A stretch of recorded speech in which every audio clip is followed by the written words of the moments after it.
The Iron Cage: The Story of the Palestinian Struggle for Statehood. Rashid Khalidi.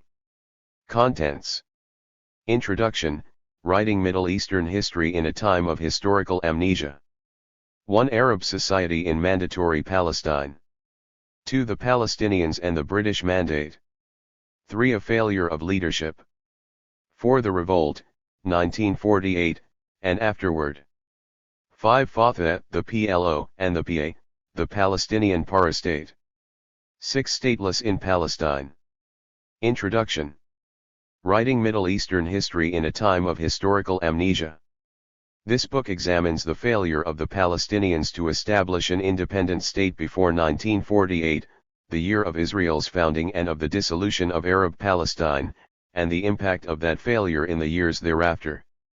Such a topic provokes a sequence of questions that relate to the present as much as to the past. What purpose is served by such a study when, nearly 6 decades after 1948, an independent Palestinian state in any real sense of the word independent still does not exist, and when its establishment continues to face formidable obstacles? The obstacles to independent Palestinian statehood only appeared to grow as violence escalated in the Gaza Strip and Lebanon during the summer of 2006. As these lines are written, in late July, Lebanon is the scene of hundreds of civilian deaths, enormous destruction, and earth-ground combat. Almost forgotten as a result of the carnage visited on Lebanon by Israel, and of Hezbollah's repeated rocket barrages against northern Israeli cities and towns, has been the suffering in Gaza caused by months of Israeli siege and bombardment. It is also forgotten that all of this started with Palestinian efforts to create a democratic structure of governance while still under Israeli occupation. Specifically, this latest escalation began with response by Israel and the United States to the elections for the Legislative Council of the Palestinian Authority, PA, in January 2006, which brought to power a Hamas-led government. Their campaign quickly moved from a crippling financial siege of the PA, with the aim of bringing down that government, to an escalation of Israeli assassinations of Palestinian militants, and to artillery and air attacks in Gaza that killed and wounded scores of civilians. Hamas had for 18 months observed a ceasefire in the face of these and earlier provocations. Other factions were not so restrained, ring rockets into Israel. However, after a major spike in Palestinian civilian deaths and the particularly provocative Israeli assassination of militant leader Jamal Abu Samhaidana, whom the PA government had just named to a security post, Hamas narrowly took the bait and responded with the capture of one Israeli soldier and the killing of others. The predictably ferocious Israeli response, even more killings of civilians, more assassinations, and ground incursions in Gaza, narrowly provoked Hezbollah, or perhaps gave Hezbollah and its allies, Iran and Syria, the preemptive opportunity they had been searching for. The rest of this tragic scenario then unfolded with the grim, bloody, unthinking precision we have seen so many times before in the conflict between Israel and the Arabs. This book is not about that conflict but about its Palestinian component, specifically the effort of the Palestinians to achieve independence in their homeland. The ongoing war in Gaza and Lebanon illustrates once again how intimately this effort is intertwined with regional and international factors. It illustrates also the crucial importance of a careful reading of recent Palestinian history to attain an understanding of the Middle East conflict. The one-dimensional and ahistorical approach to the conflict through the prism of terrorism that is prevalent in the United States obscures thoroughly the specificity of Palestine, Israel, Lebanon, and other regional actors, like Syria and Iran, and how these relate to one another. The Palestinian quest for independence is only one of many elements that must be grasped in order to understand the causes of conflict in the Middle East. But because for nearly a century this quest has been so central to events there, willfully ignoring it leads to the kind of reductive, partial, and misguided American per thousand shale thinking that has helped produce the profound problems that afflict the region. This book raises other questions as well. Is a historical study of why something occurred, or in this case did not occur, just because it sheds light on apparent similarities with events that are currently taking place? Or are these two failures in state building, one in the past and the other ongoing, completely unrelated, and is any attempt to examine them in relation to one another an historical error, not to say an abuse of history? 1. It might be asked why I describe this failure to achieve independent statehood as a Palestinian failure. Specifically, why should the focus be on the role of the Palestinians in their past defeats, when they were the weakest of all the parties engaged in the prolonged struggle to determine the fate of Palestine, which culminated in 1948? These parties include the British Empire, until World War II the greatest power of its day, which actively opposed Palestinian aspirations for statehood and independence, and other major states, among them the United States, the Soviet Union, and France, all of which supported Zionism and the partition of Palestine into an Arab and a Jewish state, but did nothing to prevent the abortion of the embryonic Arab state of Palestine in 1947-48. They include as well the Zionist movement, composed of a worldwide network of institutions capable of mobilizing extensive diplomatic, propaganda, and financial resources, and the highly motivated and well-organized Yishuv, the pre-state Jewish community in Palestine. Both Britain and the Zionist movement always treated the prospect of an independent Arab state in Palestine as a grave threat. The Zionist movement saw such a prospect as a particular challenge to the Jews' aspirations to exclusive sovereignty over what they considered Eretz Israel, the land of Israel. Finally, there were the 7 newly independent Arab states, all of them relatively weak and heavily influenced by the Western powers. These states acted in ways that frequently excluded the interests of the Palestinians, and sometimes contradicted them. To rephrase the question in light of these facts, why concentrate on the failures or incapacities of the Palestinians to achieve independence before 1948, when the constellation of forces arrayed against them was so powerful, and in the end proved overwhelming? Why not focus on the external forces that played a predominant role in preventing the Palestinians from achieving self-determination? Others have countered that the Palestinians, or their leaders, should bear responsibility for their own failures, some going so far as to blame the victim entirely for the tragic history of the Palestinian people in the 20th century and after. 2. The benefits of blaming the victim, in light of the heavy responsibilities of various other parties in this story, are obvious, explaining the continuing vitality of this school of thought, although most of its core claims have long since been discredited. Others have argued that even if the Palestinians cannot be fully blamed for their own misfortunes, and even if the overwhelming balance of forces ranged against them must be taken into account, they nonetheless are accountable for their actions and decisions.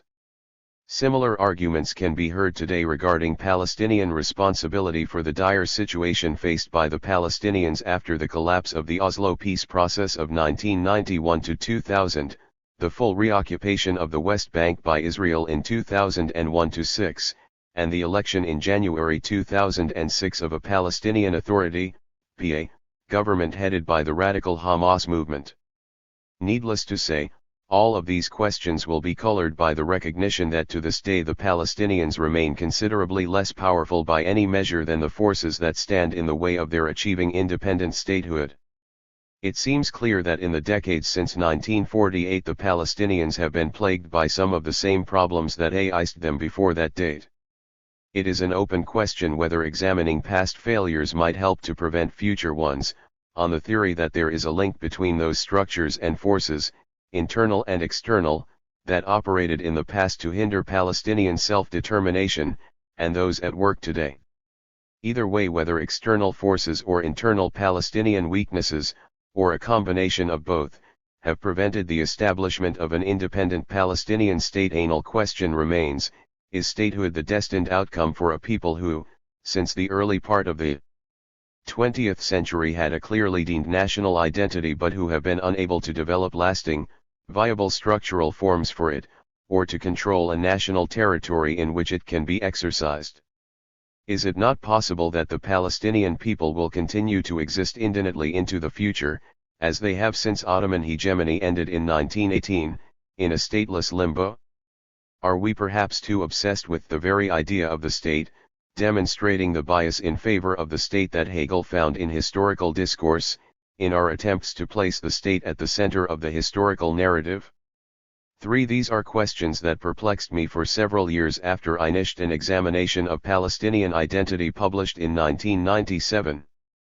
for I had planned to devote a sabbatical leave beginning in September 2001 to completing my research and writing about why the Palestinians had not achieved statehood. After the attacks of September 11, 2001, however, a different set of questions diverted my attention from this task. With the United States at war in Afghanistan and about to invade Iraq, there seemed to be more pressing inquiries concerning the Middle East than the issue of Palestinian statelessness. Moreover, the spectacular events of September 11 and its aftermath had rendered every aspect of the Middle East once again a subject of intense interest, a subject that was dip per thousand called to deal with objectively, in view of the powerful emotions these events had unleashed. At the time, given the background of the assailants of September 11, given the reverberations of the U.S. invasion of Afghanistan and of a war with Iraq that already appeared inevitable in 2001-2, it seemed to me that Middle East experts had a responsibility to illuminate the fraught history of the region's relations with Western powers, against which any intervention in Iraq would necessarily be judged. Admittedly, even in the best of times, it is dip per thousand called to engage Americans in an objective discussion of Middle Eastern history. Americans often come to such discussions with a dearth of knowledge about the region, and the world, and they are often oblivious to their country's massive impact on, and complex role in, the world generally, and the Middle East in particular. However, this was the worst of times. Partly in response to these concerns, in 2002-3 I therefore stopped working on the topic of Palestinian statelessness, and instead wrote Resurrecting Empire, Western Footprints and America's Perilous Path in the Middle East. 5. In so doing I was trying to elucidate for Americans who would have to live with the consequences of their government's actions some of the key historical issues that were obscured, largely deliberately, as the United States rushed into an invasion of Iraq that, even before its inception, promised to be disastrous to those acquainted with the region's history. Having completed that book, I realized that I had largely failed to address an issue generally ignored in American public discourse about the Middle East. This is the long, involved, and often close relationship of the U.S. government with some of the villains of the tragedy of 9/11, a relationship far more complex than Americans have generally been led to believe. Delineating these ties would of course in no way mitigate the full and terrible responsibility of those who had planned and perpetrated the atrocious murders of thousands of innocent Americans. Nevertheless, it would show that these individuals did not materialize out of a vacuum, and that they were not in fact as utterly alien as they appeared to be, or were made to appear by the government, the media, and assorted self-proclaimed experts. To show this, it would be necessary to explain how for many decades the United States fostered or allied itself with some of the reactionary, obscurantist, and illiberal Islamic tendencies that, metastasizing over many years, engendered the individuals and groups who carried out the attacks of September 11. It would also be necessary to explain to Americans, many of whom hold the belief that their country acts only for good in the world, that various actions of their government over several decades have had disastrous consequences in Iraq, Afghanistan, Palestine, and elsewhere in the Arab and Islamic worlds. In the wake of September 11, some commentators have argued that to refer even obliquely to such matters was tantamount to acting as an apologist for the assailants, and for terrorism generally. Irrespective of the sometimes sordid reality of American involvement in the Middle East for well over a half-century, those who made such references were described as blame America arsters. Here is a clear case of how a traumatic atrocity can be cynically exploited to suppress historical truths. The result was a rejection of any attempt to explain the historical context for the events of 9/11 and other gratuitous acts of terrorism against Americans, and the preponderance of grotesque and thoroughly ignorant caricatures as conveyed in such statements as, "They hate our freedom, they resent our culture, and their religion preaches hatred." This avoidance of the hard realities of the Middle East in some quarters in the United States is not a new phenomenon. In particular, there has been a traditional aversion on the part of many Americans to hearing any serious analysis, let alone criticism, of their country's Middle East policies, or of those of U.S. allies in the region. This is true even though the veil that had generally been maintained in public discourse over the undemocratic domestic policies of the Saudi Arabian and Egyptian regimes has slipped considerably since September 11, 2001. In consequence, both governments are now subject to more congressional and media criticism, especially Saudi Arabia. 6. Beyond this, Israeli excesses have occasionally forced the media to show some measure of objectivity. This happened in 1982 during the 10-week siege and bombardment of Beirut and the subsequent Sabra and Shatila massacres. 7. And at times during the RST Palestinian Intifada, from 1987 to 91. In recent years, however, especially since the Second Intifada began in late 2000, the resistance in the United States to any criticism of Israel's policies has increased, even as a military occupation over millions of Palestinians that in June 2006 began its 40th year grows ever more suffocating.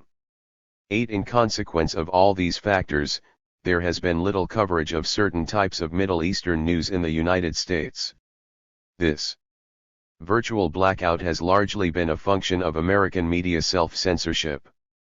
Especially on television, where most Americans get their news, there has been little detailed reportage on conditions in the Israeli-occupied territories, indeed of the very fact that there is an Israeli occupation, maintained by violence, and there has been little coverage of routine domestic repression, violations of human rights, and restrictions on democracy and freedom of expression in America's Arab allies and client states.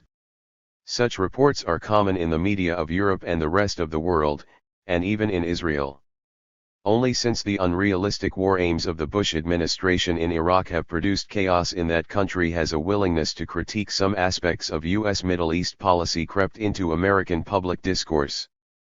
Nevertheless, it is an undeniable fact that many of those who planned and carried out the attacks of September 11, or those who guided, led, taught, and supported them, were not so very long ago the welcome allies of the United States and various Middle Eastern regimes to which it is closely linked.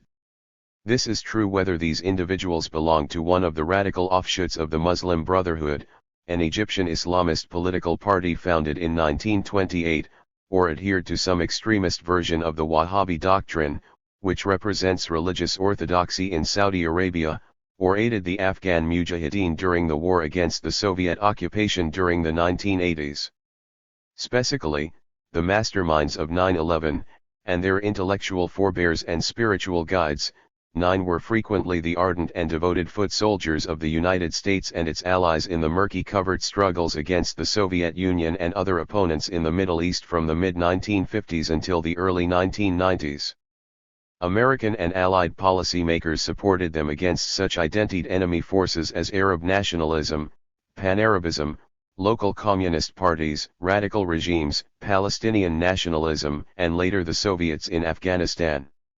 10. All of this exceedingly germane history, some of it quite recent, has been obliterated or forgotten.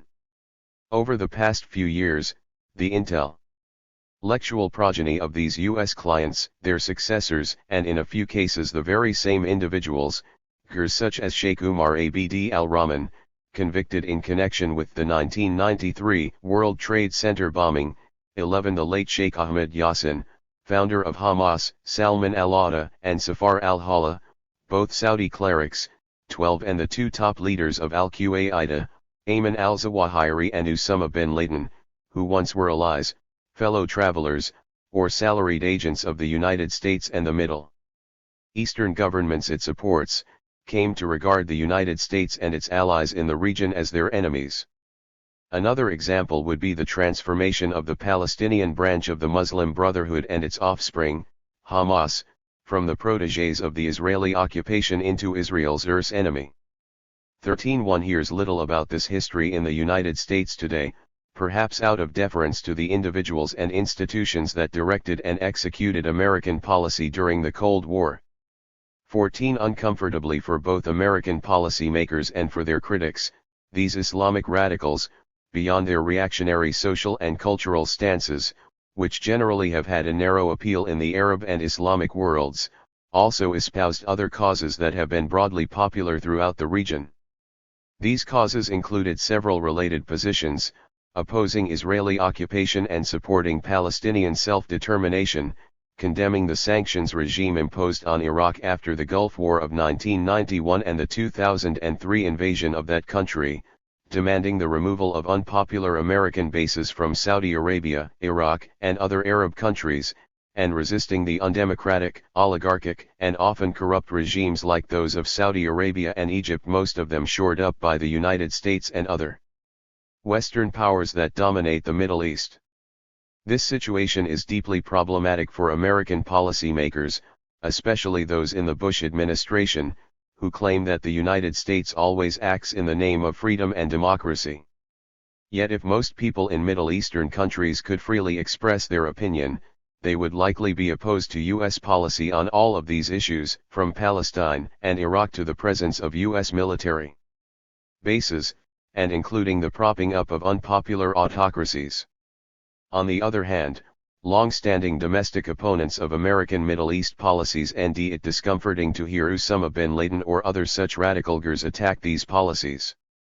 The last thing they want, after years of being virtually ostracized for criticizing America's actions in the Middle East, is to be identified in any way, even indirectly, with the people who killed thousands of innocent Americans on September 11, 2001.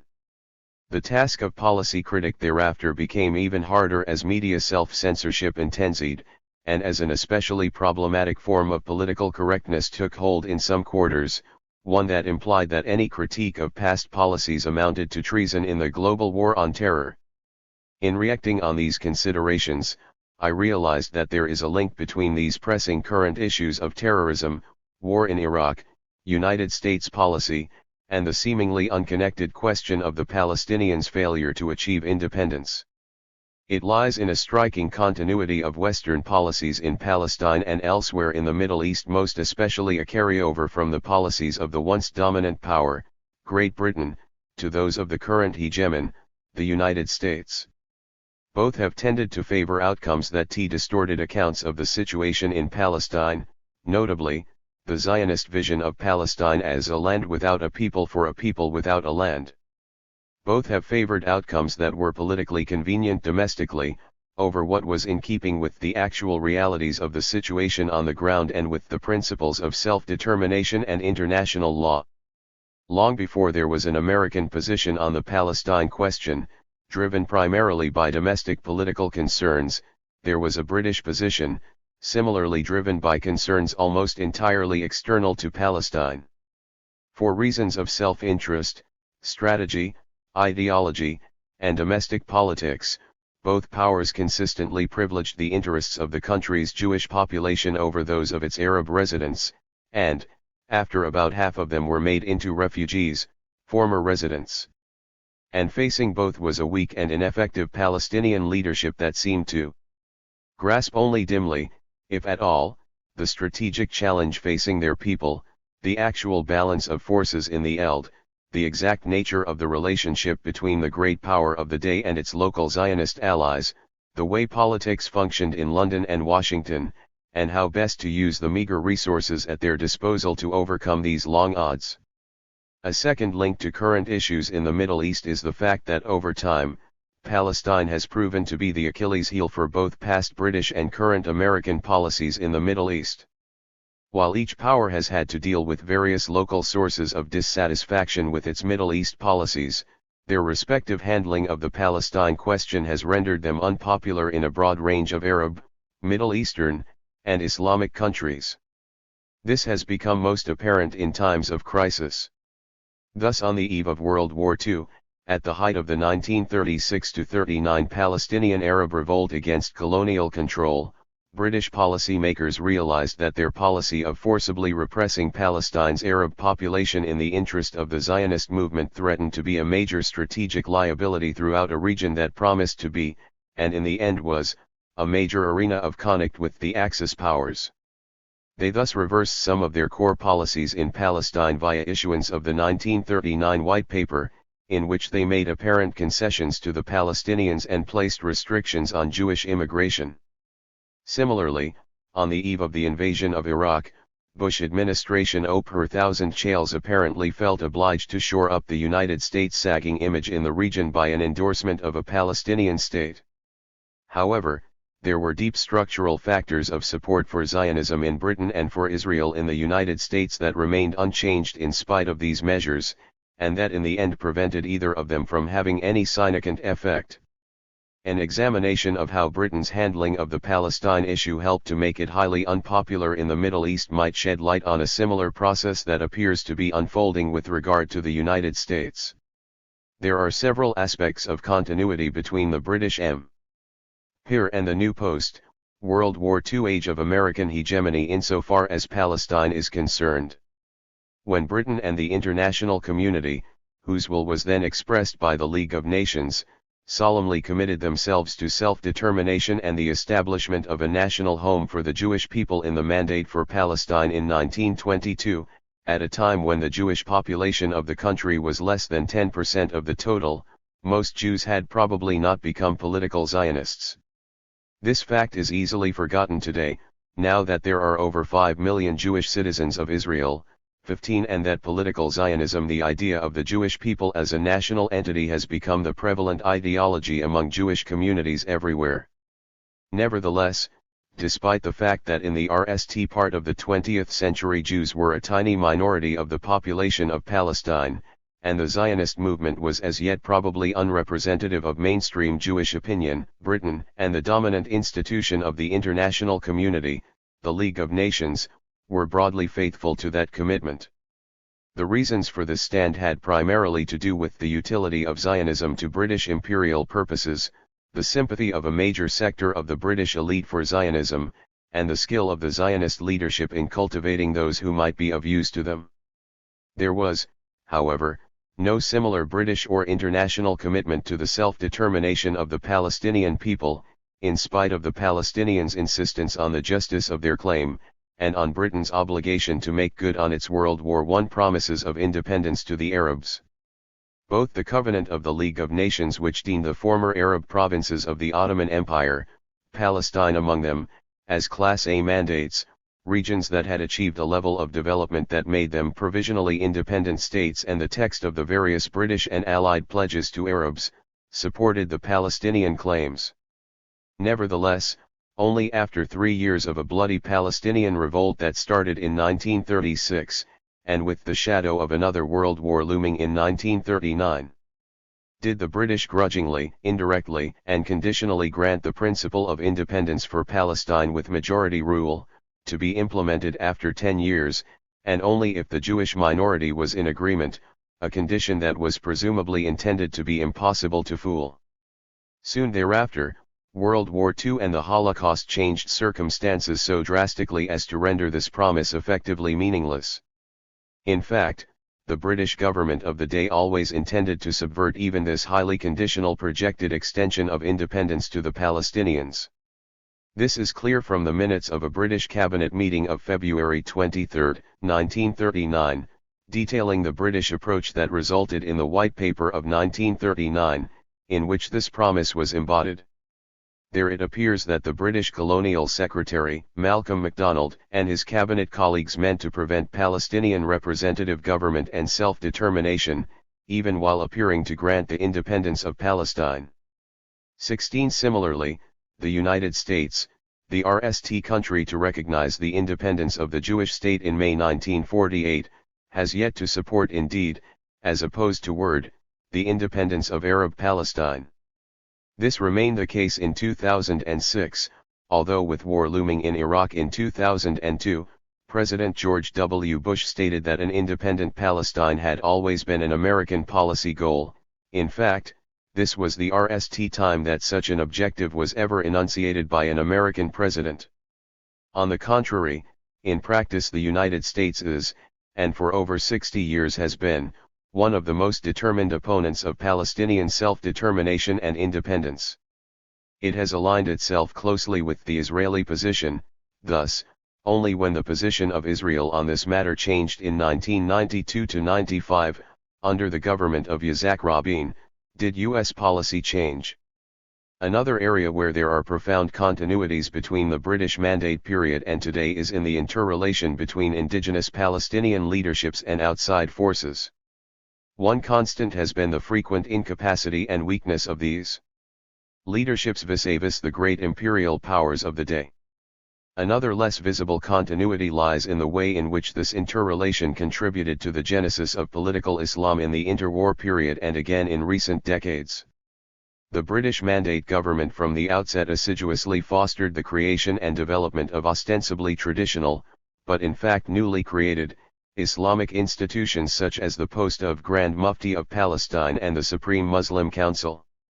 At the same time, the British authorities assiduously denied legitimacy to Palestinian national bodies and prevented the establishment of Palestinian representative institutions. 17. The British gave these Islamic institutions invented traditions in every sense of this term. 18. Full control of extensive public revenues, those of the public religious foundations, or Awqaf Amma, and broad patronage powers. For nearly 2 decades, until the spontaneously initiated popular revolt of 1936, this policy served its intended purpose of dividing the traditional leadership and providing a counterweight to the Palestinian national movement. By giving a crucial portion of the Palestinian elite both some control over resources and a measure of prestige, but no access to real state power, these institutions successfully distracted many Palestinians from a unit focus on anti-colonial national objectives, including the control of the mandatory state, and building an effective nationalist parastate body to rival that state. There is a parallel between this policy and the decades-long U.S. fostering of the Muslim Brotherhood and other Islamically oriented groups throughout the Middle East as counterweights to what were perceived as radical, nationalist, anti-American forces. Conservative Arab regimes allied with the United States, like those of Jordan and Saudi Arabia, followed a similar policy. For well over 2 decades after the occupation of the West Bank and Gaza in 1967, Israel did much the same thing with the Palestinian branch of the Muslim Brotherhood and its offshoot Hamas in Gaza as a counterweight to the Nationalist Palestine Liberation Organization, PLO. This reached the point where the Israeli military occupation encouraged Brotherhood thugs to intimidate PLO supporters. 19. There are of course major differences between the Mandate-era Islamic institutions headed by the Mufti, Hajj Amin al-Husseini, who ultimately became a much-hated enemy of the British and the Zionists, and the indigenous Palestinian organization Hamas, which since its foundation in late 1987 has always posed as an uncompromising foe of Israel's existence. This is still the case with Hamas, although relatively recent calls by some of its senior leaders, later assassinated by Israel, including Sheikh Ahmed Yassin and Dr. Ismail Abu Shanab, for a multi-decade truce with Israel probably did amount to a tacit and de facto acceptance of Israel and of a two-state solution with a Palestinian state alongside Israel. Among other contrasts, Britain itself created the institutions headed by the Mufti as a bricolage of old Ottoman and Islamic structures, and imports from other parts of the British Empire, while the Muslim Brotherhood in Palestine was purely indigenous, and only obtained Israeli patronage after 1967, although at times it had Jordanian and Egyptian patronage before that. Similarly, there are great divergences between how Britain consistently fostered and then belatedly came to oppose the Mufti, and the complex, covert, and often connectual relationships between the American, Saudi, Egyptian, and Israeli intelligence services, and the Muslim Brotherhood, Hamas, and other Islamic religious movements in several Arab and Islamic countries. Some of the offshoots of these movements that for long enjoyed the clandestine support of Western countries, their Arab allies, and Israel, ultimately produced stridently anti-Western, anti-regime, and anti-Israeli offspring such as Al-Qaeda, Hamas, the group Islamic Arm, GIA, and Tahrir Hijra, and similar groups in Afghanistan, Palestine, Algeria, Egypt, and elsewhere.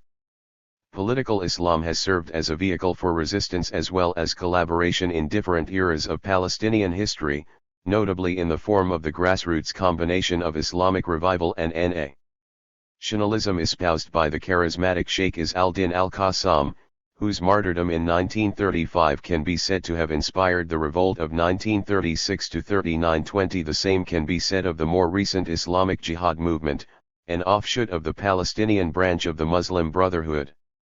Its founders were disgusted with the Brotherhood's quietism and passivity toward, and, some even alleged, collaboration with the Israeli occupation. Their attacks on Israeli military personnel in 1986 and 1987 helped spark the RST Palestinian Popular Uprising, or Intifada, which broke out in December 1987 and helped provoke the transformation of the major part of the Muslim Brotherhood organization into Hamas. Hamas itself has played a major part in the resistance to Israel, although some of the tactics that both Hamas and Islamic Jihad have pioneered in the Palestinian arena, particularly suicide attacks on civilians inside Israel, have been both morally indefensible and disastrously counterproductive strategically. 21 These divergences and continuities between the Mandate period and the recent past pale beside an overarching similarity: Islamic institutions, leaders, and movements, far from being invariably anti-colonial, radical, anti-Western, or anti-Zionist, which of course they often were also at various times over the past century seen as useful allies by the Western powers, by Israel, and by conservative Arab regimes aligned with the West. As one of many examples, during the 1980s, the Muslim Brotherhood in Gaza and the West Bank for years eagerly sent radical young Palestinian Muslims to Afghanistan to combat the Soviet army invasion. It did so on the basis of the curious argument that the path of true jihad could be found not in resisting the Israeli occupation of the Gaza Strip, but rather far away in Central Asia. The covert agencies of numerous states were involved in sponsoring this jihad, not the least of them the CIA and the Saudi and Pakistani intelligence services. Needless to say, the Israeli military occupation authorities and their attentive intelligence services regarded this development with benevolent indulgence, encouraging any movement that fostered the departure of these young radicals and that weakened the unpalatable nationalism represented by the PLO.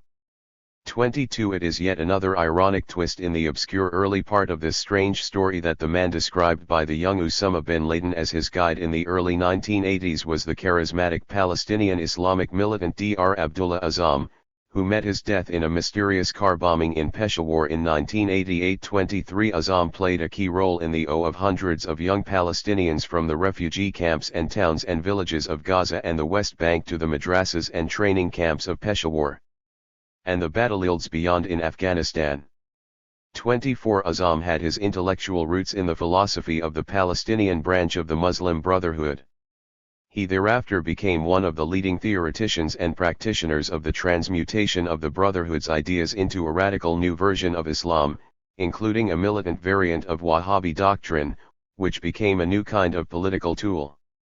This tool was RST employed against the Soviet Red Army and its Afghan allies, in a campaign blessed, armed, trained, and financed by the American Central Intelligence Agency, CIA, the Pakistani Inter-Services Intelligence Directorate, ISI, and the Saudi Intelligence Service. Osama bin Laden seems to have been a central figure in arranging the clandestine financing of this campaign. Indeed, it appears that at some point he may even have served as a senior representative of Saudi intelligence in Afghanistan. 25 Today we all know the middle of this story, even though none of us can yet foresee the end.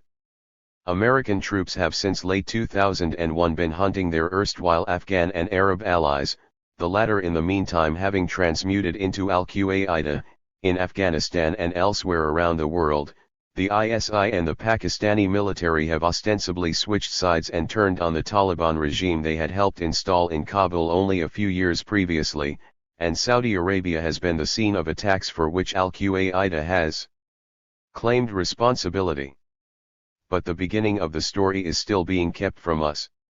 It is obscured by analyses that purport to shed light on the roots of terrorism, excoriating Saudi Arabia for its support of Osama bin Laden and the Taliban, while passing in silence over the policies of the United States, which once encouraged, enabled, and benefited from bin Laden and his ilk, and was complacent toward successful Pakistani and Saudi efforts to install the Taliban regime in Afghanistan. 26. In order to cast essential light on this murky earlier phase of American policy in the Middle East, both overt and covert, it is necessary to drop the pretense that the United States has always supported democracy and the rule of law in that region, that it was invariably even-handed in its dealings with the Arabs and the Israelis, and that it was always scrupulously fair in implementing international law, whether in Iraq or Palestine. Rather, as I argued in Resurrecting Empire, the United States had entirely different agendas, rooted in Cold War imperatives, the desire to control oil-producing regions, and support for Israel's regional hegemony. All these aims were often misleadingly summed up under the rubric of stability. The sad fact is that, alien as the attacks of September 11 may seem, they were in fact a refraction, distorted beyond recognition over the years, of policies and practices emanating from Washington, the blowback, more horrible than anyone could have imagined, of covert operations gone disastrously awry. In a 1998 lecture, 1 year before his death and 3 years before September 11, the distinguished Pakistani scholar Iqbal Ahmed described his own RST meeting with Osama bin Laden and warned prophetically against the danger to the United States of covert alliances with Islamic radicals. Covert operations and low-intensity warfare are the breeding grounds of terror and drugs. This fellow bin Laden was an ally. He remained an ally. He turns at a particular moment, in 1990, when the US goes into Saudi Arabia with its forces ref. Errands to the basing of US troops in Saudi Arabia after the Iraqi invasion of Kuwait. For him, America had broken its word, the loyal friend has betrayed. The one to whom you swore blood loyalty has betrayed you. They're going to go for you. They're going to do a lot more. These are the chickens of the Afghanistan war coming home to roost. This is why I said to stop covert operations. There is a price attached to them that the American people cannot calculate, and that people like Kissinger do not know, that they do not have the history to know it. 27. This prescient observation has been borne out brilliantly by the analysis of my Columbia University colleague Mahmoud Mamdani in Good Muslim, Bad Muslim, America, the Cold War and the Roots of Terror. 28. Mamdani shows precisely how illegal covert operations, carried out without the consent and sometimes against the will of Congress, from Southeast Asia and Southern Africa to Central America and Afghanistan, from the 1970s until the 1990s, have necessarily and inevitably engendered drug trop per thousand C and terrorism. None of this had much impact at home, until brutal terrorism nurtured in the bloody cauldron of the Afghanistan war suddenly and unexpectedly struck the United States, years after the US government had ceased to pay serious attention to Afghanistan. Of course, there is an indigenous, local aspect to bin Laden and al-Qaeda's specific variety of the terrorism engendered by illegal, covert warfare that has nothing to do with the United States or its policies, but it cannot be stressed strongly enough that this indigenous quality has little to do with Islam per se. Islam was a political force of immense power, and had built one of the greatest civilizations the world has known, centuries before Western Europe had climbed out of the Dark Ages. Moreover, Wahhabism was a potent religious and political force before the American Constitution was adopted. Certainly, the specific forms that extreme Islamic radicalism took at the end of the 20th century were shaped by aspects of the Islamic heritage, and by the narrow vision of Islam propagated in the 18th century by Muhammad Abd al-Wahhab and by later radical Islamic revivalists like Hassan al-Banna, Sayyid Qutb, and other leaders of the Muslim Brotherhood. It is true also that the violent extremists of al-Qaeda are in some measure products of their societies and of certain strands of the Islamic heritage. But it takes an extraordinary degree of self-interested blindness to ignore that they were also significantly shaped by the policies of the United States and its closest allies in the Middle East and South Asia in the last decades of the Cold War, and that the most virulent strains of this witch's brew came into existence in the Hell's Kitchen of the savage Afghan War. Indeed, the very term al-Qaeda, meaning base, is short for Qaeda Malumatiyya, or database, originally a reference to the database developed by Osama bin Laden during the Afghan War to keep track of the various Islamist factions allied with the United States in the Afghan Jihad. 29 And if there is ill will toward the United States in many Middle Eastern countries, it is a mistake to try to explain it by reference to Islamic doctrine, to the alleged propensity of Muslims for violence, or to the supposed centrality of the concept of jihad to Islam. One need look no further than the corrupt and autocratic regimes propped up by the United States all over the Middle East, and at American policies regarding Palestine, Iraq, and other issues that are highly unpopular in the region. For many years, the United States largely escaped the perils and pitfalls of its unilateralism and its insensitivity to opinion in the Middle East, the repeated bombings of U.S. embassies and military barracks in the region notwithstanding. Again and again, top policymakers in Washington resolutely ignored the many warning signs of a growing level of unhappiness with American policy among Arabs and Muslims. They in turn helped to anesthetize the general public, lulling it with bogus nostrums such as the U.S. role as a peacemaker in the Middle East and as a supporter of democracy in the Arab and Muslims worlds. It seems that even a shock of the magnitude of September 11 was not sufficient to free most Americans of such illusions, and to force them to examine the history of their own country's deeply odd policies for the origins of much of the violence and instability today in the Middle East and the rest of the Islamic world. Notwithstanding all the shocks produced by American misadventures in Iraq, Palestine, Afghanistan, and elsewhere in this region, we still seem to be living in an era of historical amnesia. The Palestinians in their own right. Why is the study of the failure to achieve Palestinian statehood important? It is important, RST, because Palestinian history has significance in its own right. It is a hidden history, one that is obscured, at least in the West, by the riveting and tragic narrative of modern Jewish history. Where it is recognized at all, it tends to serve as an appendage or feeble counterpoint to that powerful story. Palestine is a small country and the Palestinians even today number perhaps only 9 or 10 million people, and yet the people and the land of Palestine loom large in world affairs beyond all consideration of their size. Their drama has been a central one. Recognizing, and making restitution for, the harm done, primarily to the Palestinian people but also to others, as a result of that drama involves a major moral challenge to the international community, and particularly to the West, which bears a grave responsibility for helping to engender this conflict. Moreover, it has become clear in recent years that this is an issue that deeply moves major elements of international opinion, even if the bulk of public opinion in the United States appears indifferent to it.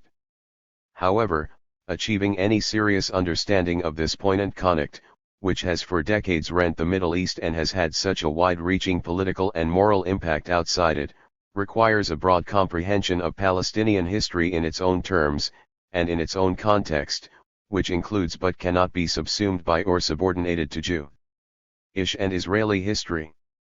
Just as one cannot understand the history of France without taking into account its connects with Germany and Britain over the past 3 centuries, it would be unthinkable to reduce French history to these connects, or treat it as an addendum to the history of its erstwhile rivals. In a sense, this is what has happened to the history of the Palestinians, under the powerful impact of the painful and amply recounted story of the catastrophic fate of the Jews of Europe in the first half of the 20th century, and of the less well-told story of the tragic calamities that befell most of the well-established Jewish communities in the Arab world in the middle of the century. I hope that this book will remedy that situation, in however modest a way, and will explain a crucial set of issues in Palestinian history that have profound implications down to the present day. I hope secondly in this book to ascribe agency to the Palestinians. I thereby seek to avoid seeing them either as no more than helpless victims of forces far greater than themselves, or alternatively as driven solely by self-destructive tendencies and uncontrollable dissension, as do many analyses of their actions in the years leading up to 1948. This is not to say that the Palestinians were not facing an uphill struggle from the beginning of the British Mandate. We have already seen how this was the case, and the pages to come will explore these long odds further.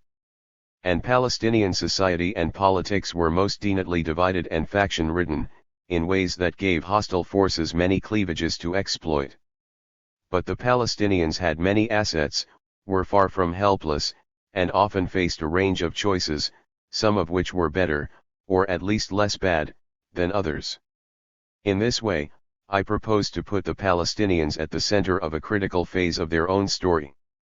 I hope thirdly to show that the unfortunate case of Palestine illustrates strikingly the long-term perils and pitfalls of great powers following short-sighted policies that are not based on their own professed principles, and are not consonant with international law and legitimacy.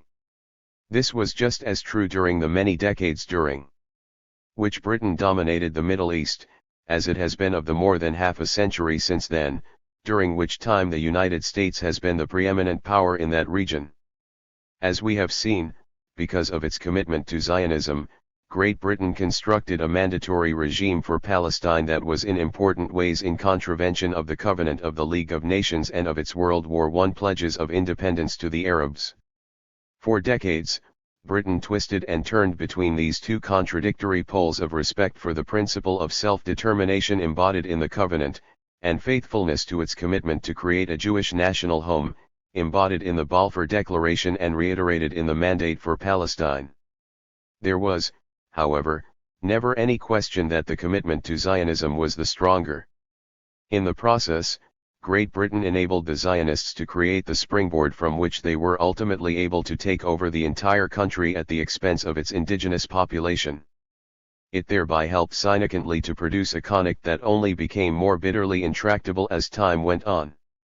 Similarly, the United States voted in the General Assembly for the creation of an Arab state in Palestine alongside a Jewish one, but acquiesced in the extinction of that Arab state before its birth by the combined efforts of the new State of Israel, Britain, Jordan, and other actors.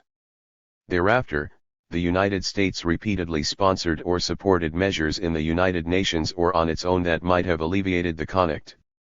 These ranged from General Assembly Resolution 194 of December 1948, which would have allowed the return of Palestinian refugees to their homes and compensated them for their losses, to the efforts of the Palestine Conciliation Commission of 1949, established by the UN General Assembly through Security Council Resolution 242, which laid down a basis ultimately agreed to by all the parties for resolution of the conflict, to a variety of essentially unilateral American initiatives toward peace.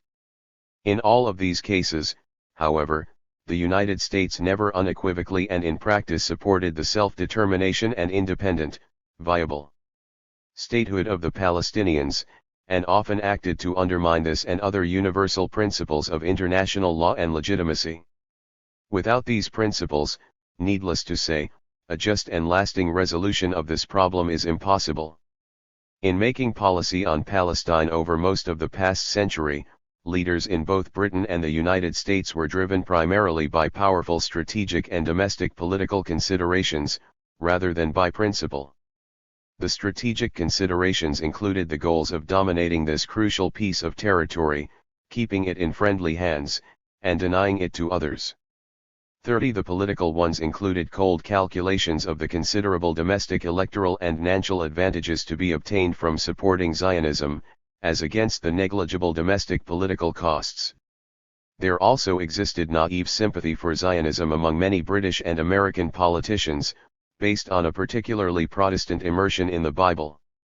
This sympathy was often combined with a laudable desire to make amends for the persecution of the Jews in different parts of Europe, often combined with a less laudable, indeed reprehensible, desire to have the victims of persecution and haven somewhere other than Great Britain or the United States. The result of such attitudes, which necessarily ignored or downplayed vital realities on the ground in Palestine, has been an enduring tragedy. Revisiting history. This is not a revisionist history, along the lines of those that have emerged from Israel in recent years. Revisionist history requires as a foil an established, authoritative master narrative that is fundamentally odd in some way. In this sense, the revisionist works written by a number of Israeli historians and social scientists Avi Shlaim, Elon Papp, Tom Segav, Benny Morris, and others 31 are fully within this tradition, for what they are arguing against is the nationalist mythology of the State of Israel as it has informed and shaped Israeli accounts of that country's history. That mythology is Additionally, the backbone of the received version of the history of the conflict as it is perceived in the West. To revisit one of the most important of these myths about the infant state of Israel, the number of Arab armies that invaded Israel after its establishment is described in a range of standard accounts as ranging from VE to 732. However, there were only 7 independent Arab states in 1948, some hardly independent, and some hardly states in any meaningful sense of the word, 2 of which, Saudi Arabia and Yemen, did not even have regular armies and no means of getting any armed forces they might have had to Palestine. Beyond this, of the VE Arab regular armies, 1, that of Lebanon, never crossed the international frontier with Palestine, 33-2, those of Iraq and Transjordan, scrupulously refrained from crossing the frontiers of the Jewish state laid down in the United Nations partition plan as per secret Jordanian understandings with both Britain and the Zionist leadership and thus never invaded Israel, 34-1, that of Syria, made only minor inroads across the new Israeli state's frontiers. 35 The only serious and long-lasting incursion into the territory of the Jewish state as laid down under the partition plan was that of the Egyptian army. Meanwhile, the Ersesting during the 1948 war took place with the Jordanian army during multiple Israeli offensives into areas assigned by the UN to the Arab state, or into the UN prescribed corpus separatum around Jerusalem. This story of an invasion by multiple, massive Arab armies, and other legends, is not just an important element of the Israeli myth of origin, it is a nearly universal myth, and in taking it on, the Israeli revisionist scholars, or new historians, as they are more often called in their own country, are shouldering a doubly daunting task. By contrast, there is no established, authoritative Palestinian master narrative, against which this work can be set, although there is a Palestinian nationalist narrative that includes its share of myth. This version is in any case virtually unknown outside the Arab world, and is in some respects contested within it, drowned out as it is by the Israeli national myth epic, which substitutes for any kind of substantive, critical history in the minds of most Westerners.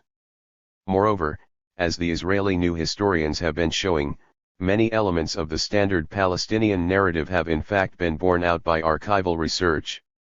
These include the causes for the plight of the Palestinian refugees, the collusion between Israel and Britain and Jordan, against the Palestinians, and the absolute superiority of the Zionist and later the Israeli armed forces against those of their adversaries in the Eld throughout most stages of the 1947-49 conflict.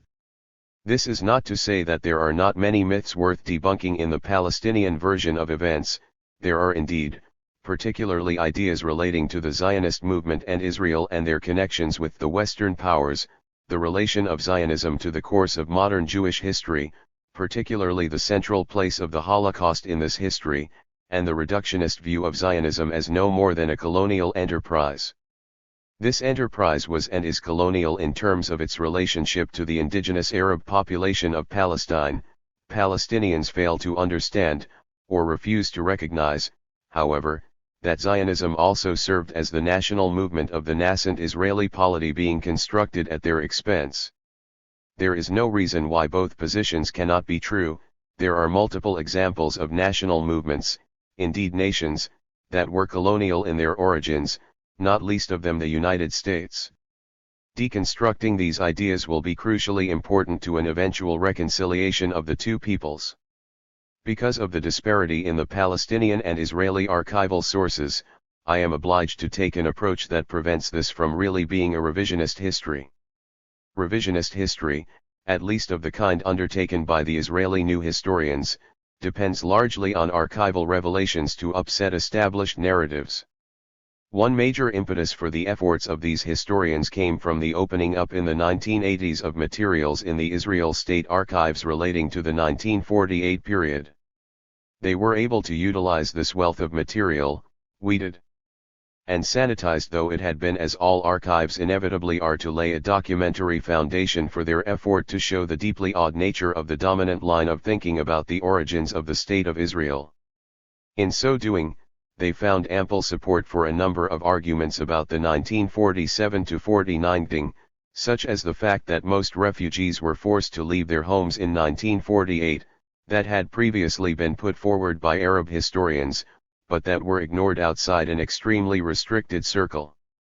Thus a state's well-organized records were used to undermine the version of its genesis that its founders and supporters had always espoused, and that has since gained universal currency worldwide. The archival situation could not be more different on the Palestinian side. I have already explained that the Palestinian version of events is far from being hegemonic or authoritative even in the limited canons of the Arab world, and that it embodies a number of elements that contradict the standard Israeli version of events that has wide international currency. Moreover, there is no Palestinian state to create and maintain a Palestinian state archive. Beyond this, more than half of the Arab population of Palestine were driven from their homes in 1947–49, while the two cities in Palestine with the largest Arab populations, Jaffa and Haifa, were ethnically cleansed of most Arabs. As a result, there is no central repository of Palestinian records, and a vast quantity of private Palestinian archival material. A considerable portion of the patrimony of an entire people has been either irretrievably lost or was carried off by Israel, to be deposited in the Israeli National Library and National Archives. 36 There is therefore no equivalent independent state archival base from which to challenge or supplement either the received Israeli version of history or that of the Palestinians themselves. There is, however, a plethora of scattered archival and other documentary sources that can be used to piece together the Palestinian side of what happened in 1948. These include the records of the various great powers involved in the Palestine question, notably Great Britain, the United States, France, and the Soviet Union, and the archives of the League of Nations and the United Nations. A number of per thousand shale Arab archives can also be tapped, particularly those of Egypt, Jordan, Iraq, and the Arab League, all of which have been utilized for this or other periods by historians, although they have been used only in a limited fashion as a source for the history of the Palestine question, and their very accessibility has been falsely cast into doubt by some. 37 Among the most important sources is the Israel State Archives, where beyond the voluminous records of the Israeli state itself, many sets of private papers of leading Palestinians now reside, by default rather than due to the choice of their authors. There are also a number of per thousand shale or semi per thousand shale histories written primarily by Israeli insiders with privileged access to these archives before they were open to the public, and that contain considerable documentary material. 38 The collections of private papers held by the Institute for Palestine Studies in Beirut are all available for examination, as are many others in private hands, albeit sometimes with per thousand culti, and it is nowly possible to consult protably the newspapers and the records of radio broadcasts of the period, as well as published memoirs by participants in events in Palestine before 1948.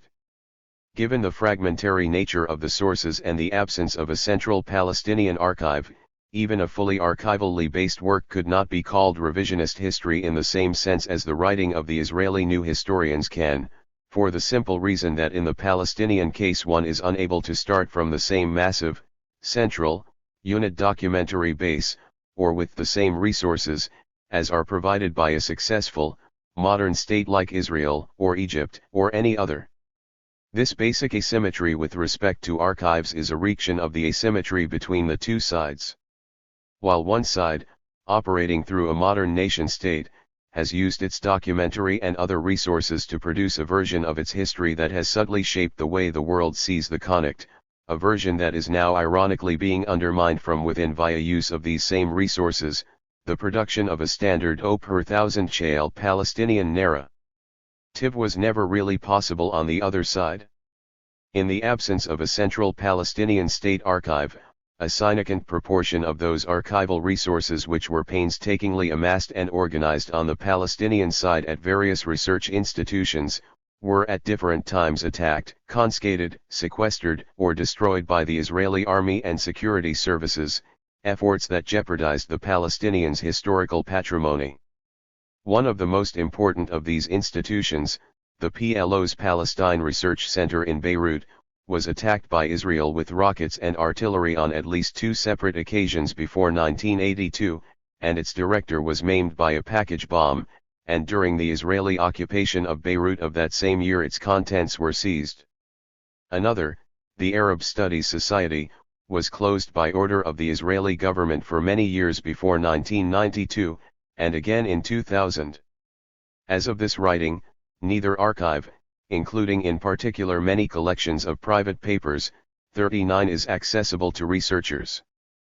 40 other less important collections suffered similar treatment. In this book I will in any case follow an approach that is not primarily dependent on archival sources. While I have utilized some primary sources, notably newspapers, private papers, and some material from diplomatic archives, I have started from the assumption that enough research has been done by others in the existing archives, such as they are, to provide the basic framework of events necessary for examining the limited set of questions I have set out to answer. And there is no way to make up for what does not exist: a Palestinian National Archive or a Palestinian National Library. Unlike the historians of the Subaltern Studies School, I do not propose to attempt to read the history of the losers in the records of the victors, useful though such an exercise would be. Sadly, some of what has been done thus far using these records, far from enabling the subalterns to speak, has only further deepened their silence.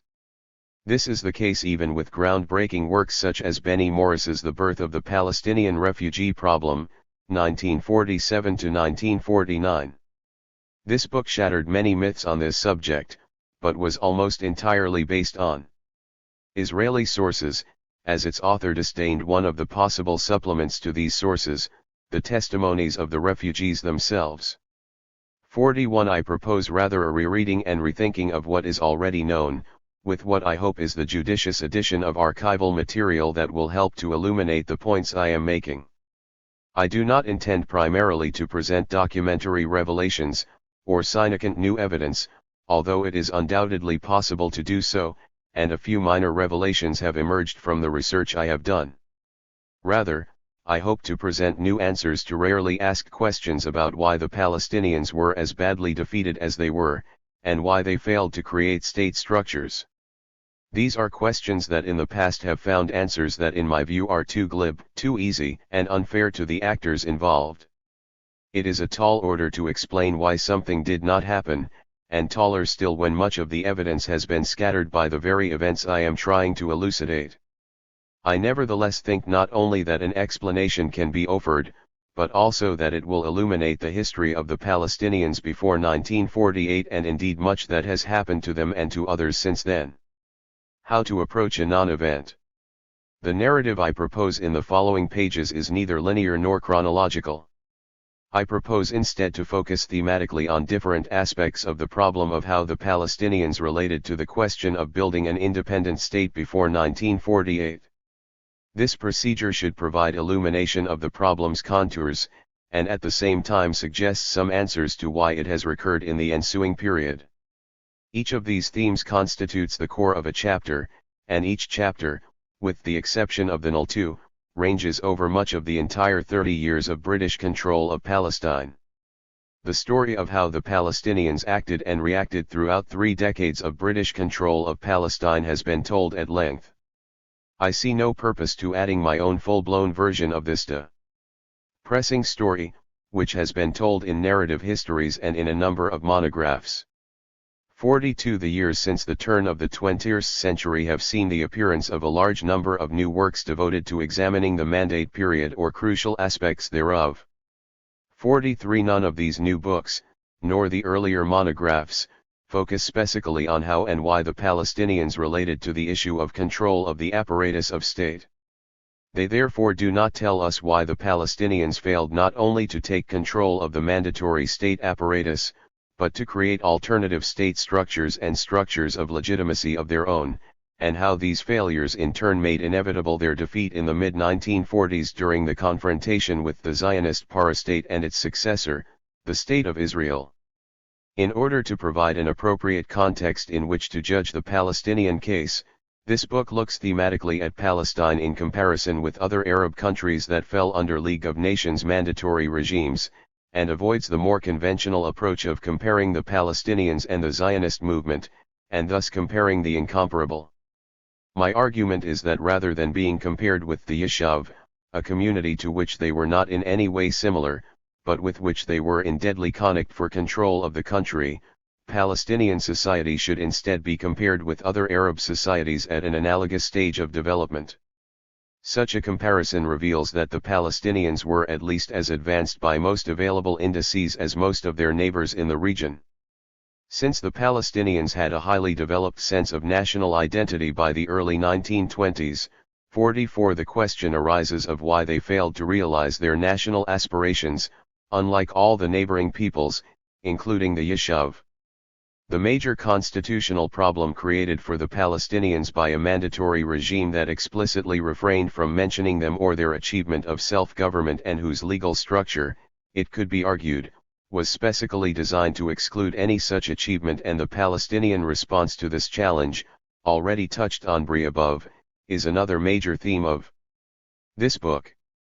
Historians underestimate the extent of this obstacle to the realization of Palestinian aspirations, or the tenaciousness of successive British governments and their Zionist allies in rejecting both the principle and the practice of real representative government in Palestine, and any constitutional modification that would have made it possible. Yet this obstacle was something the Palestinians themselves were acutely aware of, even though they remained utterly unable to overcome it throughout 30 bitter years of British rule. Yet another theme is the religious structures created by Great Britain from the very outset of its rule over Palestine, and the role they played in sidetracking the energies of a sizable proportion of the Palestinian elite. This was only one facet of a broader policy of co-optation of these elites, giving them the trappings and perquisites of power without any of the substance. The policy was highly successful from a British perspective, helping to keep a lid on what was often an explosive and might otherwise have been an unsustainable situation for nearly 2 decades, until the Great Revolt of 1936–39. The fact is that there were a number of alternative paths, some of them very divergent, to that taken by the central elite leadership of the Palestinian national movement. The most important division in Palestinian politics may well not have been among elite factions, which garnered most attention from observers at the time and afterward.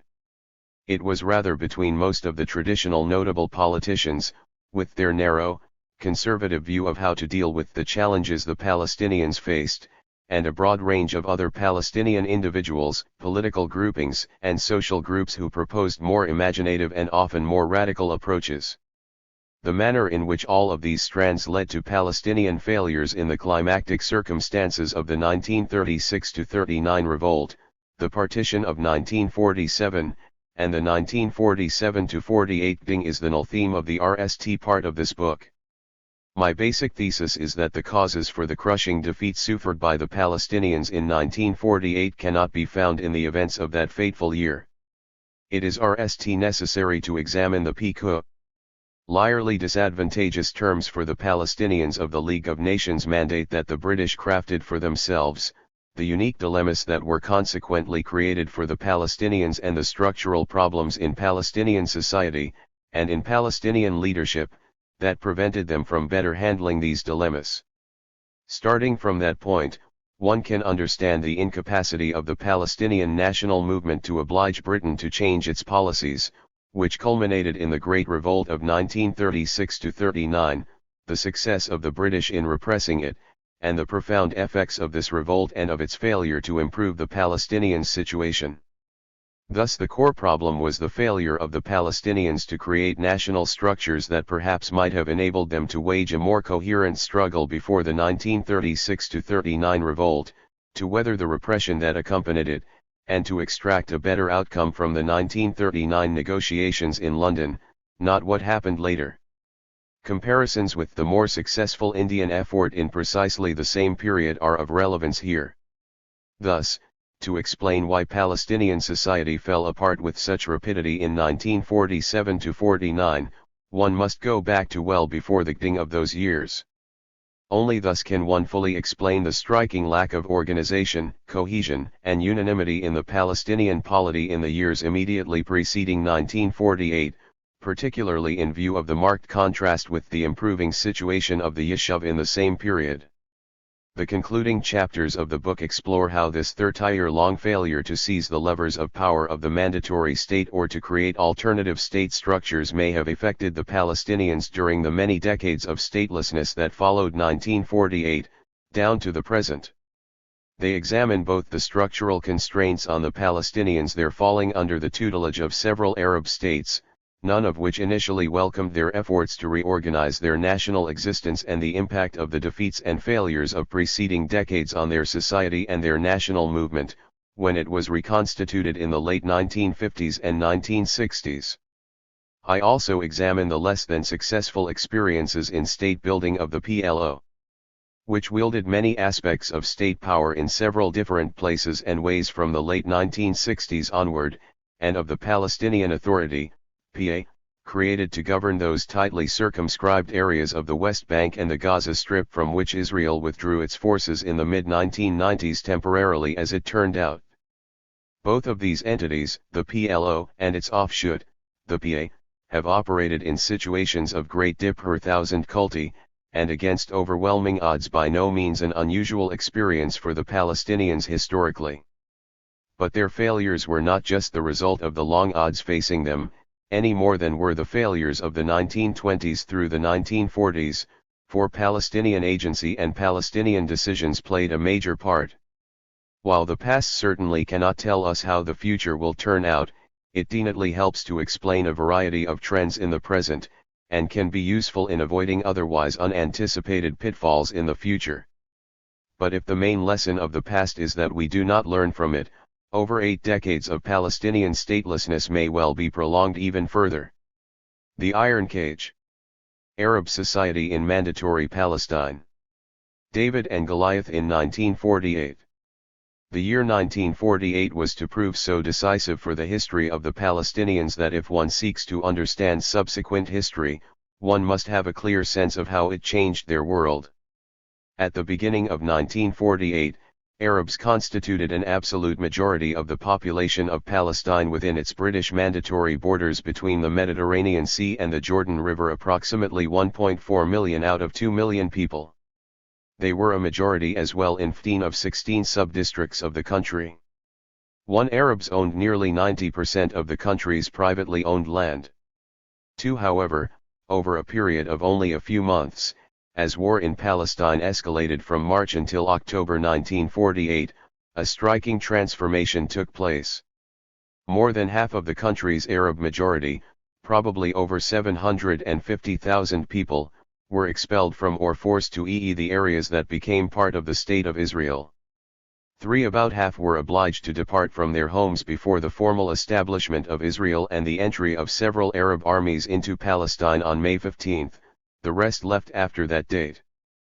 4. Thereafter, 150,000 or so Palestinians remained within Israel, which now controlled 78% of the territory of former mandatory Palestine rather than the 55% allotted to the Jewish state under the 1947 partition plan. They were reduced to a small minority within the new state, while the Jewish population rapidly swelled as a result of large-scale immigration. 5. The rest of the Palestinians were either scattered as refugees in Lebanon, Syria, or farther east, or lived in the 22% of Palestine controlled after the war ended by Jordan and Egypt, essentially those areas that their armies had managed to hold onto at the time of the 1949 armistices negotiated under Union auspices. However, the majority of the Palestinians, under whichever regime they now found themselves living, were dispossessed of their property, with little control over most aspects of their lives. In a period of a few months, an Arab majority that constituted over 2/3 of the population of Palestine had been decisively defeated, and most of the Palestinians turned into refugees by a Jewish minority, which proceeded to establish a state that sealed its victory over the Palestinians by vanquishing several Arab armies. The degree of harm done to Palestinian society in 1948 is hard to convey. Over a few weeks in the spring of 1948, Jaffa and Haifa, the cities with the largest Arab populations in Palestine, which were the most dynamic centers of Arab economic and cultural life throughout the Mandate period, were conquered by Zionist militias. A few weeks later these militias became the core of the Israeli army, most of their Arab population dispersed, and their property taken over. The same thing happened to the smaller cities and towns of Lydda, Ramleh, Acre, Safed, Tiberias, Bison, and Beersheba, Beersheba. All, except for Safed and Tiberias, which also had Jewish populations, were almost entirely Arab in character. 6. In 1948 the Palestinian urban population of the country amounted to over 400,000 people. 7. About 200,000 Palestinians had lived in Jaffa, Haifa, and the 7 other cities and towns mentioned here, before these places were captured by the Israelis. About 30,000 Arab inhabitants of the western part of Jerusalem were also forced to their homes.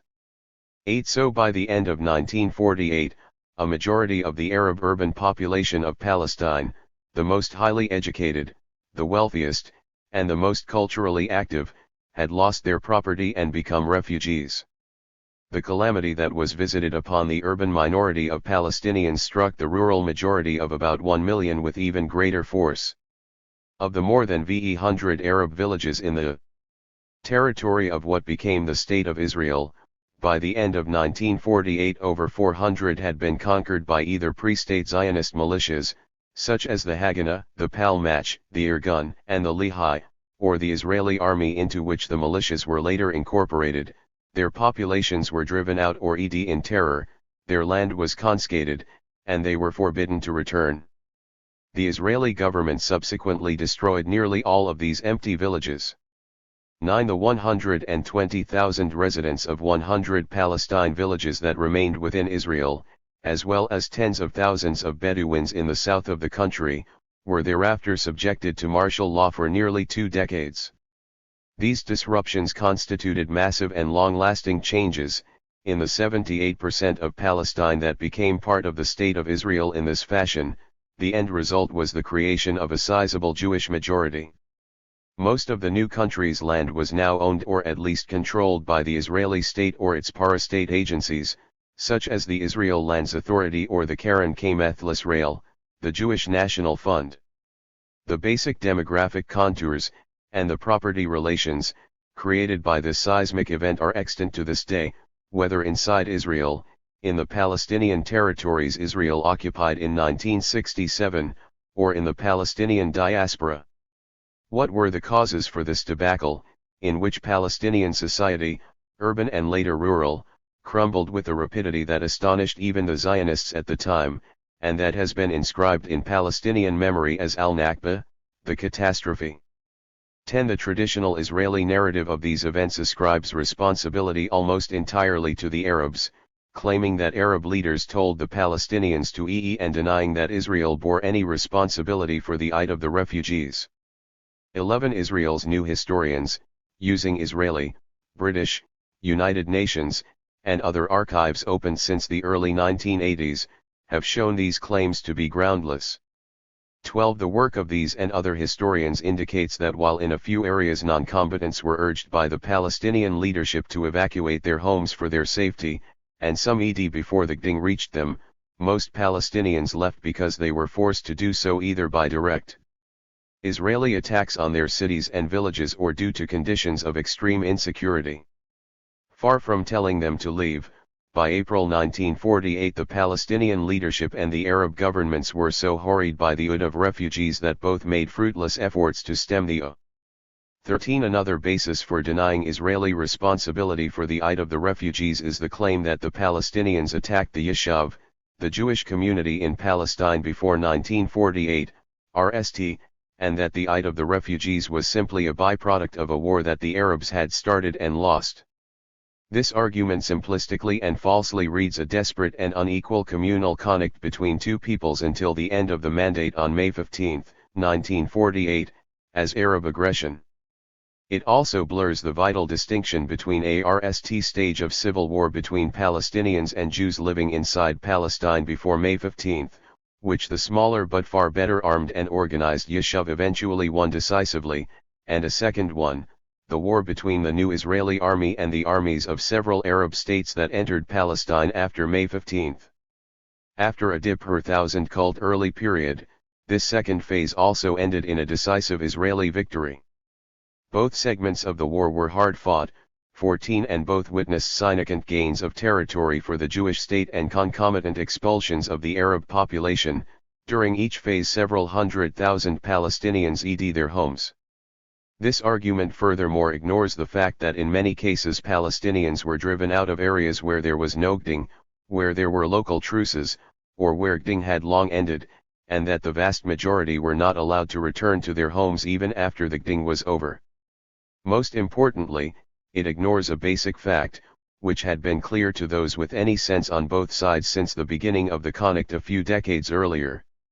This was that if a state with a Jewish majority controlling the bulk of the land was to be created in Palestine, a country with a massive Arab majority with uncontested legal claim to the lion's share of privately owned land, the expulsion of a large part of this majority and the seizure of their land were absolutely necessary.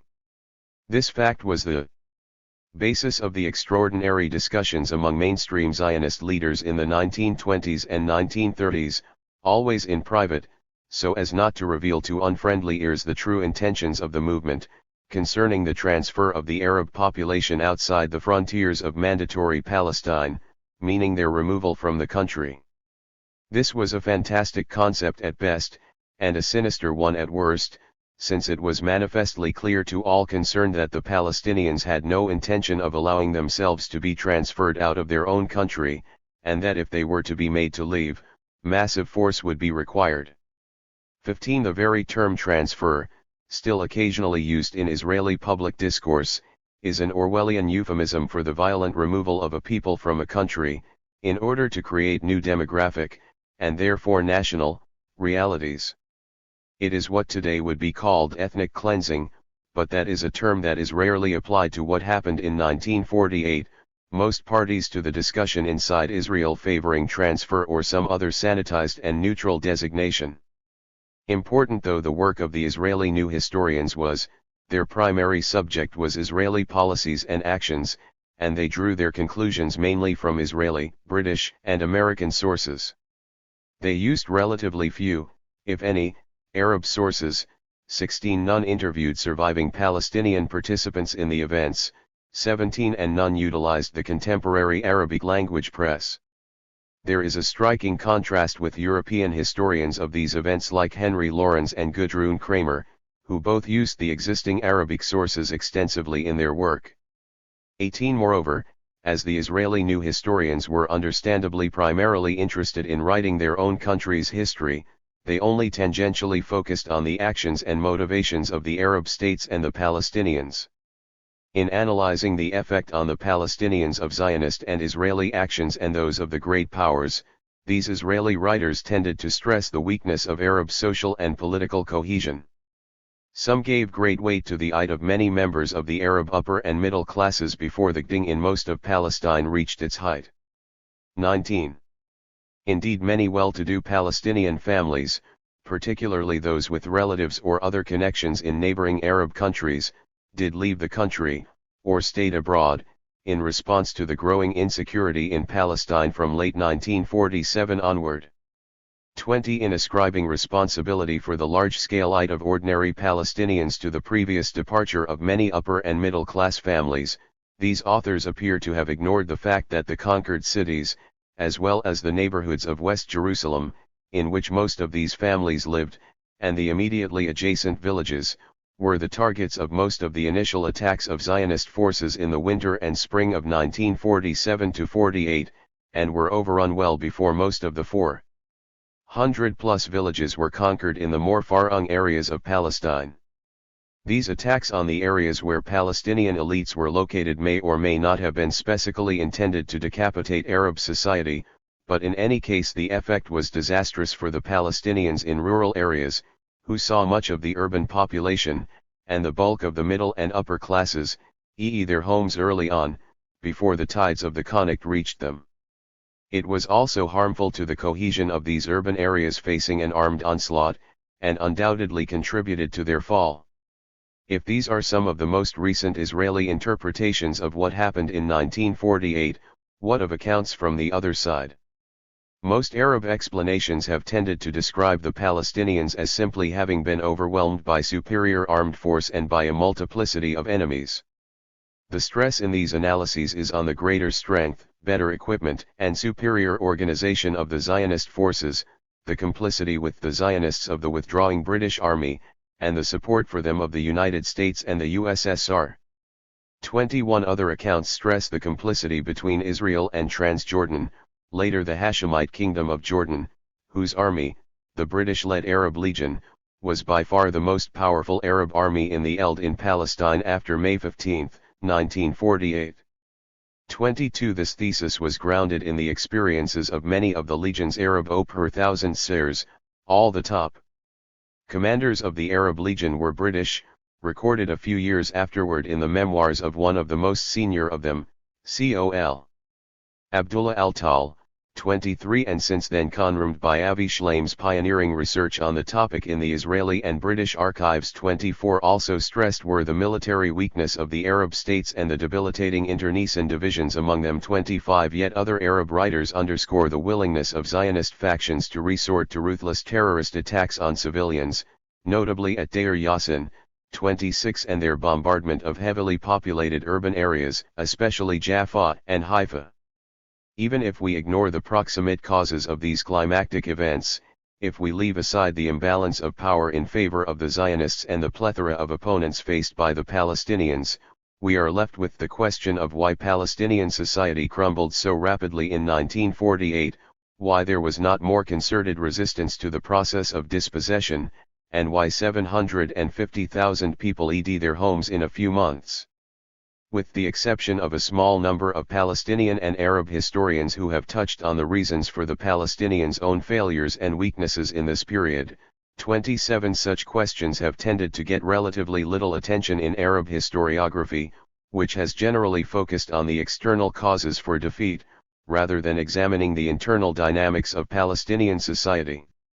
And while it may be that the better part of the explanation resides in these external causes, the power of the Zionist movement, the wall-to-wall international support that it enjoyed after the revelations of the Holocaust, the weaknesses of the Arab states, combined with factors common to armed conflicts, such as that in dangerous wartime situations, many civilians on the losing side leave their homes, whether in northern France in 1940, in Palestine in 1948, or in South Korea in 1950, there nevertheless remains a need to explore the causes internal to Palestinian society for what happened and why.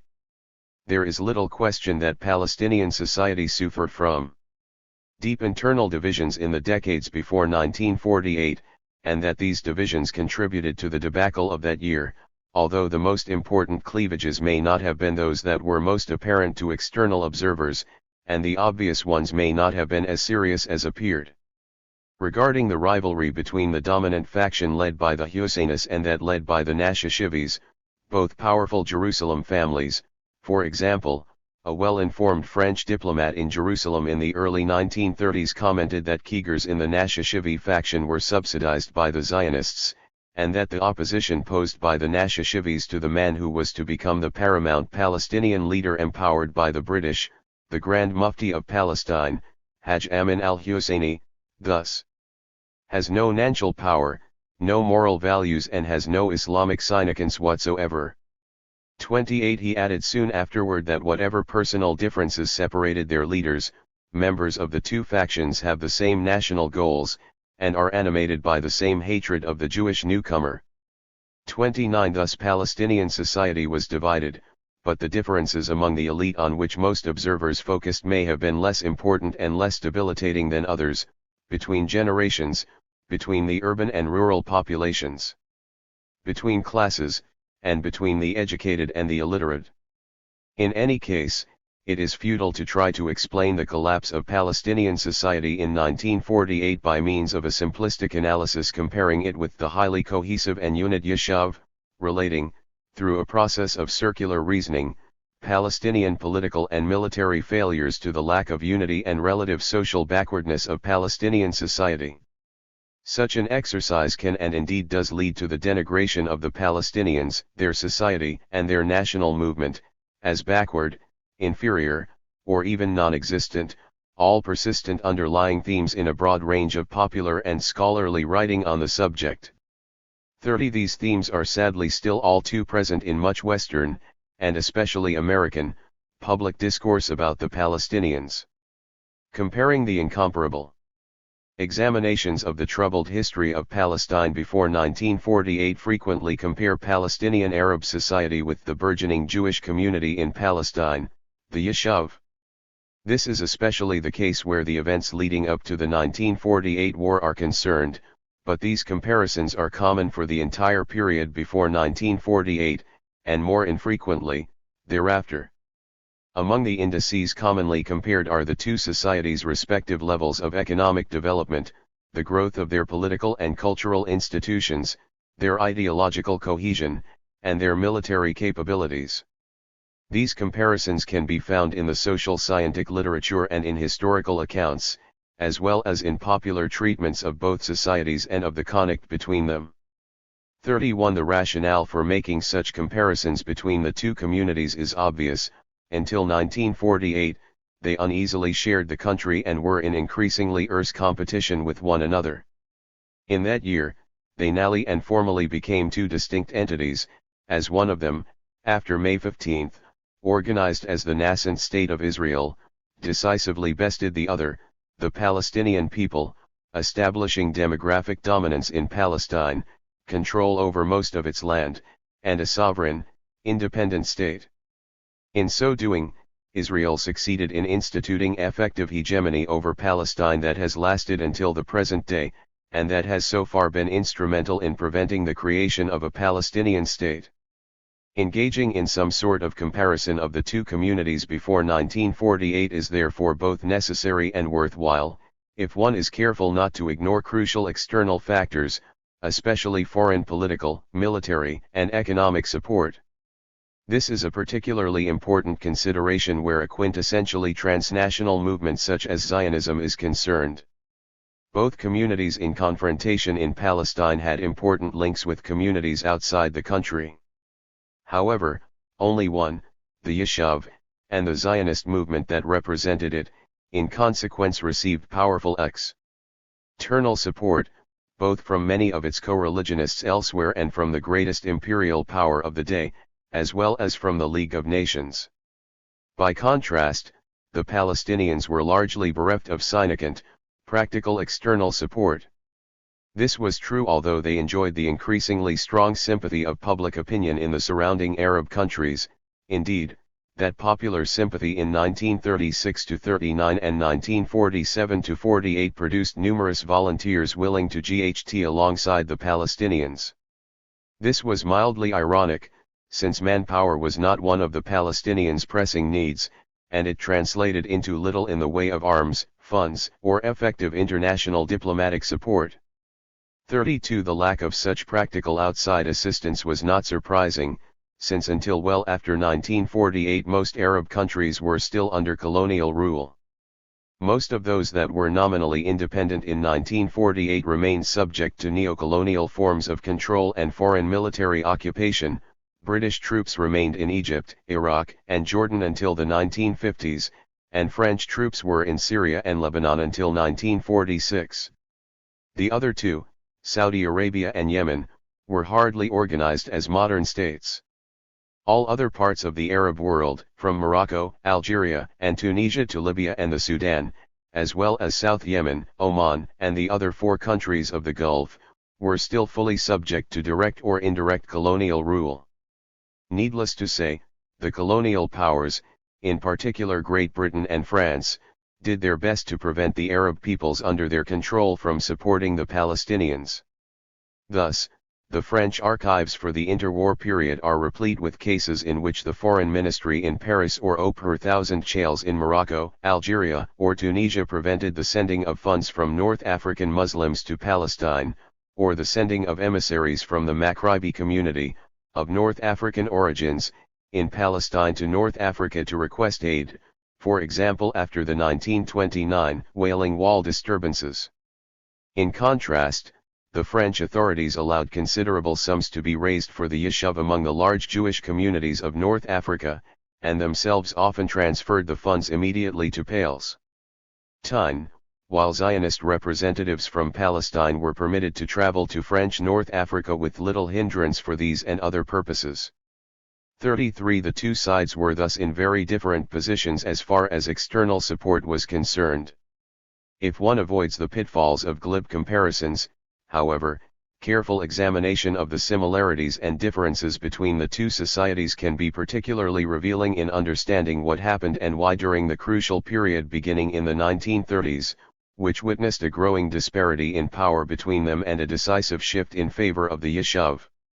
At the outset of the fateful decade of the 1930s, during which Palestine was effectively lost to its indigenous population, although the denouement came only in the late 1940s, the Jewish population of Palestine amounted to only 17.8% of the total.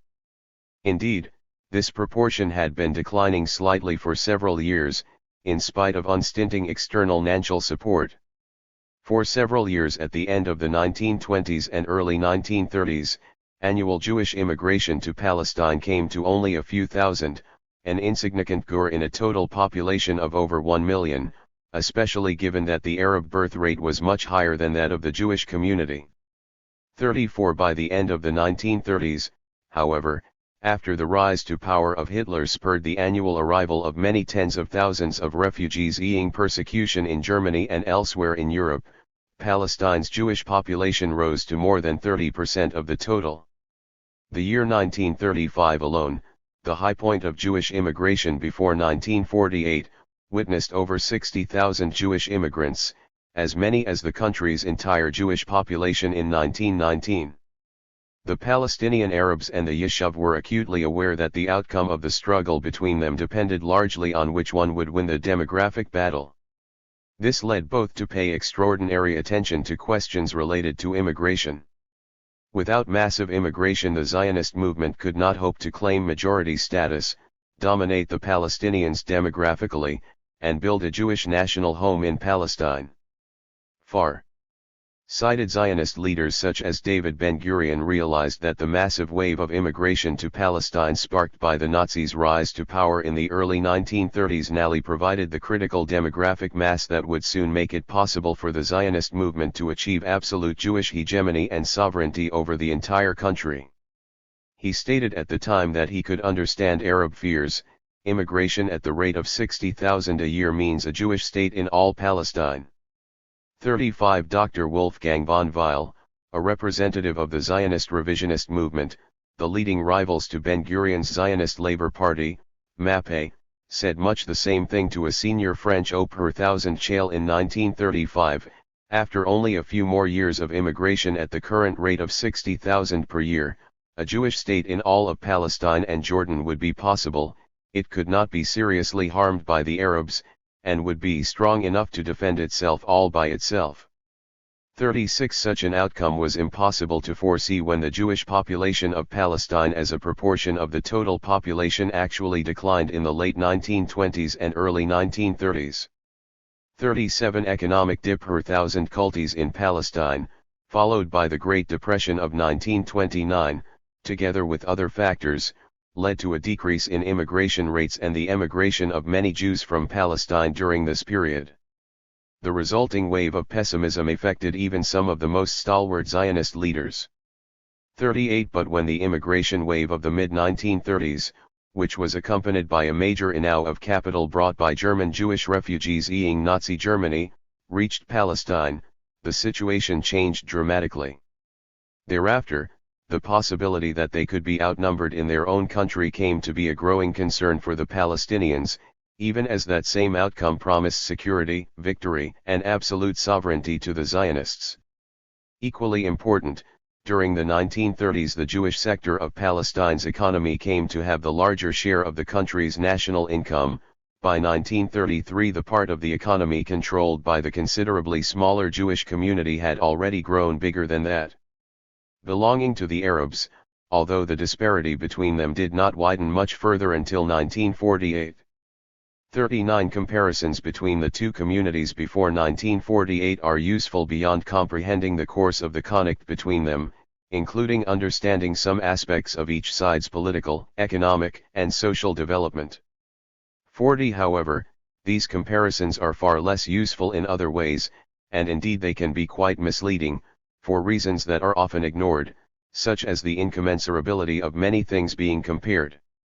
5 main factors of incommensurability seem particularly important in understanding the two societies' subsequent trajectories. The RST and perhaps most marked difference between Arabs and Jews in Palestine before 1948 was economic. It can best be understood in terms of capital investment, and in particular in terms of capital in per capita. According to the Israeli scholar Zeev Sternhell, during the entire decade of the 1920s, the annual INAU of Jewish capital was on average 41.5% larger than the Jewish net domestic product, NDP. Its ratio to NDP did not fall below 33% in any of the pre-World War II years and was kept at about 15% in all but one year since 1941. 41 By another calculation, the contributions of American Jews alone to the Zionist project until 1948 totaled well over $375 million, 42 a considerable sum when one considers that in the 1930s the average national income of the Jewish sector of the economy was $75 million. For a Jewish population that was less than 200,000 in 1930, and that by 1948 had barely reached 600,000, these were phenomenal absolute, relative, and per capita rates of capital INAU. In consequence of this massive INAU of capital, and the concomitant arrival of skilled immigrants, the Jewish sector of the Palestinian economy grew extraordinarily rapidly. During the quarter century between 1922 and 1947, it maintained an annual growth rate of 13.2%. By contrast, the Arab sector of the economy grew at less than half that rate during the same period, by the much less spectacular, but still respectable, GOR of 6.5% annually. 43 This translated into an annual growth rate in real income per capita over these 20 years including the Great Depression of 3.6% for the Arabs and 4.8% for the Jews.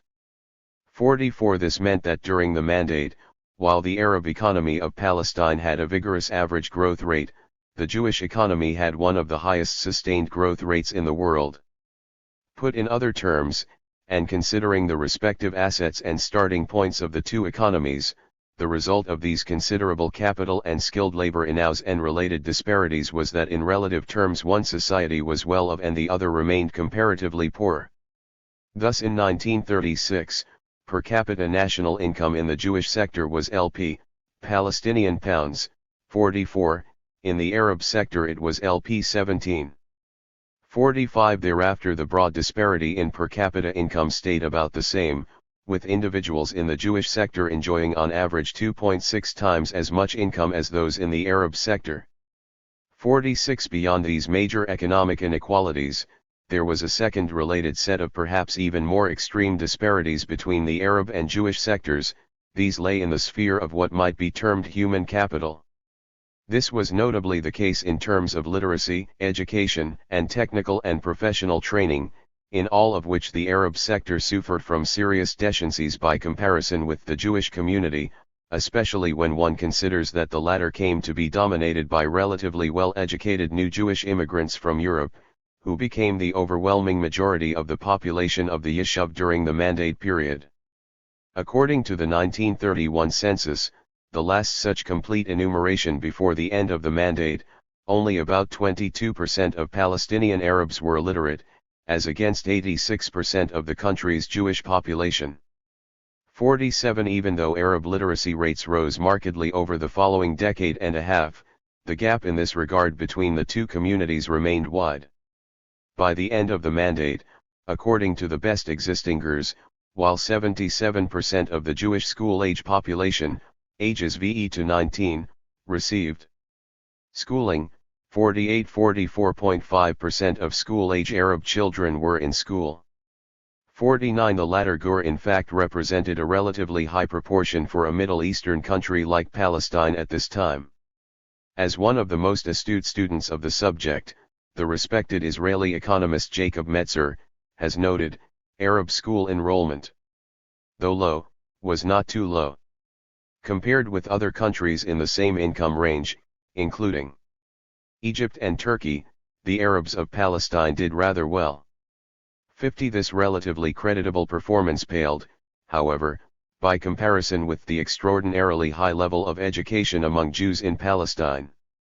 The disparity in education in particular, and in human capital in general, was not simply a function of the fact that as time went on, immigration during the Mandate had the effect of swelling the Yishuv with a growing literate population. Beyond this, a high proportion of these newcomers were young and active, with a generally high level of education, and a relatively high and widespread level of technical aptitude, as was to be expected given the Central and Eastern European countries from which most of them came, and the traditionally high regard for education among Jews. This can be seen from a number of other indicators, such as the number of physicians per 10,000 people. The ratio among the Jewish population of Palestine in 1940 of 40 doctors per 10,000 people was the highest recorded in the world at the time. Switzerland, the next highest, had only 17 per 10,000, whereas by contrast, the ratio among the Arabs of 2.4 per 10,000 was much lower, although it was higher than the most advanced countries in the region, Egypt, 2.2, Iraq, 1.7, and Turkey, 0.9. 51. The disparity in doctors was a product of profound deficiencies in education in the Middle East as a whole by comparison with Europe, where most immigrants originated. While there had been extensive progress in education in the late Ottoman period, and that progress continued during the Mandate, the development of a modern Palestinian educational system started from a very low base. 52. Arab society in Palestine thus suffered from severe inherited educational disadvantages. Beyond this, it was primarily rural and therefore had not been extensively exposed to modern technology. In terms of the United Nations Development Programme's Human Development Index, which is meant to be a comprehensive, comparative measure of a society's all-inclusive state of development, around 1939 Palestine's Jews placed 15th out of 36 countries measured, behind Belgium and Finland and ahead of Czechoslovakia and Italy, while the Palestinian Arabs placed 30th, falling behind Brazil and Peru, but ahead of Egypt, 33rd, and Turkey, 30th.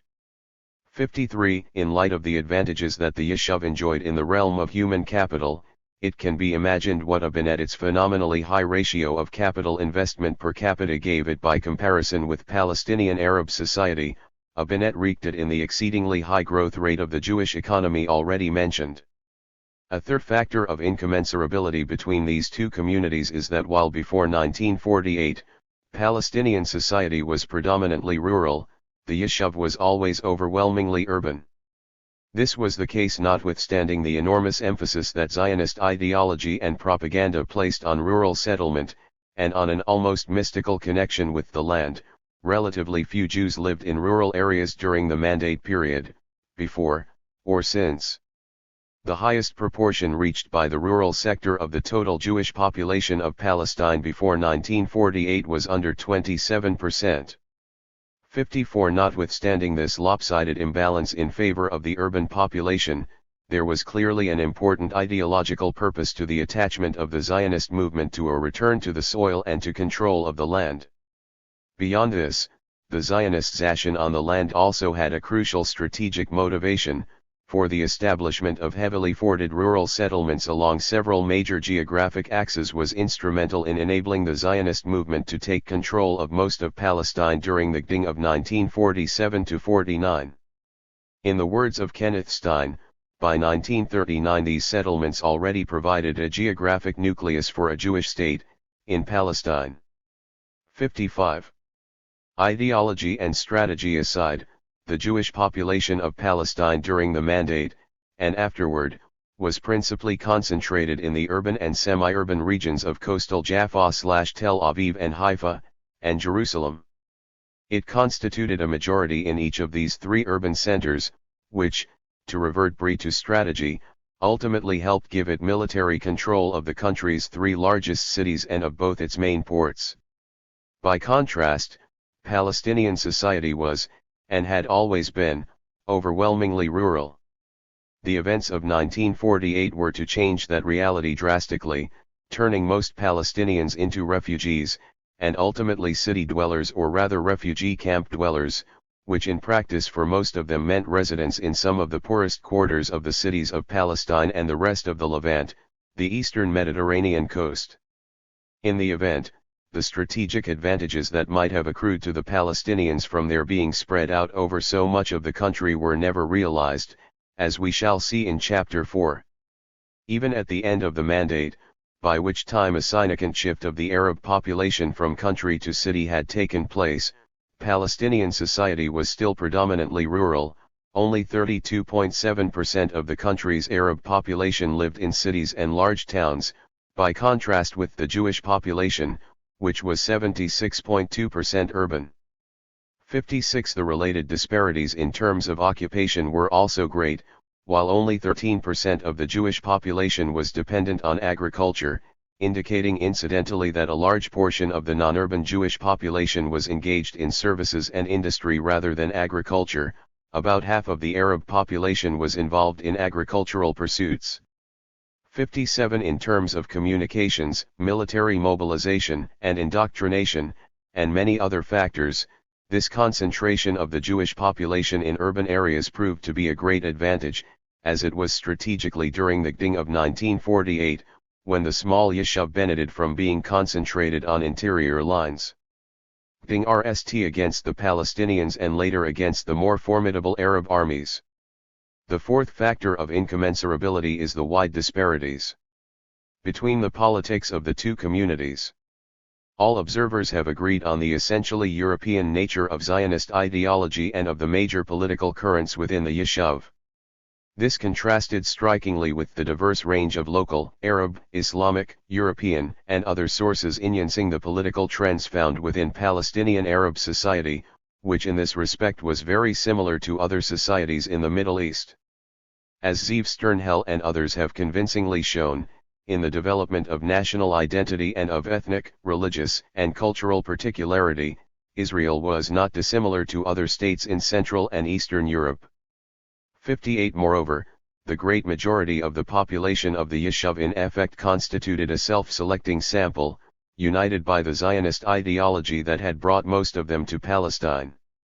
An overwhelming majority of the Jews leaving Eastern Europe in the late 19th and early 20th centuries were non-Zionist, and had made the conscious choice to avoid Palestine, with most of them preferring the United States as a destination.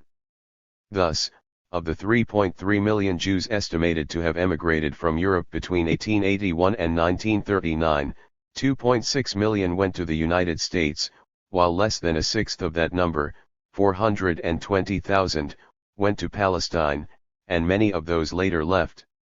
The bulk of this latter group came to Palestine only after the Immigration Act of 1924 effectively closed America's doors to further large-scale immigration from countries other than those of Northern Europe. 59. Nevertheless, most Jews who came to Palestine, at least before the horrors of the Nazi persecutions left many hundreds of thousands with no choice, had done so because they wanted to, and because they shared the Zionist ideology and aspirations of the Yishuv. This self-regulating winnowing out process made for a Jewish society in Palestine that was remarkably homogeneous at this early stage, at least in ideological terms. By contrast, as I have argued at length elsewhere, the sense of Palestinian identity that emerged during approximately the same period as did modern Zionism included elements of Ottoman, Arab, Islamic and Christian, local Palestinian, and European ideologies and thought. 60. While a certain synthesis of these elements eventually emerged to constitute modern Palestinian nationalist political consciousness, Palestinian politics nevertheless remained considerably less homogeneous ideologically than politics within the Yishuv. The differences between the kinds of enunciations on Zionism and Palestinian nationalism could not be more obvious than in the realm of ideology, although both were ostensibly national movements. These disparities could be seen along the entire spectrum of the politics of the era, whether with regard to the divergent impact of communism, fascism, or any other ideology on the two communities, or in terms of phenomena that were unique to either polity. Thus, Eastern and Central European ideas about nationalism and socialism had a major impact on the Yishuv. The impact of nationalism was less widespread among Palestinians, but those affected by it tended to be influenced by Western European models. Communism had quite a different impact on both societies, although it was relatively minor in both cases. 61 The political influence of Islam was naturally felt only among Palestinians. Along with these ideological and political differences, and the profound social and economic dissimilarities in which they were rooted, came great disparities in types of political formations and organizational capabilities. Put simply, Palestinian society during the Mandate period was completely different from the entirely new society being constructed out of a mainly European immigrant population on an ideological basis by the Zionist movement, and the political trends in the two societies wreaked that enormous difference. This brings us to the FTH and last factor of incommensurability between the two societies, illustrating why comparison between them should only be undertaken with great care, and with due regard for the specificities of each. Perhaps the most striking of these specificities to contemporary observers were the profound social differences, notably the divergent class structures and social formations of each society. On the one hand, the Yishuv was for the most part an entirely new, largely secular society. There existed as well an old Yishuv composed of Oriental Jews originally from different parts of the Muslim world and religious Ashkenazim European Jews, both of which groups had long been in Palestine, some of them with family roots going back many centuries. This new society was drawn primarily from the secular elements of the Jewish communities of Europe, albeit with some Oriental Jewish and religious admixtures. It was composed of a relatively developed capitalist class, powerful parastate institutions dominated by the Zionist movement, and strong unions, cooperative movements, and socialist-oriented, albeit heavily subsidized, agricultural settlements, with the whole relatively free of strong social tensions. 62 On the other hand, Palestinian society was generally quite similar in most respects to those of the surrounding Arab countries. It was dominated by a sizable land-holding class, which was largely made up of traditional notable families that had held high religious oath per thousand CES and served as intermediaries between the Ottoman authorities and the population. 63 But increasingly also included new merchant entrepreneurs who had purchased land with their newfound wealth. It also included small but growing industrialist and merchant groups and professional elites, a small and rapidly expanding urban working class, and, by far the largest group, a mass of peasants, most of whom owned some land.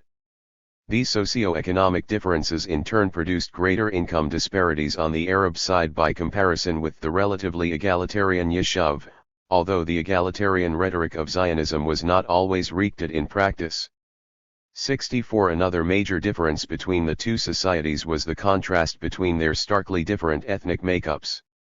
On the one hand, there was the highly diverse Yishuv, which during the Mandate period came to be constituted mainly of immigrants from dozens of countries, most of whom came to share a single vernacular language and culture only after they arrived in Palestine, and on the other there was the generally quite homogeneous ethnic, cultural, and linguistic composition of Palestinian society. Thus, ironically, Palestinian society, which was divided internally by political and social differences and included both Muslims and Christians, was highly homogeneous in ethnic, cultural, and linguistic terms, while the more ideologically and politically unit Jewish society was much more diverse in terms of the places of origin and original languages and cultures of most of its members. That Palestinian Arab society was radically different from, and had not developed to the same degree or in the same ways as, the growing Jewish society with which it uneasily shared the country should be obvious. The consequence of this disparity in terms of the capacity of the two polities for social, political, and, ultimately, military mobilization should be equally obvious. All the gauges of the economic, social, and political advancement of the Yishuv, the massive import of capital, the enow of highly skilled human capital, the community's predominantly urban nature, its high degree of ideological homogeneity, its unique social makeup and governing structures when taken together, indicate its capacity for generating considerable state power. This capacity was fully realized in 1948 and afterward, right up to the present day.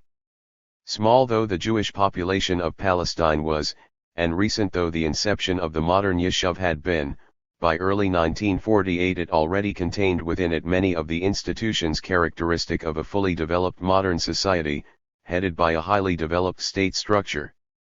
As a result of the untiring efforts of the Yishuv, the international Zionist movement, and Great Britain, which for at least 2 decades faithfully carried out its mandatory responsibilities to build up the Jewish national home, these institutions included, notably, a completely formed government bureaucracy and representative institutions, together with the core of a modern European-style regular army. By 1948, all had grown far beyond the embryonic stage, and indeed were fully ready to be born into independent statehood. As was clear from the one-sided outcome of the conflict between the two peoples in 1948, Palestinian society had not developed in a similar fashion. In fact, it generated neither a state structure, nor representative institutions, nor an army to match those of the Yishuv, with disastrous consequences for its capabilities when the crisis of 1948 broke.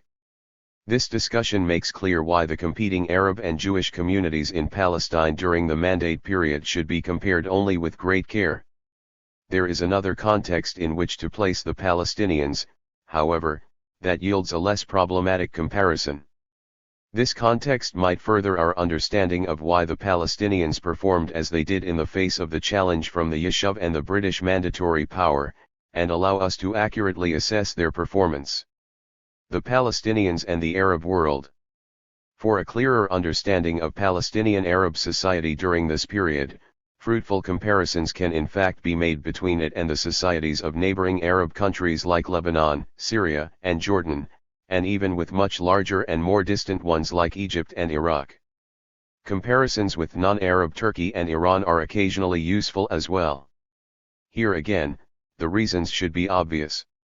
Over at least the past few centuries, Palestine had always been intimately linked economically, administratively, and in social terms to the surrounding regions, and in particular to the other parts of Bilad al-Sham, Greater Syria, what is today Syria, Lebanon, Jordan, Israel, and the occupied Palestinian territories. Like them, for 4 centuries it had been part of the Ottoman Empire, a powerful state that strongly influenced many aspects of the history and social makeup of the region. In spite of the myriad differences among Middle Eastern countries, Palestine's level of economic development, its social structure and patterns of land tenure, and the political and ideological trends that affected it were all broadly similar to those in neighboring Arab countries, particularly those immediately adjacent to it to the north and east. It was similar as well in some respects to other Middle Eastern states. In developing a meaningful comparative context for Palestine, these are manifestly the countries to examine. One reason that comparisons with neighboring Arab societies are particularly useful is that it is often claimed that Palestinian society before 1948 was incomplete or distinctively odd in some fashion, and that this largely explained its rapid collapse in 1948 during the decisive phase of its conflict with Zionism. The unspoken implication of this allegation, sometimes explicitly expressed, is that the Palestinians did not have the preconditions for a successful national effort and were therefore doomed to lose in a conflict with a Jewish society that, events have amply proven, did have these preconditions. Leaving aside for the moment the question of precisely why the Palestinians were so overmatched in 1948, it is worth looking at the degree to which Palestinian society had developed before 1948 in comparison with its Arab neighbors. Most of the Arab countries immediately surrounding Palestine received their independence only a few years before Israel did, and by 1948 already possessed relatively complex governmental structures with many of the features characteristic of an independent state, including ministries dealing with a range of internal matters, some representative institutions, and military forces. All of them had developed these structures well before they won their nominal freedom from their French and British colonial masters in the years leading up to 1948. In the case of Egypt, these institutions had been in place since even before the British occupation of 1882. Although Palestine was in this important respect highly dissimilar to these newly independent Arab countries, it can still be fruitfully compared with them in the social, economic, and cultural spheres, as well as in terms of the institutions of what is today fashionably called civil society. Such a comparison can help us understand why Palestinian society was less successful than otherwise similar, Arab societies in meeting the challenges of the mandatory period, although the Palestinians obviously faced challenges of a completely different order than those facing their Arab neighbors. Any serious attempt to compare Palestinian and other Arab societies in the interwar period comes up against a complicating factor. The economic and social data available for Palestine is considerably more extensive and detailed than that which exists for most other Arab countries, partly because the Palestinian Arabs were the majority population of a country dominated by a colonial power practicing direct rule. More data was thus collected in Palestine than in other nearby Arab countries, where British and French control was more indirect. 65 It is nevertheless possible to make illuminating comparisons between Palestine and its Middle Eastern neighbors in a number of areas, if one takes careful account of the imprecision of some of the data. One such area is literacy. Here Palestine was clearly in advance of some other countries of the region. Thus the literacy of Muslim males over the age of 7 in Palestine, Egypt, and Turkey was 25.1%, 20.3%, and 17.4%, respectively, at about the same time in the middle of the Mandate period. 66 Given the existence in both Palestine and Egypt of a large number of Christians, who as a general rule had higher literacy rates due to superior education thanks in part to the spread of missionary schools, the overall literacy rates of these two countries, including both Muslims and Christians, compared even more favorably with those in Turkey, whose population was overwhelmingly Muslim, than these figures would indicate. The abysmally low rates of female literacy in all three countries, only 3.3% of Muslim females in Palestine were literate in 1931, brought down the overall totals. As late as 1947, in spite of massive efforts to expand and improve education in the interim, only 22.8% of all Egyptian adults were literate, 67 a figure matched by Palestinian adults 16 years earlier, in 1931. 68 In Syria and Lebanon, male literacy rates were higher than in other countries of the region. In 1932 Syria's was 32% and that of Lebanon a very high 53%. 69 Another area where comparison is useful is education. We have seen that in Palestine by 1947 nearly half the Arab school-age population was enrolled in schools. In that year, 147,000 of an estimated Arab school-age population of 330,000, or 44.5%, were being educated in government and private schools, with 103,000 in the former and the rest in the latter. 70 While these figures may seem modest by recent standards in many countries of universal or near universal schooling, they represent a significant improvement in little over 2 decades. Just over 20% of Arab school-age children were in school in 1922 to 23. And in the towns in 1945 to 46, 85% of boys and 65% of girls were in school. The problem was in the countryside, where, as we have seen, the large majority of the Arab population lived, and where only 65% of boys and 10% of girls were in school.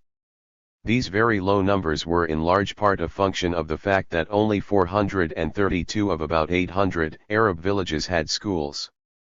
71 It is nevertheless striking that by the end of the Palestine Mandate a majority of Arab boys in both city and countryside, and of Arab girls in the cities, was in school. In Egypt there was a major expansion of the educational system in the same period, during which time education became a national issue, in view of the reluctance of the British authorities since the time of Lord Cromer, who effectively ruled Egypt from 1883 until 1907, to allow significant expenditure on education.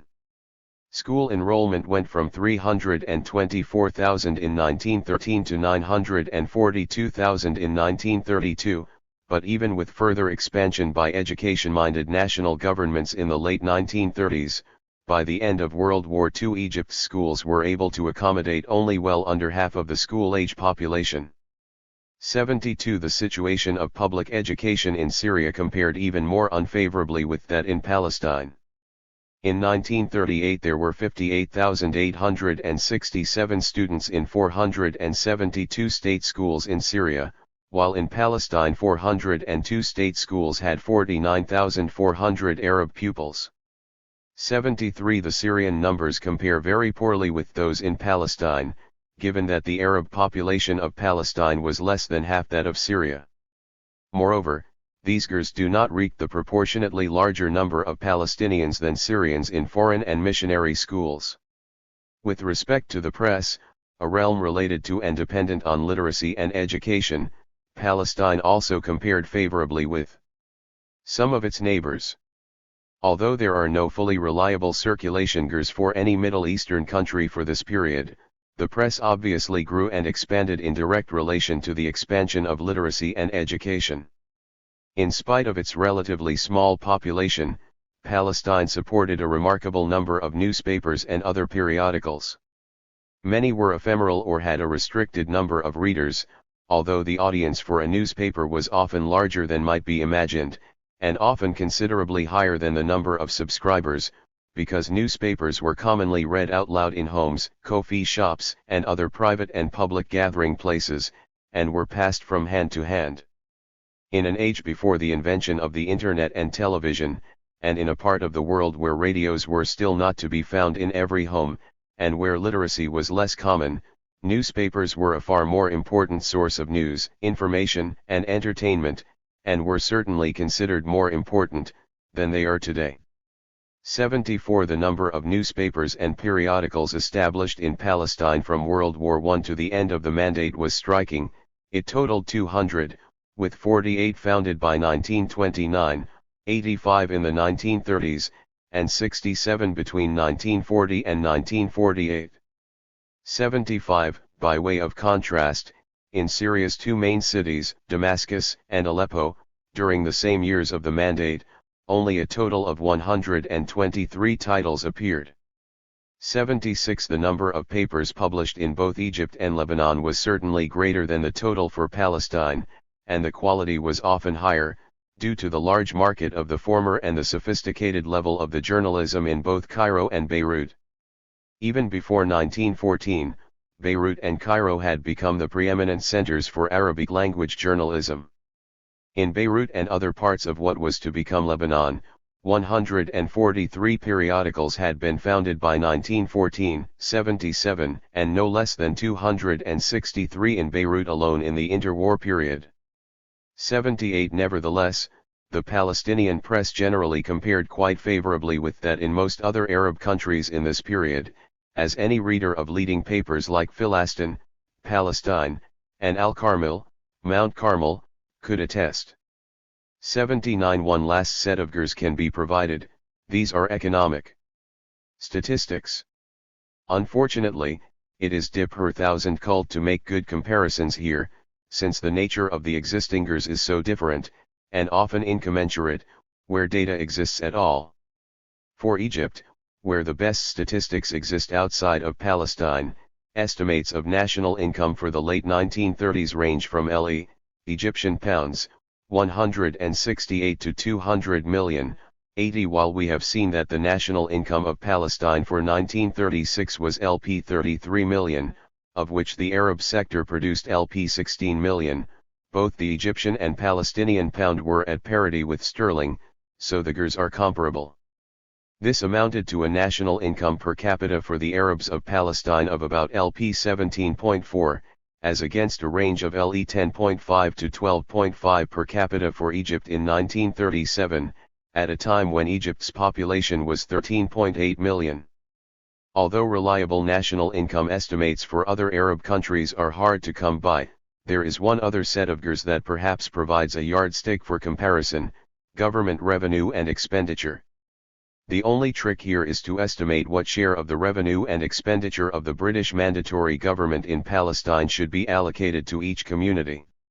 This was a vexed issue during the Mandate, with the relatively wealthy Yishuv claiming that they provided a disproportionate share of revenue, while the Arabs, who did not enjoy either the para-state services of the quasi-governmental Jewish agency established under the terms of the Mandate or the Yishuv's lavish capital inaus, benefited from a disproportionate share of expenditures. These numbers are nevertheless of some comparative utility. Government revenue in Palestine grew from LP 2.45 million in 1930-31 to LP 4.64 million in 1936-37, and to LP 8.9 million in 1942-43. 81 expenditure in the same years totaled LP 2.56, 6.07, and 10.25 million.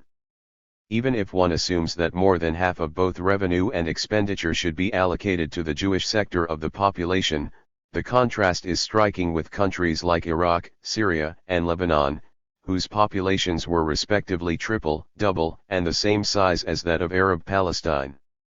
Iraq's revenues were Iraqi dinar, 3.84, 6.02, and 12.00 million, and its expenditures 3.83, 7.15, and 11.23 million in the same 3 years. Like the Egyptian and Palestinian pounds, the Iraqi dinar was at parity with sterling during this period. Syrian government revenues and expenditures were much smaller, converted into sterling. The former amounted to L1.24, 1.13, and 2.49 million, with the latter in similar ranges. Lebanon's government was even smaller, its revenue and expenditure were about half those of Syria. These numbers relate to a period of just over a decade, when overall the Arab sector of the economy produced about half of Palestine's national income, although its share was much larger than that of the Jewish sector at the beginning and somewhat smaller at the end. During that time, the Palestinian government raised far more money per capita from, and spent far more money per capita on, its Arab population than did that of Iraq.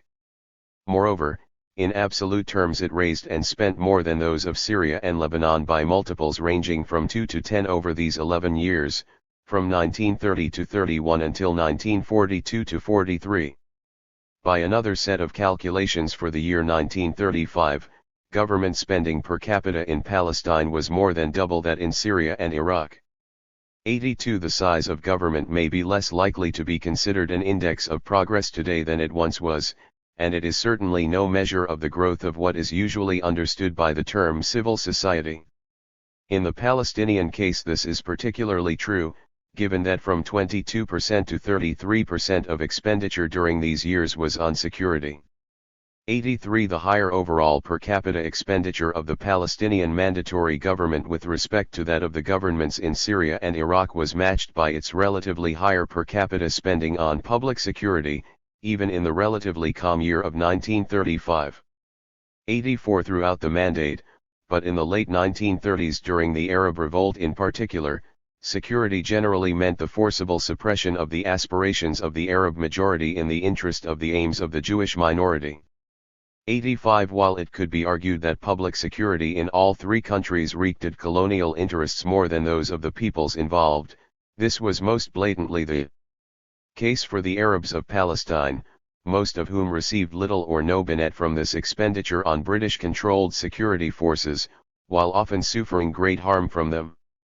86. By contrast, at least some spending on security in Iraq and Syria involved the establishment of law and order and the creation of national military, police, and judiciary institutions that were maintained after independence, and may be seen as having served to further some Iraqi or Syrian national interest.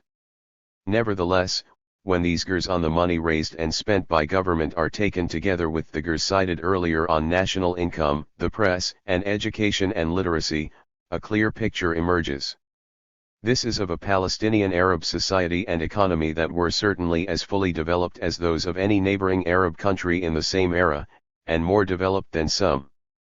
By some indices Palestine was indeed better of, thus in 1935 it exported more than either Syria or Iraq, and while slightly more than half of these exports were produced by the Jewish sector of the economy, it should be remembered that in that year the Arab population of Palestine was less than 1 million, while both Syria and Iraq had more than 4 million people. 87. A myriad of subjective observations about the relative general prosperity of Palestinian Arab society, or the high standard of Palestinian journalism, or the excellent quality of the Palestinian educational system, as visitors from other Arab countries perceived them, support such quantitatively derived conclusions, for all the ahs and the many gaps that exist in the data. 88. None of this in any way explains what happened to Palestinian society in 1948. It should, however, help to dispose of the canard that this was in some measure a less than complete society, or the suggestion that it was a society irremediably mired in social backwardness. Palestinian society was certainly overmatched by the European standards of the Yishuv in a variety of economic, social, and organizational realms.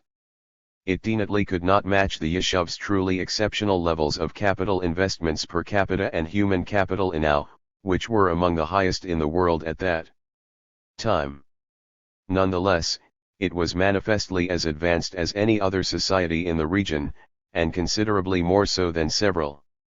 As I have tried to show elsewhere, by the early years of the Mandate the Palestinians had already developed a modern national consciousness, which had taken hold among important segments of the population.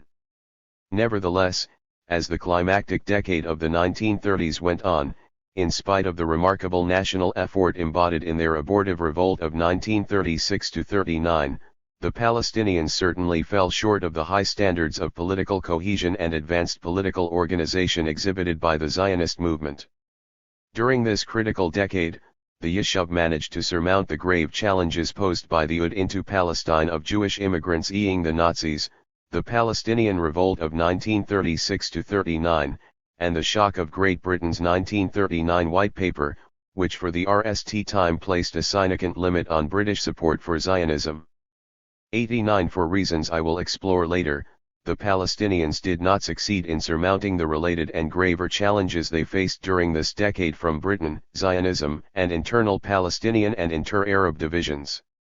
These failures notwithstanding, by comparison with neighboring Arab societies, Palestinian society before 1948 was relatively coherent and reasonably developed in some respects. By the standards of its time and place, it could be seen as at least a half-full glass, even as by the far more demanding standards of comparison, competition, and connect with the rapidly growing Yishuv it may have appeared less than half-empty. What the Palestinians lacked, in other words, was neither a sense of identity nor a vibrant economy and civil society. What they apparently did lack, however, was the capacity for social and political mobilization per thousand to overcome the challenges they faced, and the support for this process that a state or para-state structures would have provided. The Palestinians and the British Mandate. The Mandate's iron cage. Comparisons of the constitutional position of the Palestinians and the Jewish community vis-a-vis the British during the Mandate period often ignore basic realities, just as do economic and social comparisons between them. Thus it is frequently simply assumed that the two sides were in much the same situation as regards the mandatory power, with each enjoying certain advantages and laboring under certain disadvantages. The British contributed mightily to this profound misperception by portraying themselves as dispassionate, even-handed arbiters between two relatively evenly matched local groups, whose interests they attempted to balance. According to an even more myopic and partisan view, the British are seen to have favored the Arabs over the Zionists throughout most of their 31 years of rule over Palestine. These are both completely false depictions of the actual situation. To understand why, it is necessary to look carefully at the complex and unique legal and constitutional framework through which Britain managed its occupation of Palestine. A careful examination of this framework reveals that it constituted a kind of iron cage for the Palestinians, from which they never succeeded in escaping. 2. The Mandate for Palestine issued by the League of Nations in July 1922 was an internationally recognized document representing the consensus of the great powers of the day as to the disposition of the former Ottoman territory of Palestine. By this time, many of the Arabs of Palestine were already coming to think of themselves in national terms as a people. As I have shown elsewhere, this was only one of their overlapping senses of identity, which included being part of the larger Arab people and of Greater Syria, as well as having other religious, local, and familial identities. 3. In the wake of Great Britain's occupation of their country and the collapse of the Ottoman Empire, of which Palestine had been a part for 4 centuries, the Palestinians were confronted with a number of unpalatable realities. These included most importantly the fact that the League of Nations mandate for Palestine, constituting the entire legal basis for the British regime erected in their country, and which was never mooted until the demise of the League with the outbreak of World War II, explicitly refrained from mentioning either the Palestinians as a people or their national self-determination. By contrast, the Jewish minority of the population was so recognized. Indeed, it could be argued that the constitutional structure of the regime built in Palestine on the basis of the League of Nations mandate was specifically designed by its British architects to exclude national self-determination for the Arab majority, even while facilitating the same end for the Jewish minority. The mandate for Palestine included the entire text of the Balfour Declaration, named for the British Foreign Secretary, Arthur James Balfour, notably its provisions relating to the establishment in Palestine of a national home for the Jewish people. It included 6 articles, 2, 4, 6, 7, 11, and 22, relating to the obligations of the mandatory power to foster and support this endeavor. In both documents, the Palestinians were never once cited by name, whether as Palestinians or as Arabs, and were referred to only as non-Jewish communities, possessing solely civil and religious rights. Their national and political rights were mentioned in neither. By contrast, national rights were ascribed to the Jewish people, and the League of Nations mandate made it a solemn responsibility of Great Britain to help the Jews create national institutions. The mandatory power was specifically called upon to extend all possible assistance to the growth and development of this national entity, notably by encouraging Jewish immigration and close settlement on the land. The tiny Jewish community of Palestine, composing about 10% of the country's population at the time, was thereby placed in a distinctly privileged position. By contrast, the Arab majority, constituting 90% of Palestine's population, was effectively ignored as a national or political entity. While the mandate's 28 articles included 9 on antiquities, not one related to the Palestinian people per se, they were variously and vaguely deemed as a section of the population, natives, or peoples and communities. As far as Great Britain and the League of Nations were concerned, they were definitely not a people. For in consequence of the imposition of this peculiar constitutional structure, the Palestinian people and their leaders faced a cruel dilemma throughout the mandate period. Starting soon after the British occupation, they repeatedly pressed Great Britain to grant them the national rights, notably self-determination, and the political rights, notably representative government, they justly considered were their due. They claimed these rights on the basis of the American President Woodrow Wilson's 14 points, 5 Article 4 of the Covenant of the League of Nations, 6 Allied promises to support Arab independence during World War I, 7 and their natural rights as a people. Each time they did so, however, they were told that they were obliged to accept the terms of the mandate as a precondition for any change in their constitutional position. But these terms denied the Palestinians any of these rights, or at best subordinated them completely to the national rights of the Jewish people. Acceptance of the mandate by the Palestinians would thus have meant their recognition of the privileged national rights of the Jewish community in what they saw as their own country, and formal acceptance of their own legally subordinate position, indeed of their non-existence as a people. This was something that the Palestinians felt they could not do without denying their own rights. Their own national narrative, and the evidence of their own eyes, which told them that Palestine was an Arab country and belonged to them, and to them alone. Perfectly illustrating the situation the Palestinians faced, the British colonial secretary, Lord Passelt, meeting with a Palestinian delegation visiting London in May 1930, responded to its demand for a parliament elected by the people in proportion to their numbers, irrespective of race or creed, as follows. Of course, this parliament, as you call it, that you ask for, would have to have as its duty the carrying out of the mandate. The mandatory power, that is the British government, could not create any council except within the terms of the mandate and for the purpose of carrying out the mandate. That is the limit of our power. Would you mind considering our dip per thousand culti that we cannot create a parliament which would not be responsible and feel itself responsible for carrying out the mandate? 8. The disingenuousness of Passel's utterance is not what is most notable about his response. 9. Nor is its illogic, which was manifest to outside observers at the time, such as the veteran French Foreign Minister Aristide Briand, who wrote in a note on a secret French diplomatic verbatim report of the meeting, La position de l'Angleterre apparaît d'alors comme un comble d'illogisme, the position of England seems to be the height of illogic. 10. For how could a representative, democratic institution like a parliament be required in effect to negate the rights of the majority that had elected it? A member of the delegation, the Mufti, Haj Amin al-Husseini, tried to explain to Lord Passel that Palestinian acceptance of a parliament charged with carrying out the terms of the mandate would be self-murder. Passel brushed his objections aside and tried to convince his interlocutors to accept an Arab agency, along the lines of the Jewish agency, which had been set up in accordance with the terms of the mandate, instead of an elected representative parliament. 11. Passel's response is most interesting for showing in the starkest terms the almost inescapable dilemma produced for the Palestinians by the mandate system fashioned by the British, and the dip per thousand cultis that the Palestinian leadership of the day faced in trying to cut this formidable Gordian knot. As with comparisons in the social and economic spheres, it is all too easy for historians who mistakenly start from the false assumption that the two sides were on an equal footing vis-a-vis the British, or even worse, that the British favored the Arabs, to underestimate the extent of these legal and constitutional obstacles to the realization of Palestinian aspirations, and the dip per thousand culti of overcoming them.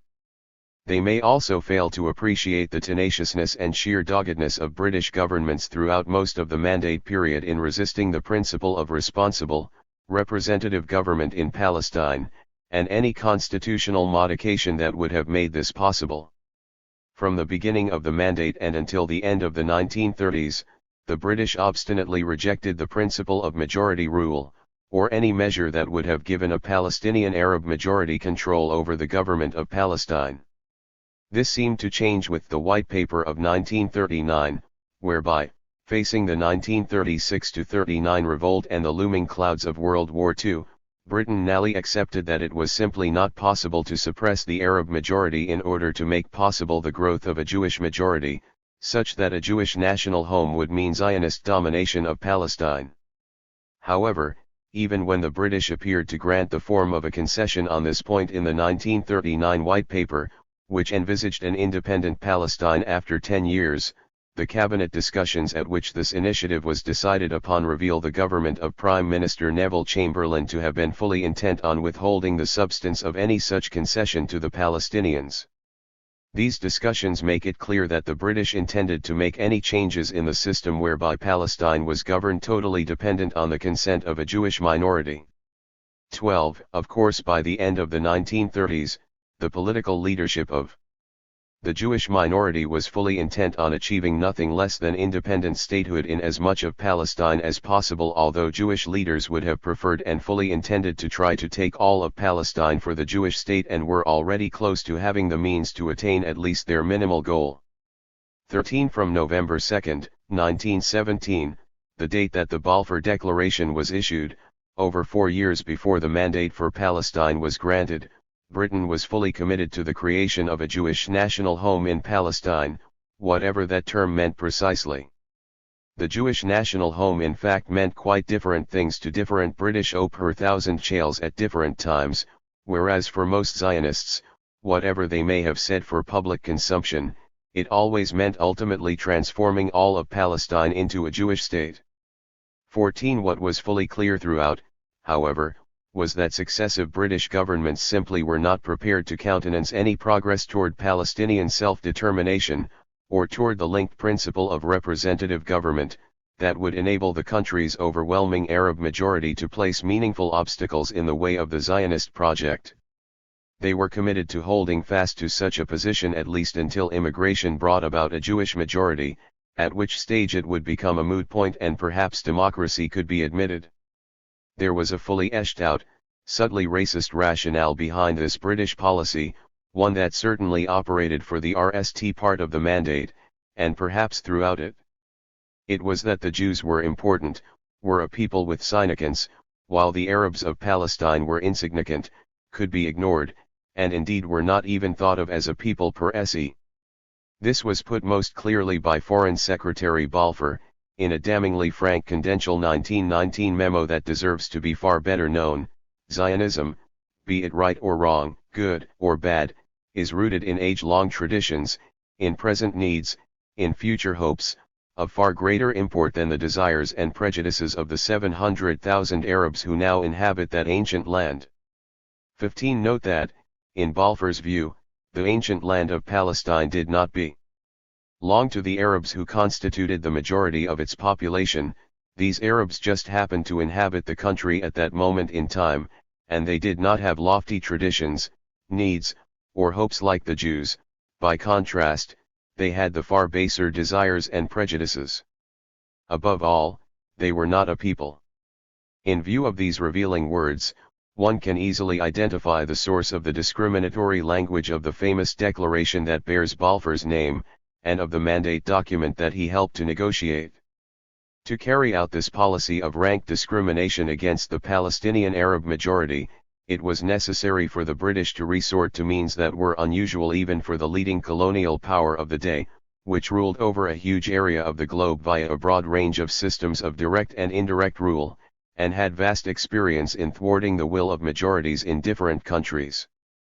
In order to protect the establishment of a Jewish national home in Palestine against the opposition of the majority of the population, the British were obliged to keep the reins of central state power in the mandatory administration entirely in their hands, even as they allowed the Yishuv virtually total internal autonomy. This autonomy included full-edged representative institutions, internationally recognized diplomatic representation abroad via the Jewish Agency, and control of most of the other apparatuses of internal self-government, amounting to a para-state within, dependent upon, but separate from, the mandatory state. Palestine thus represented a striking anomaly among the Class A League of Nations mandates. These territories were all former parts of the Ottoman Empire that had been provisionally recognized in 1919 by Article 4 of the League's Covenant as independent states, deemed to be in need solely of a period of external advice and assistance until they could take their place as full-edged members of the international system. This process was completed with Iraq in 1932, when it attained independence and joined the League of Nations, and belatedly with the other Class A mandates, with the exception of Palestine, Lebanon and Syria obtained their independence in 1943, with Transjordan in 1946, and with Israel in 1948. Although Article 4 of the League of Nations Covenant was cited in the preamble to the Palestine Mandate, its full implications for the governance of the country were otherwise ignored in the rest of that document, as they were in the policies that the British followed in Palestine in succeeding decades. A comparison with countries in similar situations would be useful here. For most of the interwar period, the other Class A mandates were governed under their British and French High Commissioners by a king and prime minister in Iraq, an Amir and prime minister in Transjordan, and presidents and prime ministers in Syria and Lebanon. Even though the individuals in these positions were often no more than gur-heads, they had at least nominal authority, and sometimes much more than that. In principle, they represented the sovereignty of these independent states, which were supposedly only temporarily under foreign tutelage. In Palestine, by way of contrast, the British High Commissioner was the highest, indeed the sole, source of authority in the land. Although the Jewish Agency had a status guaranteed by the mandate itself, there was no parliament or any other elected nationwide representative body, and no cabinet, nor were there any responsible Arab per thousand shales. The status of Palestine in this respect was thus anomalous even by comparison with many other parts of the vast formal and informal British Empire of the interwar period. The Palestinian Arabs were thus in a situation that was relatively unusual in the Arab Middle East, of a new polity emerging without being allowed any of the attributes of stateness. In this respect, the Palestinians during the interwar years were totally unlike the peoples of Egypt, Iraq, Syria, Lebanon, and Jordan, and indeed unlike even the peoples in most other colonial and semi-colonial domains in the Middle East and North Africa, the main exceptions being Algeria and Libya. Needless to say, they were also in this respect totally unlike the Yishuv under the leadership of the Zionist movement. Specifically, the Palestinians had no international sanction for their identity, no accepted and agreed context within which their putative nationhood and independence could express itself, and their representatives had no access whatsoever to any of the levers of state power. In fact, access to those levers was systematically denied to anyone of Arab background.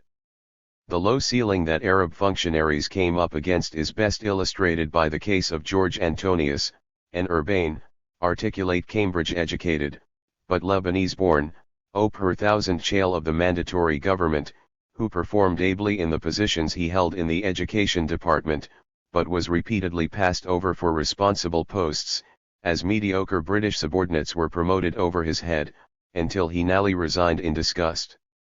16 similar limitations did not apply to Jewish per thousand chales, if they were British by origin rather than Palestinian. Among them were the RST High Commissioner, Sir Herbert Samuel, and Norman Bentwich, Attorney General of Palestine until 1930, both deeply committed Zionists. By way of contrast, although a few senior British per thousand chales might well be considered anti-Zionist, pro-Arab, or even anti-Semitic, from the beginning of the British occupation of Palestine in 1917 until its bitter end in 1948, none of the top appointees of the mandatory administration outside the judiciary were Arabs. Once again, the contrast with the situation of other Arab countries is highly illustrative. By the early 1930s, Yemen, Saudi Arabia, Egypt, and Iraq were already independent states, with Arab ministers and senior functionaries throughout the machinery of state. In Syria, Lebanon, and Transjordan during the same period, there were Arab government per thousand chales up to the rank of ministers, parliaments existed, and many of the trappings of power were in Arab hands, although France and Britain still retained substantive power. As we have seen, by 1946 the latter three countries were also independent, even if the independence of all seven was hedged around with drastic limitations. Meanwhile, although Morocco, Tunisia, the Sudan, and all of the Arabian Peninsula's sheikdoms, emirates, and sultanates, which later became the independent states of Kuwait, the United Arab Emirates, Qatar, Bahrain, Oman, and South Yemen, the latter eventually incorporated into the Arab Republic of Yemen, were under a variety of forms of indirect European control until the 1950s, all were ruled in some measure by their own indigenous governments. 17 These Arab states had recognized indigenous state structures staffed by Arab functionaries, even though the colonial powers maintained a high level of supervision through the imposition of restrictive and intrusive controls, backed up with the highly unpopular stationing of their military forces throughout the Arab world during the interwar period, even in Iraq and Egypt, both nominally independent states. 18 These indigenous state structures operated autonomously throughout most of the colonial period, albeit in many cases under the supervision and control of omnipresent, and sometimes omnipotent, European colonial per thousand sers or advisors. The sole exceptions to this pattern in the entire Arab world were Mauritania, the Spanish Sahara, and the Aden Crown Colony, as well as Libya and Algeria, which too not coincidentally were sites of settler colonialism, like Palestine. Settler colonialism, which involved replacement of the indigenous population by a new one, or at least the subordination of the former by the latter, denied any form of representation or control over governance to that indigenous population. It could not have been otherwise, since no indigenous majority would have voluntarily ceded its country to a settler minority, and settler colonial projects in consequence necessarily had to be executed by force. These differences were largely a result of the fact that the terms of all the other mandates, and the positions of the colonial powers in most other Arab countries, again, with the notable exceptions of Libya and Algeria, and indeed even the position of Britain in many of its colonies such as India, were predicated on the assumption that in each of these countries there was a people either already in existence or in emergence, with the eventual right to independence and statehood. This was held to be true even though in some cases independence was envisaged by the colonial power as taking place in the distant future. In the case of Palestine, however, this national existence was explicitly recognized only for the Zionists in the terms of the mandate, which as we know reprised the wording of the Balfour Declaration in speaking of a Jewish people with the right to a national home, whose right to independence was implicitly recognized. Meanwhile, as we have seen, the Palestinians were, both explicitly and by omission, denied the same recognition. Thus, after having been part of the independent Ottoman Empire, with a parliament to which they had elected deputies in 1877, 1908, 1912, and 1914, the Palestinians thereafter found their country in a position that was far worse than that of all the other Class A mandates, and worse even than that of many colonies. At the May 1930 London meetings with a delegation of Palestinian leaders, both Lord Passold and British Prime Minister Ramsay MacDonald brushed aside as irrelevant Palestinian arguments based on Article 4 of the Covenant. When Passold went on to stress the unfavourable position of the Palestinians, saying, "Your position is inferior to that of a colony and it is our duty under the mandate to endeavour that you should rise to the point of a colony," some of his Arab interlocutors were shocked. "Do you mean that we are below the Negroes of Africa?" expostulated the Mufti. Passold reassured him that they were not, but that they were less than some other colonies like Australia and Canada. To that, another delegate, Raghib Bey al-Nashashivi, responded, lamenting that we had a government of our own in which we participated. We had parliaments. He was referring of course to the Ottoman Parliament before the British occupation, in which, incidentally, al-Nashashivi himself had been an elected deputy for Jerusalem. Passold answered by bringing the discussion back once again to the grim necessity of his interlocutors accepting the terms of the mandate, which the Palestinian leaders present simply could not do. 19 Get back into, they were being told. In consequence of this unyielding British position, the Palestinian Arabs were allowed neither access to control of the mandate government, nor the right to build up their own powerful, autonomous, internationally recognized parastate structure, as the Zionists were with the Jewish Agency. Thus, the group of leaders who met with Passold and MacDonald, which included 6 of the most prominent Palestinian political leaders of the day, among them Musa Kazim al-Husseini, head of the Arab Executive, elected by the Third Palestinian Arab Congress, a nationalist body that met in December 1920, but never per thousand Chali recognized by the British, Haj Amin al-Husseini, the Mufti, and al-Nashashivi, the mayor of Jerusalem, were not recognized by the British as acting in any per thousand Chal capacity. In the per thousand Chal British minutes of the meeting they are described as a deputation to the Prime Minister and the Secretary of State for the colonies from Arab-Palestinian interests regarding the position of Palestine. 20 The 6 most important leaders of a people constituting the overwhelming majority of Palestine's population were thus seen as representing no more than Arab-Palestinian interests regarding the position of Palestine. This was consistent with the British position denying the representative nature of any body purporting to speak for the Palestinians, unless as a precondition it accepted Britain's policy of support for the Jewish national home and the concomitant denial of Palestinian national rights.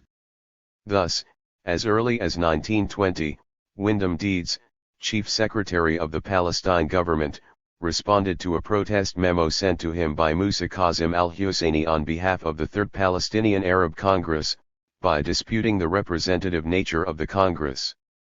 21 When Herbert Samuel met with the Arab executive elected by the Congress, to stress that they must accept the Jewish national home policy embodied in the mandate as a condition of recognition by the government, they reminded him that he had accepted to meet with them in spite of their protests against this policy.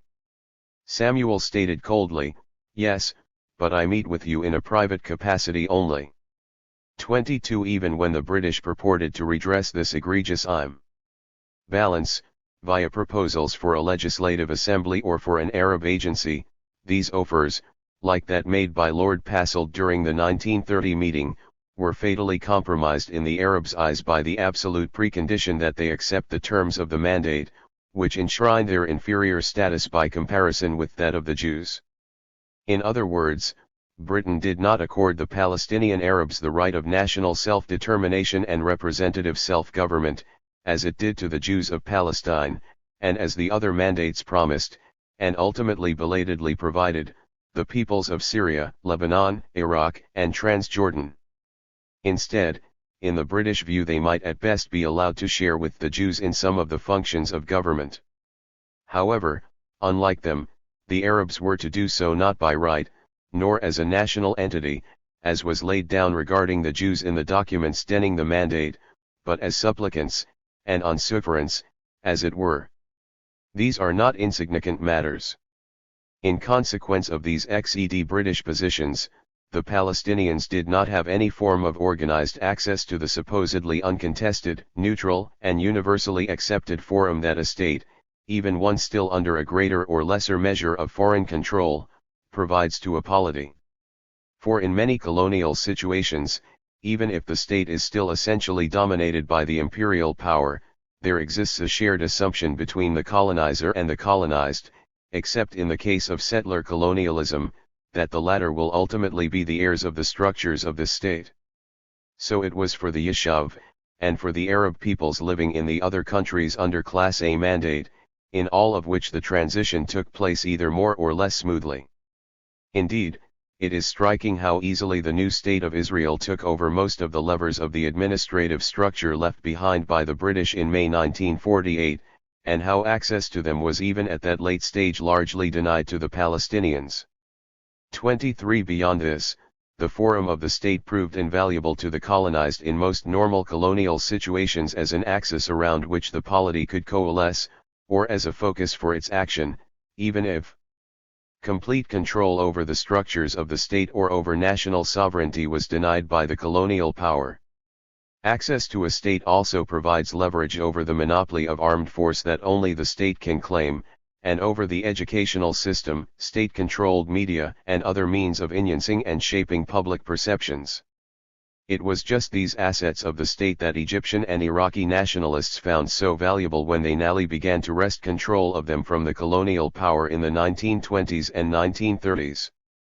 24 A further problem facing the Palestinians is well summarized by the political scientist Issa Khalaf. More fundamentally than self-governing institutions, the lack of effective power over the state meant that the Palestinian Arab notability which headed the national movement would be unable to use the resources of the state to centralize power in its hands and thereby develop into a cohesive stratum.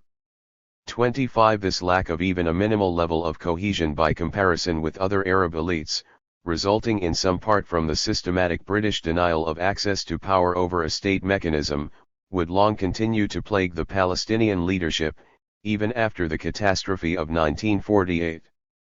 Nor did the Palestinians even have a parastate structure like the Jewish Agency, since the British would only recognize an Arab agency, as Passelt suggested they might in 1930, on condition that they accepted the terms of the mandate. We have seen that the Palestinians considered the mandate to constitute the negation of their national existence as a sovereign people in all of their country. An earlier British proposal, made in 1923, for an Arab agency to be appointed by the High Commissioner, rather than elected as in the Jewish case, was, in the words of N. Mosley Lesk, a pale reaction of the Jewish agency, without most of its power and functions, without sanction in the mandate, without independence, and without international standing. 26. This latter point is extremely important, for by the terms of the League of Nations mandate, the Jewish Agency was recognized as a public body for the purpose of advising and cooperating with the administration of Palestine. The Resulting recognized international standing of the Jewish Agency meant that the Zionist movement was entitled to diplomatic representation in Geneva before the League of Nations Permanent Mandates Commission, in London and elsewhere. By contrast, the Palestinians had no international standing whatsoever, and indeed were often dependent on the hostile and unsympathetic British for such unsatisfactory diplomatic representation as they could obtain in Geneva and elsewhere.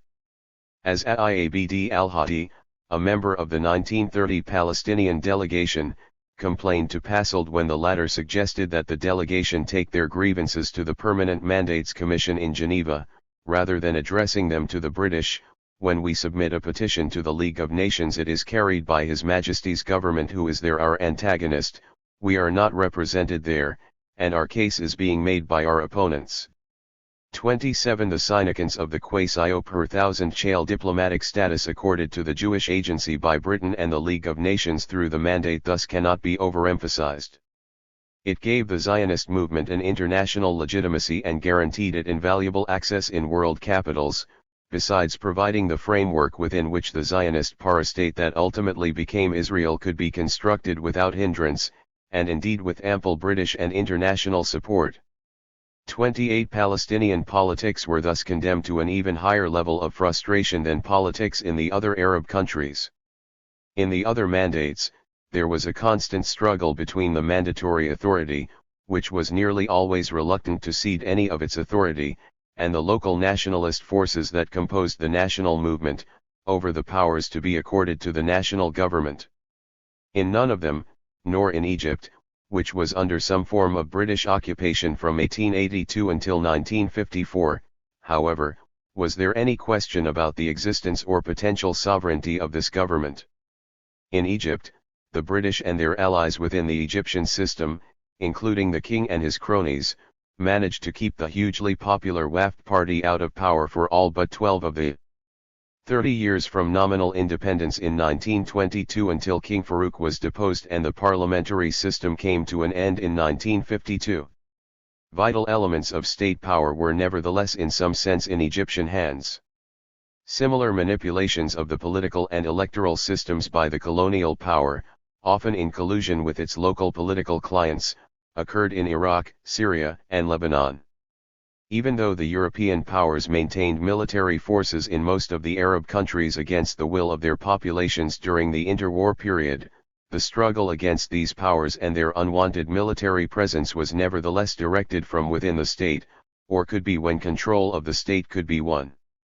29. The Palestinians never had any such advantages. And they proved unable to create their own autonomous forum from which to challenge the colonial authority and its Zionist protégés. A question remains, why were the Palestinians unable to create such an independent structure, notwithstanding British obstruction and non-recognition? For even if it were obliged to operate initially in spite of a lack of British and international recognition, such a uninational structure could have served as an alternative pole of legitimacy to the mandatory state structure, which the Palestinians perceived as illegitimate because it was based on the discriminatory terms of the mandate.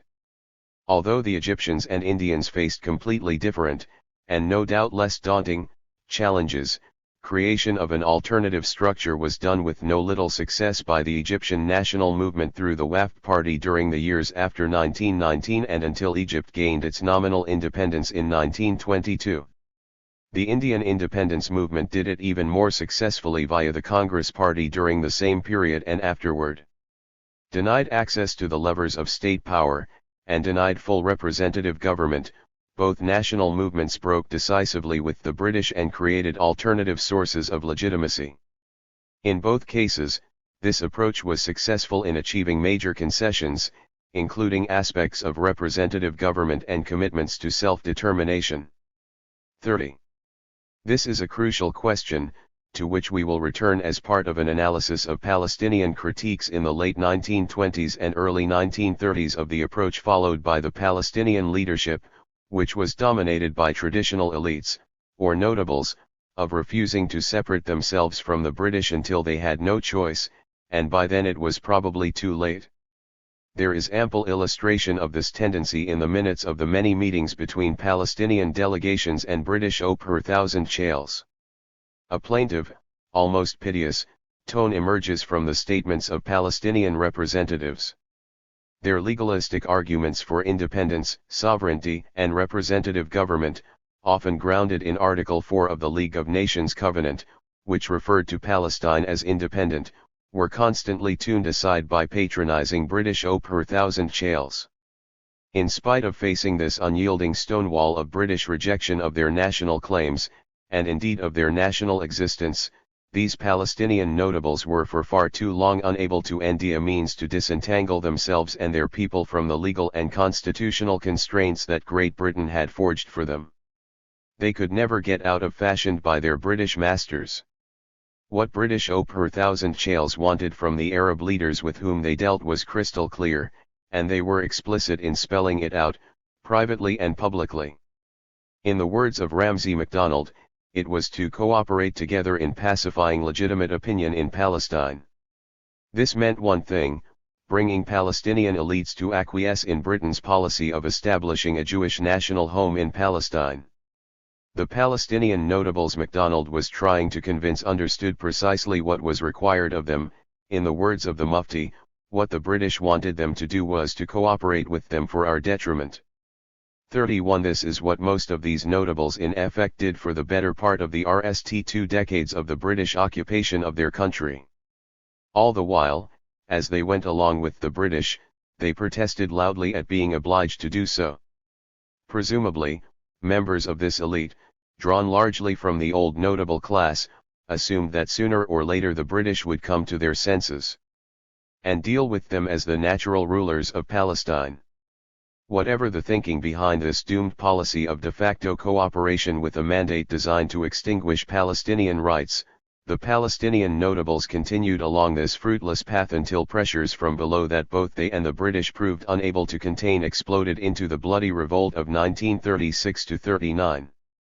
How and why the Palestinian leadership went along with the British, and why the inevitable explosion was so long in coming, are in part explained by the impact of some of the institutions, notably religious, created by the British in lieu of the political, representative, and national structures demanded by the Palestinians. The communitarian paradigm invented religious institutions. The British colonial undertaking in Palestine did not begin from a tabula rasa, even if the unique ingredient of Zionism made it an unprecedented experiment of sorts. Very little that Great Britain did in Palestine, or in any other colony, mandate, possession, or sphere of influence, was without a referent to its rich colonial heritage, notably in India and Ireland. In particular, the colonial practices that British per thousand shales brought to bear in the different parts of the far-flung empire they controlled were profoundly enacted by hundreds of years of experience accumulated by the British governing classes in ruling over the Irish and the Indians.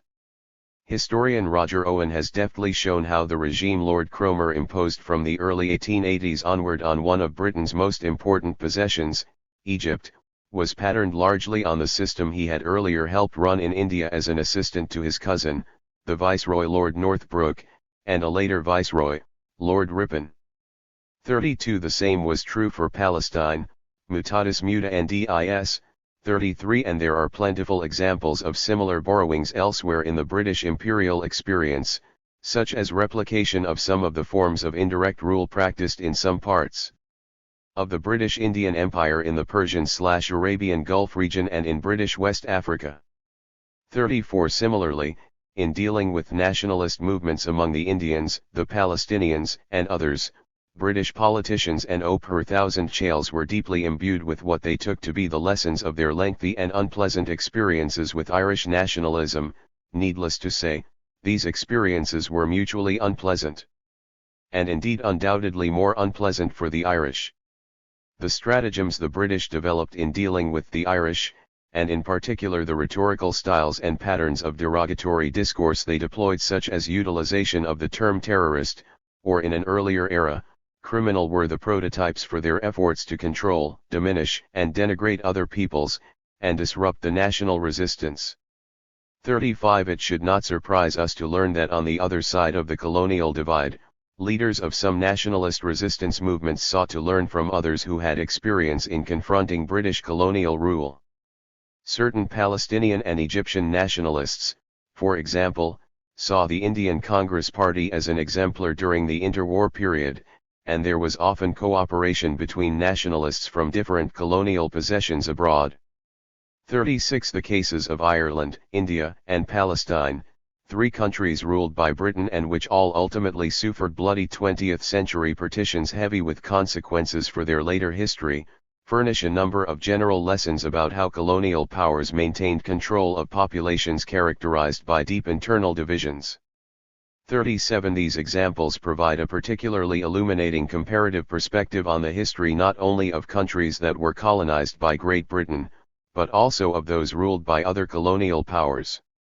Notably, the other great colonial power of this period, France, assiduously applied lessons learned in its North and West African and Southeast Asian colonies, protectorates, and possessions before World War I to the mandates that it acquired after the war in Syria and Lebanon.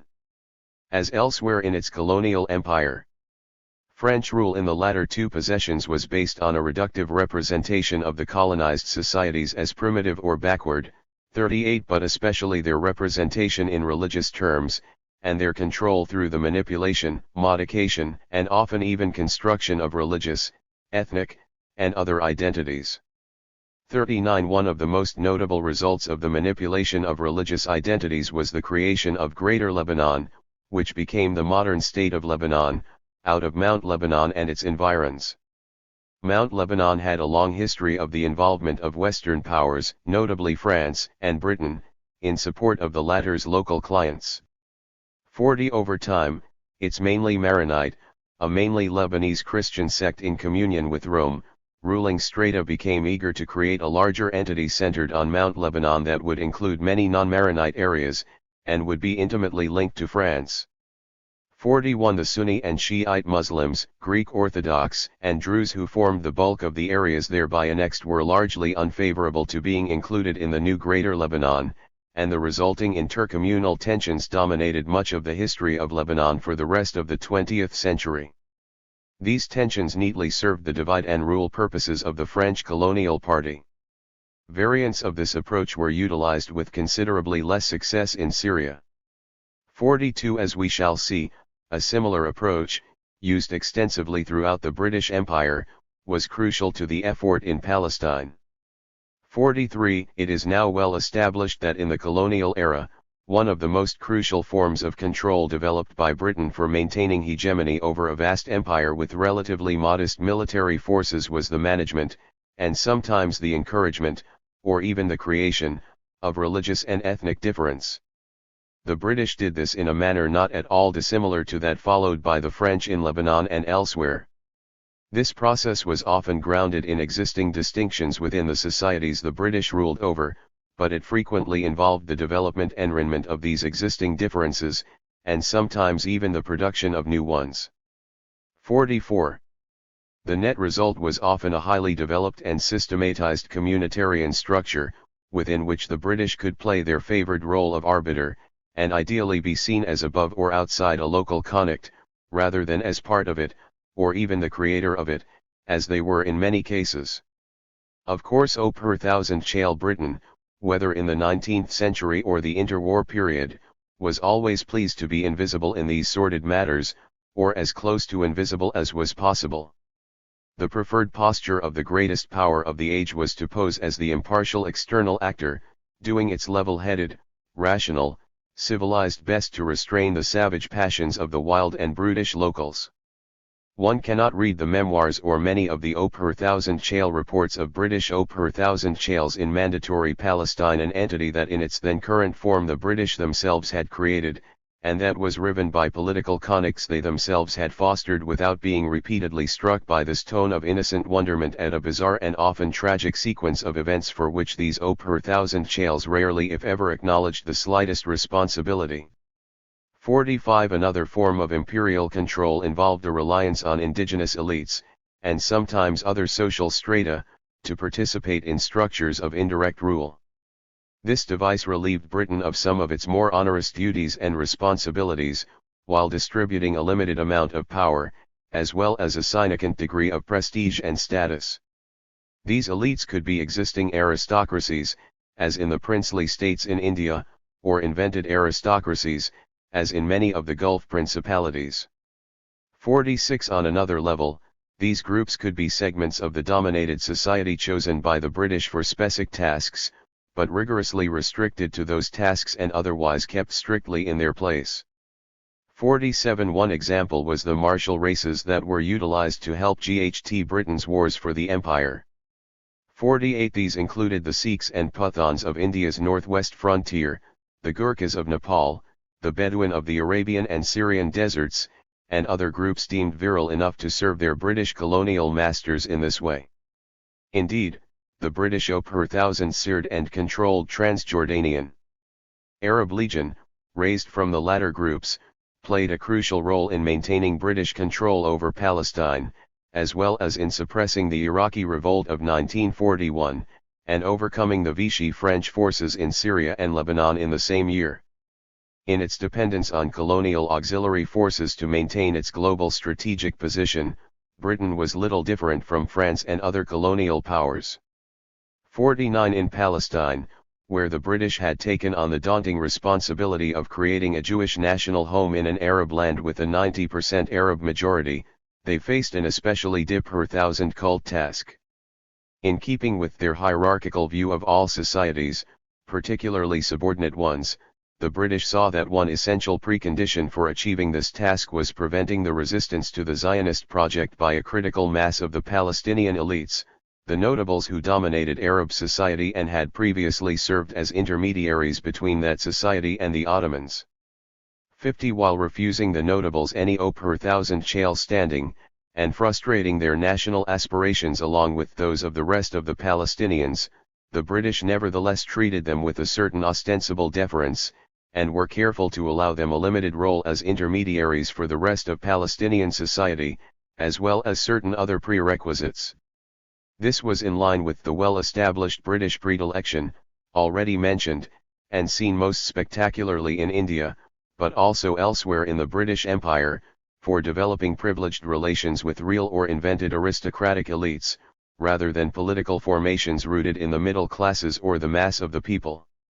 Among the most successful means for achieving this end in Palestine was the establishment and empowering by Britain of refashioned, as well as entirely new, Islamic institutions dominated by some of these traditional notables, institutions like the Sharia court system, the network of public charitable foundations, and the administration of Muslim holy places in Palestine.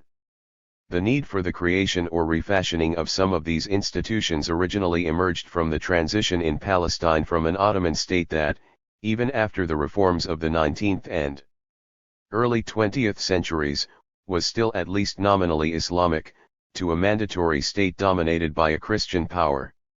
Historian Yuri Kupferschmidt has well described the dilemma the British faced.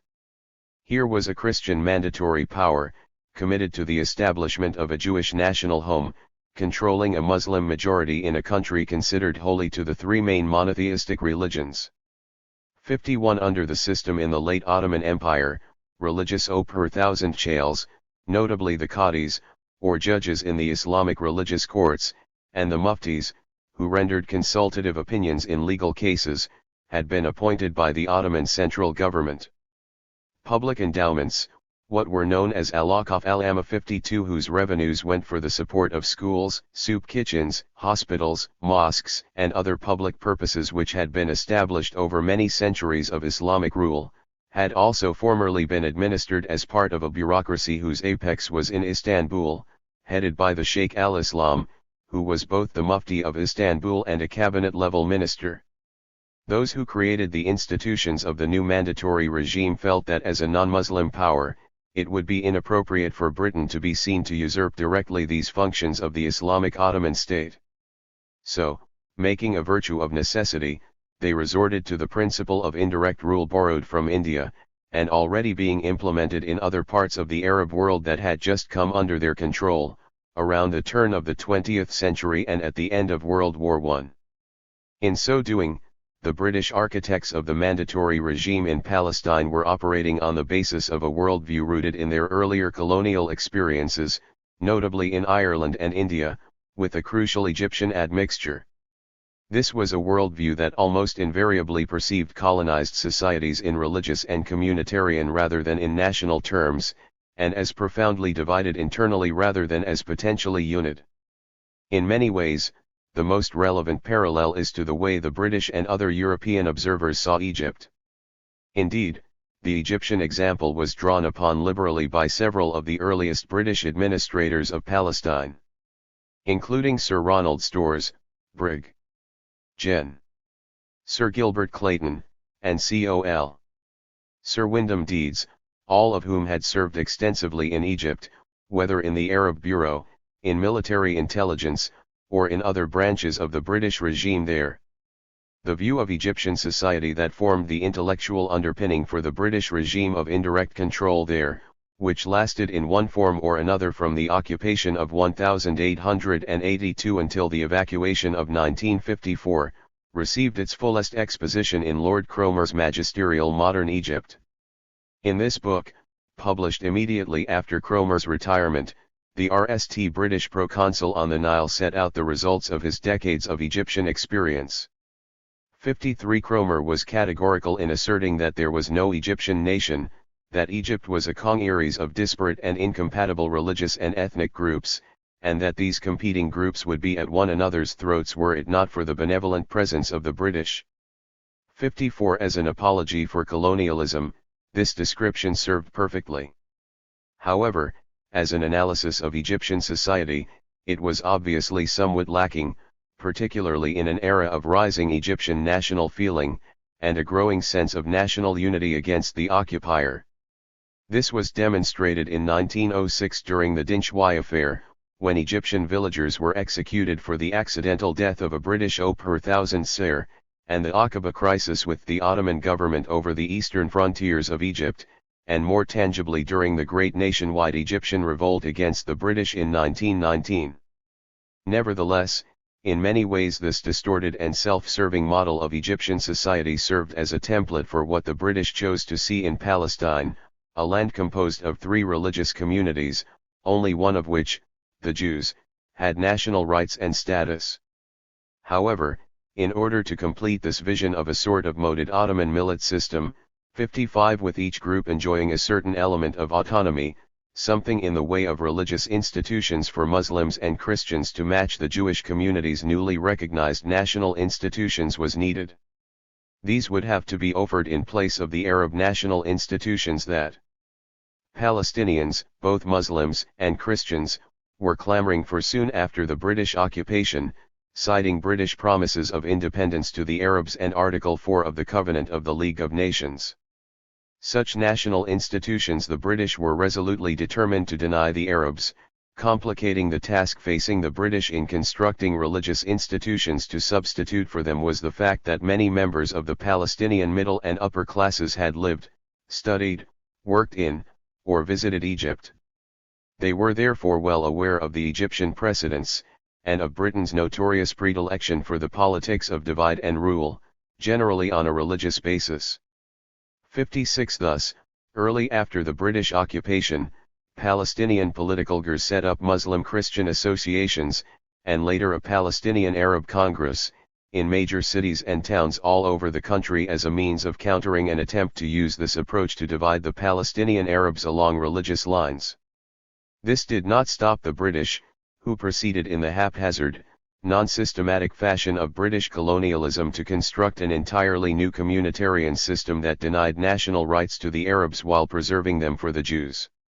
What this meant in practice was the creation in Palestine of Islamic institutions that had no precedent in that country's history, or indeed in the entirety of Islamic history. Among them was the Supreme Muslim Council, SMC, Al-Majlis al-Islami al-A'la. This entirely new body was given a variety of duties, including control over the revenues of Palestine's public awqaf, which were generally supposed to go to charitable and other public service purposes.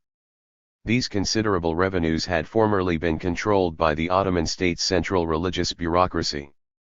To the SMC also accrued the significant patronage that came from control of appointments in an extensive religious bureaucracy that included qadis, members of the Sharia Court of Appeal, local muftis, as well as the employees of numerous schools, orphanages, religious centers, and other institutions.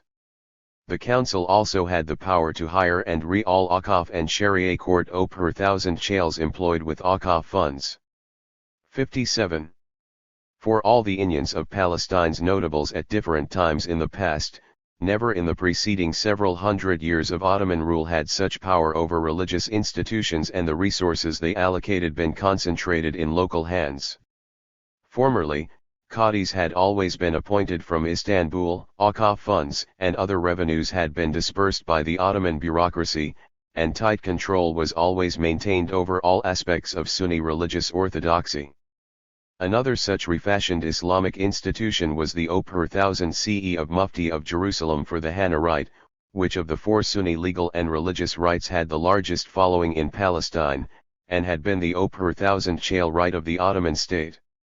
The British themselves changed this title to Mufti Lastin al-Akbar, Grand Mufti of Palestine, most likely following an Egyptian precedent. 58. The position of Hana Mufti of Jerusalem had always been an important one in the past, but it had been limited both in terms of geographical scope and authority. For example, the holder of this position traditionally had no power over muftis who served in other major Palestinian cities, although he certainly had greater prestige than any of them. This new title, and the job description for it that developed over time, considerably expanded both the scope and the authority of the position. The RST British High Commissioner in Palestine, Sir Herbert Samuel, offered this powerful post to Haj Amin al-Husseini. The al-Husseinis were one of the richest and most powerful families in Jerusalem, and their members had held the position of Hana Mufti of Jerusalem for most of the preceding 2 centuries. 59. Until his death in 1921, Haj Amin's half-brother, Kamal, had been the Mufti, in which post their father and grandfather had preceded him. Other members of the prominent al-Husseini family had served as mayors of the city and members of parliament during the Ottoman era, and one of them, Salim Bey al-Husseini, had been mayor when the British occupied Jerusalem in 1917. Sir Herbert Samuel chose Haj Amin al-Husseini even though he was quite young and not particularly well known for either religious learning or zeal. Moreover, he had received the fewest votes of the 4 candidates for the post from the Jerusalemite Islamic religious leaders who were polled in accordance with the Ottoman-era system for selection of a new mufti. While he had received 2 years of religious training in Cairo at the prestigious Al-Azhar before the war, most of al-Husseini's background was decidedly secular. He had served as an per thousand sir in the Ottoman army during the war, had been an per thousand chale of King Faisal's short-lived government in Damascus, and had been sentenced in absentia to 10 years imprisonment and banned from Palestine by the British because of his alleged involvement in the anti-British and anti-Zionist Nabi Musa disturbances of April 1920, when Zionists and Arabs clashed on the Muslim feast day of the Prophet Moses. With the blessing of the British, however, al-Husseini was forgiven for his crimes, 9 months later became Mufti, and came to head the Supreme Muslim Council as well. This led to a situation unheard of in Islamic jurisprudence, where a Mufti in effect appointed the Qadis. In the Ottoman and every other Islamic system, the post of Mufti was invariably subordinate in power and prestige to that of the Qadi. 60. The Qadi had normally been appointed by the Ottoman state from the ranks of the central Ottoman religious establishment, and because of the importance of the position was not supposed to come from a local family, in order to prevent conflicts of interest and local favoritism. The Mufti, as well as the Qadi's deputy, the Naib, who was also chief secretary of the Sharia court, was by contrast almost always of local origins. 61. Under the Ottomans, therefore, there was always a certain balance between these positions, although the post of Qadi was clearly preeminent. This system was completely restructured and in effect turned upside down by the British, who in practice placed the newly styled Grand Mufti of Palestine above all other religious per thousand chales in Palestine. The seemingly strange choice of the young Haj Amin al-Husseini for this powerful new post was in fact a shrewd one, if one keeps in mind what the British intended these institutions to do. In a situation in which, by the terms of the Mandate for Palestine, only one party, the Jews, was formally recognized as a political or national entity, it was absolutely essential to British purposes to divide, distract, and divert the opposition of the other party representing the overwhelming majority of the country's population, the Palestinian Arabs. It was equally essential to prevent them from uniting on a national basis against the British and their Zionist protégés. As we have seen, the British also saw that it was essential to avoid giving the Arab majority national or representative institutions, or any other form of access to state power. The British carried out this diversion in part by providing the Palestinian Muslim elites with entirely new communal structures recognized by the mandatory state, involving a certain degree of autonomy, and enjoying significant revenues.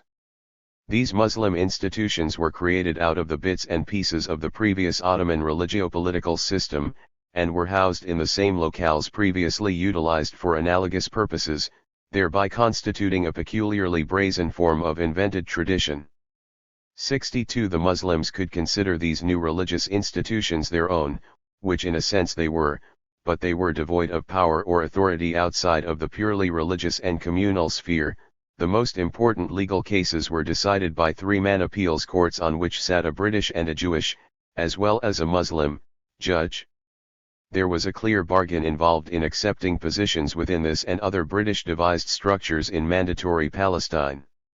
In exchange for per thousand shale recognition and status, well-remunerated quasi per thousand shale positions, the possibility of considerable patronage, and a certain restricted level of communal autonomy, those leading Palestinians who accepted such posts were obliged to refrain from openly opposing the mandate, its commitment to support a Jewish national home, and the concomitant denial of Palestinian self-determination. These restrictions were imposed as well on per thousand shales who were on the payroll of the mandatory government but were outside the religious structure that was controlled by the Mufti, including the mayors and a variety of employees within the mandatory administration, such as the health and education systems that served the Arab population.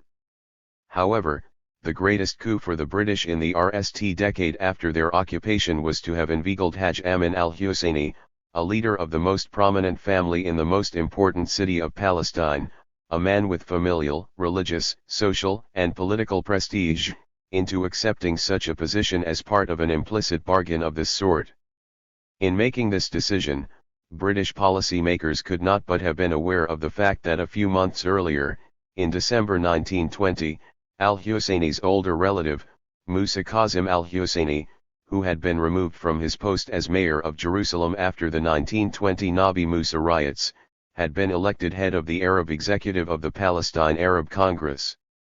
The latter was a nationwide body that demanded national rights for the Arab majority. The British contested its legitimacy and representative nature and never per thousand shale recognized it. The British were well aware that in this capacity Musa Kazim al-Husseini was perhaps the most prominent opponent of their policy. By appointing a relative of his to an important position that was in their gift, they undoubtedly hoped to weaken Musa Kazim al-Husseini and undermine his credibility in opposing them. In thus playing members of the same prominent family against one another, the British were drawing on both their own imperial tradition and the patterns earlier followed by the Ottoman authorities in order to maintain control of far-flung provinces of a large empire. 63 As the British had probably hoped, the two men, who came from different branches of the large al-Husseini family, remained rivals until Musa Kazim al-Husseini's death in early 1934, when the Mufti became the paramount, if often challenged, leader of the fractured Palestinian national movement. The British High Commissioner who decided to make this appointment, Herbert Samuel, a committed Zionist, a former cabinet minister, and an extremely shrewd politician, interviewed the youthful Haj Amin al-Husseini himself before making up his mind. He only did so, over the reservations of some of the most committed Zionists among his per thousand shales, after the future Grand Mufti assured him of his earnest desire to cooperate with the government and his belief in the good intentions of the British government towards the Arabs, and that the Indians of his family and himself would be devoted to maintaining tranquility. 64 These were weighty words, not lightly uttered, and they were taken seriously by the British authorities. For all the Zionist criticisms, then and later, of the British for this appointment, and of the Mufti and other Palestinian leaders for not showing consistent and total submissiveness to the British mandate and the Zionist movement. For a decade and a half the Mufti kept his side of the bargain, as did the British their side. In consequence, for many years this connection proved to be very advantageous for both. Sir Herbert was clearly gambling that this young rebrand with impeccable nationalist credentials, only recently pardoned for his radical activities, would serve British interests by preserving calm in return for his elevation to a post whose prestige, resources, and importance the British were greatly enhancing.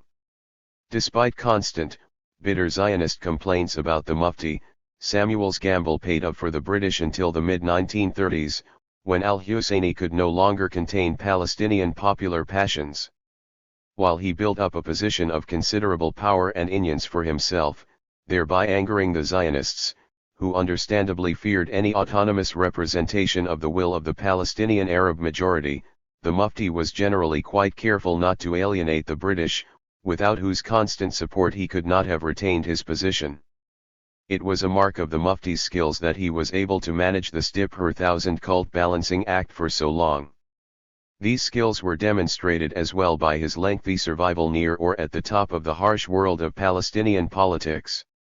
Soft-spoken, reserved, but generating a charismatic aura in small groups, 65 Haj Amin al-Husseini was far from the archetype of the Arab nationalist leader of the interwar period. He was not a noted public speaker, like Said Zaghloul and Mustafa Nahas in Egypt, or Abd al-Rahman al-Shabandar and Shukri al-Qawtli in Syria. Nor was he a self-made man, who had risen to prominence mainly because of his personal qualities and his leadership abilities. Very much an aristocrat, self-consciously a member of the Palestinian notability, the Mufti adeptly managed to use the religious institutions he had been placed at the head of to build up a large popular following drawn from the network of traditional clients of the al-Husseini family, nationalists yearning for a paramount leader for their movement, and beneficiaries from the large network of patronage he dominated. Among all the other leaders of national movements in Arab countries during the interwar period, with the sole exception of Libya, and among Palestinian leaders as well, the Mufti was alone in being a religious dignitary, whose base of power was a traditional religious institution, albeit a newly invented one, created and endowed with resources by the colonial power. In this unique institution, created by Britain in the singular circumstances of this specific mandate, we end one of the crucial differences between Palestine and Arab countries like Egypt, Syria, Lebanon, and Iraq. There, largely secular political parties and other movements, however weak or poorly organized they may have been, were the primary vehicles for nationalist leaders, until control over the state and its resources could be achieved. 66 The Wafd in Egypt, the National Bloc in Syria, and various groupings and movements in Lebanon and Iraq played this function. There was no true analog to them in Palestine, although political parties began to be founded in the late 1920s and early 1930s. In part because of the considerable assets that Britain had put into his hands, but largely due to his consummate political skills, within a little more than a decade Haj Amin al-Husseini had become the dominant Palestinian political leader, and as such a lightning rod for the dissatisfaction of the Zionists. Here, too, there is an amnesiac element in the vilification of the Mufti in much Zionist and Israeli historiography. This is no doubt evidenced by his subsequent career, when in the mid-1930s al-Husseini became paramount leader of the Palestinian national movement in actively combating both the British and the Zionist movement. To add to his notoriety, the Mufti ended up in Germany as an ally of the Nazis during World War II, after his escape from Palestine in 1937 following repeated failed British attempts to arrest him, as they did most other Palestinian nationalist leaders at that time. 67 The subsequent history of open resistance to Britain and Zionism notwithstanding, for the decade and a half after his appointment, Haj Amin al-Husseini served the British exceedingly well in keeping Palestinian opposition to the mandatory regime within moderate limits, showing the devotion to maintaining tranquility that he had promised Herbert Samuel in 1921.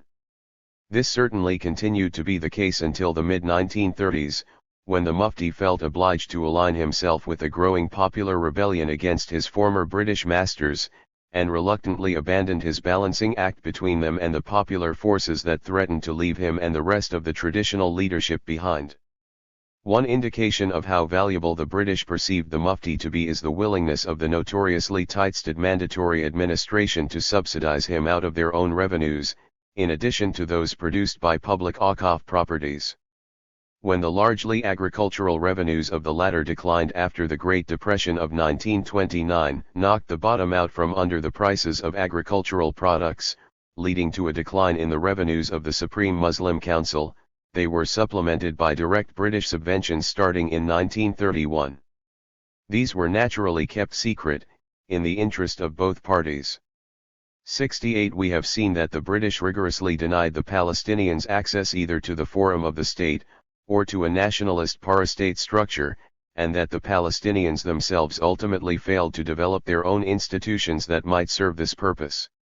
It was not through lack of trying, for the Palestinian national movement repeatedly attempted to create some such institutions, through the establishment of Muslim Christian associations and the founding of the Palestine Arab Congress and its offshoot, the Arab Executive.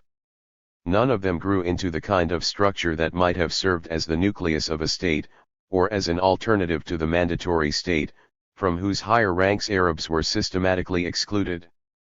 Indeed, at times efforts to refashion these institutions in such a manner appeared half-hearted, partly because of the inability or unwillingness of the notable leaders of the Palestinian national movement to create mass-based political groupings, along the lines of the Wafd Party in Egypt and others in the Arab countries, India, and elsewhere in the colonized world.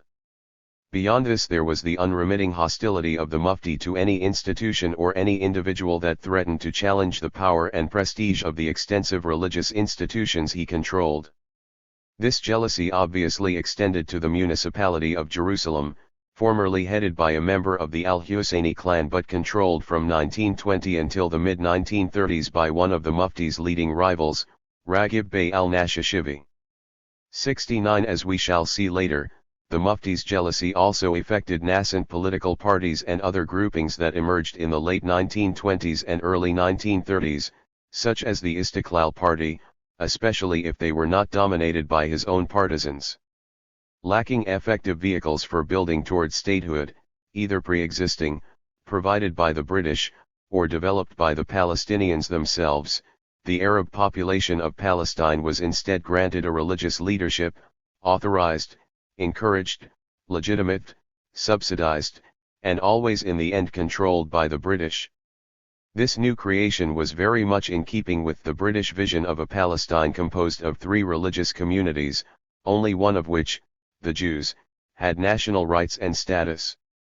It served the purposes for which the British had created it admirably until the mid-1930s, when the Jewish national home was already virtually a fait accompli. This important 15-year period, during which the basic dynamics for the rest of the mandate were established, is easily forgotten, since once the Mufti was pushed into serious opposition. By the popular explosion of the mid-1930s, he became a deadly, albeit ultimately ineffective, foe of both the British and the Zionists. Nevertheless, as we shall see, for a time the British did not entirely give up hope of recuperating him, nor did he, apparently, of re-establishing a relationship with them. On close examination, the primary effort of the notables who dominated the Palestinian national movement, who undoubtedly sincerely wished to liberate their country, was an ineffectual beseeching of various British government ministers, including Ramsay MacDonald and Lord Passelt, successive High Commissioners, from Herbert Samuel onward, and other British per thousand chales, to grant the Palestinians their national rights, in endless, repeated, fruitless meetings. The futility of this approach became clear to many other Palestinians, who in time demanded a different course in dealing with the British. In the end, the notables were capable neither of providing the alternative approach that the Palestinians so sorely needed, nor of diverting them from the tragic course that led to the sacristies of the 1936-39 revolt, the crushing of which marked the beginning of the end of Arab Palestine. To escape the endish iron cage devised for them by the British, Should the Palestinians have accepted the national aspirations of the Jewish people, most of whom, the Europeans among them, they saw as foreigners and intruders in exchange for recognition of their national rights? Could they have done so, given that at the time most of them, and many others, including many Jews, saw Judaism as a religion and not as the basis for a nationality, and thus did not accept the core premises of political Zionism? Had they done so, would the Zionists have recognized their national rights or the prerogatives that should have gone with their majority status? And what of Britain, whose leaders were committed to exclusive support of a Jewish national home, as much out of perceived self-interest as out of belief? These are questions that, while they cannot be answered with any certainty, suggest the depths of the dilemma the Palestinians faced. A failure of leadership. Rivalries among the notables. Histories of Palestine under the British Mandate almost invariably focus on the disputes among Palestinian Arab leaders and the factions they headed.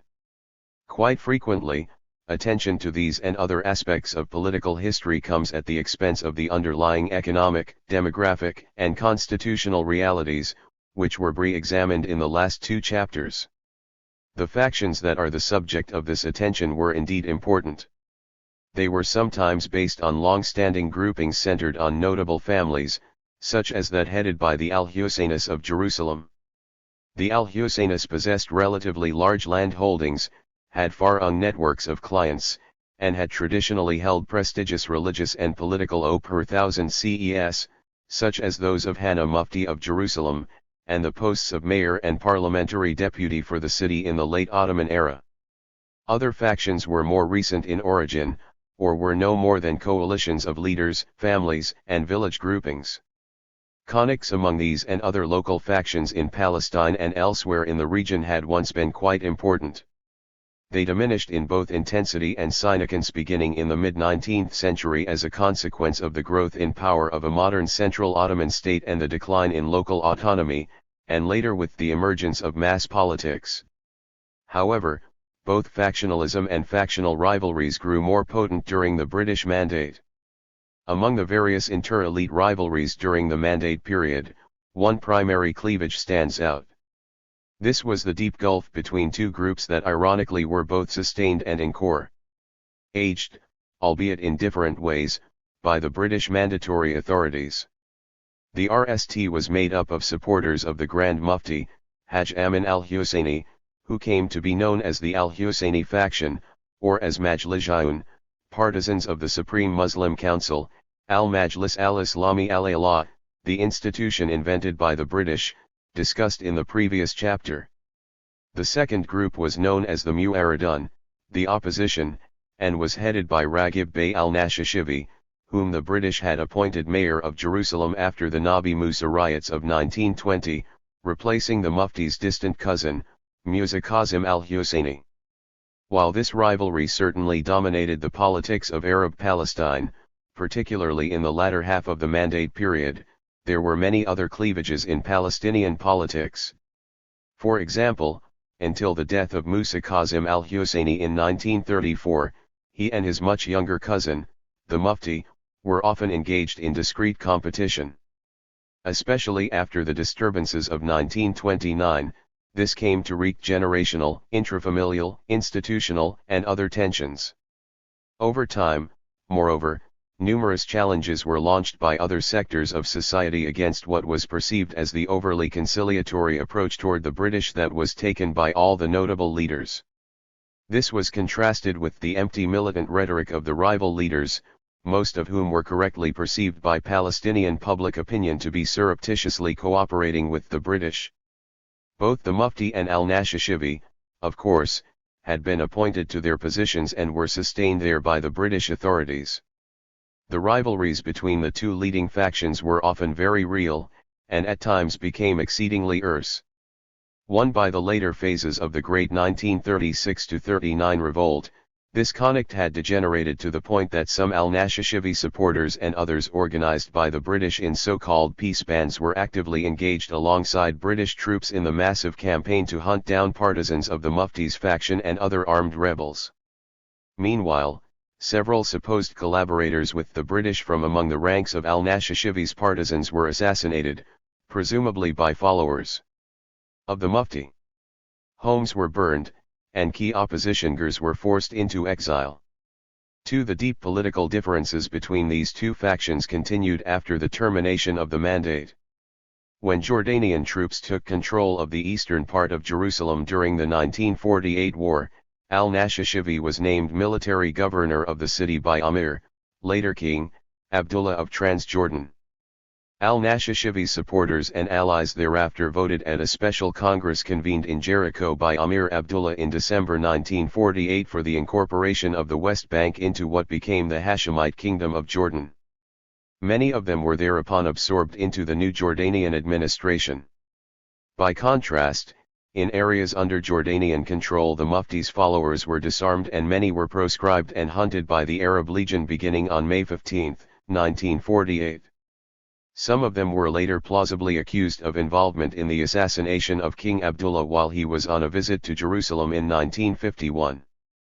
Important though the internecine rivalries within Palestine's Arab elite were, one of the most tedious aspects of the standard version of pre-1948 history is an obsessive focus on these rivalries, sometimes to the exclusion of much else of importance.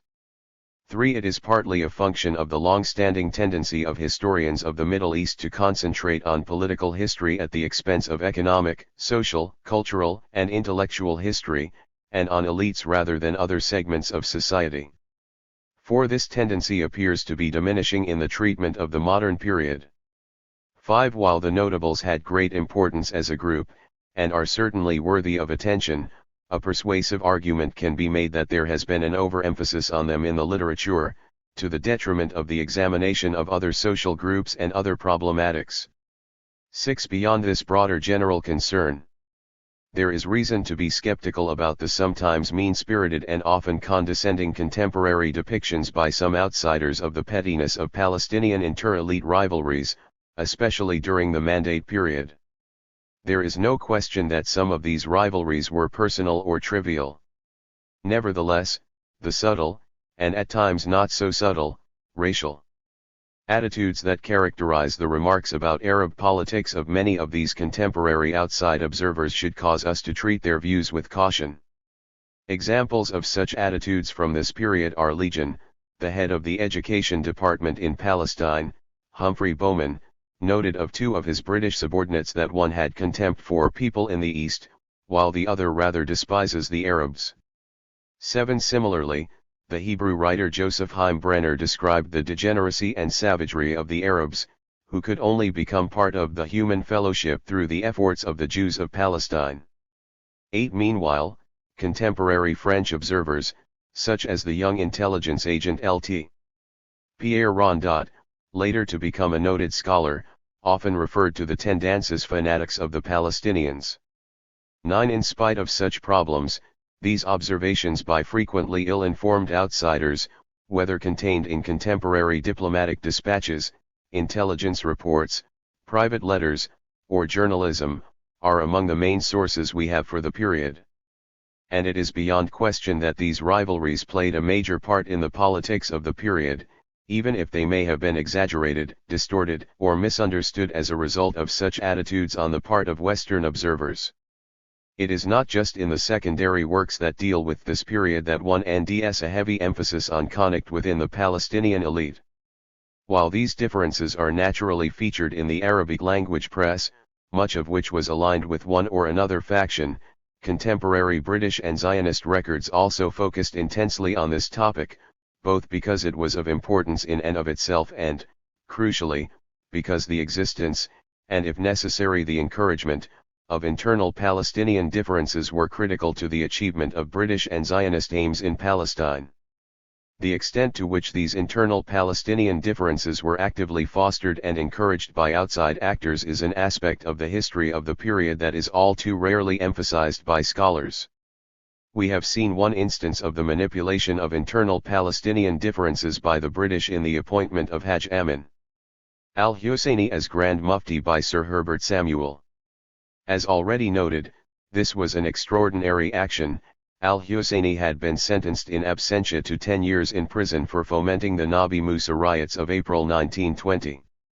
And we have seen that the appointment was partly motivated by the desire of the British to establish Haj Amin as a rival to his older relative, Musa Kazim al-Husseini, who had been removed from OP 1000 CE as mayor of Jerusalem in the wake of these riots. Musa Kazim al-Husseini subsequently became head of the Arab executive elected by the Palestinian Arab Congress of 1920, and was thus the most senior Palestinian leader opposing the British.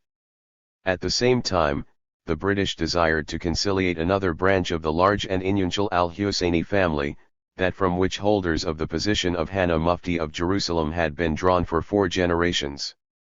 10. The appointment of Raghib Bey al-Nashashivi as mayor of Jerusalem after the British removal from that post of Musa Kazim al-Husseini was another example of this divide and rule policy.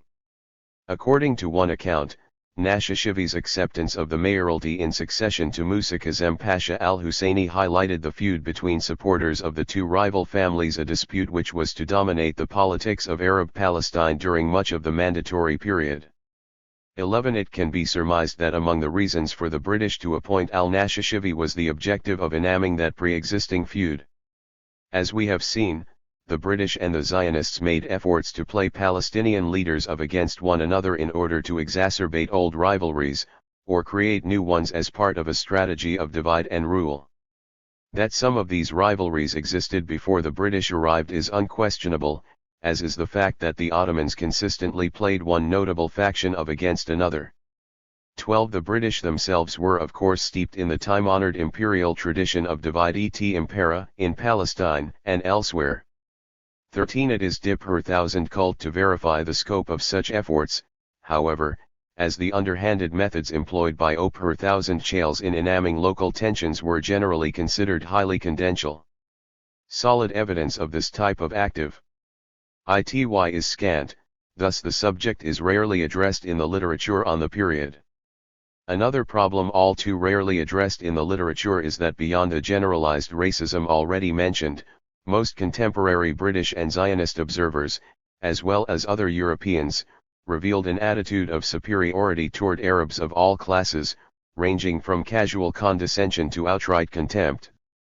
In a typical example, the British colonial secretary, the haughty former Viceroy of India, Lord Curzon, is described in 1921 by the French ambassador to London as admitting later Iraqi King Faisal's mischievousness, but considers it common to all Orientals and thus of no importance. 14. The consequence of such widespread prejudice is that what purports to be political analysis often amounts to no more than uninformed gossip. Thus a French diplomat in 1932 aptly describes all the Muslim politicians in Palestine as venal, unprincipled, anti-European, anti-Jewish, and anti-Christian, and ready to sell both their lands and themselves at the first opportunity. 15. While some of these accusations may have been true of some Palestinian leaders, they were certainly not true of all of them. Nevertheless, this comment gives an indication of the mindset of many European observers, who were ignorant of the local language and remained outsiders in the societies they described, but on whose observations we are obliged in some measure to rely as sources. Finally, beyond what may have resulted from prejudice or ignorance, there was always the possibility of perfectly innocent behavior being misinterpreted, whether unintentionally or willfully, in the sources produced by these British, Zionist, and other European observers, who themselves were often active participants in the events they record. In dealing with materials from European and Zionist archives, and generally with the observations of Europeans in this era, their conviction of Arab venality was so strong, and the general distaste for Orientals, a category that often included Jews, so prevalent, that one must use them with care when there is any reason to doubt a given observer's judgment on this score. Nevertheless, such sources often contain material of great reliability and significant value. We have already established that there was some degree of manipulation of Arab internal rivalries in Palestine by outside forces, particularly on the part of the British. It emerged very early on during British rule that in order for Britain to maintain control of an overwhelmingly Arab country in which it proposed to establish a thoroughly unpopular Jewish national home, it was absolutely necessary to divide the Palestinian population. In the wake of the virtually universal Palestinian rejection of the Balfour Declaration, of Zionist objectives in Palestine, and of the document that embodied both, the League of Nations mandate for Palestine, and after the anti-Zionist and anti-British riots in Jerusalem in 1920 and in Jaffa in 1921, this necessity was apparent to even the dimmest and most unperceptive British O per thousand chales. The corollary to this proposition, that if dividing the Palestinians failed, it would be necessary for Britain to have recourse to massive force, was not as widely understood among British O per thousand chaldom, especially in London.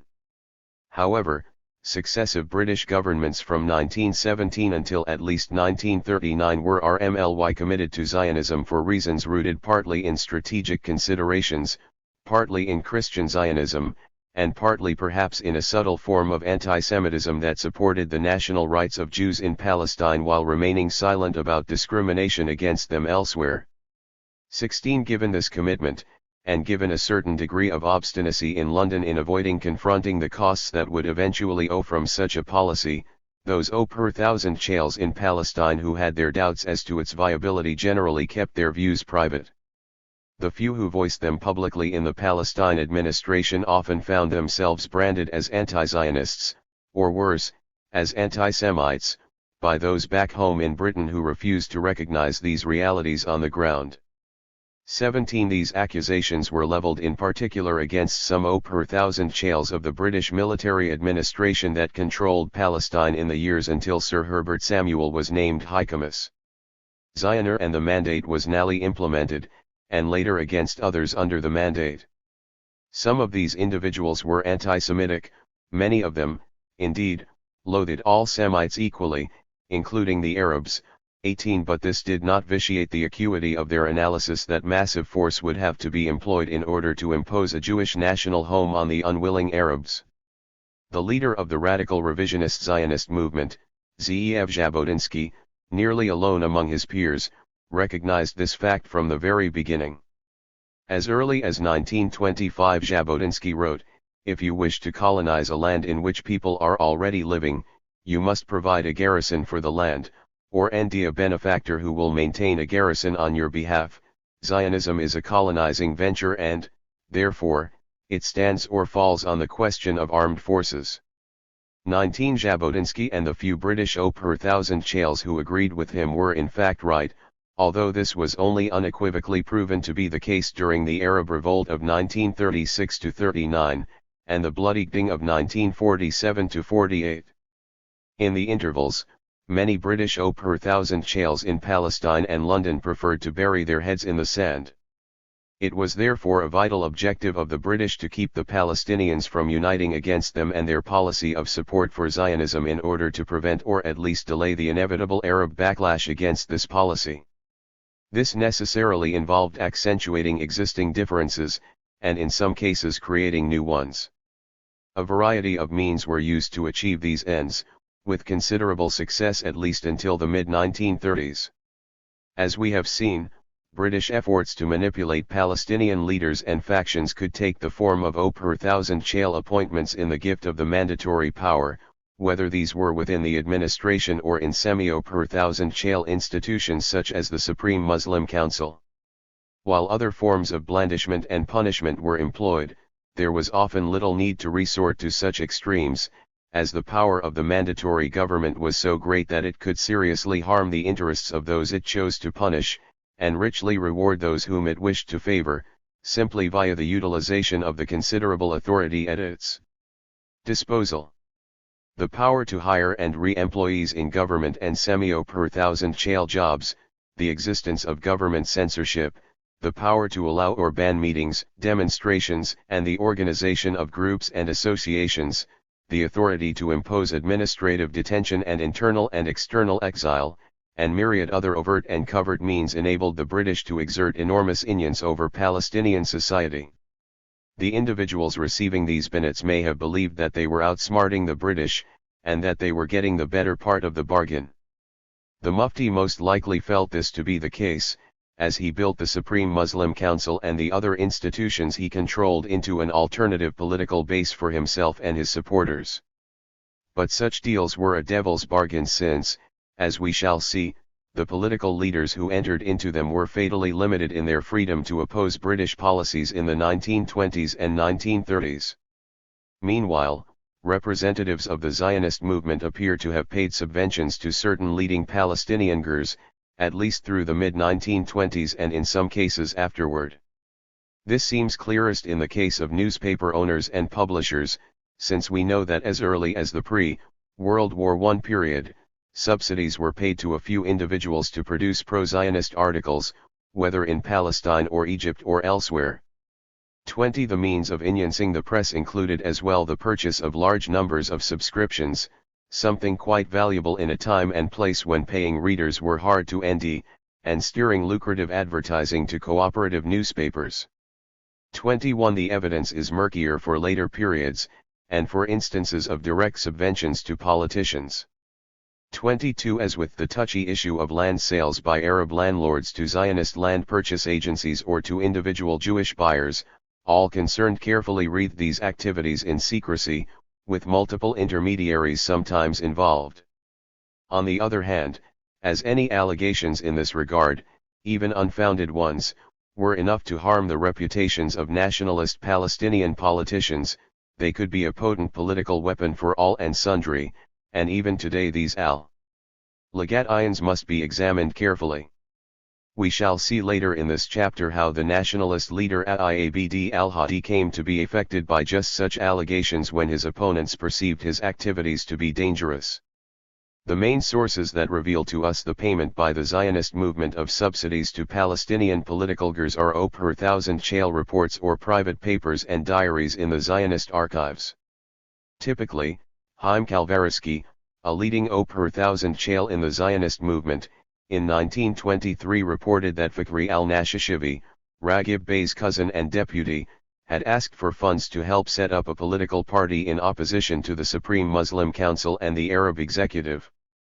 23. There is similar information in the British archives, and suspicions regarding Zionist payoffs to leading Arab Gurs, occasionally unfounded, in other sources that may or may not have been well placed to know what was going on.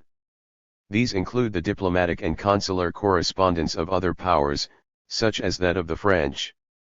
Thus the French consul general in Jerusalem reported, giving no evidence for this allegation, that the nationalist leader Muin al-Mahdi had secret contacts with the Zionists, who were trying to win him over, presumably with financial inducements. 24. To take a parallel issue of similar sensitivity, Zionist sources reported land purchases in terms of the original seller and the null ownership of a piece of property. It is not clear from these sources whether these sales took place in an active market for land, such that a given piece of land may have passed through several hands before ending up in Zionist ownership.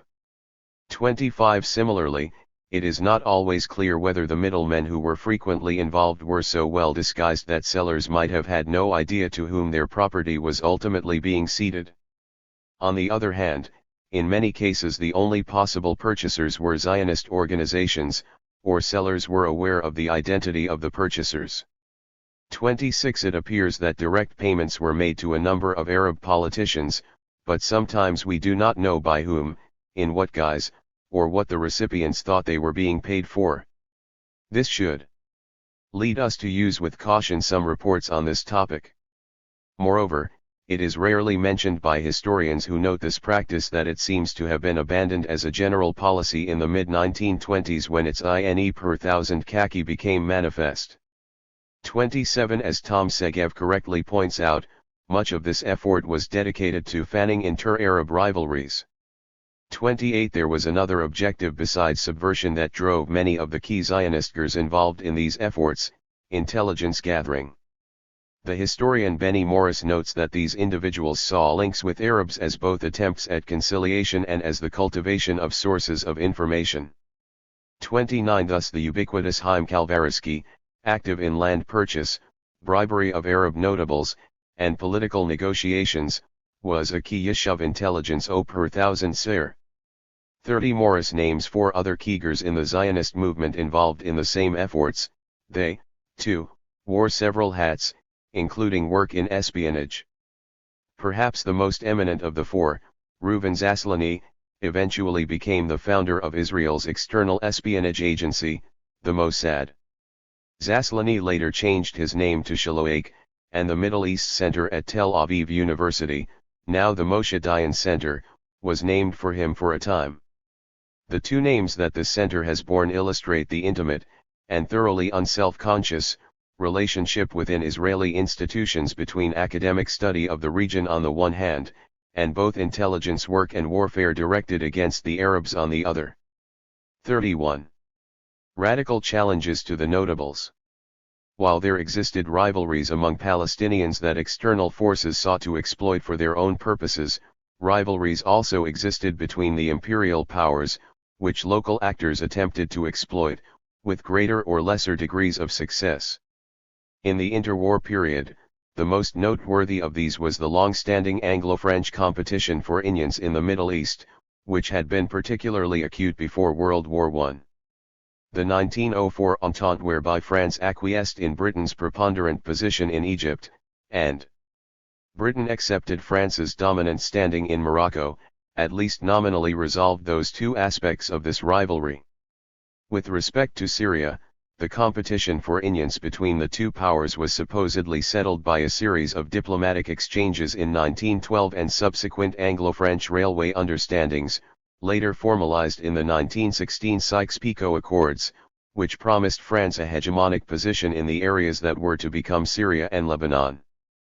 32. The granting of mandates to Britain and France over the new entities they created out of the Arab provinces of the Ottoman Empire after World War I ostensibly put an end to this rivalry. However, it was not easy for the French and British per thousand chales of the new mandatory regimes, many of whom had long careers in colonial affairs in the Levant, and all of whom were steeped in a heritage of over 2 centuries of acute worldwide Anglo-French imperial competition, to unlearn the lessons engendered by such prolonged suspicion and dislike of one another's policies and methods. And even after the formal resolution of the differences between them, there were still clear conflicts between the interests of the two powers in the Levant. A great deal of resentment consequently ensued among per thousand chales on both sides. This could be seen especially when Britain's protégés in the Jordanian government gave refuge to rebels-ing French repression after the failure of the 1925-26 revolt in Syria. France thereupon returned the favor via its protégés in the Lebanese and Syrian governments by harboring Palestinians-ing British repression during the 1936-39 revolt in Palestine. Because of the resulting tensions, British diplomatic dispatches regarding Syria can be particularly revealing, and highly critical, as regards aspects of French policy. 33. The same is often true of what is written by French observers regarding both the policy of the British in Palestine and the activities of their local allies and clients, both Zionist and Arab. The French, for example, were highly skeptical of the bonité of those among the Palestinian elite who had the closest ties with the British. They generally saw them as no more than weak collaborators with a power trying to impose an untenable policy of support for Zionism that was understandably opposed by the vast mass of the population. From very early on in the Mandate, French consular sources, reacting the now buried, but still smoldering, old rivalry between the two powers, were explicit and consistent in describing the near universal nature of Palestinian Arab hostility to British policy. One French per thousand chale in Palestine wrote in 1921, "One should not have any illusions, the anti-Zionist movement that was recently launched in Jaffa has deep roots." 34. A French intelligence agent in 1921 reported strong anti-British, and pro-French, feeling in Palestine because of Britain's support for Zionism, noting at this early date that the influence of the notables on public opinion was waning and that les gens du peuple were increasingly in control of events. 35. A 1932 dispatch was even more unequivocal. This hostility is already an undeniable fact, and it will increase. Except for a small group of proteers around the mayor of Jerusalem, Ragab Beinakaksabi, who desire to share the few places allowed to the locals, the entirety of the Palestinian Arab world is currently turned against the mandatory power. Until now the slogan, insofar as politicians so undeveloped and unconvincing can have one, has been, against Zionism. Now it is, against England, which is responsible for Zionism. 36. Raghib Bey al-Nashashivi and his allies were thus perceived by the French to be a tiny and isolated group, without support within Palestinian society, and essentially kept aoed by British support and Zionist subventions. French diplomats were quite unequivocal in this regard. Another dispatch, from D'Amalie, the French consul general in Jerusalem, repeated allegations by the Mufti that the Nashashivi faction was in the pay of the Zionists and added, "My information tends to lead in the very same direction. The Palestinian Muslim opposition to the Mufti is dependent upon the Zionists. They are all grasping landlords, to whom the Jews offer good money. This opposition to the Mufti does not involve either natural power, or moral values, and it has no Islamic significance whatsoever." 37. After reading these and other French comments disparaging Raghib Bey al-Nashashivi and other leading members of his faction, one is left with the question, how politically important was this group in reality? Were they any more than a clique of protégés of the British colonial power, unrepresentative of their own society, and for some time at least in receipt of clandestine funding from the Zionist movement, which is largely the view of them wreaked in much of the Arab nationalist historiography? Or was the French reporting as unobjective and biased as some other reporting by outsiders?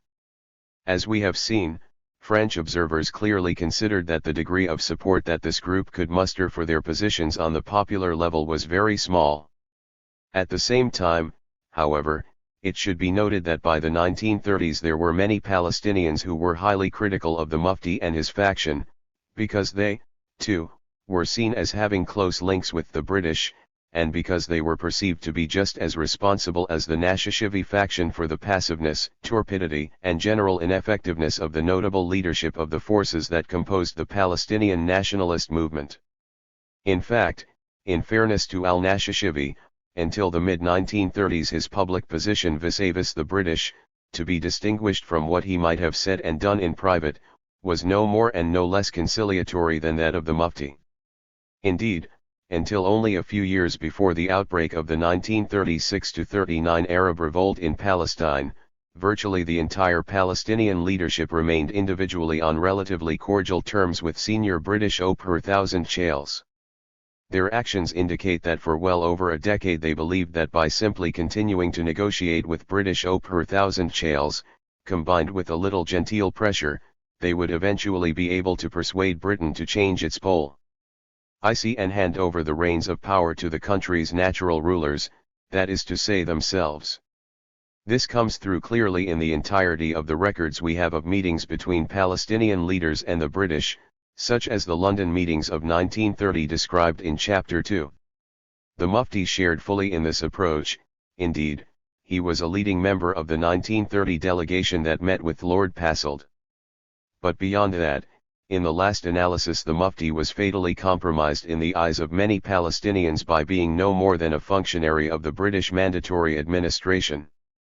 His status as a dependent of the British is wreaked in another French dispatch reporting on what they probably exaggeratedly estimated to have been the resounding success of the Islamic conference that he organized in Jerusalem in 1931 in order to garner support from the Muslim world for the Palestinians and for his own position as a national leader. From president of a small corps of Palestinian ulamas whose name, the Supreme Muslim Council, is pompous, but which was nothing more than a fabricated council of a holy mosque, Haj Amin has become the authorized spokesman of the entire Islamic world. He is no longer a simple British functionary. The British authorities, who have given him free rein, hoping one day to make use of him, and themselves overwhelmed. Many of them have told me of their apprehensions and their regrets at having taken this little cleric without a future out of a lowly position and of having themselves created an element of trouble in Palestine and in India. 38. This is undoubtedly an overestimation of the degree to which the Mufti's position had been enhanced as a result of the holding of the Islamic Congress. 39. Nevertheless, this French account sums up accurately the invented nature of the Supreme Muslim Council, the fact that the Mufti was in a certain sense no more than an employee of the British Mandatory Administration, and his relatively modest standing before his rise to prominence following his selection as Mufti by Sir Herbert Samuel. It also accurately depicts an early stage in the process whereby Haj Amin al-Husseini gradually became a nationalist leader who no longer did the bidding of the British. We are left with a picture of a Palestinian elite that was hopelessly divided internally, and many of whose most prominent members had a variety of more or less entangling connections to the British overlords of the country, while some had links to the Zionists as well. The primary modus operandi of these Palestinian leaders vis-a-vis the British differed little from one individual to another, in spite of their apparent political differences and whatever else may have divided them: negotiate courteously, not to say obsequiously, with the British in private, while criticizing their policies loudly in public, and doing very little else to oppose them. They generally eschewed giving speeches, leading demonstrations, and other manifestations of mass politics. By contrast with Syria and Egypt, where political parties were well established in the 1920s, and where the decade after World War I was punctuated by a series of violent revolts, demonstrations, and continuous mass actions, such parties in Palestine were set up in the 1930s, and most were no more than vehicles for the ambitions and aspirations of a single leader or a family group. 40 Moreover, with the exception of a series of anti-Jewish and anti-British outbreaks in 1920 in Jerusalem and 1921 in Jaffa, and the upheaval of 1929 when about 250 people were killed, Palestine was less disturbed by political turbulence than these two countries. Indeed, for the 15 years of British rule, Palestinian leaders repeatedly assured their per thousand shale British interlocutors that they were working to calm their followers. Again, this situation can in part be explained by the fact that the men who dominated Palestinian politics at this stage felt themselves to be the natural rulers of the country. Like their fellow notables in other Arab countries, they considered themselves to be the legitimate heirs to the Ottoman dominion. Many of them had served this dominion with distinction, or had received training in its leading institutions. Musa Kazim al-Husseini was an Ottoman pasha who had served as governor of Yemen. Haj Amin al-Husseini had served as an per thousand sir in the Ottoman army for the entirety of World War I, as had Dr. Hussein al-Khalidi, later mayor of Jerusalem and leader of a political party, who was wounded in one of the last battles of World War I in Syria. Musa al-Aloma, an important gur in the Palestinian leadership, was the son of a prominent Ottoman per thousand shale. Raghib Bey al-Nashashivi had served as a deputy for Jerusalem in the Ottoman parliament from April 1914 until the end of World War I, while Iabd al-Hadi had been educated at the prestigious Mekteb-i-Mulki Isahana, the Imperial Civil Service School in Istanbul. 41 These men and their peers were accustomed to command, and felt themselves the equals of the other post-Ottoman elites in the Arab world, with whom they had long-standing personal, educational, and family connections. They noted with bitterness that in spite of its relatively high level of development compared with other parts of the Arab world, Palestine remained under the most oppressive form of direct British rule, with the exception of the Yishuv, which had complete autonomy and self-rule, while a realm they considered to be backward, Transjordan, had obtained self-government from the British. Iraq, Syria, and Lebanon had all managed to obtain a measure of self-rule from the French, while Egypt had been nominally independent since 1922. Yemen and Saudi Arabia, of course, had never been under any form of European control, and were fully independent countries. Seeing this strikingly disparate behavior on the part of the colonial powers, however, the primary response of the Palestinian elite, unlike many of their counterparts in Egypt and Syria, was to beseech, petition, and beg the British to give them what they considered to be their natural entitlement. The idea of mobilizing the Arab population of Palestine against the British on a sustained basis was thoroughly alien to most of them, for notwithstanding their modern Western educations, they were deeply imbued with the top-down traditions that permeated Arab society and the Ottoman political system, and were strongly influenced by their upper-class origins, and by the networks of ties with the British mandatory authorities that had developed since 1920. When such mobilization took place, it was generally spontaneously generated, and came from below, not orchestrated by this elite. This was true of the earliest outbreaks of violence against the Yishuv and the British, in 1920, 1921, and 1929, and of the Great Palestinian Revolt of 1936–39. 42. However, after over a decade of British occupation, the futility of the gentlemanly approach employed by the elites was manifest not only to foreign observers like the French. Increasing numbers of ordinary Palestinians, particularly the increasing numbers of educated youth, were chang at the ineptitude and ineffectiveness of this leadership and its obvious inability to bring Great Britain to change the terms of the mandate, to grant representative government, or to modify its support for Zionism in any significant way, let alone to grant Palestine independence. They were also growing impatient at the heavy-handed domination of the country's politics by the notables. This increasing popular discontentment with the course of the Palestinian national struggle at the end of the 1920s and in the early 1930s was visible in a number of ways. The RST was the growth of more radical forms of opposition to the British, based in new groupings, parties, and forms of association, such as Boy Scout and other youth organizations with a nationalist or religious political orientation, the Young Men's Muslim Association, labor unions, and professional associations. Some of these groups called for boycotting the British entirely, taking the successful tactics of the Congress Party in India as their example and demanding immediate independence. Needless to say, such an approach harried most members of a notable leadership that was almost without exception deeply involved with the British, and many of whom were directly on the payroll of the mandate. Other grassroots groups, most notably one under the Inyans of the D.Y.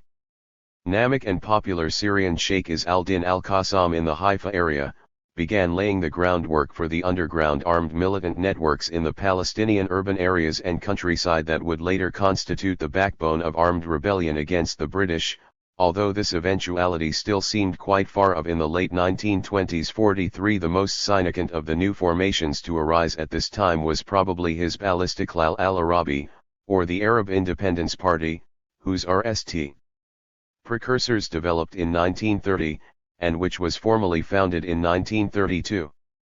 44. Istiqlal was not an entirely new phenomenon, but rather the outgrowth of pan-Arab groupings and tendencies that had long existed in Palestine and elsewhere.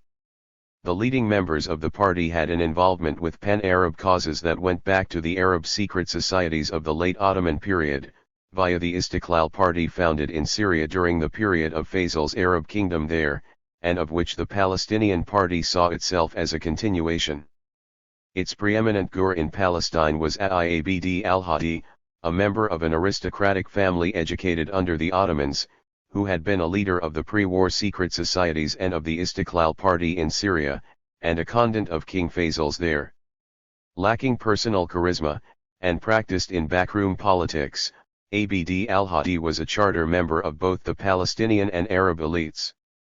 He differed from other members of the notable class who dominated Palestinian politics only in the uncompromising nature of his commitment to Arab nationalism and Palestinian independence, and in his unwavering opposition to the British. The Palestinian Istiqlal Party aspired to be a mass-based political formation, although it never grew very large, that advocated an adamant anti-British and pan-Arab stance and rejected the conciliatory approach followed by the Palestinian national movement until that point. Beyond that, according to the historian Weldon Matthews, it was, the RST Arab Party in Palestine to attempt mass, public organization.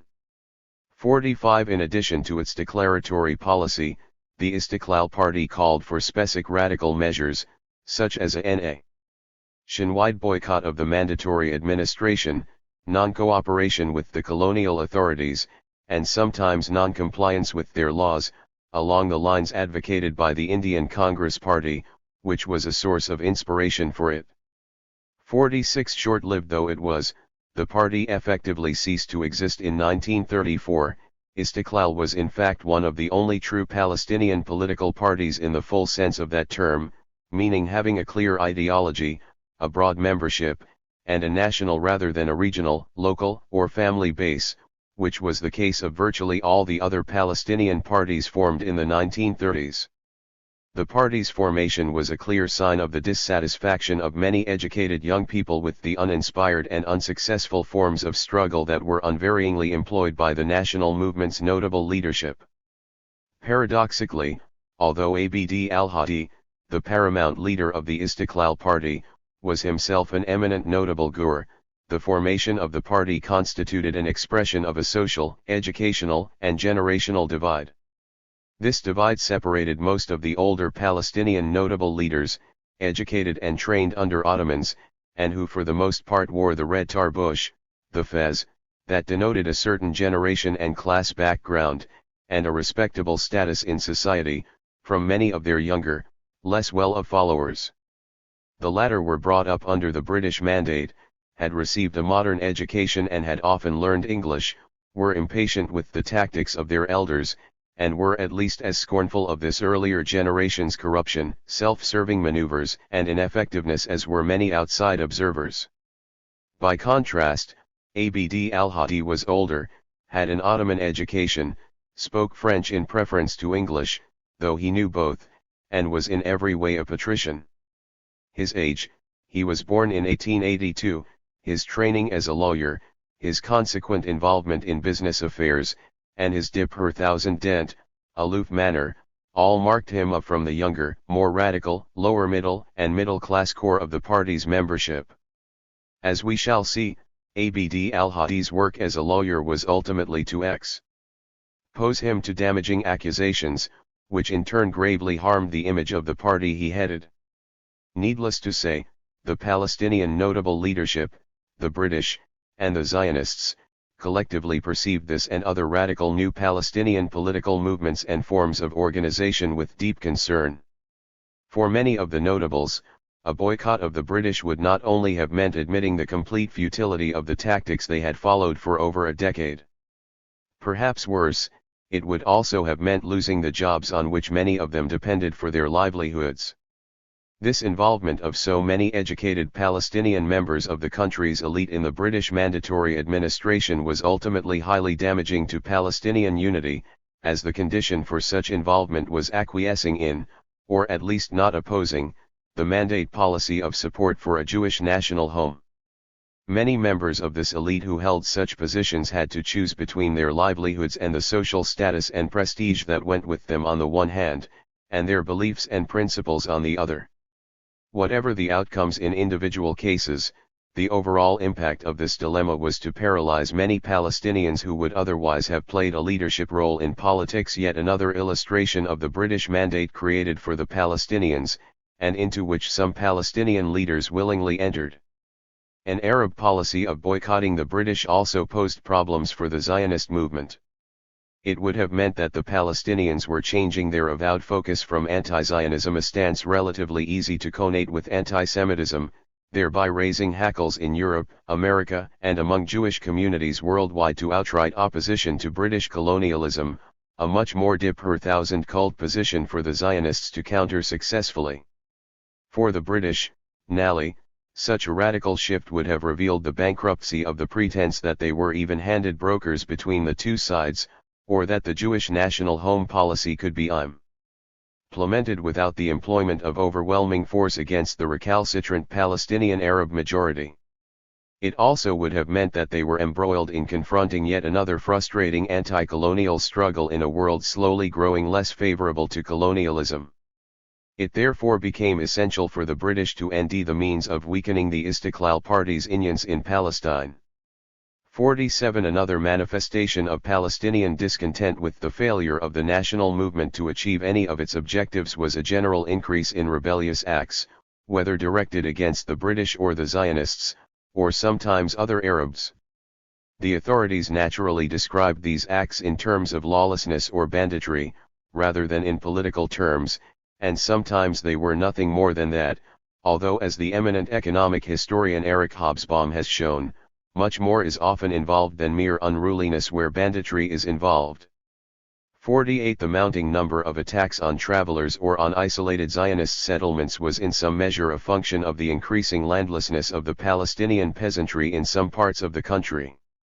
This was largely due to the rapid expansion of Zionist land holdings in the 1920s and early 1930s, and the gradual imposition by the Zionist movement of the policy of Avodah Ivirit, or Hebrew labor, which was meant to replace Arab agricultural laborers with Jewish ones, and the consequent growing landlessness and unemployment among the Palestinian peasantry. 49. The 1930 report of the Shah Commission, appointed by the British government to investigate the causes of the 1929 riots, in which 133 Jews were killed by Arab mobs and 116 Arabs were killed, mainly by the British in the ensuing repression, described the problem of landlessness in some detail. 50. What the British and Zionists called banditry continued in the wake of the 1929 riots, and there was an eventual increase in the incidence of attacks on the British and their Zionist protégés, as well as on well-to-do Arabs. There was clearly a class element to this antagonism toward other Arabs, fueled by the fact that, as we have seen, some of those profiting from selling land to the Zionists belonged to the same notable class whose members purported to be the leaders in the resistance to Zionism. The core of the new political formations that posed a challenge to the leadership of the notables starting around 1930 was made up of young, radical men from the middle and professional classes, many of them educated in mandate schools, from the new urban working class, from displaced agricultural workers who had drifted to the cities and the shanty towns on their outskirts, and from other disadvantaged or non-privileged groups. From the latter groups also emerged the sometimes inchoate bands of rebels who took to the hills to GHT the British or Jewish settlers starting in 1929.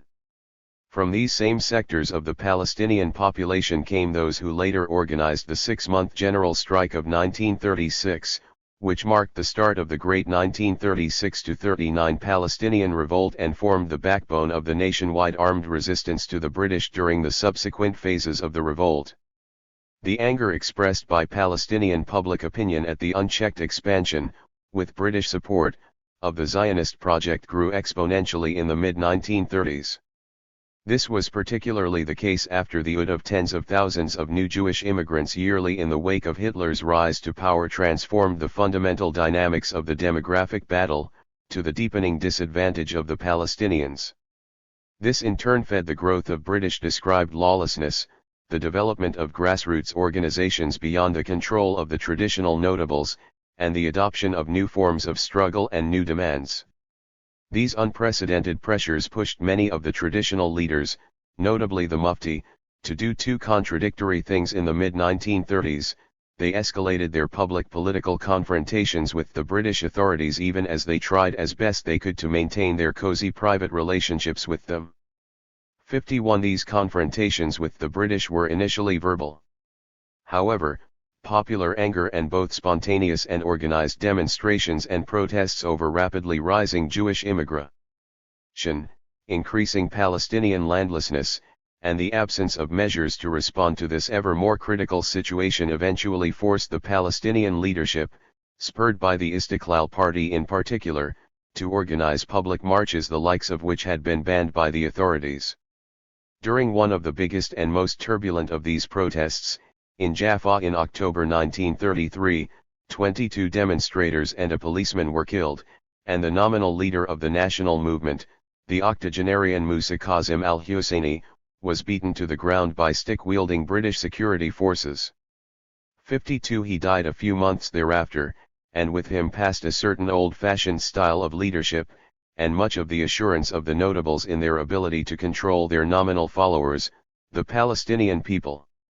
Musa Kazim al-Husseini had never managed to impose himself as an effective national leader, whether with his own people, the Zionists, who had at one point in the early 1920s apparently managed to bribe him, or the British. 1 per thousand Chale said condescendingly while describing his dismissal as mayor in 1920 that he had proved himself on occasion a courteous Arab gentleman.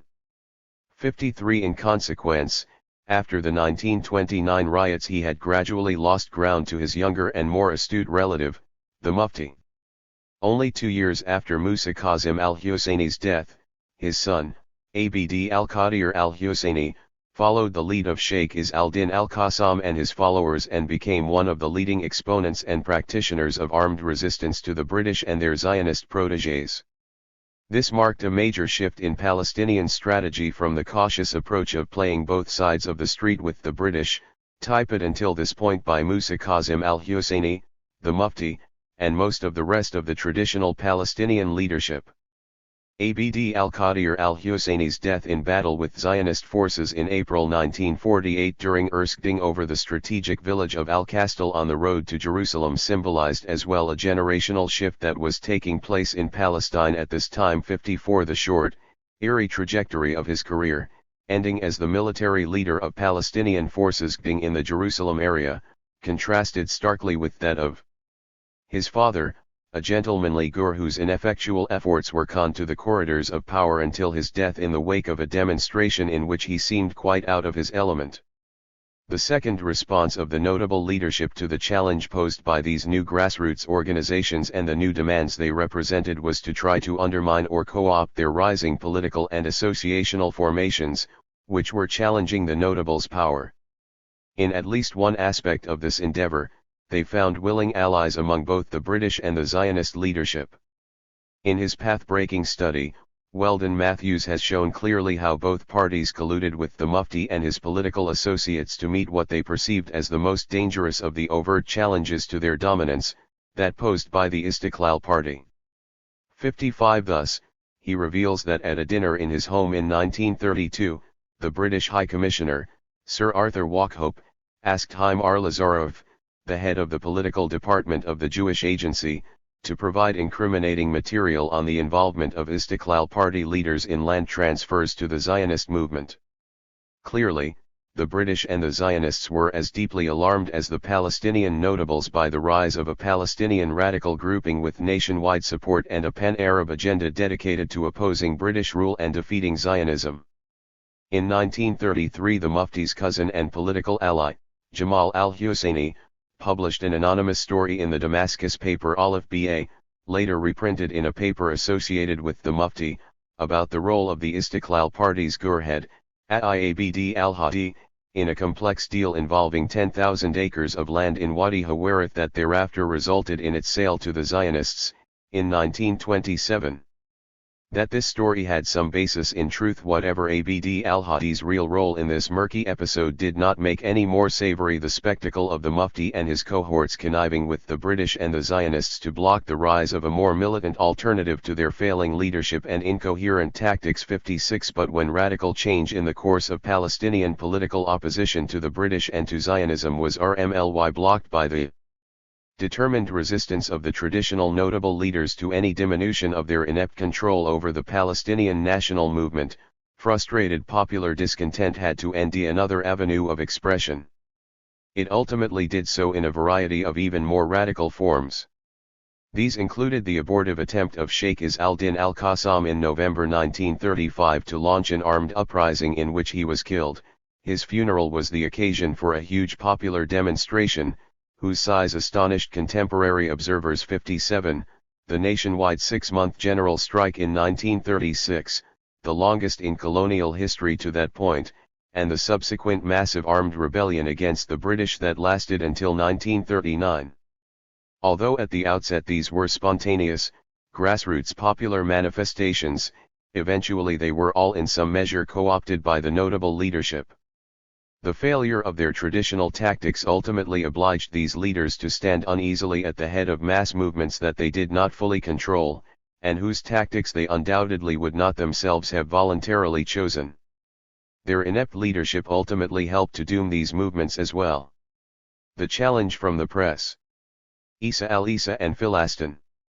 Linked to the notables, but also to some of the radical voices that derided their failures, was the Palestinian press. Beyond providing a forum for the views of different notable leaders, and a venue for some of the movements and forces whose emergence was touched on in the previous section, different organs of the press played a role in articulating a response to the growing predicament the Palestinians found themselves in during the 1920s and 1930s. The press is a particularly valuable source for understanding issues of identity. One of the best ways to gain an understanding of the linkage between local patriotism, anti-Zionism, and Arabism in the coalescence of Palestinian identity is via study of the burgeoning press in Palestine, whether during the late Ottoman or the Mandate PE. Riyadh. 58. As I have argued elsewhere, the press provides a unique insight into the thinking of an important segment of the population, presenting the views of writers, teachers, businesspeople, union leaders, government per thousand chales, and others influential in society. 59. For these same reasons, a window into the political dilemmas of the day can often be offered by the press, and particularly by a distinctive journalistic voice. The most influential Palestinian newspaper during the RST half of the 20th century was likely Philastin, Palestine, 60, launched by Isa al-Isa together with his cousin Yusuf al-Isa in January 1911 in the rapidly growing port city of Jaffa. 61. Isa al-Isa ultimately produced some of the most scathing critiques of the leadership of the Palestinian national movement, in particular the approach taken by the Mufti and his allies, although he was for a time less critical of the Mufti's rival, Raghib Bey al-Nashashivi, and indeed was aligned with him at one stage. Philastin managed to hold its own throughout the Mandate period, although many rivals sprang up, and each political faction had its own supporters among the press, in a shifting picture that changed constantly. Philastin was not only the Jaffa region's foremost journalistic opponent of Zionism, within a few months of its launch it had an avid readership in other parts of Palestine, and well beyond. 62. Launched as a bi-weekly, it shut down during World War I, and then returned in 1921, coming out 3 times a week until 1929, when it started to appear daily, thereafter becoming the country's foremost paper. It was not coincidental that Jaffa should have been a center for the Arab reaction to Zionism, or that Haifa should have been the venue for another newspaper that devoted extensive attention to the danger posed by Zionism, Najib Nasser's Al-Carmel, named for Mount Carmel, which overlooks the port of Haifa, which RST appeared in 1908. For in the initial decades of modern political Zionism, from the late 1880s until World War I, Zionist land purchase and colonization were mainly concentrated in 2 areas, the citrus-producing coastal region around Jaffa, where the new Jewish sub-urbanization of Tel Aviv, later to become a city larger than Jaffa, was founded in 1909, and in the fertile Galilean hinterland of Haifa. The modern Zionist movement thus RST established its roots in Palestine along the coast, rather than in the rocky highlands of central and northern Palestine where the major cities of Jerusalem, Nablus, and Hebron were located and most of the prestigious Muslim notable families that dominated the country's politics originated. 63. In population terms as well, the great majority of those who came in the RST and second aliyahs, or waves of modern Jewish immigration to Palestine, arriving before 1914, were located in the coastal regions and in Galilee. During this period, these 2 regions were also the scenes of the most extensive Zionist land purchases, and of the greatest friction between the local population and the more aggressive, nationalist settlers of the post-1904 Second Aliyah. 64. Although Jerusalem included the largest concentration of Jews in Palestine before 1914, these were mainly members of the Old Yeshuv, the traditional Jewish community of Palestine. They tended to be religious and anti- or non-Zionist, were mainly Mizrahis or Sephardis, Eastern and Mediterranean Jews, rather than Ashkenazis. European Jews, were mainly Ottoman citizens, usually spoke Arabic and were familiar with the Arab cultural milieu, and were generally on good terms with their Arab neighbors. 65. At the same time as it was the venue of the most active Zionist colonization activity, the coastal region was also the scene of the most rapid urban, industrial, and social development among the Arabs of Palestine. Thus, the Jaffa and Haifa areas and the adjacent Galilee region were the sites of the most intensive and constant friction between Arab inhabitants of the country and Zionist newcomers from Europe. It was also in these rapidly growing cosmopolitan port cities, with their active economic, social, and political life, and which, as we have seen, by the end of the British Mandate in 1948 were the 2 largest Arab population centers in Palestine. 66, that the most prosperous, active, and respected Arabic-language newspapers developed. Philastin was soon the foremost among them. Rivaled in popularity and circulation only by the Jaffa-based Al-Daifa. 67, Throughout the Mandate period, Philastin was Palestine's main Arabic language daily, and probably the country's earliest and most consistent critic of the Zionist enterprise. In addition to Zionism, the central issues on which the newspaper focused included the encouragement of education, the struggle of the Arabic-speaking Greek Orthodox laity in Palestine to free their church, which was under the jurisdiction of the Patriarch of Jerusalem, from domination by the Greek-speaking higher clergy, 68 Muslim-Christian relations, and rural conditions, in particular the poverty of the peasantry. In many cases, these issues also came to be connected to Zionism, whether in terms of the local patriotism that engendered much of Isa al-Isa's concern for education, or the questions of religious and national identity raised both by the struggle within the Greek Orthodox Church and by the conflict with the Zionist movement, or the problem of rural poverty with its inevitable linkage to land sales to the Zionist movement by absentee owners, with the consequent dispossession of the Arab peasantry, the fellahin. The concern for the lot of the peasantry expressed in Philastin was manifested in its policy of sending a copy of each issue to every village in the Jaffa region. The paper stated that this was done as a public service in order to show the fellow what is happening in the country, and to teach him his rights, in order to prevent those who do not fear God and his prophets from dominating him and stealing his goods. 69 This profound concern was at the root of al-Isa's fears regarding Zionism. In time, the problem of peasant dispossession by Zionist land purchase became acute. This raised the possibility that the Zionist newcomers might in time dispossess the entire Arab population of Palestine, a growing fear among Palestinians in the 1930s, as the Jewish population of the country expanded rapidly and from under 18% in the 1920s reached nearly a third of the total.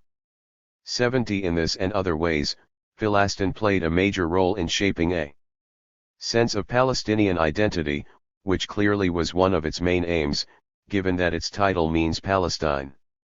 Thus only 3 years after the newspaper was founded, its editors were talking, in a 1914 editorial, of the country of Palestine, al-Bilad al-Listaniya, and the Palestinian nation, al-Umma al-Listaniya, as being imperiled by Zionism. We are a nation threatened with disappearance in the face of the Zionist tide in this Palestinian land, the editorial stated.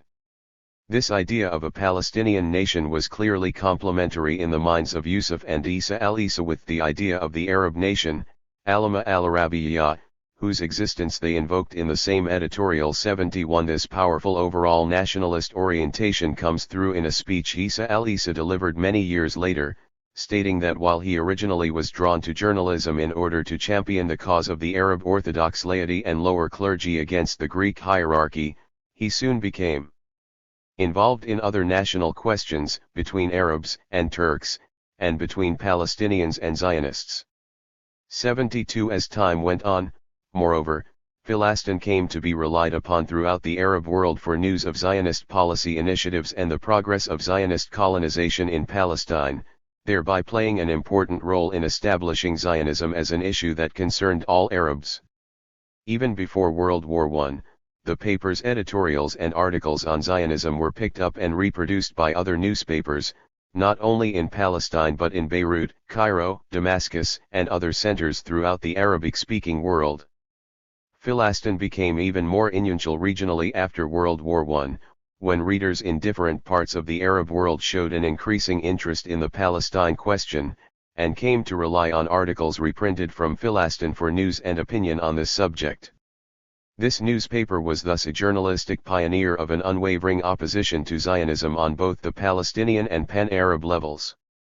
It deserves the attention it has begun to receive as an important organ of opinion in pre-1948 Palestine, and one of the foremost Palestinian papers to have an impact on the rest of the Arab world, as does its editor, Isa al-Isa. 73 Isa al-Isa was born in Jaffa in 1878, studied at the Akalda Friars in Jaffa, and the Greek Orthodox School in Kiftan in North Lebanon, 74 and then graduated from the American University of Beirut, AUB, learning Arabic, Turkish, French, and English in the process. 75 He held a variety of jobs in Jerusalem and Jaffa, including working for the Iranian consulate and the Coptic monastery in Jerusalem, before traveling to Egypt soon after the turn of the century. He did his journalistic apprenticeship working for several Egyptian newspapers, which were universally recognized as the best Arabic language papers of their day. 76 His family produced a number of writers, journalists, and intellectuals, including his uncle, Hannah al-Isa, founder in 1908 of the Jerusalem bi-monthly journal Al-Isma'i, and his cousin Yusuf, with whom he founded Philastin, and who later founded the Damascus Daily Aleph Ba. In the RST 4 years of its existence, its outspoken criticism of the Zionist movement led to Philastin being shut down repeatedly by the Ottoman authorities, who were concerned that intemperate criticisms of Zionism risked stirring up interreligious enmity. One of these shutdowns resulted in a court case brought against them by the Ottoman authorities in May 1914, which Isa and Yusuf al-Isa won, provoking a delirious reaction from their supporters, who were reported to have carried them from the courtroom on their shoulders. 77 This episode cemented both the newspaper's reputation, as well as the Ottoman government's enmity for the al-Isa cousins. After World War I began, and with it an intensification of the censorship with which the newspaper struggled constantly under three different regimes, Ottoman, British, and Jordanian, Philastin was shut down once again. The newspaper was closed this time for 6 years. Its 2 editors were exiled to Anatolia, only to be released in 1918 with the collapse of the Ottoman Empire and the establishment of an Arab state in Damascus. 78 Involved in Arab nationalist circles since before the war, Isa al-Isa thereafter became secretary, and later head, of King Faisal's Divan, or private secretariat, in Damascus. He was appointed to this position during the RST meeting between the two men toward the end of the war in Dara in southern Syria in September 1918, where the Arab army was halted during its march northward on Damascus. As described in al-Isa's memoir, at this RST meeting Faisal, upon greeting al-Isa, stated that he knew of him from reading Philastin before the war. The Amir told al-Isa that he and other Arab deputies in Istanbul had much appreciated your jihad, another indication of the range and impact of Philastin's campaign against Zionism. Faisal instructed the young newspaper editor to join him and the Arab army in their march on Damascus, which he did. 79 This was the beginning of al-Isa's complicated lifelong connection with the Hashemites, the dynasty originally based in the West Arabian region of the Hejaz that ruled over Syria, Iraq, and Jordan at different times from the 1920s until the present. Al-Isa spent the years from 1918 until 1920 in Damascus serving the independent Arab regime during its short and tempestuous existence. Within the inner councils of the edgeling Arab regime, al-Isa tried to balance his strong pan-Arab sentiments and his loyalty toward Faisal with his profound concern regarding the growth of Zionist unions in Palestine in the wake of the Balfour Declaration of 1917, and Britain's establishment of its control over Palestine. Like many other Arabs in Syria and Palestine, who had not earlier known of the declaration's existence, he was shocked when he heard of it. This took place immediately after the British Army occupied Damascus in 1918, and al-Isa obtained a few Egyptian newspapers and magazines that reported what was by that point old news. Britain's formal, explicit support of Zionism created a deep crisis for Faisal and his supporters, who were heavily dependent on the British and hoped, futilely, as it transpired, for British backing against French ambitions in Syria. The resulting dilemma was even more troubling for Palestinian Arabists in Damascus and elsewhere, who were profoundly wary of the newly revived aspirations of Zionism in their country, which was now under British military occupation. The immediate post-World War I period, and in particular the 22 months of Arab rule in Damascus, were thus crucial in the development of a separate Palestinian political identity. 81 The imperative of preserving the independence of the weak, new Arab state in Syria, and the concomitant need to retain British support against French encroachments, led Faisal and some in his entourage, notably a powerful faction of Damascene notables, to favor making major concessions over Palestine to the Zionist movement. The idea behind this tactic was that an alliance with Britain's Zionist protégés might enhance the standing of the Syrians in British eyes and thereby help them deal with the constant pressure from the French. This approach in turn produced a reaction from many Palestinians in Damascus, who saw it as a betrayal of the wider Arab cause, and of their own country, to benefit narrow Syrian interests. In his autobiography, Al-Issa relates one of the critical moments in Damascus when the balance between his loyalty to Pan-Arabism and his Palestinian identity was most sorely tested. During a trip by King Faisal to Europe to attend a conference, Al-Issa was acting head of the Divan, and it fell to him to decode a telegram from Faisal to his subordinates in Damascus to the effect that the press should be prevented from attacking the Zionists, who he said were supporting him during the conference. Earlier in his memoir, Al-Issa noted that he himself was responsible for paying subsidies to the press and thus influencing its political orientation, presumably including encouraging its outspoken opposition to Zionism. He then relates, "I grew nervous and angry and told myself, they are compromising over Palestine, which the Zionists will cut off from the body of the Arab lands." Amin Abd al-Hadi was the secretary of the military governor. "I called him and asked him to come immediately. And told him, I am a Palestinian and you are a Palestinian, and Palestine is dear to us. I serve this Arab government in order to work to save Palestine, and I think you feel the same way. Take this telegram and read it." 82. Loyal though Al-Issa was to the ideology of Arabism and to Faisal, his higher loyalty was clearly to Palestine. He resigned immediately after this episode, but Faisal reinstated him after his return from Europe, and he remained chief secretary of the Royal Divan until the fall of Faisal's government in July 1920. 83. Placed thereafter on a British blacklist, it was only many months after the French had crushed the independent Arab regime in Damascus that Al-Issa was allowed to return to Jaffa. 84. He was newly permitted by the British to reopen Philastin in March 1921. 85. As his journalistic reputation grew, Al-Issa came to be renowned throughout the world of Arabic letters for his quick wit, his acid pen, his satirical poetry, and his excellent style. He had a sharp sense of humor, but also a sharp tongue, which in time earned him powerful enemies, eventually including the Mufti, Haj Amin al-Husseini. The relationship between the two men did not start badly. In his memoir, written after he had been forced to flee the country after threats from the Mufti's henchmen, who later burned his home, Al-Issa dryly notes his RST contact with al-Husseini in Cairo in May 1914. This took place when the future Mufti was a student at Al-Azhar in Cairo, and Al-Issa was visiting Egypt in order to gain support for his campaign against Zionism in the wake of the Ottoman authorities' second closing of Philastin. He reports without comment that a delegation of Al-Azhar sheikhs and students headed by al-Husseini visited him to express their appreciation for my struggle jihadi to defend Palestine, and for the oppression and losses I suffered because of it. 86. The two also seem to have collaborated during the 2 years of Faisal's government in Damascus, which both served faithfully until the end.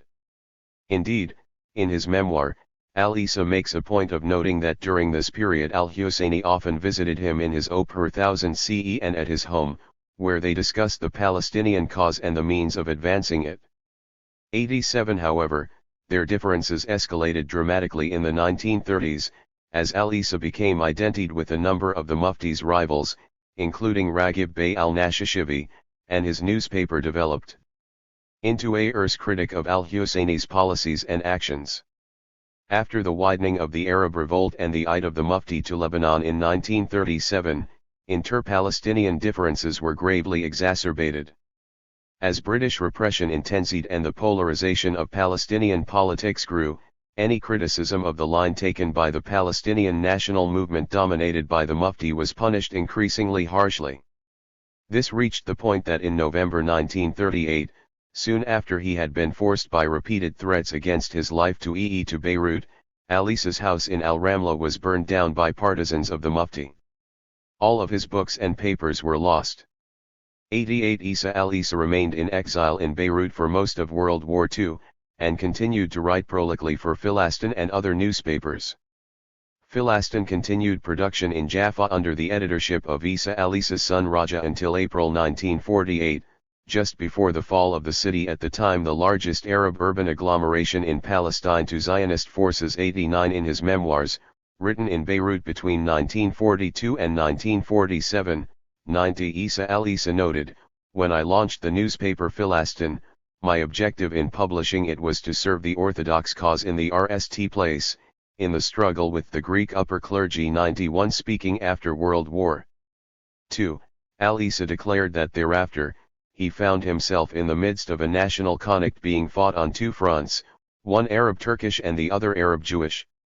He said that he joined in both without hesitation, without ever abandoning the Orthodox cause. 92 Why was what al-Isa called the Orthodox cause so important at this time, and why did it have relevance beyond the large Greek Orthodox Arab community in the cities and towns of Palestine? What was at issue was control of the Greek Orthodox Church in Palestine, and the considerable assets in land and property that it owned, by the local communities and by priests who issued from the Arabic-speaking laity, rather than by the Greek-speaking upper clergy who previously had dominated the Orthodox Church throughout the Ottoman Empire. After a lengthy struggle, the upper hierarchy of the Patriarchate of Antioch and the East, which was located in Damascus, was fully Arabized. 93 Nevertheless, the Patriarchate of Jerusalem, which was responsible for the Orthodox faithful and the material possessions of the Church throughout Palestine and Jordan, remained, and remains to this day, completely under the control of Greek-speaking clergy. 94 Beyond the basic question of control over the Patriarchate and its resources, at issue was the level of spending on education and other services for the laity, which the Arab Orthodox accused the Greek hierarchy of restricting. Equally controversial was the issue of the sale to Zionist interests of some of the Church's extensive land holdings, which became a sensitive political matter as Zionist land purchases increasingly provoked Arab concerns. 95 Like all matters involving language and ethnicity in this era, this rapidly became a national issue, with a heightened awareness of their Arabism among the Orthodox Arabs of Syria and Palestine as one of the primary consequences. It can indeed be argued that the Arab consciousness of many Arab Christians, who numbered about 11% of the Arab population of Palestine, in this era was strongly intensified by this conflict between Greeks and Arabs within the Orthodox Church in Syria and Palestine. 96 Unquestionably, al-Isa was an ardent Arabist. His love of the Arabic language, especially its poetry, was demonstrated in much that he wrote in Philastin, and in some of his verses, which became famous throughout the Arab world. 97 His connections with King Faisal and other leading Arab nationalists early in the century continued in later years, although al-Isa grew increasingly bitter about the failure of the Arab regimes, including those headed by the Hashemites, to come to the succor of the Palestinians. His disillusionment reached its nadir after the loss of Palestine in 1948, when he wrote this bitter verse: O little kings of the Arabs, by the grace of God enough feebleness and inting. Once upon a time our hopes were on you. But all our hopes were dashed. 98. Such a critique was particularly significant coming from a dedicated former supporter of the Hashemites such as Isa al-Isa. Beyond his attachment to King Faisal, al-Isa was also one of the earliest leaders of Hizb al-Difa. This political party, organized by Raghib Bey al-Nashashivi in December 1934 after he lost an election for the position of mayor of Jerusalem, came to be aligned with the Hashemite Amir Abdullah of Transjordan. 99 In time it was also seen by many as being close to the British and the Zionists. In 1939 al-Isa withdrew publicly from the party.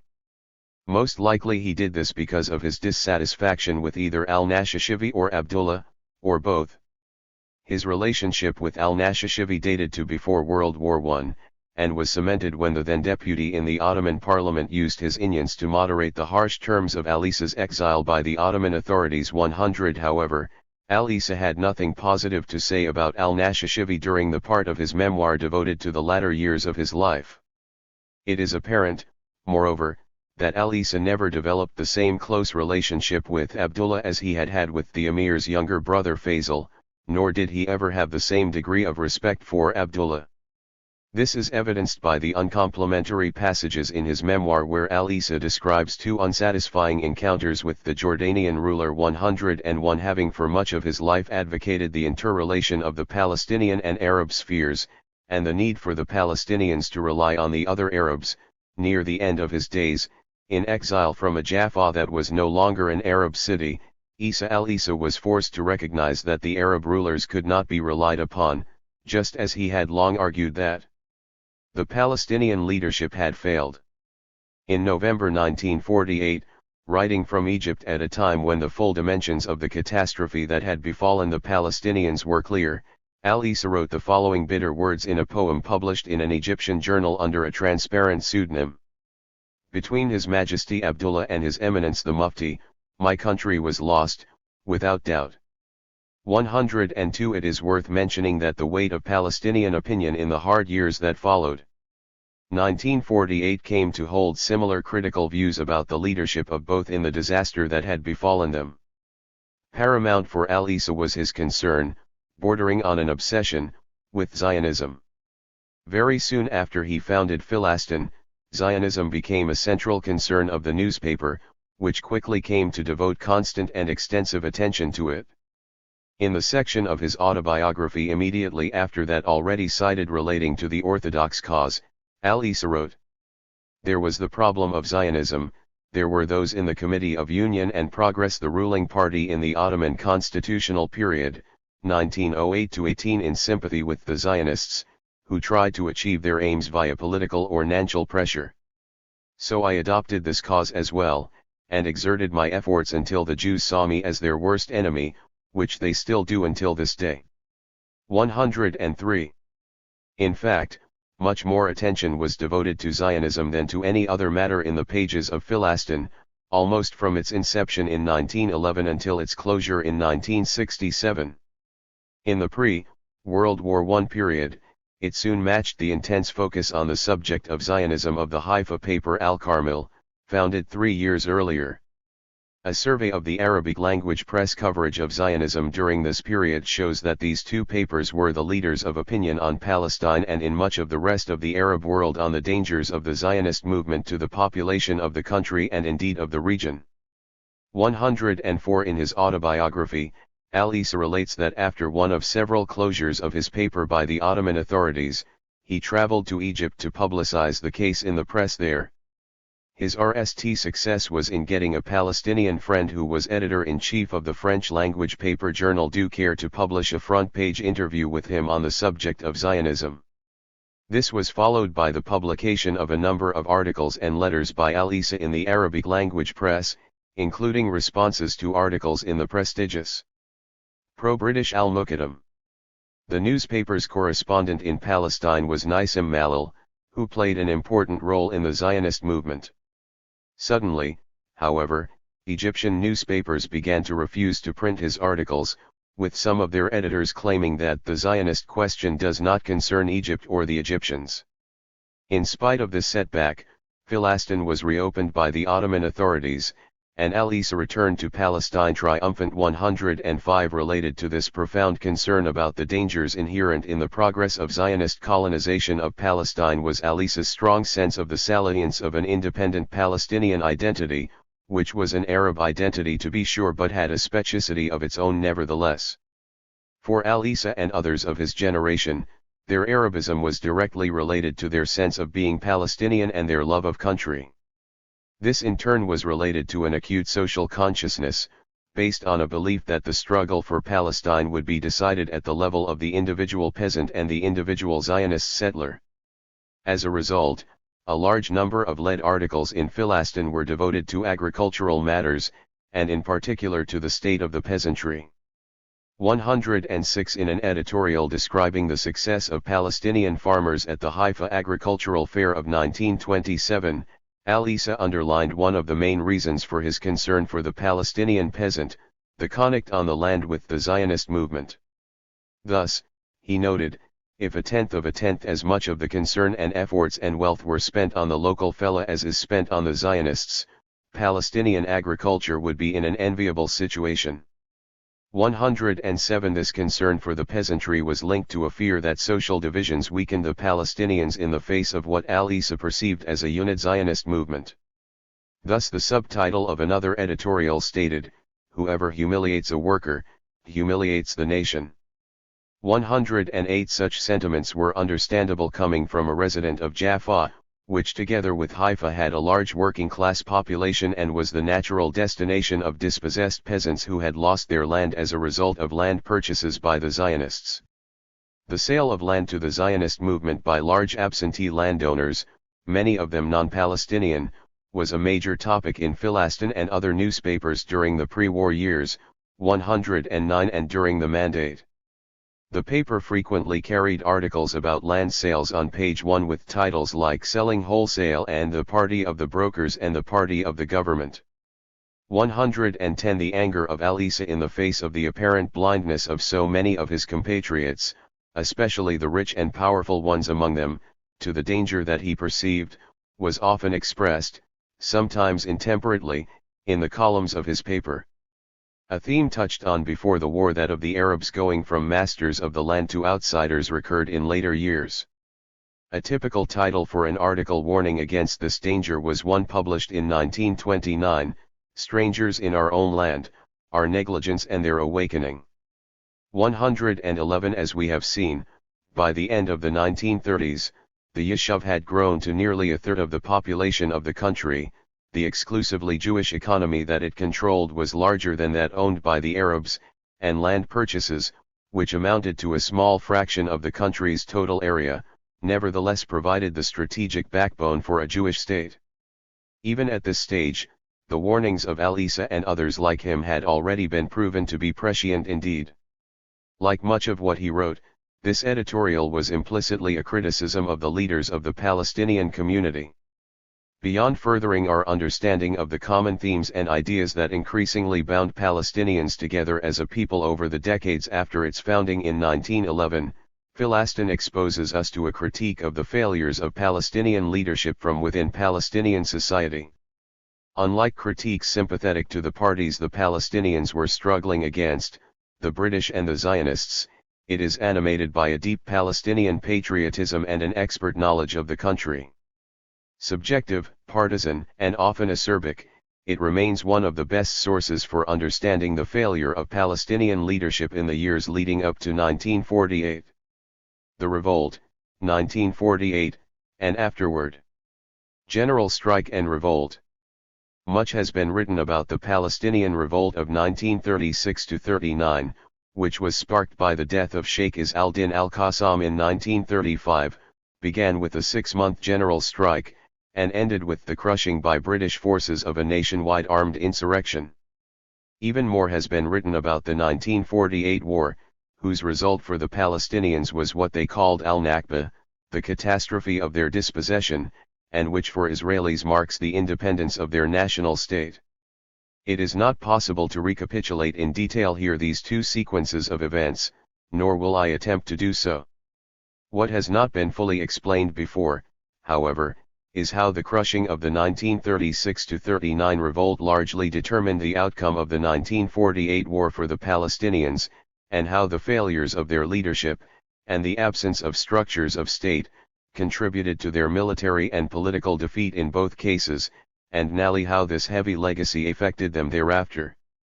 I have already shown how Palestinian political efforts up until the mid-1930s were stymied by the inability of the leaders of the national movement to agree on appropriate strategies, to mobilize and organize the populace effectively, to create an accepted and recognized representative national quasi-state forum, given that access to the structures of the colonial state was denied the Palestinians by the British, and to break decisively with the structures of colonial control.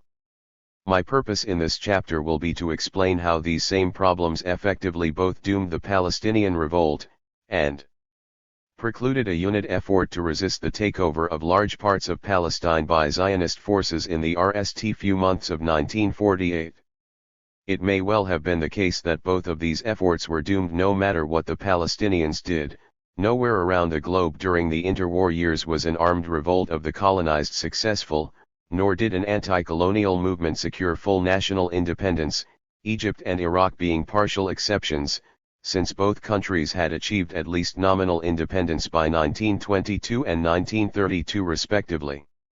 This was particularly unlikely in a contest with the greatest imperial power of the age in a site that was as strategically vital as Palestine was to Great Britain on the eve of World War II.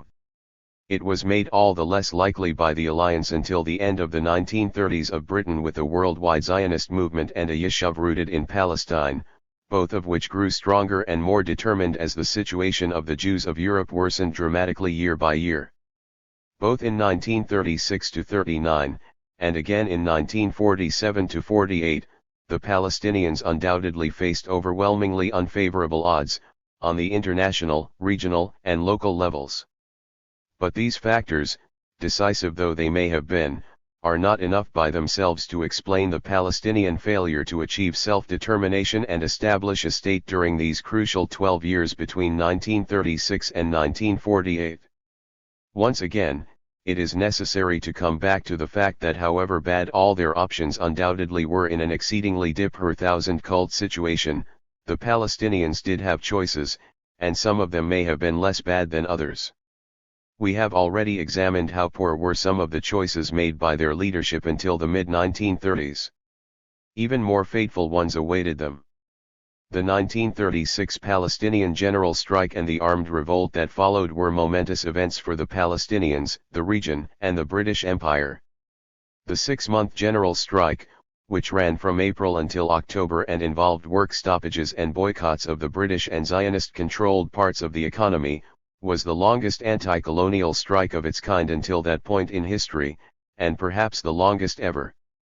At one stage during the armed revolt that erupted all over the country in September 1937, British forces lost control of much of the countryside to armed bands and were forced to withdraw from several of the major cities, including the Old City of Jerusalem, Jaffa, Acre, Jericho, and Beersheba, Beersheba. The less accessible and more rugged areas of the countryside escaped British control for a longer time. The British military commander in Palestine wrote in August 1938 that the situation was such that civil administration of the country was, to all practical purposes, non-existent. The spectacle of a few thousand poorly armed Palestinian peasants successfully resisting the might of the British Empire for such a lengthy time encouraged Britain's aggressive and ambitious regional rivals, Italy and Germany, had an impact on Arab and Islamic opinion and on the colonized world generally, discouraged and angered the Zionist movement, and infuriated British politicians, per thousand chales, and military per thousand sirs. In the end, the might of Britain, the lack of significant external support for the revolt, the absence of a unit Palestinian military or political structure combined with the re-emergence of Palestinian disunity, and the failure of the revolt to enunciate an achievable political goal, led to its suppression. The cost to Palestinian society was great. Hundreds of homes were blown up, perhaps as many as 2,000, 2 crops were destroyed, and over 100 rebels were summarily executed simply for the possession of rearms, or even ammunition. 3 curfews, administrative detention, internal exile, and other punishments were liberally applied, and particularly cruel means were employed by the British, such as tying villagers to the front of locomotive engines to prevent rebels from blowing up trains. An entire quarter of the old city of Jaffa was dynamited, under the rubric of urban renewal, after the British failed to bring it under control. Total Arab casualties during the revolt were approximately 5,000 killed and 10,000 wounded, while those detained totaled 5,679 in 1939. The number of those exiled or forced to is unknown, but is probably in the thousands. In an Arab population of about 1 million, these were considerable gers. They meant that over 10% of the adult male population was killed, wounded, imprisoned, or exiled. Although some of the casualties were simply bystanders, these gers give some indication of the extent of popular participation in the revolt, and of its all-encompassing national nature. The repression of the revolt had an impact not only on the populace, but also on the Palestinians' ability to GHT thereafter, and on the already fractured capabilities of their national leadership.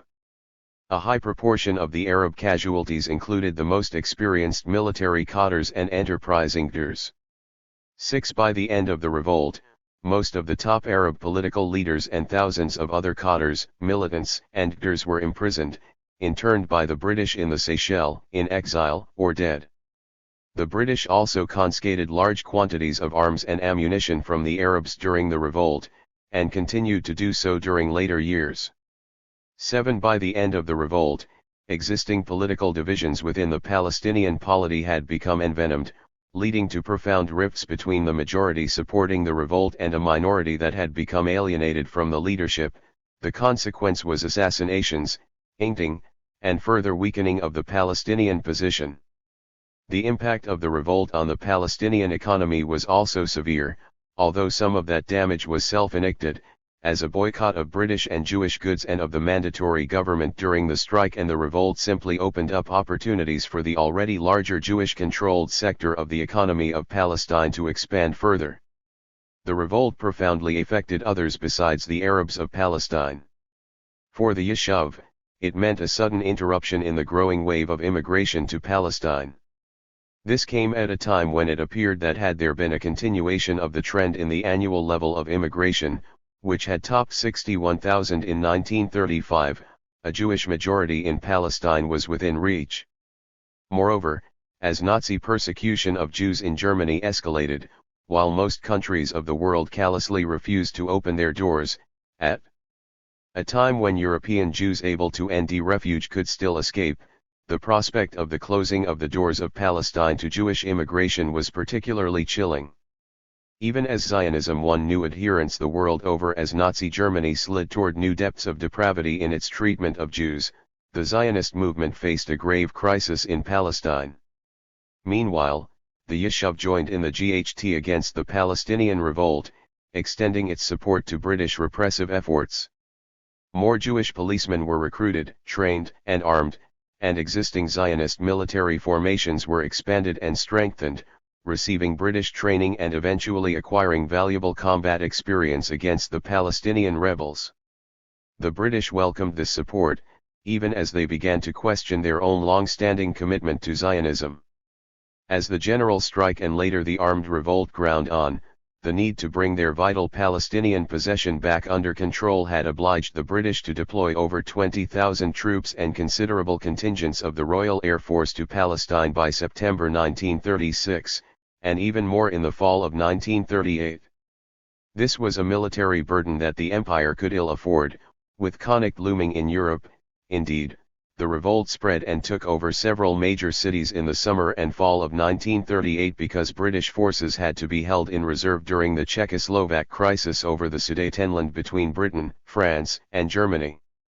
It could only be crushed when the Munich Accord freed up large numbers of British troops for service in Palestine.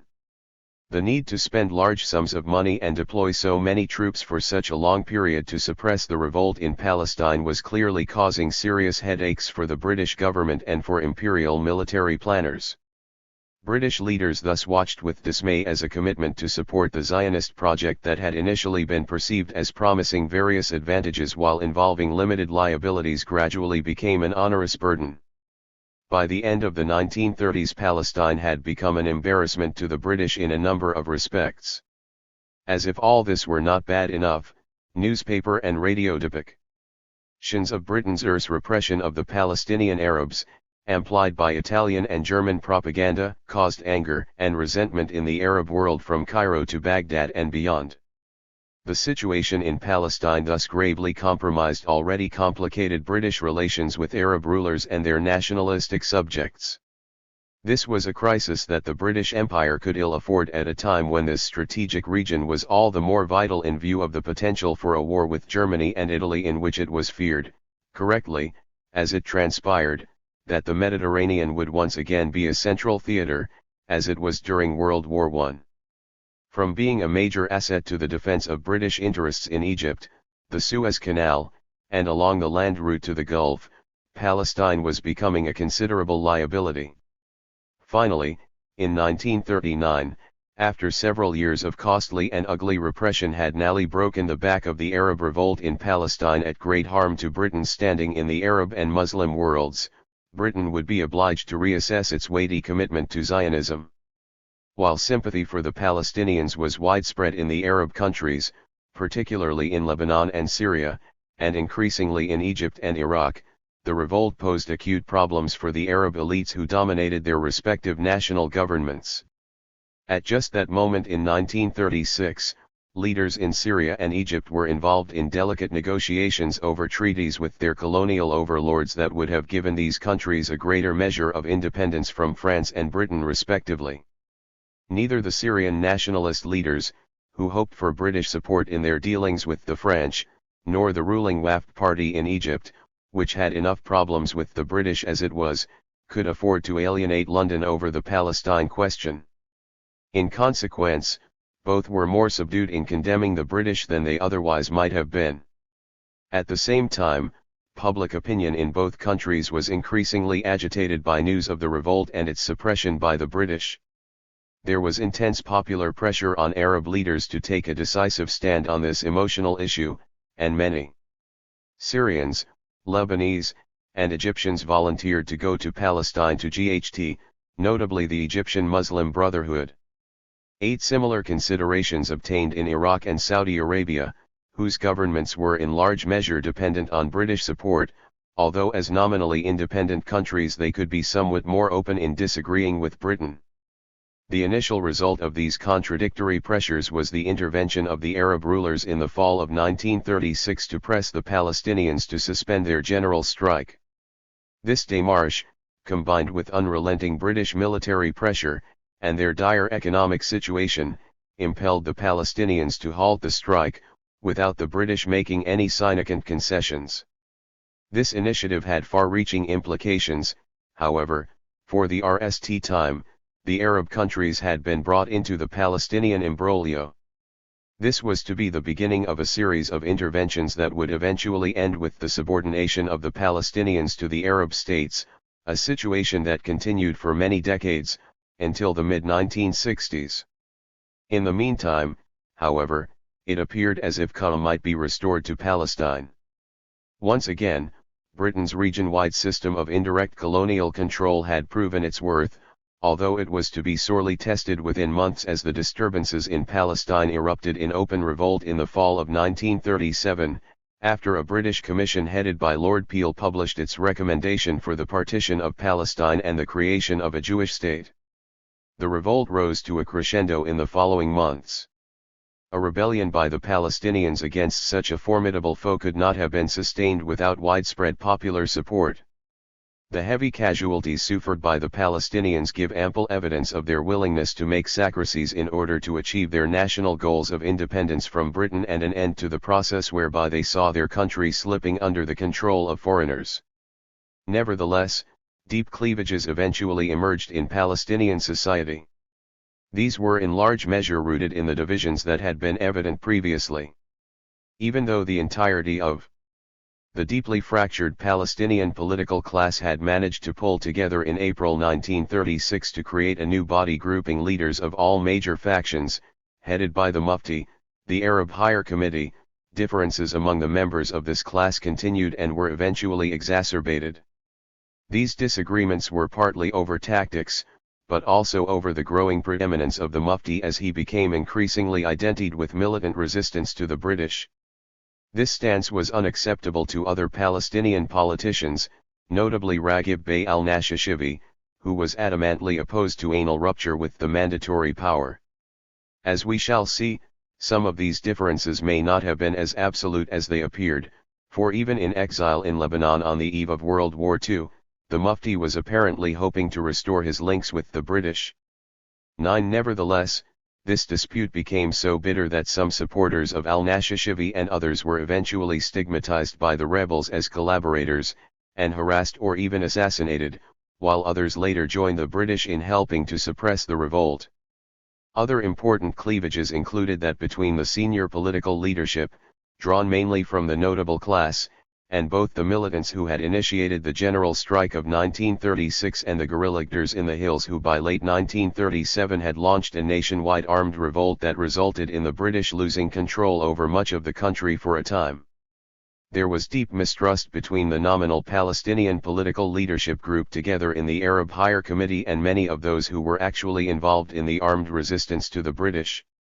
10. The latter suspected the notables of being overwilling to compromise with the British, with whom the militants knew they had been on good terms for so long. The ending of the general strike in October 1936 without any achievements but a British promise to send out yet another royal commission, that headed by Lord Peel, was seen by these militants as substantiating their fears. Those fears were fully realized when that commission in July 1937 recommended the partition of Palestine and the creation of a Jewish state. One consequence of this deep mistrust was that when wholesale armed revolt erupted in October 1937, there was even less willingness on the part of those who animated it to accept the leadership and guidance of the notables, most of whom by then were under arrest or in ITE. When the British government in 1939 nearly came to realize that perhaps it had to place limits on its engagement to the Zionists embodied in the Balfour Declaration and the Mandate, and that it was nearly obliged to compromise with the Palestinians, the latter were defeated, demoralized, and hopelessly divided along several divergent fault lines. On top of all the cleavages already mentioned, by late 1937 the Mufti had escaped to Lebanon ahead of a British dragnet that had swept up most of the other members of the Arab Higher Committee, depositing them in exile in the Seychelles. He remained in Lebanon until 1939, persona non grata with the British, and separated from most of the rest of the Palestinian leadership, but in touch with the leaders of some of the rebel bands. 11. In Beirut, the Mufti was subject to severe restrictions, including house arrest by the French mandatory authorities, who kept him under close surveillance, as did the British and the Zionists.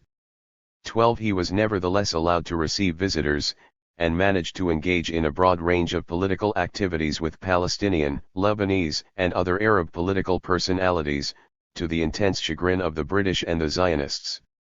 Under these loose conditions of conment, the Mufti tried to play on the latent rivalry between Britain and France, as well as their concern to prevent their German and Italian regional rivals from turning the situation in Palestine to their advantage.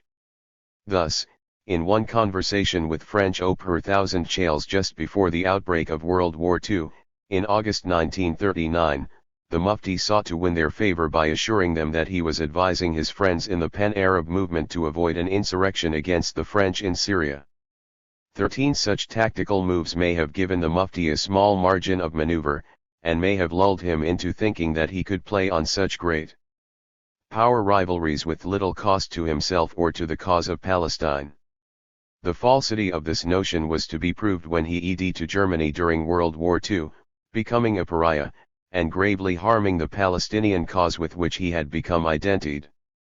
14. Perhaps the most costly action of the Mufti before he left the Middle East for Berlin in 1941 was his role in opposing Britain's 1939 White Paper. This episode reveals in full the deep divisions among the Palestinians, the weakness of their national institutions, and also the force of the Mufti's personality and of the position that he had developed. Following the crushing of the 1936-39 revolt, the British sensed that they were obliged to make a concession to Arab sentiment in order to bolster their position in the Middle East, paradoxically created a small opening in that had encircled the Palestinians since the beginning of the Mandate. This opening was small indeed. It became apparent at the St. James Palace Conference in March 1939, convened by the Chamberlain government to resolve the Palestine imbroglio, which brought together British cabinet ministers, the leaders of several Arab states, and a number of Palestinian leaders, with Zionist representatives meeting separately with the British. There and in the White Paper, issued 2 months later as a consequence of this conference, Britain for the time promised to impose limitations on Jewish immigration and land purchase, both central Palestinian demands for 2 decades. Indeed, there had been demands for limits on Jewish immigration during the late Ottoman period. Britain also abandoned the 1937 Peel Commission plan to partition Palestine and to create a Jewish state, offered instead responsible government within VE years, the opening of senior positions within the government to Opéra Chales recruited in Palestine, at a ratio of 2 Arab to 1 Jewish Opéra Chale, and a promise of full independence within 10 years. These offers were far less tantalizing to the Arabs than they may have appeared, for they were hedged around with conditions meant to rob them of some of their substance, including the necessity to secure the approval of the Yishub for the null steps envisaged, notably independence. There were many other hidden traps and reservations in the proposals contained in the white paper, as we saw in Chapter 2. In spite of these drawbacks, and in spite of the opposition of the leaders of the rebel forces, now dispersed and in disarray, many members of the Palestinian political leadership, including initially most of the Arab Higher Committee, were inclined to accept the white paper, as were all the Arab governments. This was partly a result of weariness on the part of the Palestinian public with the crisis situation that had dragged on for years, and of the fact that the British initiative, which for the RST time met some long-standing Arab demands, had been furiously opposed by the Jewish Agency in Palestine and its supporters abroad. Moreover, in the lead-up to the St. James Palace Conference, the British had acted to appease Arab feeling. After years of asking for tighter restrictions on the Mufti's activity, indeed at one point demanding his exile to the distant Alawite region of Syria, the British in 1939 had asked the French authorities to loosen the conditions of surveillance over al-Husseini in Lebanon. 15 had released several members of the Arab Higher Committee from detention in the Seychelles to enable them to engage in consultations with the Mufti and go to London to attend the St. James Palace Conference, and had taken a number of other conciliatory measures. Initially, the Mufti seemed favorable to this process of détente with the British, and at one stage it even appeared as if he might go along with the general thrust of the white paper. After extensive consultations, he assented to members of the Arab Higher Committee, including his cousin Jamal al-Husseini, and the latter's brother-in-law, Musa al-Alomaz, attendance at the St. James Palace Conference in London as representatives of the Palestinians. Even after the breakdown of the conference, he attempted to keep a line open to the British. Speaking to intermediaries with the French authorities in Lebanon in March 1939, the Mufti asked for French mediation between the Palestinians and the British, and asserted that the Arab world would not sympathize with Germany and Italy in case of a conflict between them and Britain and France. 16 But when in May the Arab Higher Committee Nally had to take a position on the white paper, the Mufti imposed his views on his colleagues and secured a rejection of this ambiguous British initiative. It appears that a majority of the members of the Arab Higher Committee opposed the Mufti and favored accepting the white paper, and although there is some disagreement among historians about this, it is definitely the case that his opposition never wavered, and that he carried the day. 17 Haj Amin al-Husseini was acting in part out of fear of forces he did not fully control, but that his actions, and his earlier inaction, had helped to unleash. These were represented by the remaining scattered rebel bands in the hills of Palestine. Before the crucial May meeting of the Arab Higher Committee in Lebanon, a number of the remaining leaders of the disorganized guerrilla groups had in April issued a strident statement rejecting the white paper, calling for complete independence for Palestine and stating that the Palestinian people had not staged an uprising in order to get high positions for a few FNDS, educated members of the upper classes. It concluded by saying ominously that the Palestinians were subject neither to the Nashashivis or to the Husseinis, nor to the Arab kings, who were ruling by the grace of Britain. 18 The Mufti could not have misunderstood this barely veiled warning to him not to accept the white paper and thereby return to the path of cooperation with Britain, a path that he had previously followed for so long, and for which he had long been criticized by younger and more militant activists. In fact, the Mufti no longer had that option. The British had been categorical in excluding him from the St. James Palace Conference, although they were careful to allow his colleagues in the Arab Higher Committee to consult with him in his exile in Lebanon after their release from exile in the Seychelles.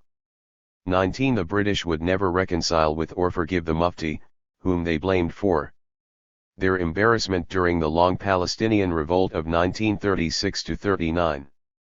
They felt for him an animosity that was partly explained by a sense of betrayal on the part of leading British au per thousand chals by Agur who for many years had had their full condens. The reaction of the Mufti was equally personal. his jealousy of others in the Palestinian leadership was such that he would not allow them to compromise with the British if he were to be denied what he felt was his due as national leader of the Palestinian people. The Palestinians were to suffer again many decades later from this damaging connotation of the national cause with the personality of an overweening leader in the twilight era of Yasser Arafat's dominance of the Palestinian national movement. In consequence of this bruising sequence of events over the preceding 3 years, by 1939 the situation had spun entirely out of the control of the nominal leaders of the Palestinians. Now they were so weak that they could be dictated to by defeated rebels who were barely able to stay in the eld in the face of overwhelming British armed might. The Mufti in effect chose to listen to this warning from those who clearly had profound suspicions of him and his class, rather than fellow members of the Arab Higher Committee like Iabd al-Hadi, who counseled acceptance of the British initiative. By the sheer force of his personality, backed up by his presumed links with the rebels in the eld who had shown little hesitation in assassinating those who opposed them, he prevented his colleagues from accepting the White Paper. While it may be questioned whether acceptance of the White Paper would have had much positive effect on the Palestinians' fortunes in the long term, given its ambiguity on key provisions, and in view of the fact that a world war was about to begin, the Holocaust was on the doorstep, and British power in the region was about to wane, rejection was certainly not advantageous to them. Its effect was to hand such initiative as remained in Arab hands over to the British, the Zionists, and the Arab governments, which were at least as divided among themselves as were the Palestinians, and much more beholden to the British. This was perhaps the last important decision the Palestinians took by themselves for several decades. But in fact, by this stage the Palestinians had already lost most of whatever autonomy that they had enjoyed during the RST decades of British rule. The preparations for the St. James Palace Conference were largely made by British per thousand chales and leaders of the Arab states, between whom much of the important negotiation before, during, and after the conference took place. Nevertheless, the Arab states agreed beforehand to defer to the Palestinians on what positions to take at the conference, and were largely faithful to this commitment. The Palestinians, who were deeply divided, as we have seen, along many different fault lines of party, family, class, and region, were rapidly becoming wards of Arab states that themselves were barely independent, and that remained largely under the influence of the European powers. This process would reach its apogee during the 1948 war. Before moving to a discussion of that war, it is worth asking whether, had the Palestinians taken a different course before World War II, they might have avoided the catastrophe that befell their society in 1948. Could they have compromised and accepted some form of Jewish national home within the context of an Arab state in Palestine before 1939? Had they done so, would this have had any effect on the powerful drive of the Zionist movement for a Jewish majority and an independent Jewish state in Palestine? Beyond this, should the Palestinians have accepted a variety of British proposals in the 1920s and early 1930s that might have given them some form of representative institutions, albeit based on acceptance of the mandate and the principle of the Jewish national home, and without representation proportional to their majority status? Finally, would the Palestinians have been better off had they been more militant in dealing with the British much earlier? Or would they have benefited had they been able to reign in the revolt of 1936–39 and win some political gains from it? It seems unlikely that at almost any time before World War II, the Zionist movement would have accepted any formula that would have limited Jewish immigration, and therefore in time the possibility of a Jewish majority, and with it a Jewish state in Palestine. This was the clear objective of the Zionist movement from its very beginnings. Indeed, political Zionism made little sense otherwise, and it never really wavered from this objective. This determination was only reinforced by the rise of Nazism in the 1930s, which seemed to validate the essential premises of Zionism and make its proposed solution to the Jewish problem appear all the more prescient and all the more urgent. Nor does it seem likely that the British government would have accepted such a formula, unless it was forced to do so, as it was in 1939 by 3 years of turbulent unrest and the imminence of World War II. Might it nevertheless have been advantageous for the Palestinians to try to come to terms with the idea that what they saw as their country, Palestine, might also be considered as a national home for what they saw as another people? Perhaps it might have been to their advantage, dip her thousand cult though it is to imagine such an initiative in the circumstances of the time, and in view of the fact that Zionism, like most nationalist movements, saw that it alone had national rights in its homeland, and was zated on achieving statehood and independence. Accepting such an idea in some form would certainly have removed or at least weakened the ludicrous but widely believed accusation that the Palestinians were motivated by no more than anti-Semitism in their opposition to Zionism, rather than just being a colonized people trying to defend their majority status and achieve independence in their own country. But it probably would have been dip her thousand cult if not impossible to get most Palestinians to make such a distinction, and accept in principle a project that they feared in practice was intended to dispossess them. The reasons were many. They included deep-seated Palestinian attitudes about their national rights in what they saw as their country, the spread of Arab nationalism and the movement toward independence of other Arab states with which the Palestinians naturally compared themselves, and what the Palestinians knew of the Zionist movement's clear ultimate ambition of establishing a Jewish state in what they understandably believed was an Arab land. It is important to understand in this regard that Palestinians did not see Jewish immigrants to Palestine primarily as refugees from persecution, as they were seen by most of the rest of the world. They saw them instead as arrogant European interlopers who did not accept that the Palestinians were a people or had national rights in their own country, believed that Palestine instead belonged to them, and were coldly determined to make that belief into a reality. There was further a stubborn insistence on the part of most Arabs on seeing Jews as members of a religious rather than a national group. This attitude was to linger on among Arabs generally for several decades. Thus, while an attempt to come to some sort of accommodation with Zionism might have been diplomatically wise, it was most probably doomed to fail because of both the drive of the Zionist movement for supremacy in Palestine, and the natural resistance to this drive of the indigenous population. Once the Nazis came to power in Germany in January 1933, it can be argued that there was in any case no longer any hope of avoiding a collision between the two national movements.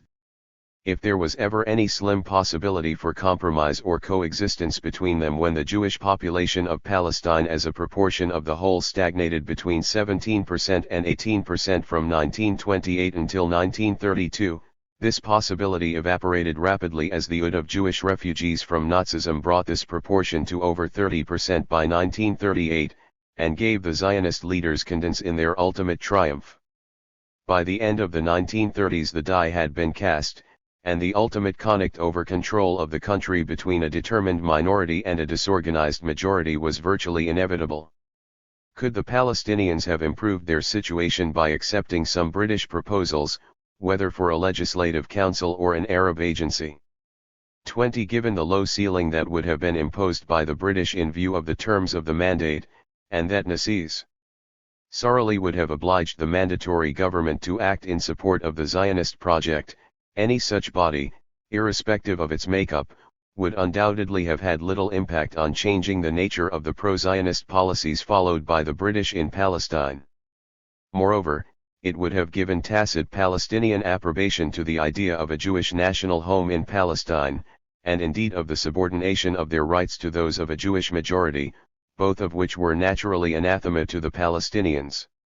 Nevertheless, any elected representation, no matter how hemmed in by restrictions, or how limited in proportion to the absolute Palestinian majority of the population, would have given the elected Palestinian representatives an uncontestable legitimacy, and an unparalleled platform from which to make their case.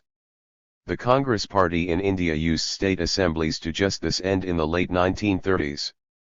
As with some limited form of acceptance of a Jewish national home, in the end this would probably have had at best only diplomatic or propaganda value. And there is no guarantee that the Palestinians would ever have been granted even sham representative institutions, given the ferocious opposition of the Zionist movement to anything that gave the Arabs a recognized, per thousand shale, representative voice, and of British per thousand shales and politicians to anything that would have weakened the terms of the mandate.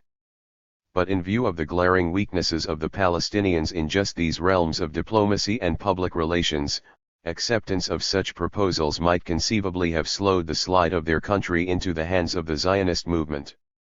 As to whether the Palestinians would have benefited had they adopted entirely different and more militant tactics earlier on during the Mandate period, the answer to this seems to be an A per thousand affirmative one.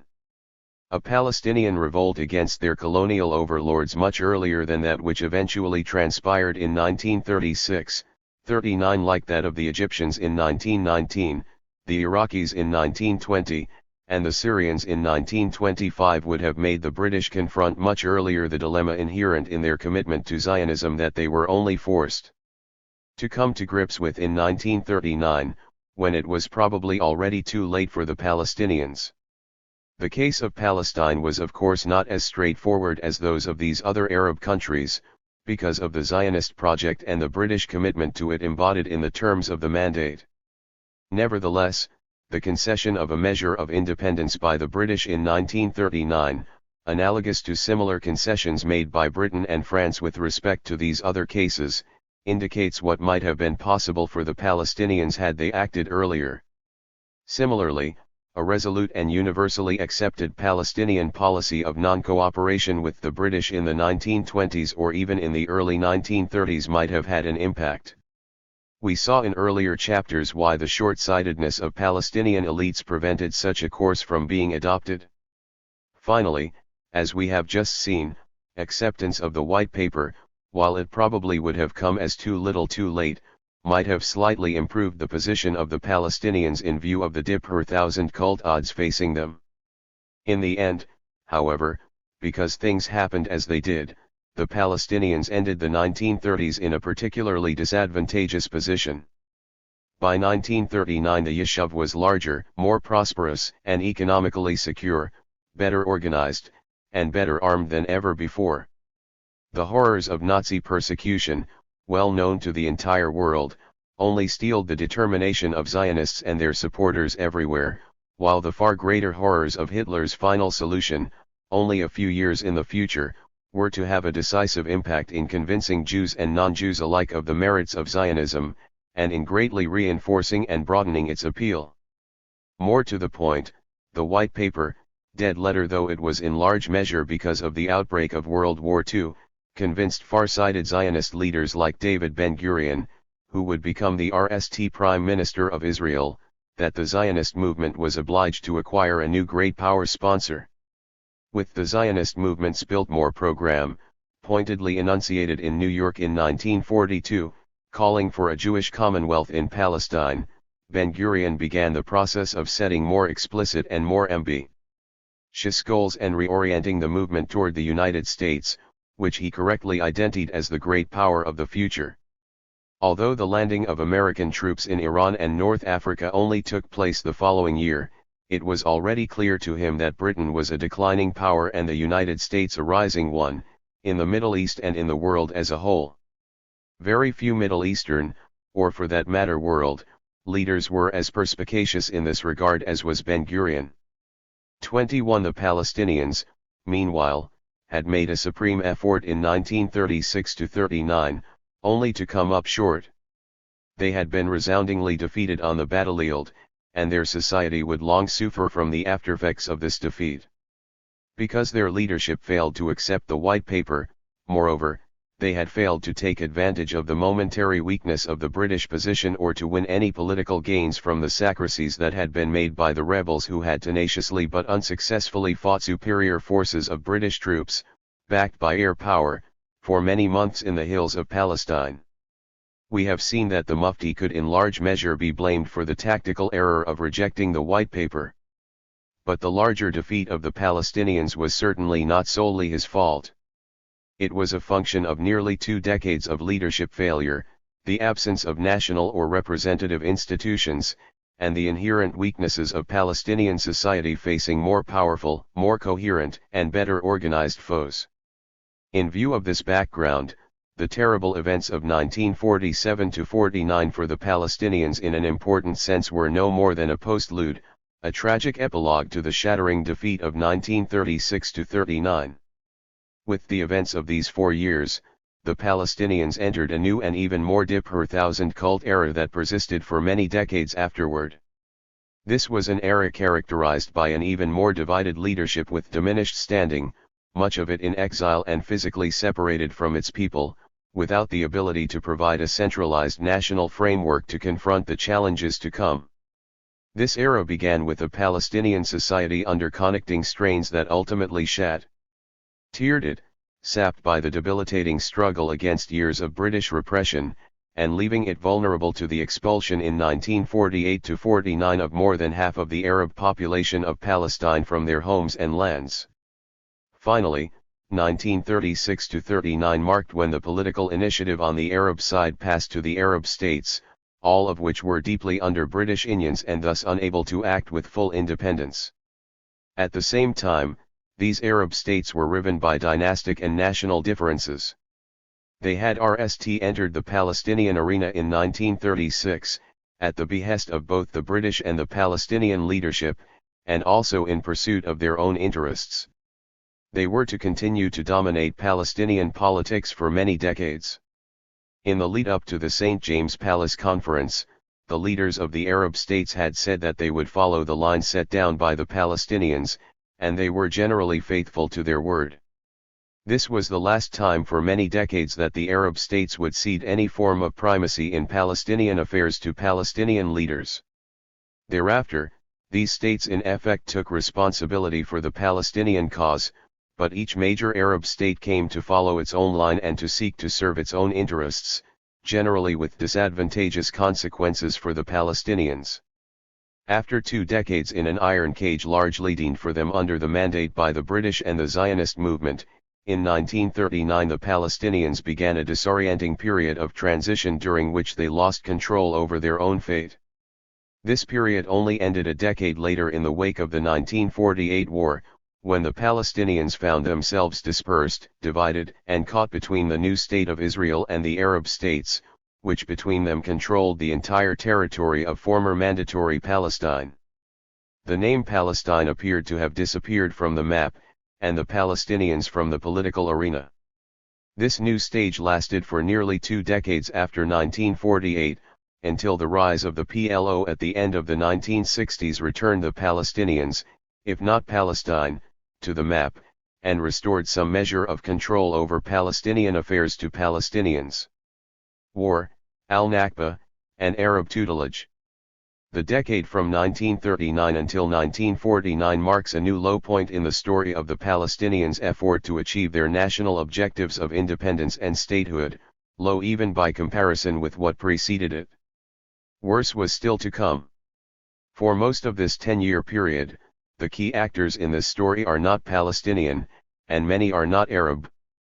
Its most important element is how the Palestinians themselves lost agency, whether to the nascent Israeli state, to the neighboring Arab states, or to international actors.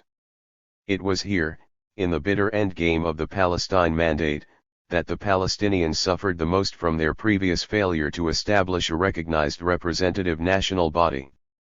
They were unable to defend their society in the civil war that erupted as soon as the United Nations General Assembly voted for the partition of Palestine into a Jewish and an Arab state in Resolution 181, passed on November 29, 1947.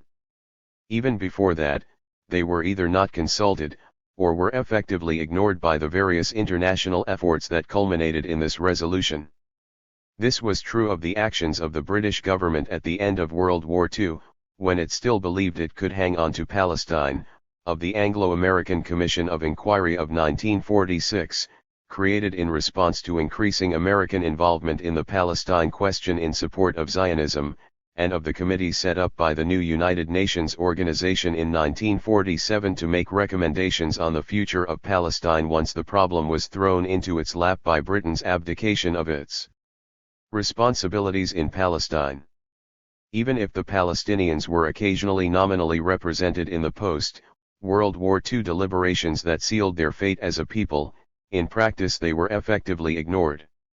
Most frequently, if spoken for at all, they were spoken for by the Arab states, each of which had its own considerations and calculations, all of which were weak, and some of which, like Lebanon, Syria, and Transjordan, had only just won a precarious independence.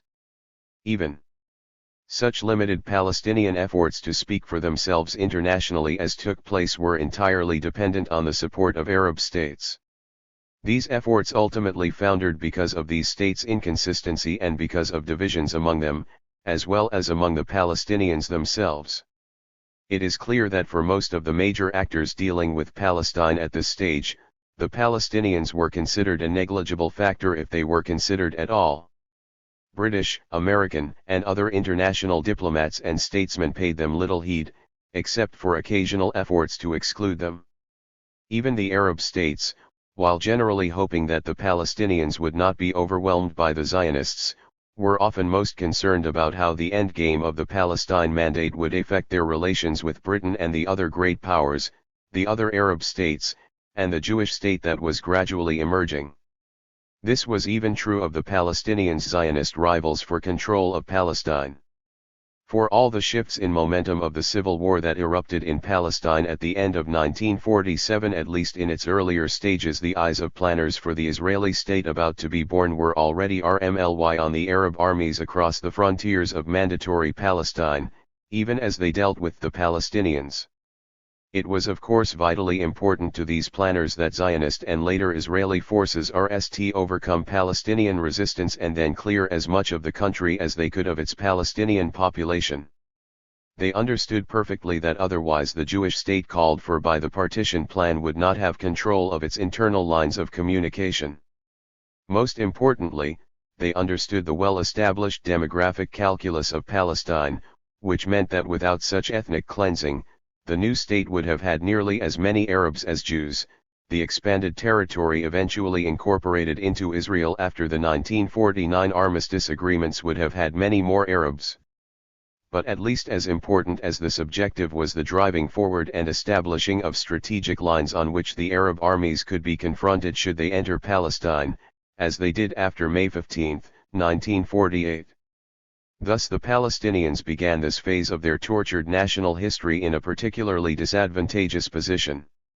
Even when important elements of the Zionist movement turned against the British starting at the end of World War II, with attacks on British targets such as Senior per Thousand Sers, the British headquarters in Jerusalem, trains and barracks, by militia groups like the Irgun, founded by followers of revisionist Zionist leader Zeev Jabotinsky, and its even more extreme offshoot Lehi, known to the British as the Stern Gang, led by Yitzhak Shamir, the Palestinians did not bend. Unlike the 1936-39 revolt, when the British allied themselves with the Zionist movement in confronting the Arab uprising, now the British ignored the Palestinians. The reasons for this were simple: the Palestinians were weak and not particularly favorably disposed toward Britain, and their leader, the Mufti, was discredited because of his wartime alliance with the Nazis. The British preferred to rely entirely on their own resources to GHT the Zionists, with support from reliable and trusted clients such as King Abdullah of Transjordan, with his small but battle-hardened British-commanded, trained, armed, and enhanced army, the Arab Legion 22. In consequence, when Britain narrowly succumbed to a combination of American and international pressure in light of the awful revelations of the Nazis' final solution, relentless Zionist attacks, and their own weariness. With the endless Palestine imbroglio, all of this coming on top of Britain's exhaustion in World War II, the Palestinians again did not bend. The British threw the problem into the lap of the newly established United Nations, perhaps cynically hoping that the organization would fail to deal with this intractable problem, necessitating the maintenance of some form of British presence in Palestine. 23. Their chosen instrument for the maintenance of a British role in the region was no longer their sponsorship of the Zionist project, and certainly not the Palestinians, but rather their faithful Arab allies in Transjordan, Iraq, and other parts of the Arab world. In particular, the British agreed with Abdullah's Prime Minister Taq Abu al-Huda on a visit to London in January 1948 that Transjordan would take over the areas allotted to the Arabs under the partition plan. 24 Abdullah had come to a similar understanding in November 1947 with emissaries of the Jewish Agency such as Moshe Sharet and Golda Meir. 25 Given the Palestinians' increasing dependence on the Arab states, this reinforced connection between Britain and several key Arab states, and in particular the collusion between Abdullah and the Zionist leadership, was to cause them many further problems.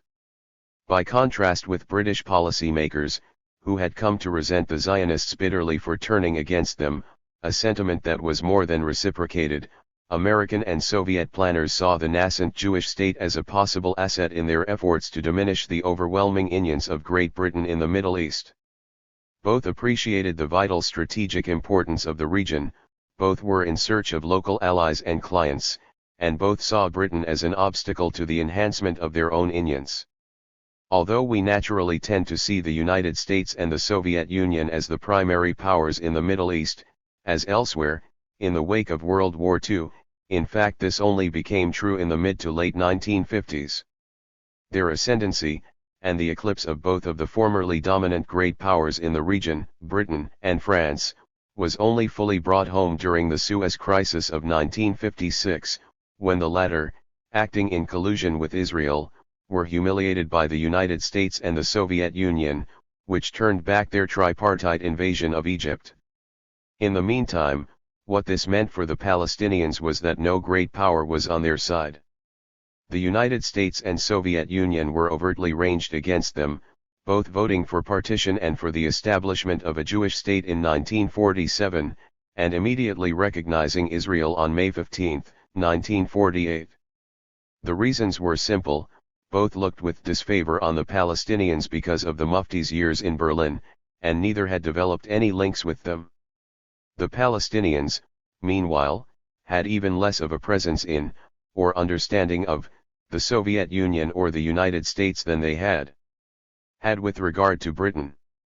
By contrast, the Zionist movement had made major inroads in the United States, developing a strong position within the American Jewish community, which became broadly supportive in the wake of the Holocaust, and building on relations with Congress and with American presidents that went back to the close links between American Zionist leader Louis Brandeis and President Wilson. 26 Even with the Soviet Union, which was generally unfriendly to Zionism, during and after World War II the Zionist movement had managed to build a relationship that served them in good stead in 1948 when a major Czech arms deal helped the young Israeli state. The British, while not favorably disposed toward Israel because of the bitterness of the last years of the Mandate, were also not well disposed toward the Palestinians, against whom they still held the revolt of 1936–39 and what they perceived as the betrayal of the Mufti. They rather looked toward their various local Arab clients and allies to advance their interests. The most important of these, King Abdullah of Transjordan, was no friend of the Muftis, and had coveted a role in Palestine at least since the 1937 Peel Commission, which recommended that the part of Palestine which was not to become a Jewish state or remain under British control be attached to his domain.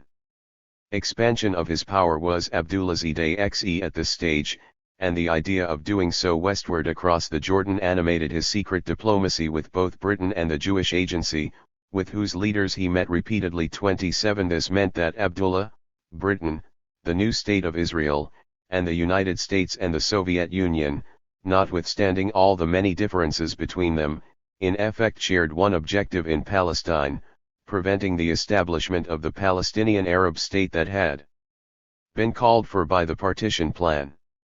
The Palestinians had only a very thin reed to hang on to, those Arab states that opposed King Abdullah's ambitions in Palestine, Egypt, Saudi Arabia, and Syria.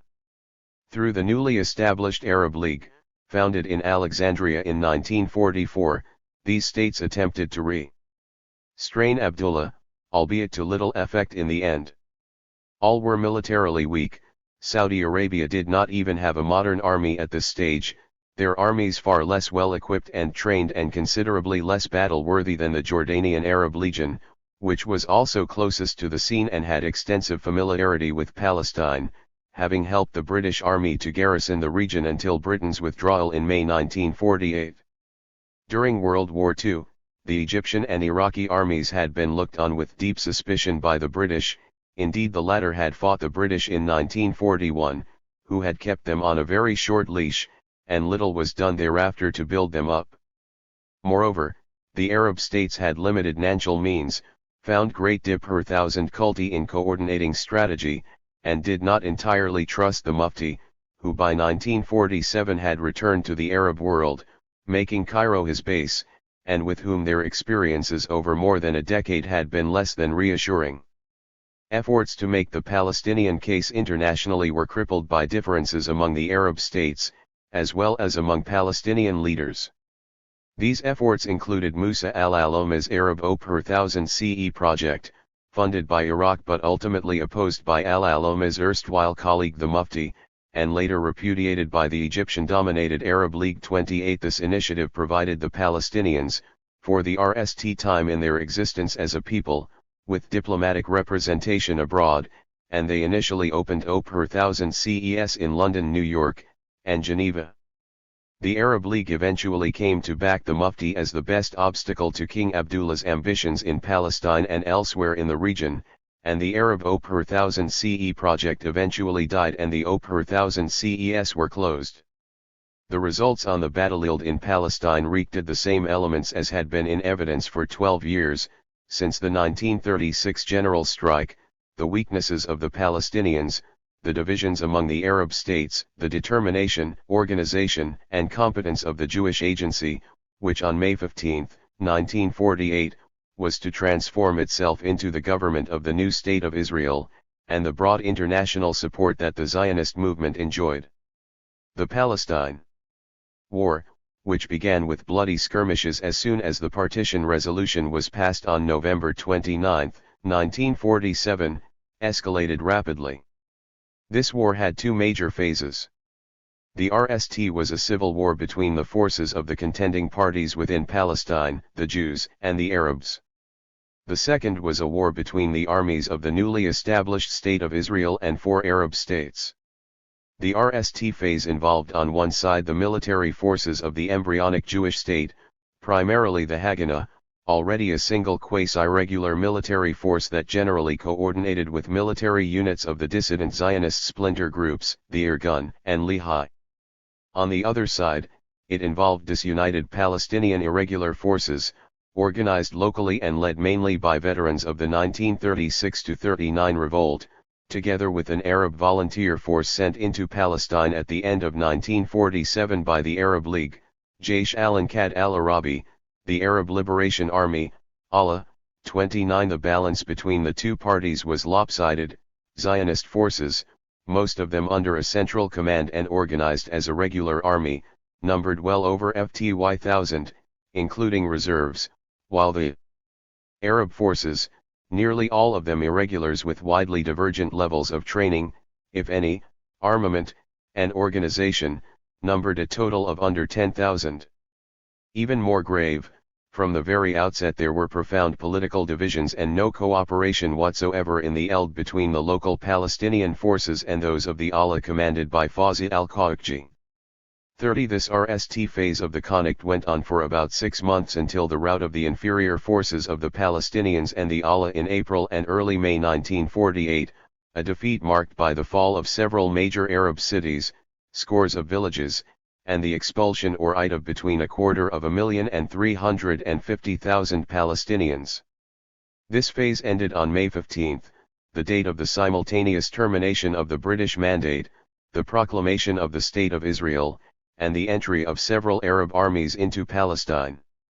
The entry of the Arab armies marked the beginning of the second phase of the 1948 war, an interstate war fought between regular armies, those of the new State of Israel and 4 of its Arab neighbors. Although there were 7 independent Arab states at the time, the only Arab armies that actually entered Palestine were those of Egypt, Transjordan, Iraq, and Syria.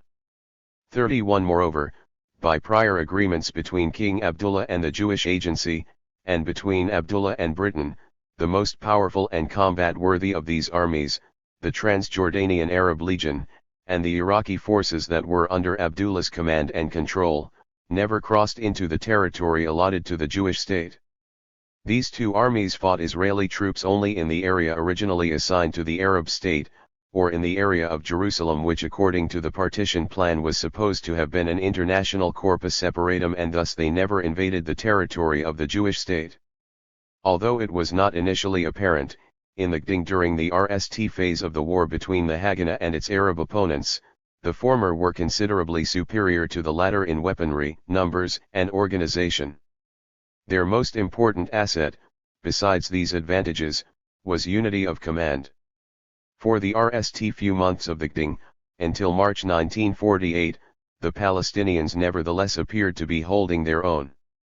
They maintained control over most Arab-inhabited regions of Palestine, and managed repeatedly to cut the roads linking major cities and some of the isolated Jewish settlements, including at the end of March the critically important road from the coast to Jerusalem.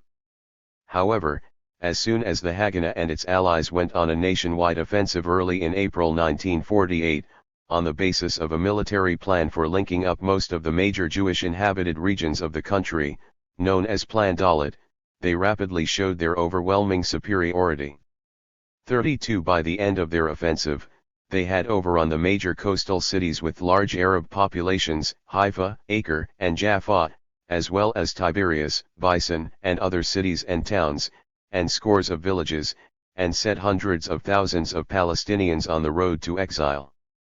33 In some of the heaviest combat, along the hilly, winding road leading up to Jerusalem from the coastal plain, the Zionist forces made their RST significant progress on April 9, clinching a decisive victory after several days of seesaw with the capture of the strategic hilltop village of Al-Kastel.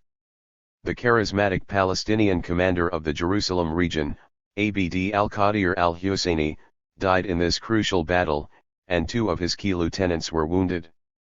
This defeat was triply devastating for the Palestinians.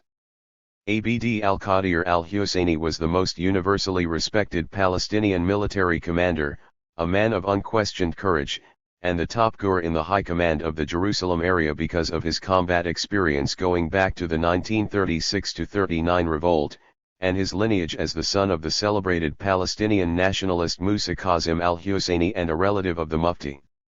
His death deprived the Palestinians of their most gifted military leader and an important unifying gur.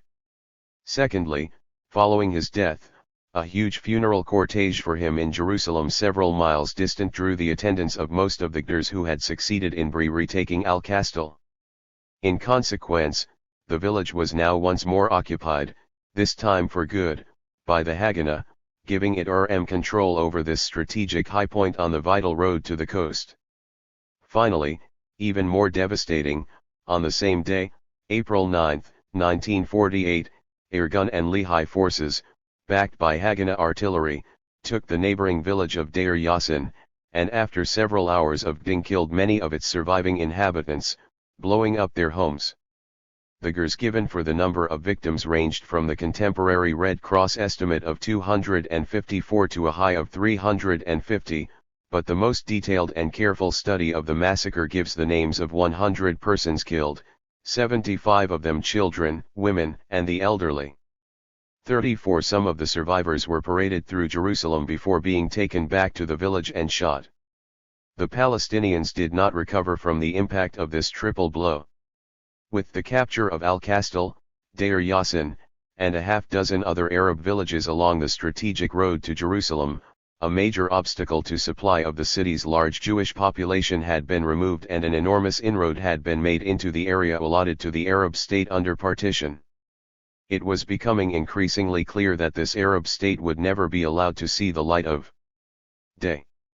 The height of the Palestinian population from areas conquered by the Haganah and other Jewish forces increased under the impact of the shock of the Deir Yassin massacre, growing to aid with the fall of Tiberias, Haifa, Jaffa, and other towns later in April and into May. Arab Palestine was crumbling, and the implications of the absence of a single Palestinian national authority that could have raised and organized forces to defend it were now acutely clear, as individual cities, towns, and villages, most often defended by their own inhabitants with scarce help from outside, fell to the well-organized, centralized forces of a state that had not yet been declared. Before his death, Abd al-Qadir al-Husseini had rushed back to join in the Al-Kastel battle from Damascus, where he had been unsuccessfully begging for more arms from the Arab League's military committee. His appeals for weapons from the well-supplied Allah were also rejected by al-Khawqji, who by now had come under the influence of the arch-rival of the Palestinians, King Abdullah. These two failures spoke volumes about the parlous state of the military formations at the disposition of the Palestinians on the supremely important Jerusalem front, and the lack of unity on the Arab side. Things were even worse in Haifa, Jaffa, and elsewhere. But beyond this, these incidents reveal both how devastating were the inability of the Palestinians to recover from their defeats of 1936–39, and their failure over a much longer time to create a quasi-state structure matching that possessed by the Zionists, which could unify them politically and allow them to organize and supply a single nationwide military force in a battle both sides had long known was coming. The results for the Palestinians of the Gding in April and the RST half of May between the forces of the nascent Jewish state and the disorganized Palestinian local forces and the units of the Allah were devastating. They included seizure by the Haganah of extensive Arab-owned and inhabited areas, and a growing exodus of the Palestinian population. These results marked the end for many decades of Palestine as a predominantly Arab country, as well as of the ability of the Palestinians to operate as independent actors. They marked as well the beginning of decades in the wilderness for the Palestinians. Far from being able to dream of a state of their own, they were now faced with an existential test of whether they would be able to remain together as a people.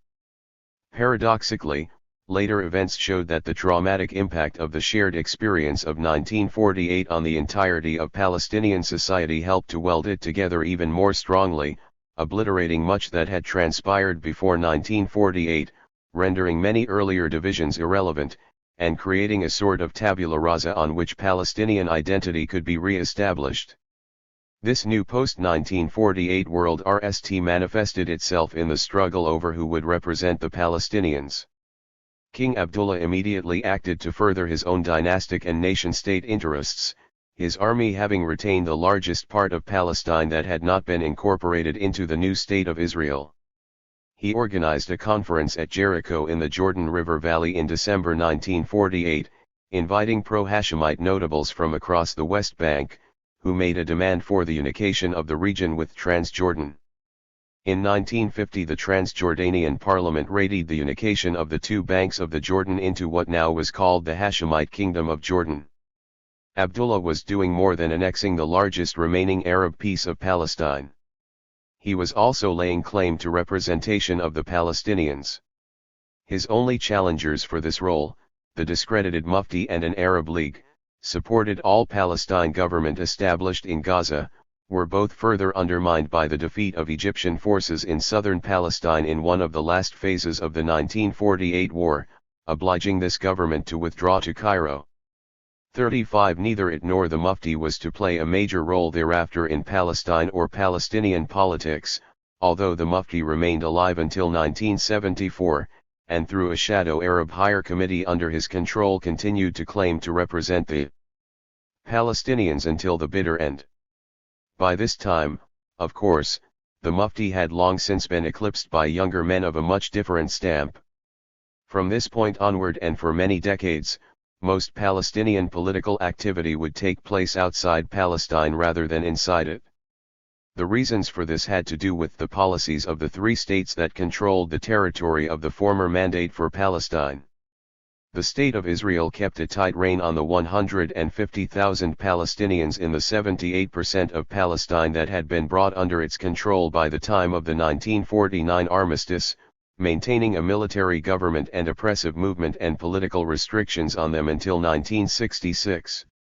The Jordanian authorities saw virtually any independent Palestinian organization as subversive and as a threat to the unity of the kingdom, and ruthlessly combated political activity of most kinds, making the west and east banks of Jordan highly inhospitable for independent Palestinian political action.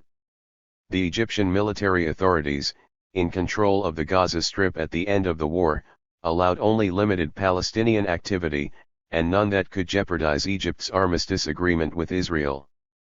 36 among the now dispersed Palestinians, scattered in tents in refugee camps or in rented accommodations, living among relatives or precariously scratching out a living in their new places of exile, a new generation of political activists took the stage, and soon found themselves forced to operate farther afield because of controls on their activities by these three states.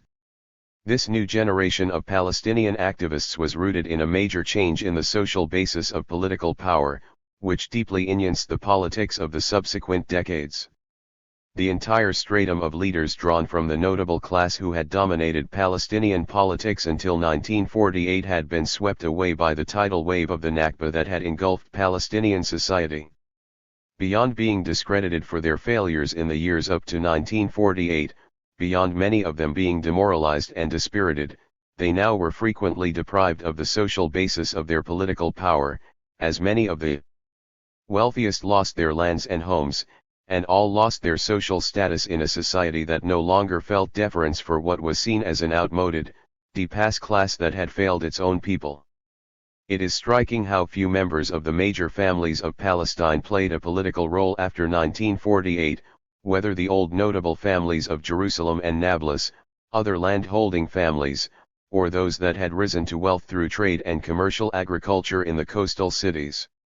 In this respect, the Palestinians anticipated similar processes that affected Syria, Egypt, and Iraq after each country went through revolutionary social upheavals in the 1950s and 1960s.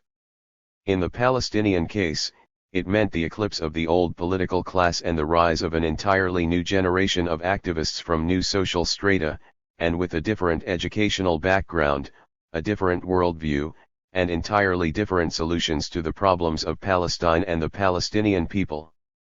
This new generation operated in the conditions of extreme dispersion and fragmentation that characterized Palestinian society after 1948. Divided between Israel, the West and East banks of Jordan, and the Gaza Strip, and with others in camps in Lebanon and Syria, or even farther afield in Iraq and Egypt, a segment of the Palestinian population lived in refugee camps, while some inside Israel, in the West Bank and the Gaza Strip, remained in their homes. The class and social divisions that had plagued Palestinian society before 1948 seemed to abate for a time thereafter. Certainly the loss of much of the material basis for the wealth of the upper classes in consequence of their losing much of their property had an impact, as did the fact that now in a certain sense all Palestinians appeared to face the same fate. Of course this was not entirely the case. Some of the old notables gravitated to the Hashemite regime in Amman, which was pleased to accept them as clients and offer them positions. And many of the upper classes retained human and real capital accumulated over generations. Nevertheless, there was more of an even playing field in this brave new world, where education and skills were vital, and where a newly educated generation, trained in the newly established schools of the UN Relief and Works Agency, UNRWA, created to minister to the needs of the Palestinian refugees, were able to end jobs all over the Arab world. It was Palestinians of this new diaspora, in Cairo, Beirut, and Kuwait, who in the subsequent decades were to revive Palestinian identity and a Palestinian national movement on a new basis. These educated young men, and a few women, worked in different ways through pan-Arab and transnational groups like the Ba'ath Party, the Muslim Brotherhood, the Syrian Socialist Nationalist Party, and the Arab Nationalist Movement, ANM, and through bodies like the Union of Palestinian Students in Cairo. In time, they came up against the constraints placed on Palestinian activism by the Arab regimes, and had to decide how they related to the Arab governments that, since their RST intervention in Palestinian politics in 1936, had played an ambiguous role at best, and often a negative one as far as the Palestinians were concerned. By the time the Arab League founded the Palestine Liberation Organization, PLO, in 1964, in an attempt to keep control of the Palestinian arena and head of burgeoning Palestinian activism, it was already too late to stop such independent development. Fatah, a reverse acronym for Harakat al-Tahrir al-Filastini, the Palestinian Liberation Movement, and its arch-rival, the ANM, later the progenitor of the Popular Front for the Liberation of Palestine, PFLP, and other groups, were already rapidly winning adherents in universities, schools, and refugee camps. Within a few years, they came to dominate the PLO and to impart to it a new impetus, and a purely Palestinian tenor, replacing the heavy hand of Arab government control that the Egyptian-dominated Arab League had exercised. Palestinians involved in these nascent national organizations were not unmindful of the bitter experiences of the past.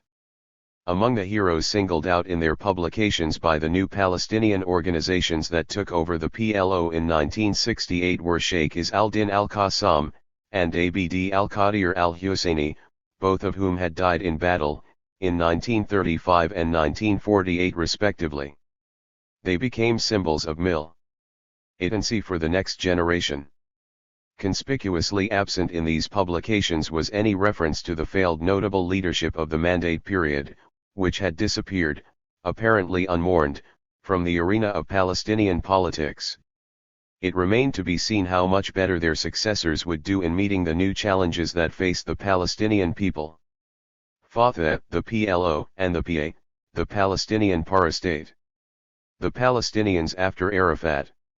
In November 2004, the autumn of the Patriarch Nally ended. Yasser Arafat's death closed a lengthy era in modern Palestinian politics during which his larger-than-life figure towered over the resuscitated post-1948 Palestinian national movement. Arafat dominated Palestinian politics in multiple capacities during most of his lifetime of 70 years. He was elected president of the Union of Palestinian Students in Cairo in 1952 when he was in his early 20s, was preeminent among the founding leaders of the Fatah movement in Kuwait in the late 1950s, became chairman of the executive committee of the PLO in 1969, and Nally in 1996 was elected president of the Palestinian Authority, PA. In any national movement, whether successful or not, such a founding, or refounding, figure plays a unique role. This was certainly the case with Arafat, as it was with Nehru, Sukarno, Nyerere, Bourguiba, Abd al-Nasir, and others before him. They seemed the stuff of myth, and their successors often appeared lackluster in comparison. After such a long period during which he sometimes seemed omnipresent, Arafat departed from the scene at a time when the Palestinians faced a reinforced occupation and decades-long dispersal, while confronting a cohesive American-Israeli alliance, and still suffered from a nearly century-old tradition of weak self-governance and disunity.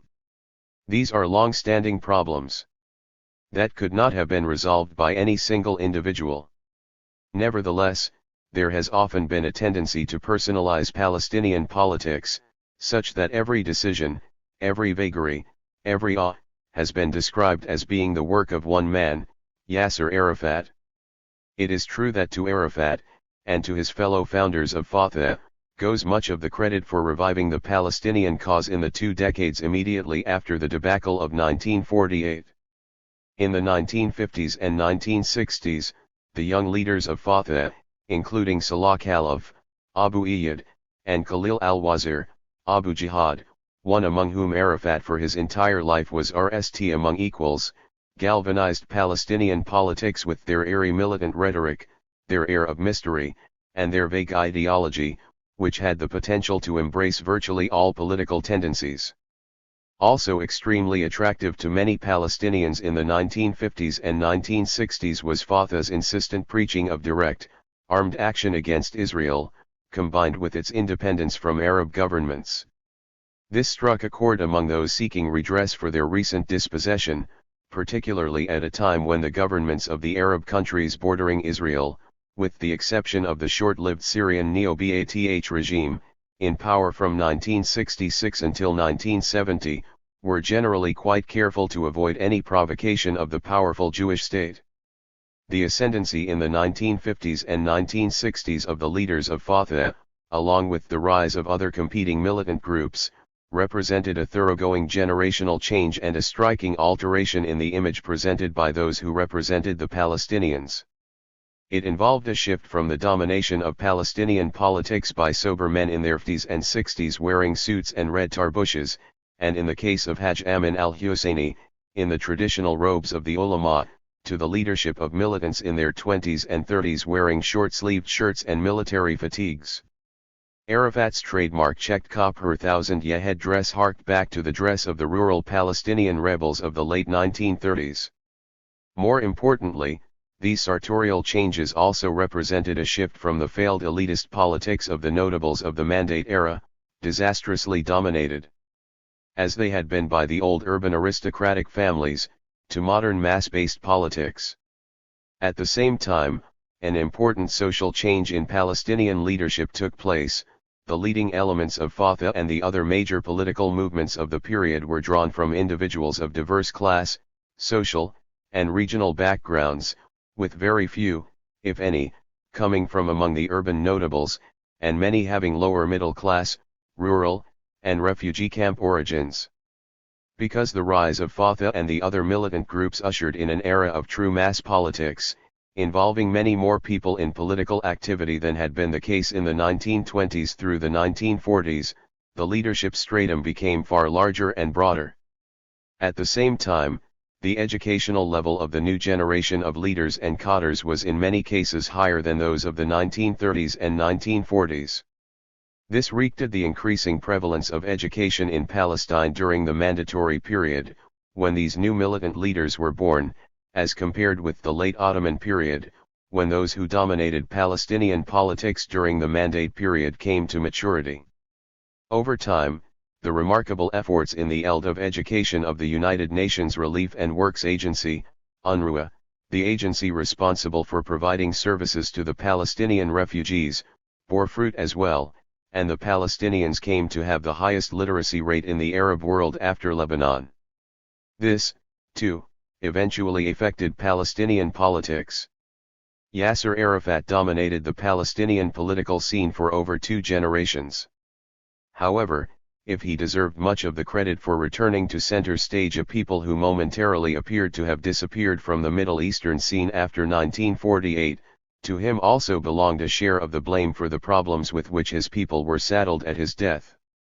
This is particularly true of the Oz in the political structures that developed during Arafat's era of dominance of Palestinian politics. Yasser Arafat, an easily caricatured Gur who did not arouse sympathy in most Western, and many Arab, observers, readily lent himself to the personification of every thing relating to Palestine. Indeed, in some measure he encouraged it. He was egocentric, reveled in attention, and was jealous of rivals. He worked tirelessly to keep all the strings controlling Palestinian politics, particularly the financial ones, in his hands alone. He lived single-mindedly for his political work, and he worked incessantly, putting in longer hours than his colleagues in the Palestinian leadership. He had few distractions, took little recreation, and never vacationed. In everything he did, he exploited to the full his capacious memory, his relentless drive, and his powerful, domineering personality. The political structures Arafat was largely responsible for creating, while they mirrored aspects of other patriarchal regimes and political movements in the modern Arab world, also closely reeked at his personal characteristics, notably in terms of his indomitable desire to be in charge. As the preeminent founding leader of the major Palestinian political formation, Fatah, as the chairman beginning in 1969 of the PLO Executive Committee, and as the RST elected president of the PA, Arafat left his mark on styles of authority, forms of organization, and structures that have endured after his passing. While Arafat deserves credit for some of the successes, and can be blamed for some of the failings of Fatah, the PLO, and the PA, he cannot be considered as solely responsible for either.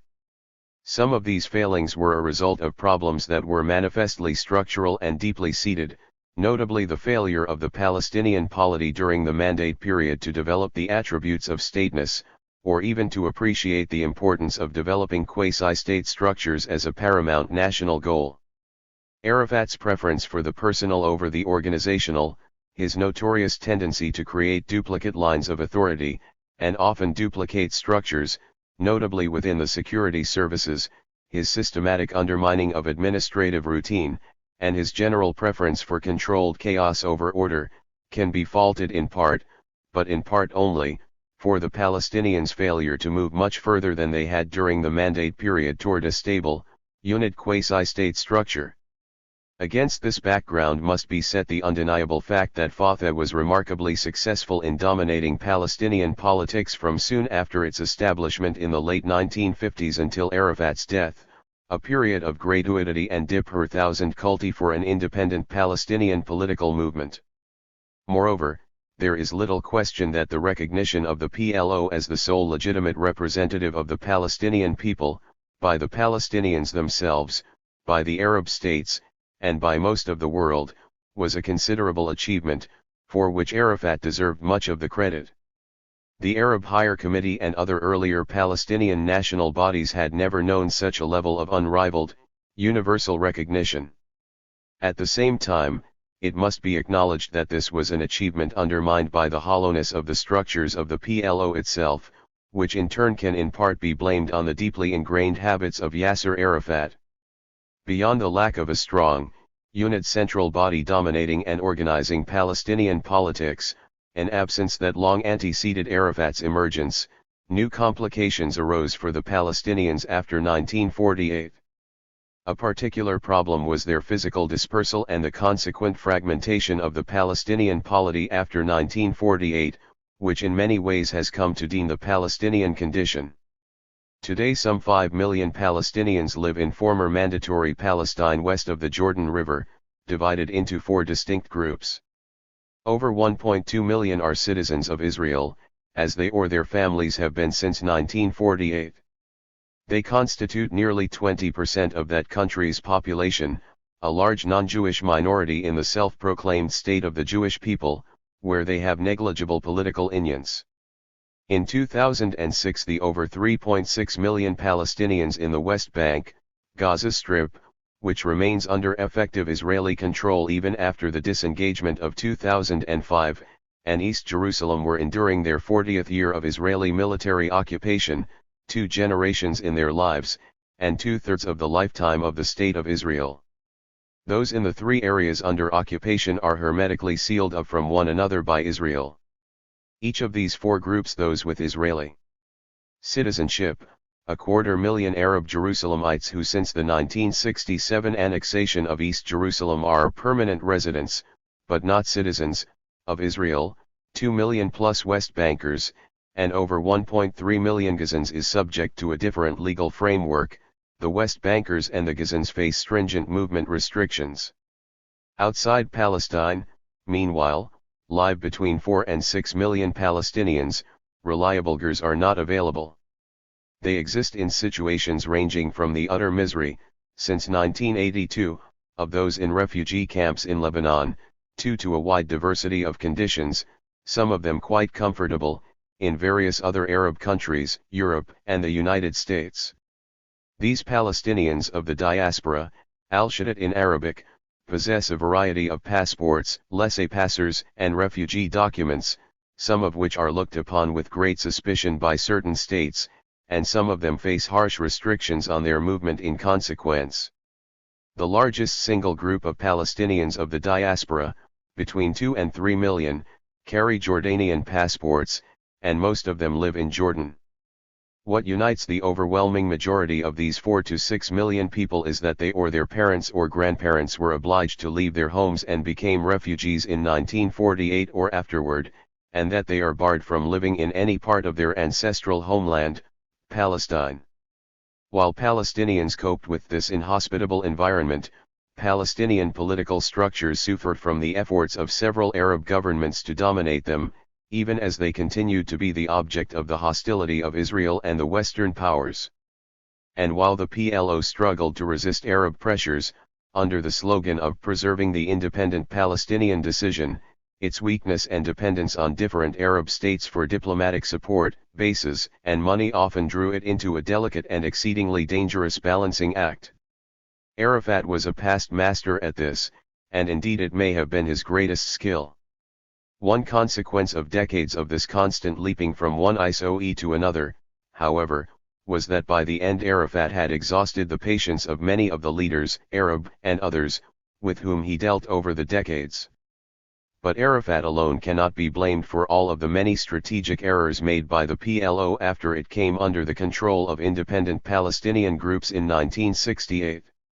Among them were the multiple mistakes made in Jordan before 1970 and in Lebanon until 1982, involving the PLO in bloody and ultimately disastrous conflicts in both countries. Claiming to be a movement of resistance to the Israeli occupation that did not interfere in the politics of its host countries, the PLO was inexorably drawn into Jordanian and Lebanese internal affairs, and became embroiled in costly wars, leading to its expulsion from both countries. 3. Equally harmful was the PLO's equivocation about a two-state solution and an end to armed violence long after that course had supposedly been conclusively decided upon. This was shown in the failure to impose internal discipline on a pro-Iraqi splinter faction, the Palestine Liberation Front, PLF, headed by Muhammad Abbas, Abu al-Abbas, after the 1985 Akil Loro hijacking and the murder of a U.S. citizen, 4. And after another PLF seaborne attack on a beach near Tel Aviv in March 1990 jeopardized ongoing negotiations with the United States. 5. A blunder of a different sort was the PLO's disastrous alignment with Saddam Hussein after Iraq's invasion of Kuwait in 1990. In spite of the enthusiasm of many Palestinians for the reckless action of the Iraqi dictator, it should have been obvious that this adventure was doomed to fail and would drag the PLO down with it. Finally, there was the lamentable error of accepting a series of odd accords with the Israelis, beginning with the 1993 Oslo Agreement. It cannot be stressed strongly enough that many of these strategic blunders grew out of collective decision-making by the entire Fatah-PLO leadership. In the end, all of them were the responsibility of the entire leadership, not of one man alone.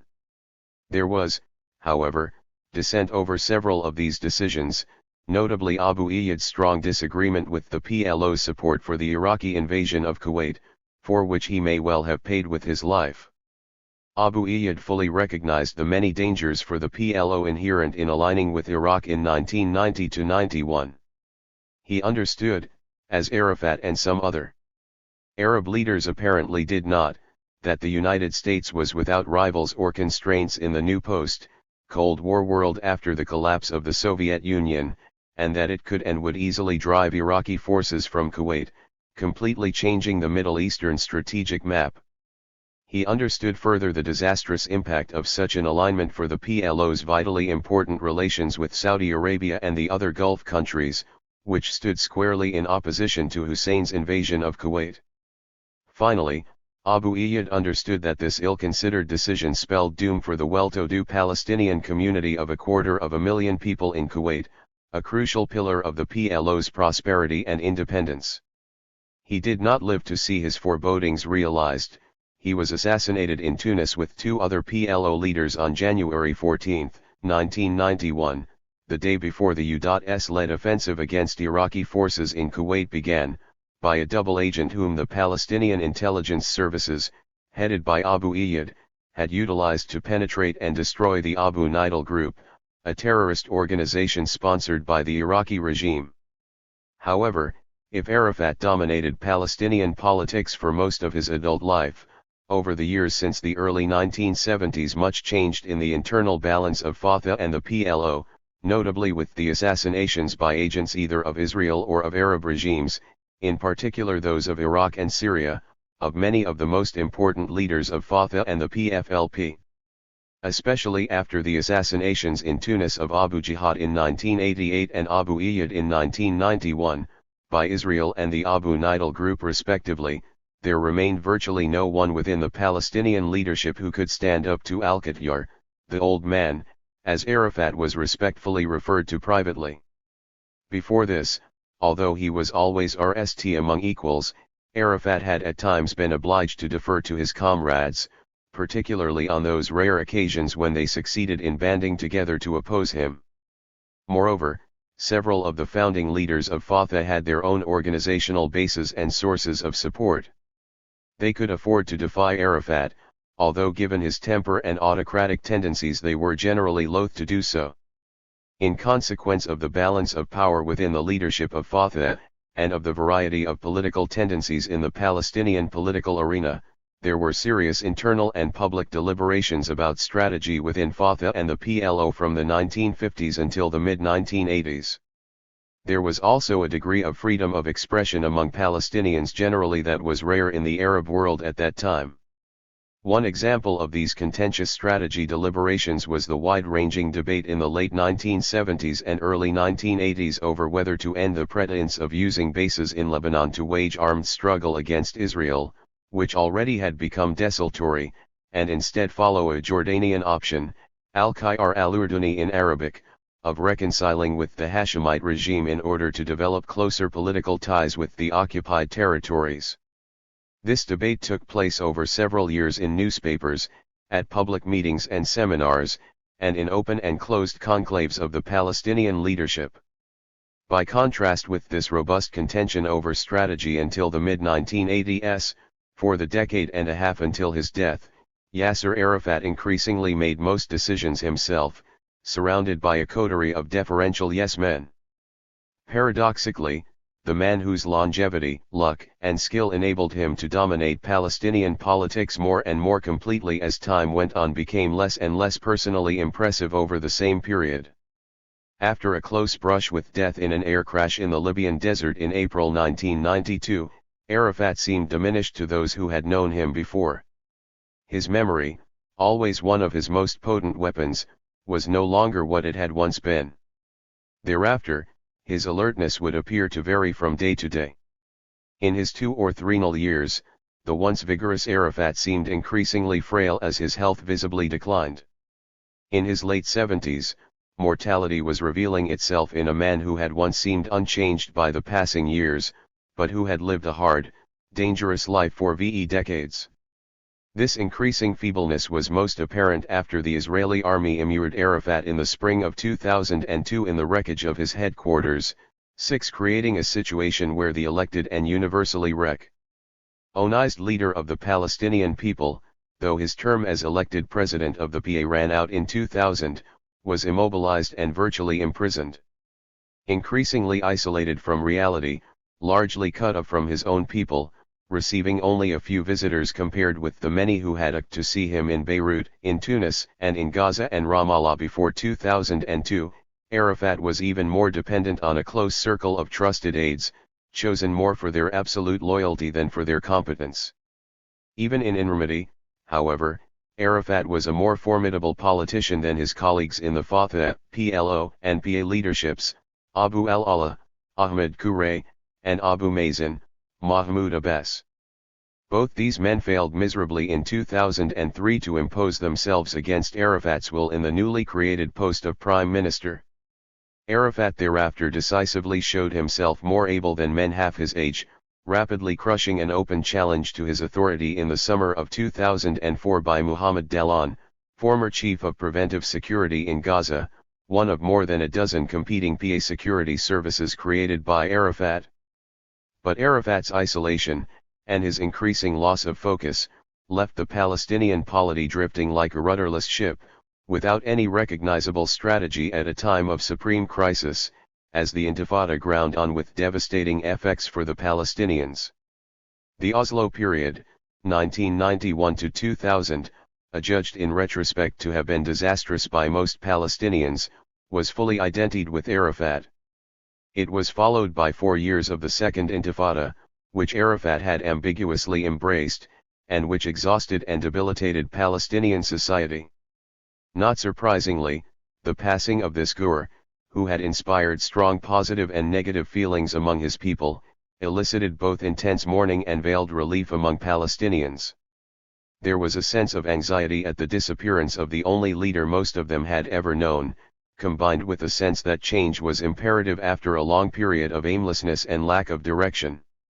Resentment at a Father Gur who had clung to power for too long was joined with deep insecurity after the disappearance of the icon, whose person had come to symbolize the Palestinian cause. There was, in consequence, a strange mixture of wrenching sadness and mild elation at the funeral and in the days after Arafat's burial, when the meaning of his absence began to sink in among Palestinians everywhere. Strangely, very soon after his passing Yasser Arafat seemed to have disappeared without a trace, his picture hanging in PAO per 1000 CES and his name invoked in a perfunctory fashion on occasion, but otherwise seemingly forgotten. The PLO, appearance and reality. It was long commonly believed that the PLO had nally provided the Palestinians with the responsible, mature, state-like framework that they had lacked throughout their modern history. Operating as the almost universally accepted representative of the Palestinian people, once organizations led by Fatah had ended the Arab League's tutelage over Palestinian politics, and described as carrying out many of the functions of a state, the PLO under the leadership of Fatah was broadly seen in terms of a teleology of evolution from a liberation movement to a para-state that would eventually lead the Palestinians to full-edged statehood and independence. 7. Perhaps the high point in this narrative was the signing of the Oslo Accords between the PLO, represented by Yasser Arafat, and the Israeli government, represented by Prime Minister Yitzhak Rabin, on the White House lawn on September 13, 1993. As part of the so-called Oslo process that followed, after the founding of the Palestinian Authority, PA, in the West Bank and Gaza Strip under the aegis of the PLO leadership that returned to Palestine from Tunis in the mid-1990s, it appeared to many that the PLO had crossed an important threshold toward the goal of statehood. This view was nearly universally held, with the notable exception of those animated by an inveterate hostility to the Palestinian national movement, 8 and a few critical Palestinian voices. 9. Notwithstanding these criticisms, in the mid-1990s most observers were in agreement that the PLO and the PA, both dominated by Fatah, were on the point of becoming the Palestinian state whose establishment many at that stage saw as virtually inevitable. In 2006, over a dozen years after the signing of the Oslo Accords, it was abundantly clear that this transformation had not taken place, and indeed did not seem at all likely in the near term. Outside of Palestine, the hollow shell of the PLO currently exists in a nearly moribund state. In certain crucially important respects it barely continues to function. It has failed to provide many needed services to refugee camp residents in Lebanon and elsewhere, often lacks the funds to pay its employees their salaries, and has done a poor job, with the exception of the efforts of a few able ambassadors, of representing Palestinian diplomatic interests abroad. The PLO, and with it the problems of the over 4 million Palestinians of the diaspora, a majority of the entire Palestinian people, are largely neglected by most of the senior Fatah leadership, who returned to Palestine in the mid-1990s to take up the top positions in the PA. Meanwhile, inside the occupied West Bank and the recently evacuated, but still Israeli-controlled 10, Gaza Strip, a weak and badly fractured Fatah-dominated PA was certainly not thriving. This was true even before the January 2006 elections for the Palestinian Legislative Council, PLC, were won by Fatah's main rivals in Hamas, throwing Palestinian politics into turmoil. The PA had been hammered and humiliated by the armed might of Israel for most of the 4 years of the Second Intifada, from late 2000 until the end of 2004, as the areas Israel had evacuated in the mid-1990s were reoccupied. The founding core of both the PLO and the PA, the Fatah movement, has been riven by conflicts between its old and new guard, and between returnees from exile and local West Bankers and Gazans.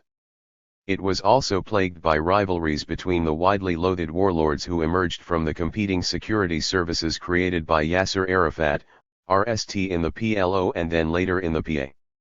The result is that Fatah, the political movement that has dominated Palestinian politics for nearly 4 decades, has for the past few years often seemed to be paralyzed, never more so than during the 2006 PLC elections, in which this paralysis was a major cause of its defeat.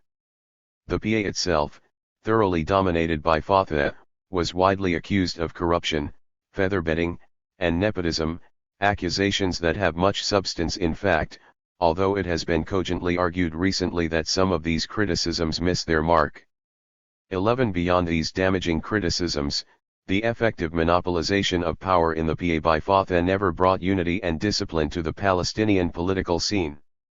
This reprised a pattern that dated back to the old days of the PLO in Beirut. Fatah had effectively dominated Palestinian politics since the late 1960s, and had never really practiced power sharing, except when obliged to do so for reasons of national unity in the face of an overwhelming external threat. Yet this near monopoly over decision-making did not translate into a truly unit national movement, with the PLO remaining notorious for the indiscipline of its various constituent factions. Later, during the late 1980s and through the 1990s, Fatah's political hegemony inside the occupied territories was severely undermined by the inability of the PLO and later the PA, to co-opt or incorporate Hamas and its smaller Islamist rival, Islamic Jihad, which proved more resistant to its blandishments than had its secular rivals like the PFLP. The independence of these Islamic groups was to prove a constant source of ambivalence as to where the center of gravity in Palestinian politics lay, which confused and angered Palestinians. Most importantly, Fatah lost much of its legitimacy and credibility due to its failure to negotiate more effectively with the Israelis, to provide protection, security, or proper governance for the 3.6 million Palestinians under its sway, and to deliver effective leadership for the struggle of the entire Palestinian people for the recovery of their national rights. In consequence, armed groups and major opposition factions like Hamas were increasingly able to operate with impunity and nearly complete freedom during the Intifada. There was no unit focus of Palestinian political action, and the Palestinian political situation remained highly fragmented and sometimes chaotic. The defeat of Fatah in the 2006 elections was a resounding repudiation of what the Palestinian public in the occupied West Bank and Gaza Strip perceived to be these and other failures on its part. Moreover, from the grim perspective of at least the past 6 years of Palestinian history of Intifada and crushing Israeli repression, of consolidated occupation and constantly expanding Israeli settlements, it is clear that this entire teleology, and the narrative about the PLO that is based on it, is very much open to question. Whatever may happen in the West Bank, Gaza Strip, and East Jerusalem, independent, sovereign Palestinian statehood there seems as far off as ever. Some sober analysts now feel that an irreversible situation has been created by nearly 4 decades of Israeli occupation and settlement, and that Palestinian statehood, and with it a two-state solution, are now in fact completely impossible. 12. Whether or not this is the case, this new situation provokes a number of per-thousand cult questions. What was the old narrative about the PLO and Palestinian statehood based on? To what extent did the PLO actually correspond to the perceptions that many had of it? To the extent that these perceptions were incorrect, what role did the PLO actually play? Finally, what were the PLO's real achievements, and what do its failures tell us about the enduring problems of the Palestinians in establishing structures of state, problems that I have explored in earlier chapters? In the remainder of this chapter I will focus on these questions. 13. In answering them, I begin with an attempt to explain why so many people believed for so long that the PLO would achieve its aims, in spite of clear evidence that it was not seriously preparing to build the Palestinian state that had been its formal objective for several decades. It may have been the case that the exaggerated expectations about the PLO on the part of outsiders were rooted in sympathy for the Palestinian people, in the general positive aura that once surrounded national liberation movements, and especially in approval of the PLO's revised goal of a Palestinian state alongside Israel. The new PLO program embodying this proposal was adopted tentatively beginning in the mid-1970s, was made more concrete in the intervening years, and was nally and formally consecrated in the 1988 Palestinian Declaration of Independence. The declaration, based on resolutions of the Palestine National Council, the PLO's parliament in exile, from the late 1970s and the 1980s, called for a Palestinian state in the West Bank, Gaza Strip, and East Jerusalem within the pre-June 5, 1967, frontiers that had been delimited by the 1949 armistice lines, to coexist with the State of Israel. This new objective, replacing the PLO's original 1964 goal of the elimination of Israel, which in 1969 was amended to the establishment of a secular democratic state in Palestine for Muslims, Christians, and Jews, replacing Israel, appeared fair to many, particularly Westerners. It seemed to put an end to questioning of the legitimacy of Israel and of the entire process of its creation at the expense of the Palestinian people. Once the PLO had nally adopted this aim, which appeared to satisfy most Palestinians, it was possible for outsiders to be pro-Palestinian, while not being seen as in any way anti-Israeli or anti-Zionist, or worse, being accused of being anti-Semitic. This seems to have assuaged the consciences of some in the West. Many Western observers wanted to be assured that the PLO was effectively working toward a two-state solution, and that such a solution was viable, because it was convenient for them, rather than because such a conclusion had necessarily been fully thought through or was the result of rigorous or informed analysis. Although this shift in objectives was entirely genuine for most Palestinians, notwithstanding uninformed arguments that it was not 14, there should have been some question as to how competently the PLO was working toward this goal, or whether it was in fact a realizable one. It could thus be argued that many felt that the PLO was a body effectively representing the Palestinian people and furthering their cause, and that it was moving them inexorably toward statehood, not because the PLO was in fact necessarily doing these things but because they wanted to believe this. This self-deception affected Palestinians and non-Palestinians alike. As we shall see, the strategy of the PLO was in many respects largely ineffective, if not incoherent, and was often counterproductive.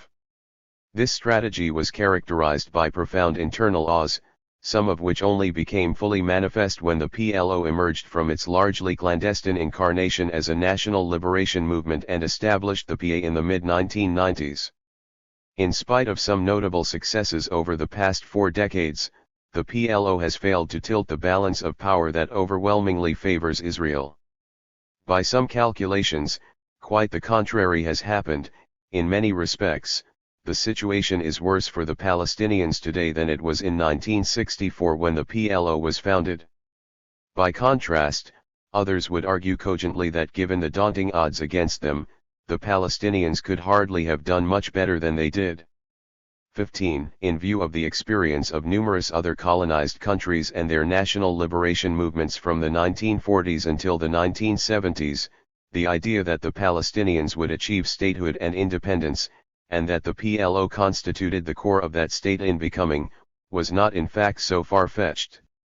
Statehood and independence seemed to be the natural culmination for such national movements, and indeed that was the outcome for the overwhelming majority of them in this period. It may have seemed all the more likely that this would take place once the PLO gradually accepted a two-state solution starting in the 1970s, and dropped its previous strategic aim of replacing Israel with a secular, democratic state in which Palestinians and Israelis would have equal rights of citizenship. 16. At the same time, and partly in consequence of this fundamental reorientation, the PLO received unanimous Arab and increasing international recognition as the sole legitimate representative of the Palestinian people, starting with the Rabat Arab Summit and Yasser Arafat's address to the UN General Assembly, both in the fall of 1974. Given the PLO's shift to advocacy of a Palestinian state alongside Israel, Palestinian liberation and statehood would not now have to be at the expense of maintaining the state of Israel in its present form, as would necessarily have been the case had it held fast to the aim of a secular, democratic state in place of Israel. But this gradual change in the PLO's objectives did not initially produce acceptance by either Israel or the United States of the idea of an independent Palestinian state in the West Bank and Gaza Strip. In spite of this major evolution in the PLO position, the Palestine cause in the late 1970s and 1980s appeared to be marking time or even going backward. This was partly because of the incoherence of the Palestinian position and the internal contradictions in Palestinian strategy, still ostensibly wedded to the continuation of armed struggle while moving toward a negotiated, political solution. However, it was also a consequence of the rejectionist stand of the United States and Israel. Neither power would negotiate with the PLO in the 1970s or 1980s, nor did they support the idea of the establishment of an independent Palestinian state alongside Israel. 17. This stand was linked to their joint demand that the Palestinians cease all violence against Israel and against Israeli troops and settlers in the occupied Palestinian territories. Palestinians, in other words, were required by the United States and Israel to cease their resistance to an illegal occupation as a precondition for being allowed to negotiate for an end to that occupation. There was a particularly noticeable lack of progress in achieving Palestinian goals during the decade after the expulsion of the PLO from Beirut in 1982 following the Israeli invasion of Lebanon. Not even a sequence of events that initially appeared positive could stop the slow decline in the PLO's fortunes. These events included the boost to Palestinian hopes and a striking change in the image of the Palestinians provided by the RST Intifada of 1987-91, and the beginning of an American dialogue with the PLO after the 1988 Palestinian Declaration of Independence, and after the PLO thereafter renounced terrorism. The PLO-US dialogue was soon broken up following the failure of the PLO to discipline one of its factions, the Iraqi-backed PLF, for perpetrating an attack on a Tel Aviv beach in 1990 after the PLO had formally renounced terrorism. This dialogue had not, in any case, changed per thousand shale American opposition to Palestinian self-determination and the creation of an independent Palestinian state. The PLO's fortunes thereafter declined even further when Yasser Arafat, supported by most of the PLO leadership, took the disastrous decision to align the PLO with Iraq during the 1990 crisis over Iraq's invasion of Kuwait. The support of Arab and Western governments for the PLO thereupon declined, and a Palestinian state appeared an even more distant mirage. The Palestinian-Israeli negotiations at Madrid, Washington, D.C., and Oslo, starting in 1991, appeared to put the process toward statehood back on track, and seemed to justify the highest hopes of, and for, the PLO. In fact, however, a careful examination reveals that what came to be known as the Oslo process brought the Palestinians no closer to their goals of liberation, independence, and statehood. Some of the details will be explored in Chapter 6. Few bothered to undertake such an examination at the time. 18. Instead, most allowed themselves to be swept away by the euphoria of the heady RST. Few years after this apparent turning point in the fortunes of the Palestinians, as an interim Palestinian Authority was established, Israel appeared to hand over to it control of most Palestinian population centers, a select number of lucky Palestinian exiles returned to their homeland, and negotiations for a permanent settlement continued. By virtue of the Oslo Accords and the subsequent Israeli-Palestinian agreements based on them, the PLO leadership entered into a multi-stage process seemingly designed by its Israeli and American architects to make progress toward fully independent and sovereign Palestinian statehood, while encouraging rapid movement toward ending Israel's occupation and its colonization of Palestinian lands. In fact, quite the opposite happened. Crucially, during the decade of negotiations running from the spring of 1991, when Secretary of State James Baker began shuttle diplomacy to organize the Madrid Conference, until January 2001, when the Taba talks between Palestinian and Israeli negotiators, the last gasp of the Oslo process, ended, the number of Israeli settlers in the occupied Palestinian territories doubled. Additionally, the occupation was reinforced in myriad significant ways, making it stronger and more all-encompassing than ever before. Over more than a decade and a half, what was deceptively described as a peace process certainly did not produce Israeli-Palestinian peace. From the mid-1970s onward, PLO rhetoric had been increasingly focused on the establishment of a Palestinian state. Many simply assumed that since the rhetoric was sincere, there was necessarily commensurate activity going on to turn it into reality. There wasn't. That this was not the case was per thousand called for outsiders to verify during the lengthy Lebanon War, when much of what the PLO did in terms of providing quasi-state functions was a necessarily ad hoc response to wartime conditions. It was equally per thousand called after the evacuation from Beirut, when the PLO was conned to distant places of exile like Tunis and Yemen, and when it was working clandestinely to build institutional ties to the population of the West Bank and Gaza Strip via the so-called Jordanian option, and then after the RST Intifada broke out at the end of 1987.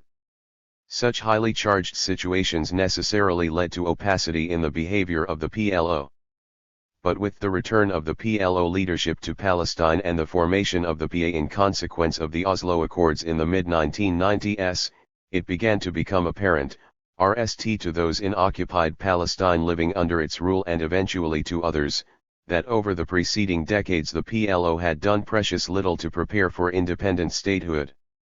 As time went on, the interim phase laid down by the Oslo Accords, and which according to the PLO's own rhetoric was an antechamber to statehood, appeared to be more and more of a dead end.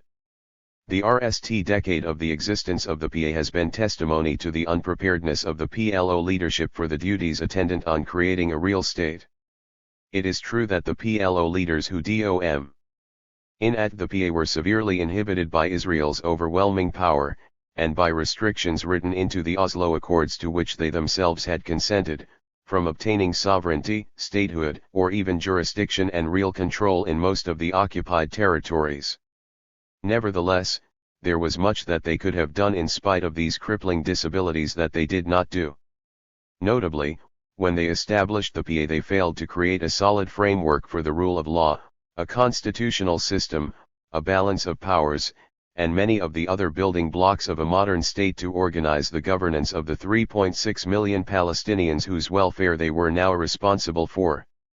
It is not entirely surprising that this should have been the case. Most of the leaders of the PLO, from Arafat on down, had spent their entire careers in the atmosphere of a clandestine, underground liberation movement, and proved to be poorly suited for the task of state building, for transparent governance, or for a stable structure of governance based on law. It is nevertheless a testament to the intensity of the aspirations of the Palestinian people for democracy, and also to the efforts of the PLO/PA leadership, that over the span of a decade the PA has managed to hold 2 presidential and 2 legislative elections, as well as municipal elections, in spite of the suffocating conditions of occupation. Palestine, not a state, not sovereign, and under occupation, has thus been one of the RST Arab countries with the exception of Lebanon to witness a democratic change of government in the wake of the January 2006 elections. Whether those external powers, led by the United States, that proclaim their support for democracy in the Middle East will allow that democracy to continue to exist looks questionable at the time of writing. The many successful efforts in the direction of effective state building, not the least of them the creation of a functioning democracy in nearly impossible circumstances, rather than being mainly the work of returned PLO exiles, tended to be produced by members of 3 sometimes overlapping groups. These were Palestinians from the occupied territories who had worked in education, health services, and other aspects of governance before the PA was established, or various institutions of civil society like universities, cooperatives, and unions, or in the remarkably resilient Palestinian private sector, based both inside and outside of Palestine. Things in Palestine that worked, or worked well, after the PA was established, such as some public services, telephones and cell phones, for example, and several sectors of the economy, were largely the work of the private sector, or of those who had worked to provide services to the Palestinian people for many years under the shadow of the occupation. A few Palestinians sensed the unpreparedness of the PLO for its state-building responsibilities even before the PA was established. These were the individuals from the occupied territories and the diaspora, few of them with any prior diplomatic or negotiating experience, who were brought together, in an arrangement brokered by Secretary Baker in the teeth of the opposition of the Shamir government, as members of, or advisors to, the Palestinian delegation to the 1991 Madrid Peace Conference and the subsequent 10 sessions of bilateral negotiations with Israel that continued in Washington, D.C., until June 1993. I was invited to participate as an advisor. 19 What became immediately apparent to members of the group was that what little advanced planning the PLO had done for the eventuality of negotiations with Israel and statehood thereafter was virtually worthless, and that it covered hardly any eventualities. Nearly 20 years after the PLO had begun moving toward a two-state solution, and nearly 4 years after the 1988 Palestinian Declaration of Statehood and Independence, it transpired that almost nothing had been done to prepare for the moment when independence actually had to be negotiated, and statehood prepared. The contrast with the diplomatic efforts of the Jewish Agency, the parastate that paved the way for the creation of Israel, could not have been more striking, nor could the similarity to the poorly coordinated diplomatic efforts of the Palestinians before 1948. The Palestinian delegation in Madrid and Washington therefore found itself obliged to begin its preparations from scratch, and in extremely per-thousand circumstances, including Israeli preconditions supported by the United States that dictated that it be subsumed within a Jordanian-Palestinian joint delegation, as well as who could and could not be a member of the per-thousand shale delegation that participated in negotiations with Israel. The circumstances also included the inexperience and radically different backgrounds of most of its members, many of whom had never worked together before. Through 20 months of hard-won experience, this delegation eventually acquired a reasonable degree of negotiating expertise as a result of its on-the-job training, and developed a high level of cohesion between leadingers from the West Bank and Gaza, academics from the diaspora, and senior PLO cadres. All of this experience and this expertise were completely, and deliberately, ignored by the PLO leadership and the entirely separate, and underqualified, team that it assigned to negotiate the secret Oslo Accords midway through the negotiations in Washington. 21. Not surprisingly, the Israeli delegation at Oslo, which we now know was assiduously aided and abetted by the Norwegian hosts, for reasons that can only be speculated at, 22 out-negotiated the PLO team at every turn, as is amply evidenced by the end product, the Oslo Accords. While this outcome was doubtless largely determined by the imbalance of power between the two sides, and by the Norwegian hosts systematically tipping the scales in favor of the already heavily advantaged Israelis, it also reeked of the inexperience and lack of preparation of those who negotiated it on the Palestinian side, as well as the sometimes skewed priorities of the PLO leadership. The Oslo Accords were a foretaste of what was to come in every Palestinian-Israeli negotiation over the following few years. During the 1990s, one unsatisfactory and unbalanced partial accord governing relatively minor matters succeeded another. All the while, the truly weighty matters, the so-called null status issues, Palestinian sovereignty and statehood, the status of Jerusalem, the refugee issue, Israeli settlements, and water, were kept off the table. By the negotiating framework imposed by the United States at the insistence of Israel at the beginning of the process. The supposed logic of this procedure, that partial, interim accords would build confidence between the two sides, was proven false by subsequent events. The result of the entire Oslo process was a steep decline in mutual confidence, particularly when one considers the expansive possibilities that beckoned in the euphoria affecting both sides that was attendant on the Madrid Peace Conference and the signing of the Oslo Accords. In fact, the real logic of the partial interim approach was that it was intended by its Israeli and American architects to relieve Israel of having to make any hard decisions on ending the occupation and settlement of the West Bank, Gaza Strip, and East Jerusalem. Instead, Israeli occupation and settlement were massively reinforced during the period of negotiations. It was only in July 2000 that the Palestinian leaders were nally allowed even to begin negotiating on null status issues at the hastily arranged Camp David summit, during the last few months of U.S. President Bill Clinton's 8 years in per-thousand CE. There they found not real negotiations, but a meager take-it-or-leave-it proposal from Israeli Prime Minister Ehud Barak, fully backed by Clinton. Though Yasser Arafat and his colleagues showed themselves remarkably inept in their public handling of this unacceptable proposal, they were by no means solely responsible for the failure at Camp David, for which there is more than enough blame to go around. 23. What is important to note here is the high degree of unpreparedness of the Palestinian side for what they found at Camp David. This was a problem that has plagued the Palestinians in their international negotiations since the very beginning in the 1920s.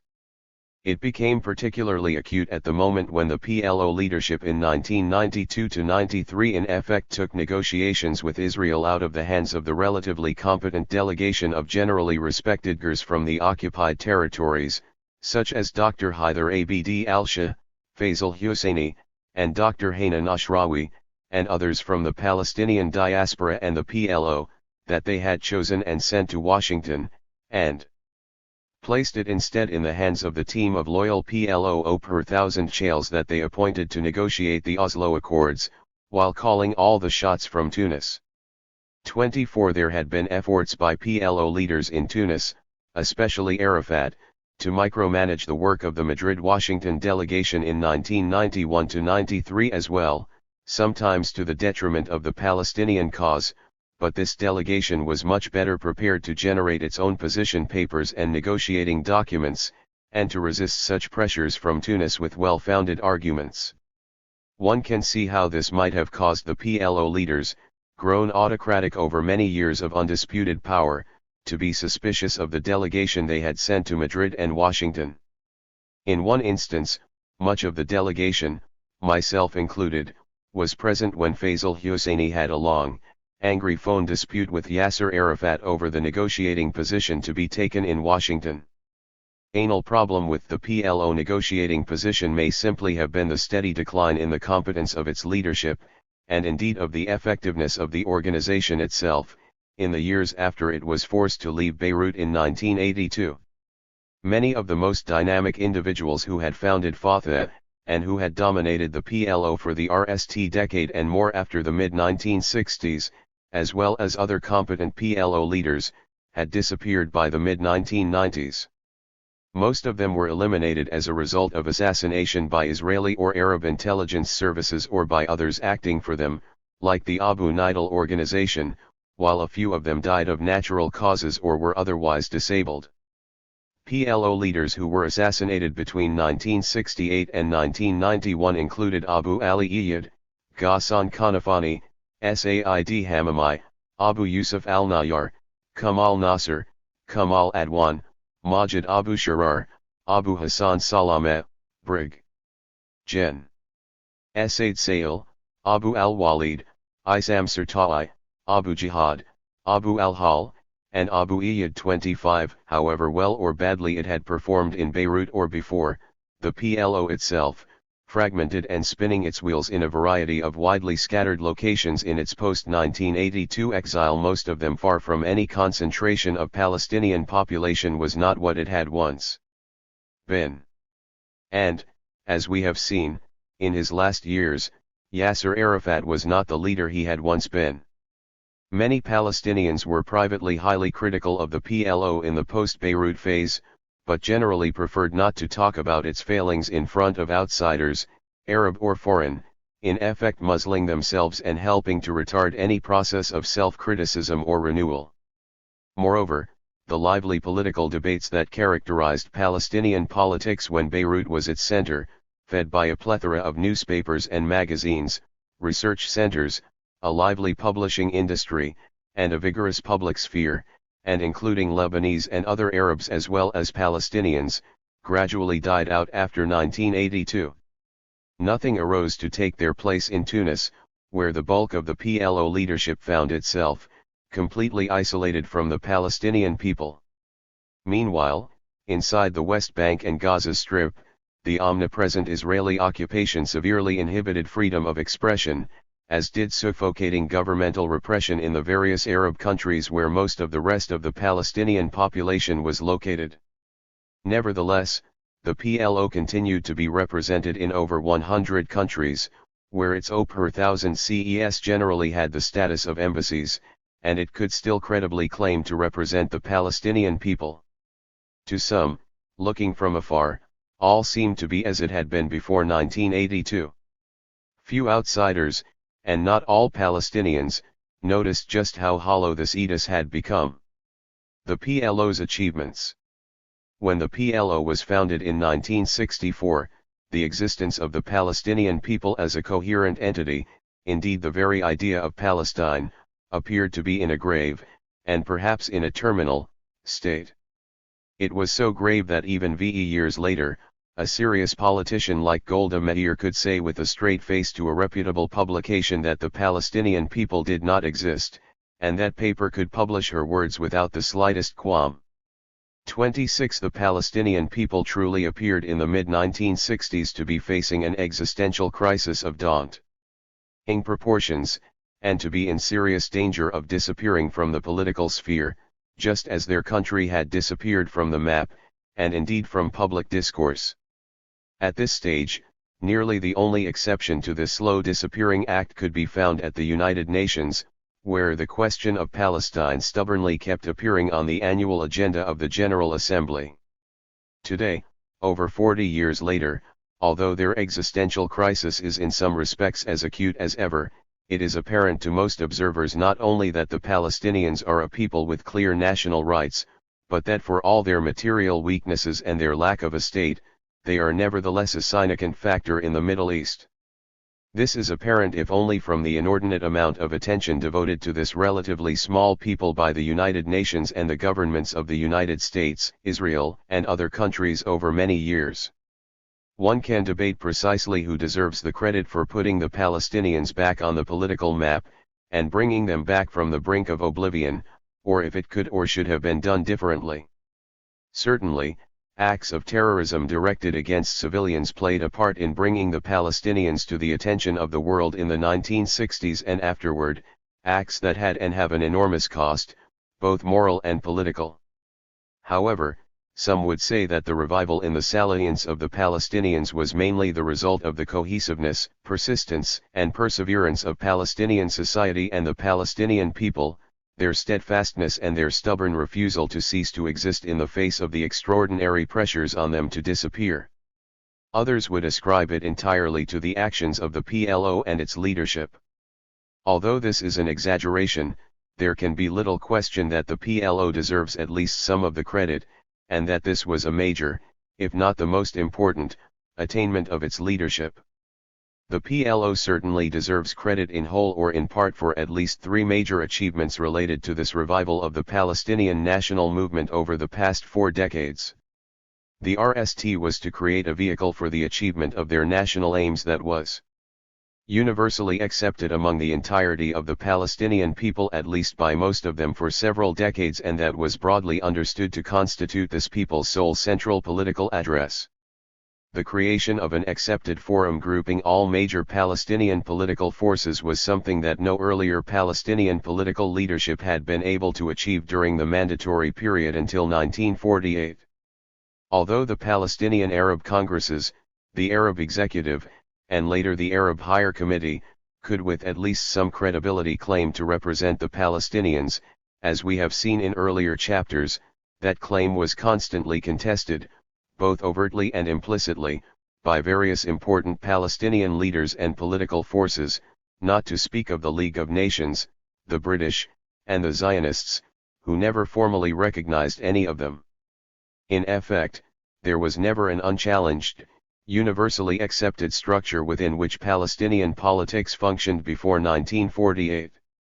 Thus Hajj Amin al-Husseini and the Supreme Muslim Council were for years a counterweight to the Arab executive headed by his relative and rival Musa Kazim al-Husseini, while later Raghib Bey al-Nashashivi headed a coalition that bitterly contested the tactics and the primacy of the Mufti and the groupings he led. This was simply not the case regarding the PLO, at least until the emergence of Hamas as a serious challenger to its legitimacy starting in the late 1990s, as a result of the political fallout of the disastrous 1991-2000 Oslo period and the subsequent Second Intifada. The PLO was for decades the largely uncontested face of the Palestinian national movement, and provided the central locus for Palestinian politics. Since the mid-1990s this has become increasingly true of the PLO's creation, the PA.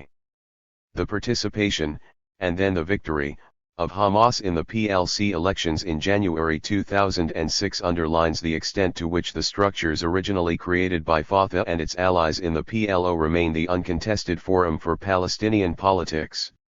This is now true even for Hamas, which never before accepted the legitimacy of the PLO or the PA, and now dominates the legislative arm and part of the executive branch of the latter.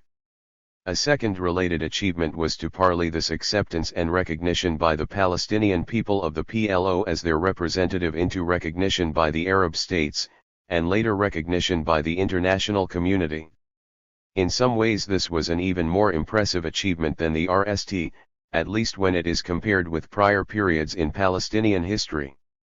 Starting in the early 1970s, the PLO was recognized by the Arab League, the United Nations, and eventually, after decades of foot-dragging, even by Israel and the United States, as the sole, legitimate representative of the Palestinian people.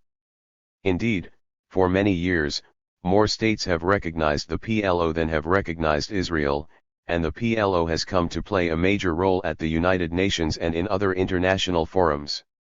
A comparison with the pre-1948 period is illustrative here. On the one hand, as we have seen, the Zionist movement, represented by the Jewish Agency, had an acknowledged international status enshrined from the outset in the League of Nations mandate for Palestine. In consequence, although it did not have formal sovereignty, the Jewish Agency could and did intervene effectively as a recognized international actor at the League of Nations, or London, Paris, and other world capitals. 27 By contrast, no body representative of the Palestinians, whether the Arab executive that emerged in the early 1920s from the Palestinian Congresses, nor the Arab Higher Committee formed by the leaders of all Palestinian parties in 1936, was ever formally recognized by the British, the League of Nations, or the international community, or for that matter by the Arab countries. The interwar period was of course a different era. No colonized people succeeded in liberating itself from colonial bondage before World War II. Afterward, all eventually succeeded in doing so except for a very few, the Palestinians included. Although the PLO was operating in an era more favorable to national liberation movements than had earlier incarnations of the Palestinian national movement, it was not easy to achieve Arab recognition of the representative nature and independence of the PLO in the teeth of furious opposition at different stages from major Arab states, including Egypt, Jordan, Syria, Iraq, Libya, and Saudi Arabia. All of these Arab powers at one time or another strongly opposed the PLO, or worked assiduously to limit its independence and freedom of action, if not to subordinate it entirely to their foreign policy objectives. Indeed, we have seen that the PLO was originally created in 1964 as part of an effort by the Arab League, led by Egypt, its dominant member state, to contain and control the burgeoning manifestations of independent Palestinian nationalism. Perhaps the most consistent and single-minded efforts of Yasser Arafat and his colleagues in the Fatah leadership from the 1950s through the 1990s were dedicated to ensuring what they called the independence of the Palestinian decision, meaning freedom from the interference of the Arab states. They eventually succeeded to a very large degree in achieving this, albeit at a cost in terms of the alienation of key Arab regimes, and of influential elements of the Arab public, who came to see the PLO as playing inter-Arab politics, rather than representing a noble cause with which they were largely in sympathy. International recognition for the PLO as representative of the Palestinian people, indeed recognition that there was such a thing as a Palestinian people with national rights, was in some ways even harder to achieve, given URSS American opposition, and the not inconsiderable diplomatic and propaganda capabilities of an equally resistant Israel. Israel's international moral status as a state founded by and as a refuge for victims of the Nazis made this task all the harder. Insofar as what was in essence a national/colonial conflict in the Middle East could be framed solely in terms of the need for atonement for centuries of European anti-Semitism culminating in the Nazi Holocaust against the Jews, the Palestinians lost all agency, and indeed disappeared from the picture. Worse, a people that had been dispossessed and dispersed as a necessary part of the process of establishment of a Jewish national home were made to appear as no more than the latest in a long line of tormentors of the Jewish people, the most recent victimizers of the greatest. Victims of the greatest crime of the 20th century. It was in these general terms that the conflict had been successfully framed by the Zionist movement even before the Nazi Holocaust, both before British and European public opinion, and in international forums like the League of Nations and later the United Nations. The Palestinians' original post-1948 objective of obtaining redress for their dispossession via eliminating Israel and replacing it with a Palestinian state could be and was did perfectly into this highly unfavorable framing of the conflict. Though the shift in PLO objectives to a negotiated two-state solution starting in the mid-1970s and the gradual abandonment of armed struggle, both of which constituted pragmatic adjustments to circumstances, and marked a certain maturity of Palestinian political discourse, was an effective response to this narrative and greatly facilitated the winning of international recognition, it was nonetheless necessary to make extensive efforts to win over reluctant international actors. This was especially true in the West, where a richly justified sense of guilt about centuries of persecution of the Jews gave this narrative great lasting power. The PLO, and in particular Yasser Arafat himself, was nevertheless tireless in making efforts to garner recognition from countries the world over, eventually with remarkable success. This too was an undoubted achievement of the PLO, although there is good reason to be doubtful whether many PLO leaders had much understanding of the weight of that latent narrative in Western countries, and its continuing potential danger to the Palestinian cause. The third major success of the PLO was to recognize the ultimate futility of exile politics, and to make the Dip per thousand cult decision to shift its center of gravity from the countries bordering Israel to the occupied territories. This shift, linked to advocacy of a negotiated two-state solution to the conflict with Israel, began in the late 1970s. It was now put into practical execution with the implementation of the Oslo Accords, whereby most of the PLO's leadership and cadres were allowed by Israel to return to the West Bank and Gaza Strip starting in the mid-1990s. For an organization founded in the Palestinian diaspora by exiles, this decision involved a major leap of faith. It ultimately necessitated a repudiation of the PLO's entire stated strategy of armed struggle from bases in countries surrounding Israel. It necessitated as well a risky shift from depending primarily on the support of the Palestinian communities in exile to those living inside Palestine under Israeli occupation. In time, all of these shifts led to the alienation of part of the PLO's own base, and contributed to the success of radical Islamist groups like Hamas. The interim strategy adopted until the PLO could actually move to Palestine itself, was the so-called Jordanian option of the mid-1970s, whereby the center of gravity of the organization's efforts became the occupied territories, to be accessed through Jordan. This meant reconciling with the Hashemite regime in Jordan, with which the Palestinian national movement had been in conflict for many years, since before 1948. It also meant abandoning the illusion that military pressure on Israel from bases in Lebanon could effect any positive change in the unfavorable strategic balance, an illusion that could be given up more readily now that a two-state solution was increasingly seen by Palestinians as their best option. These conclusions were all earnestly resisted by dissidents within the organization, leading eventually to the creation of the Rejection Front by the PFLP and other radical PLO groups, and later to a Size Zion in Fatah after the 1982 Israeli expulsion of the PLO from Lebanon. But with the eruption of the RST Intifada of 1987-91, and the zing of international attention on Israel's occupation of the West Bank, Gaza Strip, and Arab East Jerusalem, all of these important shifts in PLO positions proved to be wise ones. They made it possible for the organization to take advantage of the leverage provided by the Intifada against 2 decades of Israeli occupation, and to propel the Palestine question back onto the international agenda after years of a gradual decline in its salience. Only a few years later, after Madrid and Oslo, most leaders and cadres of the PLO found themselves in the West Bank and Gaza Strip, thanks largely to the impact on Israeli society and political thinking of the RST Intifada, which made the idea of continuation of the occupation unappealing to most Israelis, but also in part because of the choices the PLO had made in the late 1970s and 1980s in terms of focusing on the occupied territories and advocating a two-state solution to the conflict. These individuals only gradually realized that the PA that they now dominated was a sort of poisoned chalice, and that they had entered into a devil's bargain with the Israeli government, which had made the weighty decision to allow those who had long been sworn enemies of Israel to return to their homeland only in exchange for what it expected would be a hefty quid pro quo, in terms of serving Israel's interests. 28 Nevertheless, there can be no question that moving the center of gravity of Palestinian politics, and the focus of the Palestine question, to the occupied territories from diasporic exile was a correct move for the Palestinian national movement, even if its execution was odd in various ways. And for several tens of thousands of Palestinians, this move led to their own return to the homeland after decades in exile.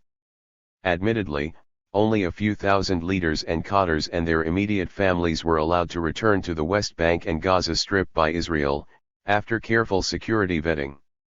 Left outside of Palestine were millions of ordinary Palestinians still living in exile in Lebanon, Syria, Jordan, and elsewhere.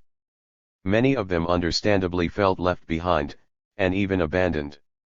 This feeling was caused in part by the move to the occupied territories of most Fatah and PLO leaders, and leaders from the other factions, and their involvement since then in the affairs of the PA, which is supposed to be an interim authority without the attributes of sovereignty, concerned only with the affairs of the 3.6 million Palestinians living under occupation. Beyond this, some of the much larger number of Palestinians in the diaspora came to believe that in practice the possibility of their return to their homeland had become even more distant as a result of the Oslo deal. Little that has occurred since Oslo has been reassuring on this score, as the most that Israel has suggested that it might accept in the sole round of Israeli-Palestinian null status negotiations that ever took place on this matter, in 2000 to 2001, and over thereafter withdrawn by the Sharon government, was some return of unspecified numbers of Palestinians to a Palestinian state after its establishment. Leaving aside this question of crucial importance for the majority of Palestinians who live outside their ancestral homeland, returning the locus of the Palestine question, the arena of Palestinian politics, and the center of gravity of the Palestinian national movement to Palestine, where a democratic system has been set up that has endured for over a decade, may be seen as the major achievement of the PLO leadership. It had particular salience since many of their other achievements now pale in light of what many regard as their numerous failures. The PLO's failures. Failure, like beauty, may be in the eye of the beholder. Each analyst of Palestinian politics probably would cite a different set of shortcomings in listing the PLO's failures, and any such assessment must perforce be in some measure subjective. In assessing Palestinian failures, whether those of the PLO, those of earlier incarnations of Palestinian nationalism in the 1930s or 1940s, or those of later ones, such as the PA and Hamas, it is necessary to do so in terms of what was feasible for each at the time. As has emerged from the analysis in earlier chapters, one is obliged to weigh what the Palestinians could or could not have expected realistically to achieve in the late 1930s in the wake of the rise to power of the Nazis, and in the face of a determined Zionist movement and the power of an imperial Britain girding itself with grim determination for a major European conflict. Similarly, it is necessary to understand the constellation of power, both Arab and international, within which the PLO operated, and similarly to assess what it could and could not have done in those circumstances. While this should not lead to the generation of counterfactual scenarios, a fruitless endeavor at best, it does mean that one must not hold actors in history to standards that would have been unrealizable at the time. For the Palestinian national movement during the Mandate period, this means that it is thoroughly unfair to expect them to have triumphed absolutely, as the Zionist movement ultimately did. We have seen some of the reasons for the failures of the former and the successes of the latter. That is not to say that the Palestinians could not in any circumstances have contributed to producing better outcomes for themselves. In order to have done so, for example, perhaps the Palestinians could have opposed the British more resolutely and systematically much earlier than they ultimately did in 1936–39, or alternatively, they might have tried to initiate some kind of binational historic compromise with the Zionist movement when it was at its lowest ebb in the late 1920s and early 1930s. Neither of these things happened, of course, and there are good historical reasons, many of them adduced in earlier chapters, for that, and for why things came out as they did. Some would argue that the historian's job is to explain how things came out, and leave it for others to draw conclusions. But even mulling over these might-have-beens of history reveals some of the rigid constraints within which the Palestinians operated during the Mandate, and why the results were as they were. The Palestinians from the 1950s onward operated under a different set of constraints than those that had characterized the Mandate period. These most notably included the physical dispersal of the Palestinian people, and their subjection to a variety of political jurisdictions in several newly independent states, each one highly jealous of its sovereignty and prerogatives. These constraints became more severe as the originally relatively weak states that controlled the territory of the former Mandatory Palestine, or hosted Palestinian refugees Israel and the surrounding Arab states grew stronger. Recreating the Palestinian national movement, or creating an entirely new incarnation of this movement, was a difficult task in such circumstances. These circumstances remained in place over time, even as the PLO grew stronger and obtained a larger measure of recognition and legitimacy. They deemed the universe within which it operated, until the mid-1990s move of the center of gravity of the PLO, together with most of its leaders and cadres, from outside of Palestine to the occupied territories, where they set up the PA. Constraints rooted in these circumstances still operate with regard to the political, and often the economic and social, life of the majority of Palestinians who continue to live in the diaspora.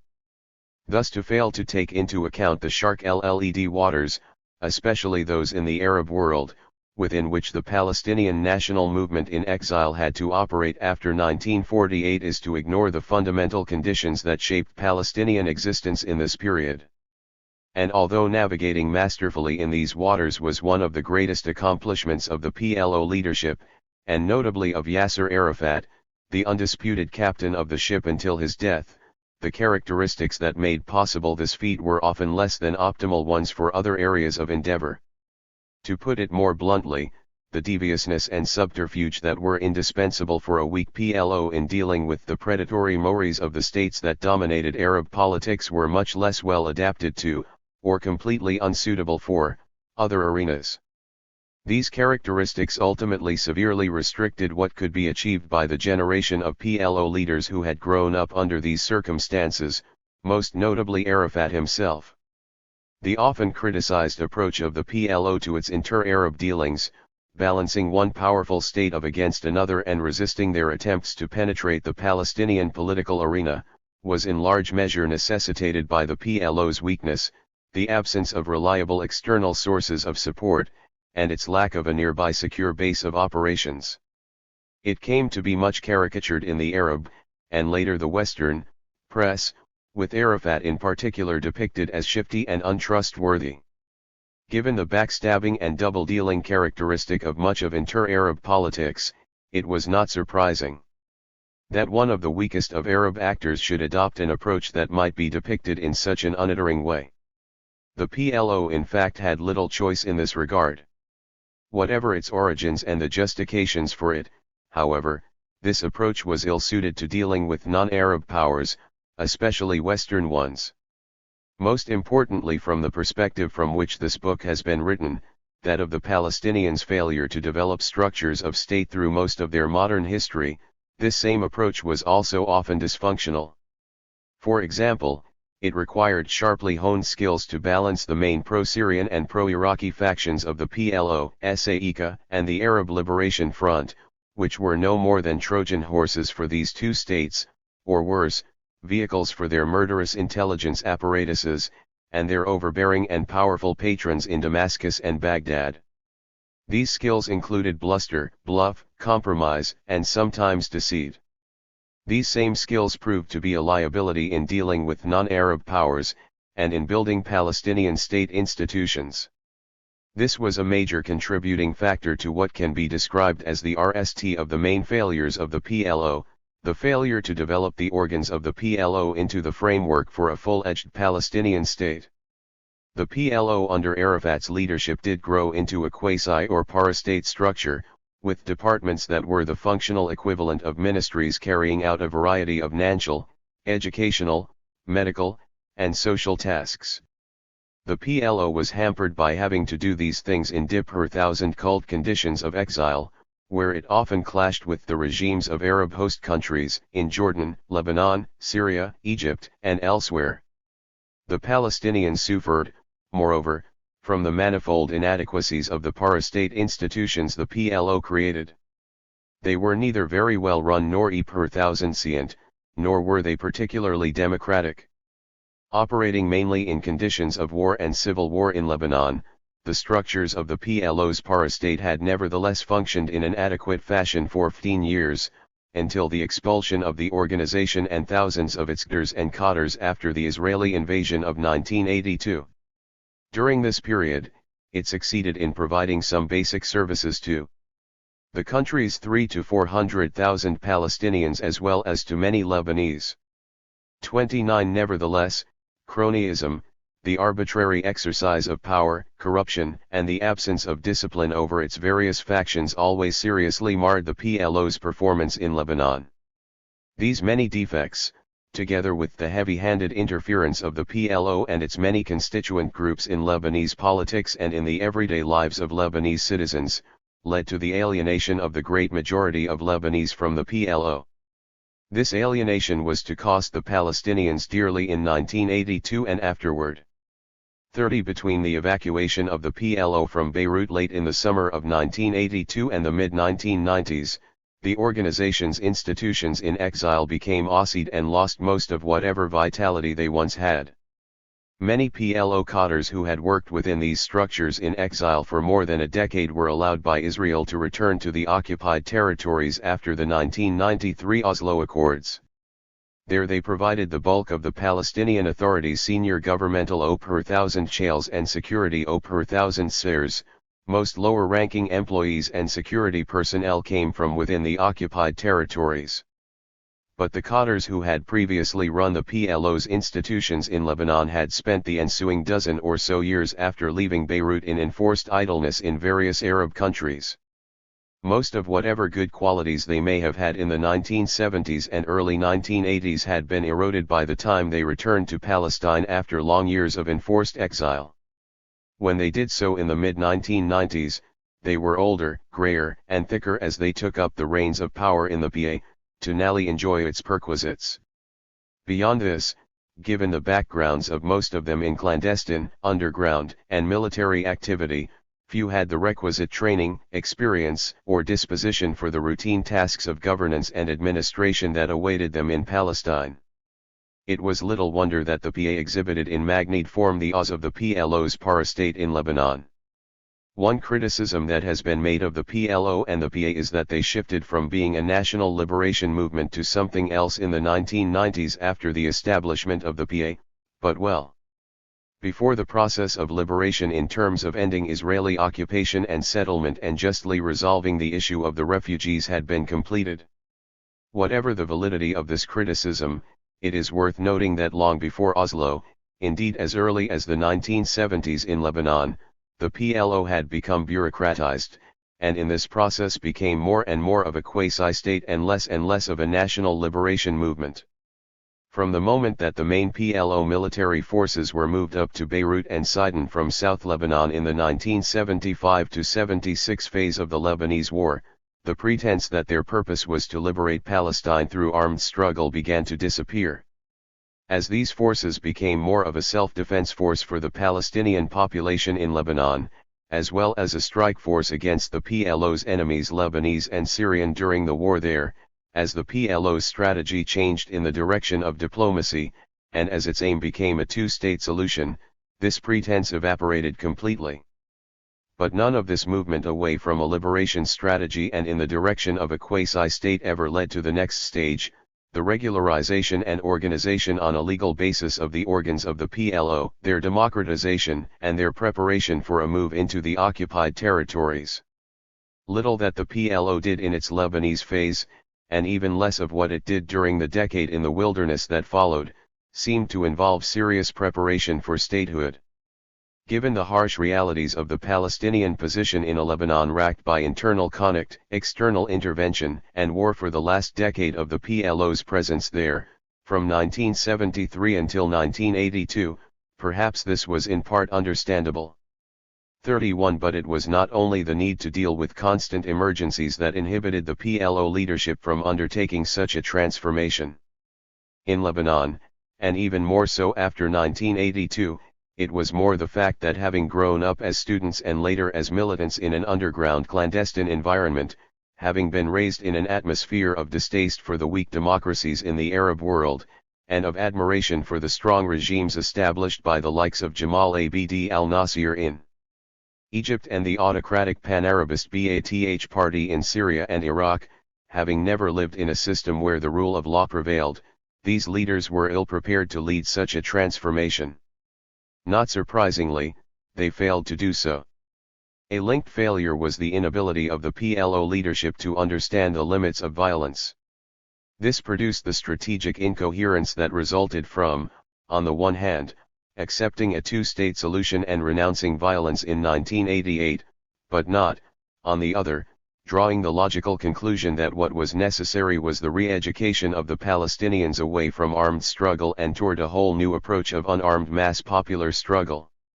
This would have meant following the path that was successfully and spontaneously blazed by the 1987 Intifada inside the occupied territories, which depended on mass demonstrations that, while they were sometimes violent, generally refrained from the use of rearms and explosives, even in the face of brutal Israeli repression. Given their age, their background, and their experiences, the PLO leadership was manifestly incapable of undertaking such a transformation. This incapacity was most clearly revealed during the Second Intifada starting at the end of September 2000, when the militarization of what started as a popular struggle, whether in consequence of the encouragement of Arafat and his colleagues, or because of their inability to resist this trend, or both 32 ultimately led to disaster for the Palestinians. The incoherence that resulted from trying to be all things to all people was repeatedly brought home over the decades starting in the mid-1970s, when the shift to a diplomatic, negotiated solution began, and continuing until the Second Intifada wound down after the death of Arafat at the end of 2004. If the Palestinians had adopted diplomacy as their main means of struggle by the late 1970s, why were they still apparently attached to the rhetoric of armed struggle over a decade later? Even after the PLO abjured violence in 1988, against the dubious quid pro quo of the United States agreeing to direct contacts with the PLO, there still appeared to be some reticence on its part on this score, raising questions about Palestinian good faith. Such reticence may have derived from the fact that this commitment came in the humiliating form of a formal renunciation of terrorism by Arafat, which made no distinction between actual terrorist acts of random violence against innocent civilians and resistance against continued military occupation, and cast into retrospective doubt much of what the PLO had done in the intervening 14 years. 33 Although the PA showed its commitment to abjuring violence as its security services brutally repressed Hamas and Islamic Jihad in the mid-1990s when they carried out suicide and other attacks on Israelis. 34 The same ambiguity thereafter appeared even more strikingly during the Second Intifada, starting in 2001. For then the Palestinians engaged in suicide bombings against Israeli civilians were a per thousand liated not only with Hamas or other factions that had never accepted the two-state solution and the concomitant renunciation of violence. They included as well members of the Fatah armed organization, under the transparent cover of the Al-Aqsa Martyrs Brigade. There were even claims that at the outset the militarization of the Second Intifada was initially the work not of Hamas but of Fatah, with the assent, explicit or implicit, of Arafat. 35 This was asserted regularly by the Israelis as well, although such assertions normally had to be regarded with some skepticism.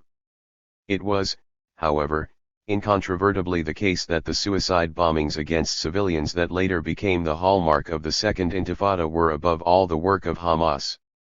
Whatever the case, there was at the very least a lack of clarity in the Fatah/PLO/PA camp about the limits of violence, and in consequence a strategic incoherence in the Palestinian position.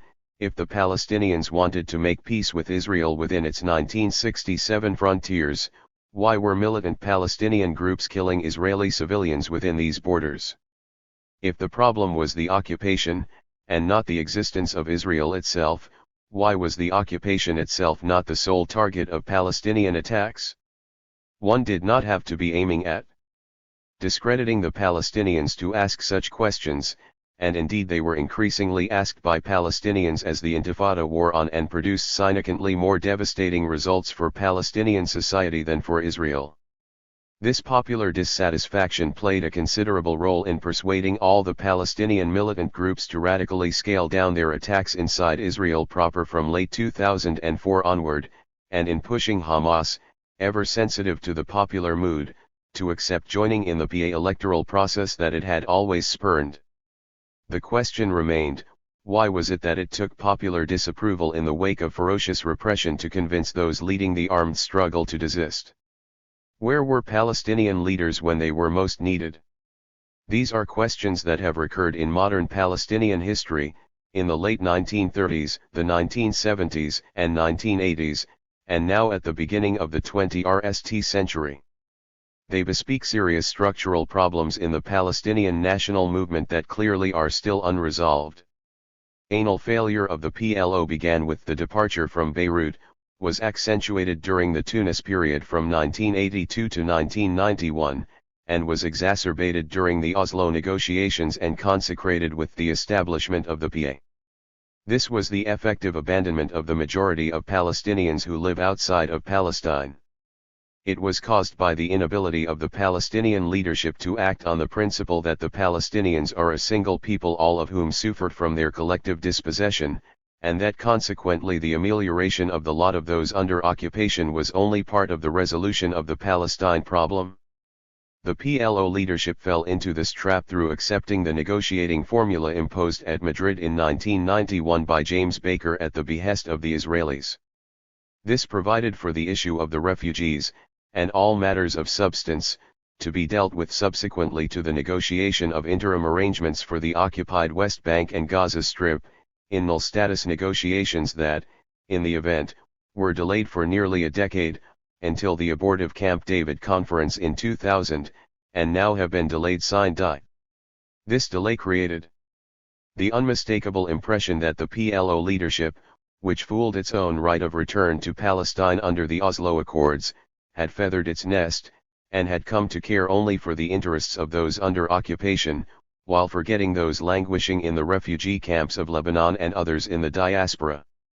For a PLO leadership that had risen to prominence in exile, borne on the shoulders of refugees, and buoyed especially by the sacrifices of those in Lebanon, this appeared cruel indeed. It contributed further to the delegitimation of this leadership, and helped to burnish the credentials of Hamas in particular, which, since it had never had any formal responsibility for the fate of the Palestinians, could uphold refugee rights in an absolute and uncompromising fashion. All of these and other failures came together in the elections for the PLC in January 2006, when Fatah paid for the perceived sins of the PLO it had dominated for nearly 40 years. Stateless in Palestine. Competing forms of state. For most of the 90 years since the end of Ottoman rule in 1917, the inhabitants of Palestine have been sharply divided about the most appropriate state structure, or structures, for governing the country.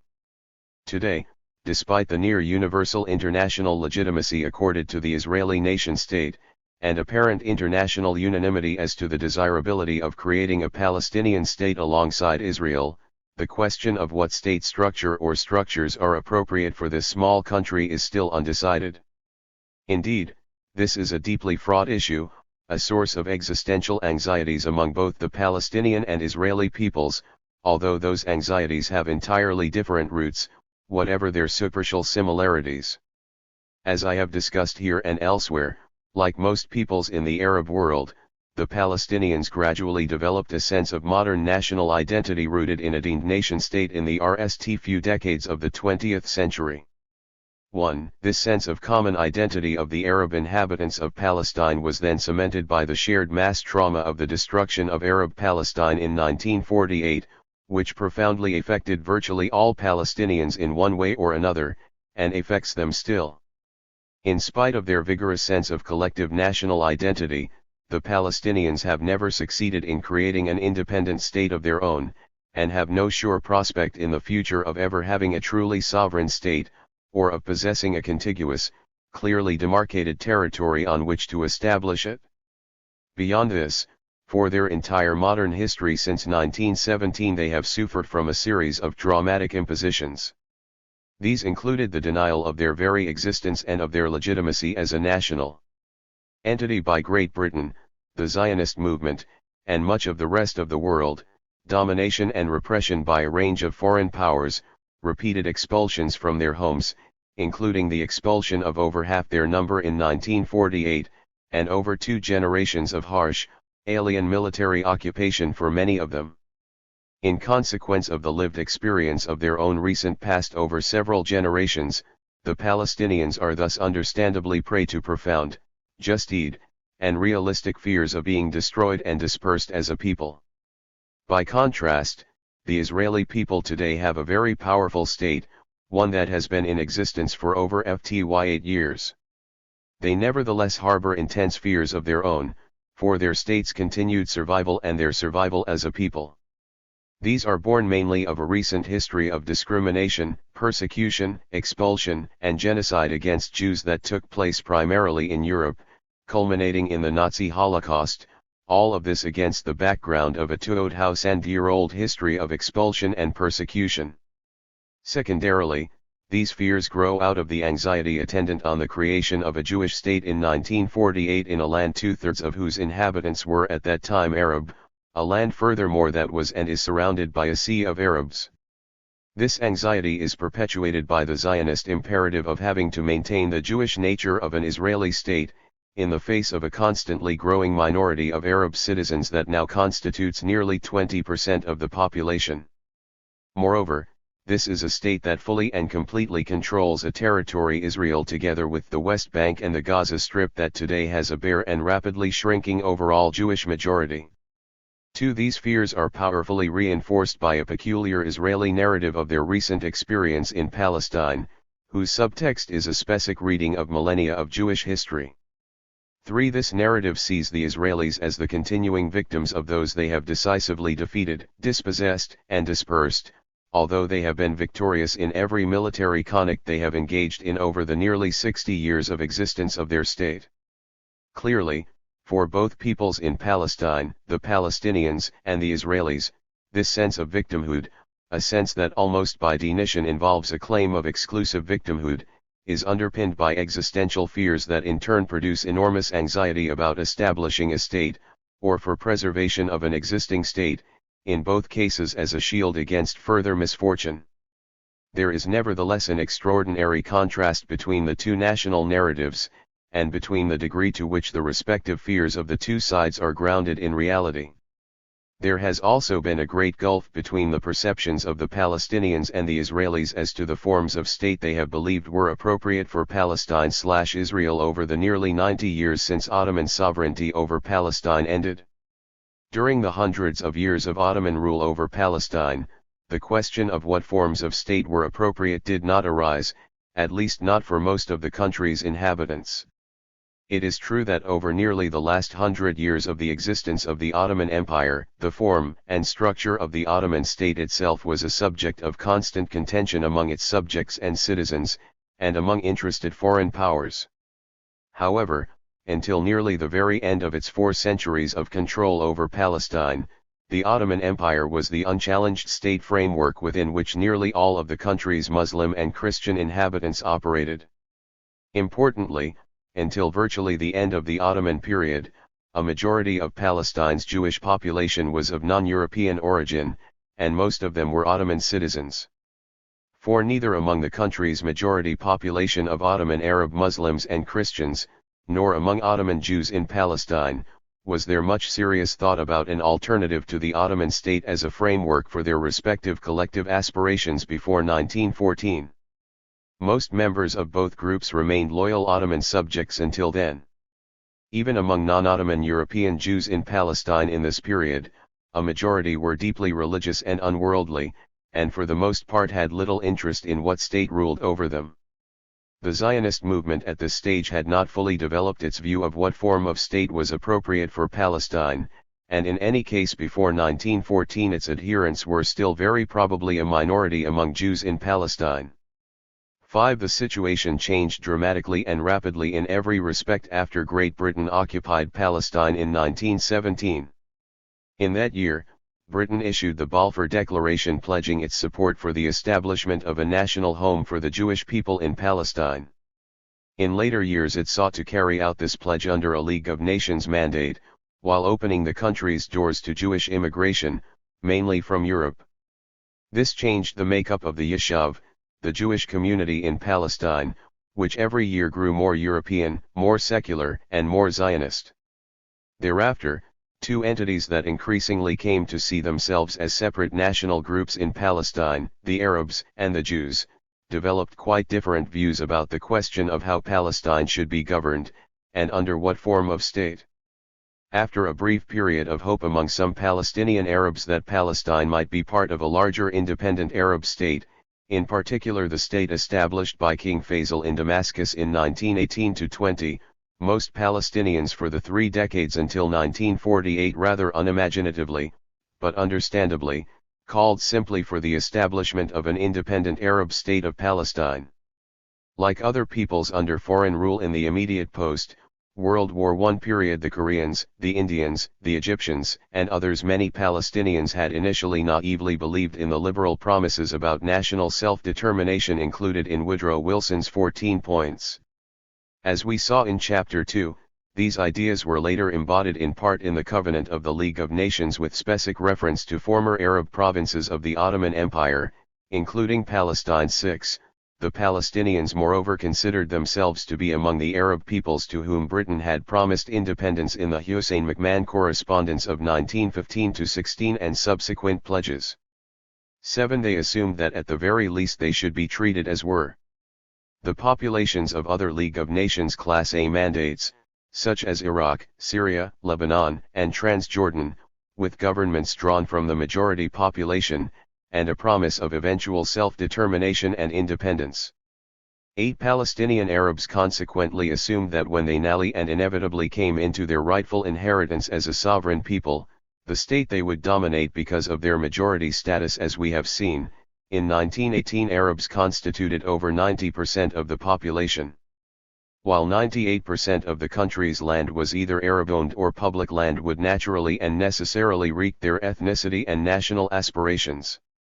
They and their leaders gave little detailed thought to the nature of the constitutional and political relations that should obtain between the initially huge indigenous Arab majority and the powerful and growing Jewish minority.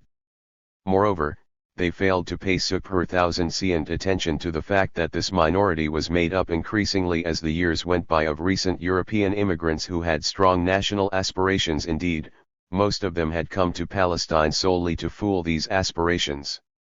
At this stage and for long afterward, Palestinian leaders made no significant proposals to address these aspirations in the context of the Arab state they envisaged. Both the notable leadership in the Mandate period and subsequent Palestinian leadership starting in the 1970s argued in the main that Jews should be treated as citizens like all others in a democratic state that would by force of demography be predominantly Arab, and that Judaism in any case was a religion, not a nationality. By contrast, encouraged by the unstinting support extended to the Zionist enterprise for the rest 2 decades of its rule over the country by Great Britain, the greatest imperial power of the age, most Zionist thinkers argued, publicly at RST, that Palestine should be a Jewish national home as laid out in the Balfour Declaration and the League of Nations Mandate for Palestine. We have seen that in 1937 most Zionist leaders accepted the recommendation of the Peel Commission that the country be partitioned to make possible the creation of a Jewish state, although they felt it should be much larger than that proposed by Peel. They thereupon argued, starting with the Biltmore program in 1942, that Palestine should be established as a Jewish commonwealth with control over immigration in the hands of the Jewish Agency, 9 and Nally in the mid-1940s that as much as possible of it should become a Jewish state.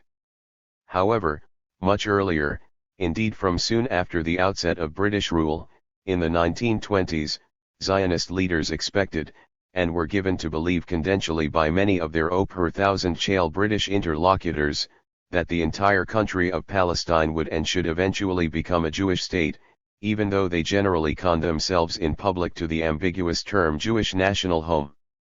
10. In their public statements, these leaders gave little attention to the formal place to be given to the Arabs in the Palestine/Israel of the future, except perhaps as a tolerated minority after Jews had eventually become a majority in the country as a result of unrestricted immigration.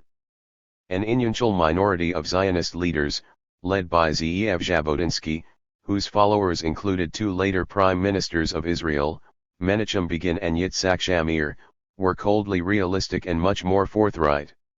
Jabotinsky eschewed such circumlocution and diplomatic double-talk, and argued explicitly and publicly from the beginning that overwhelming force would be necessary to impose the Zionist program of making Palestine a Jewish state in the face of what he expected would be fierce and understandable Arab opposition. Jabotinsky wrote, "There is no choice, the Arabs must make room for the Jews in Eretz Israel.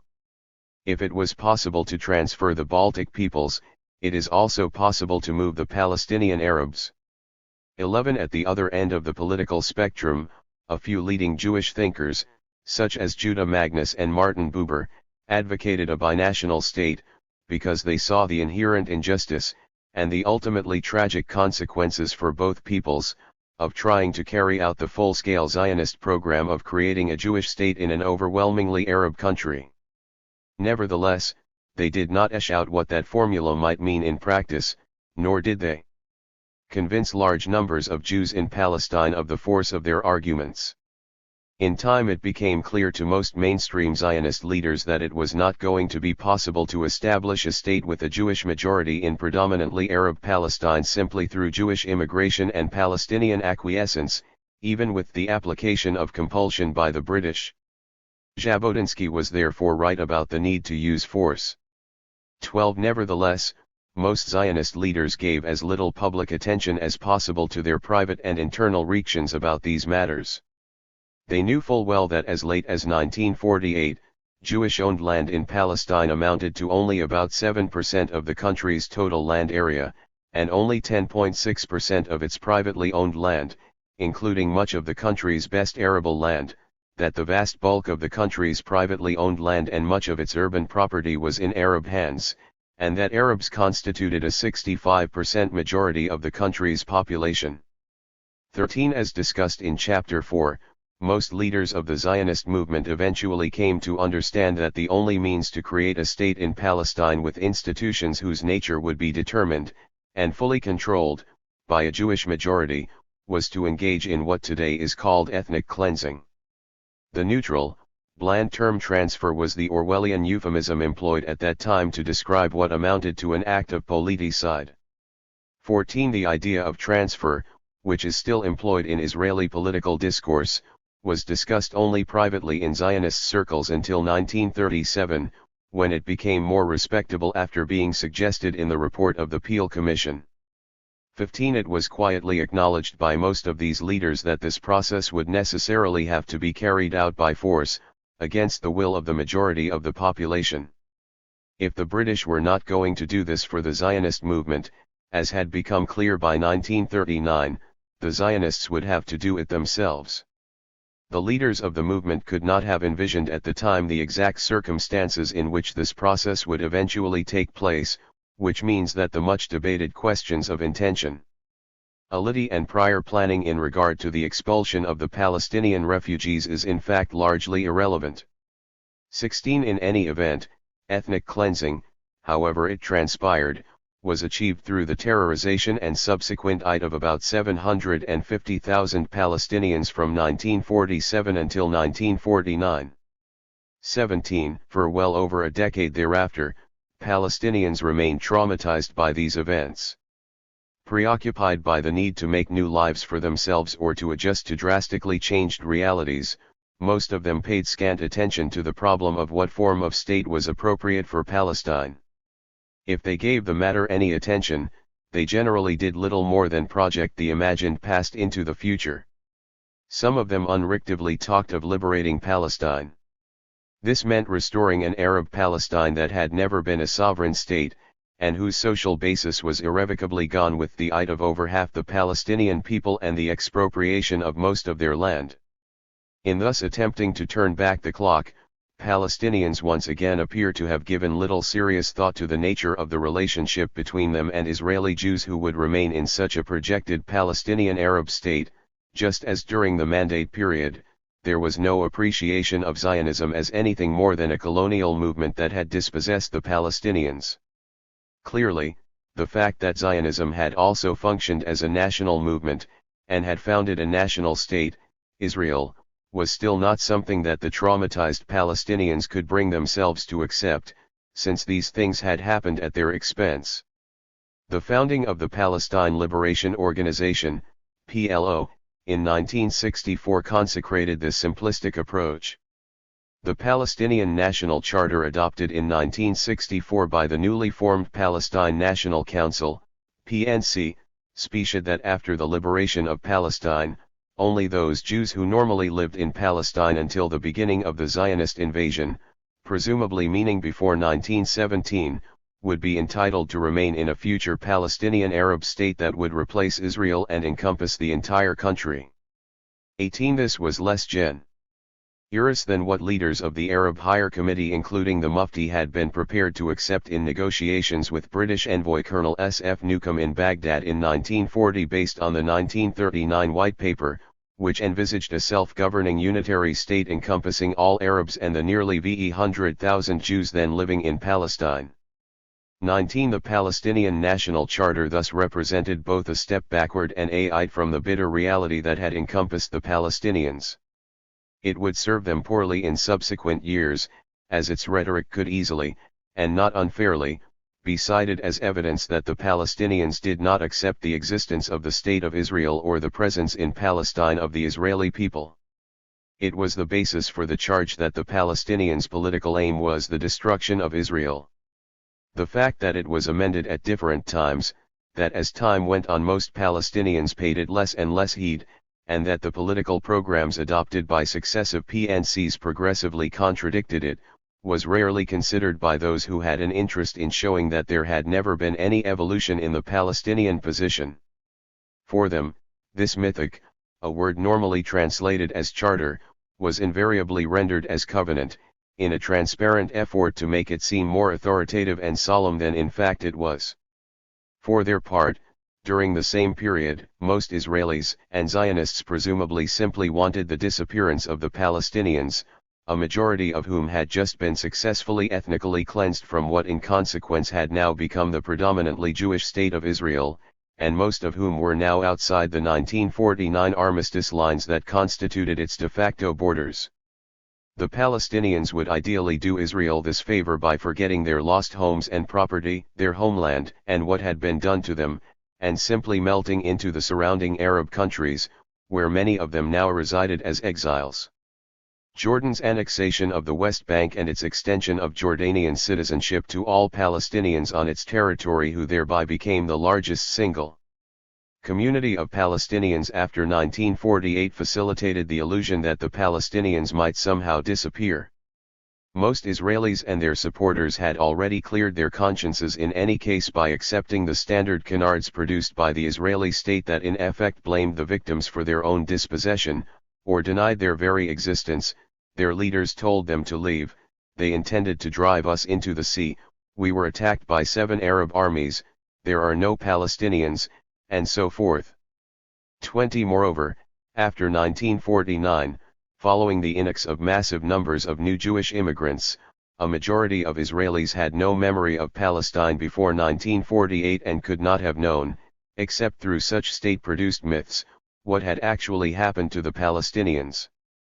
21. Israel became a polity described as the state of the Jewish people, where the small minority of remaining Arabs were legally despoiled of most of their land in the north, center, and south of the country, were kept under martial law and police state controls for the rest 18 years after 1948, and thereafter got third-class political, human, social, and economic rights. 22.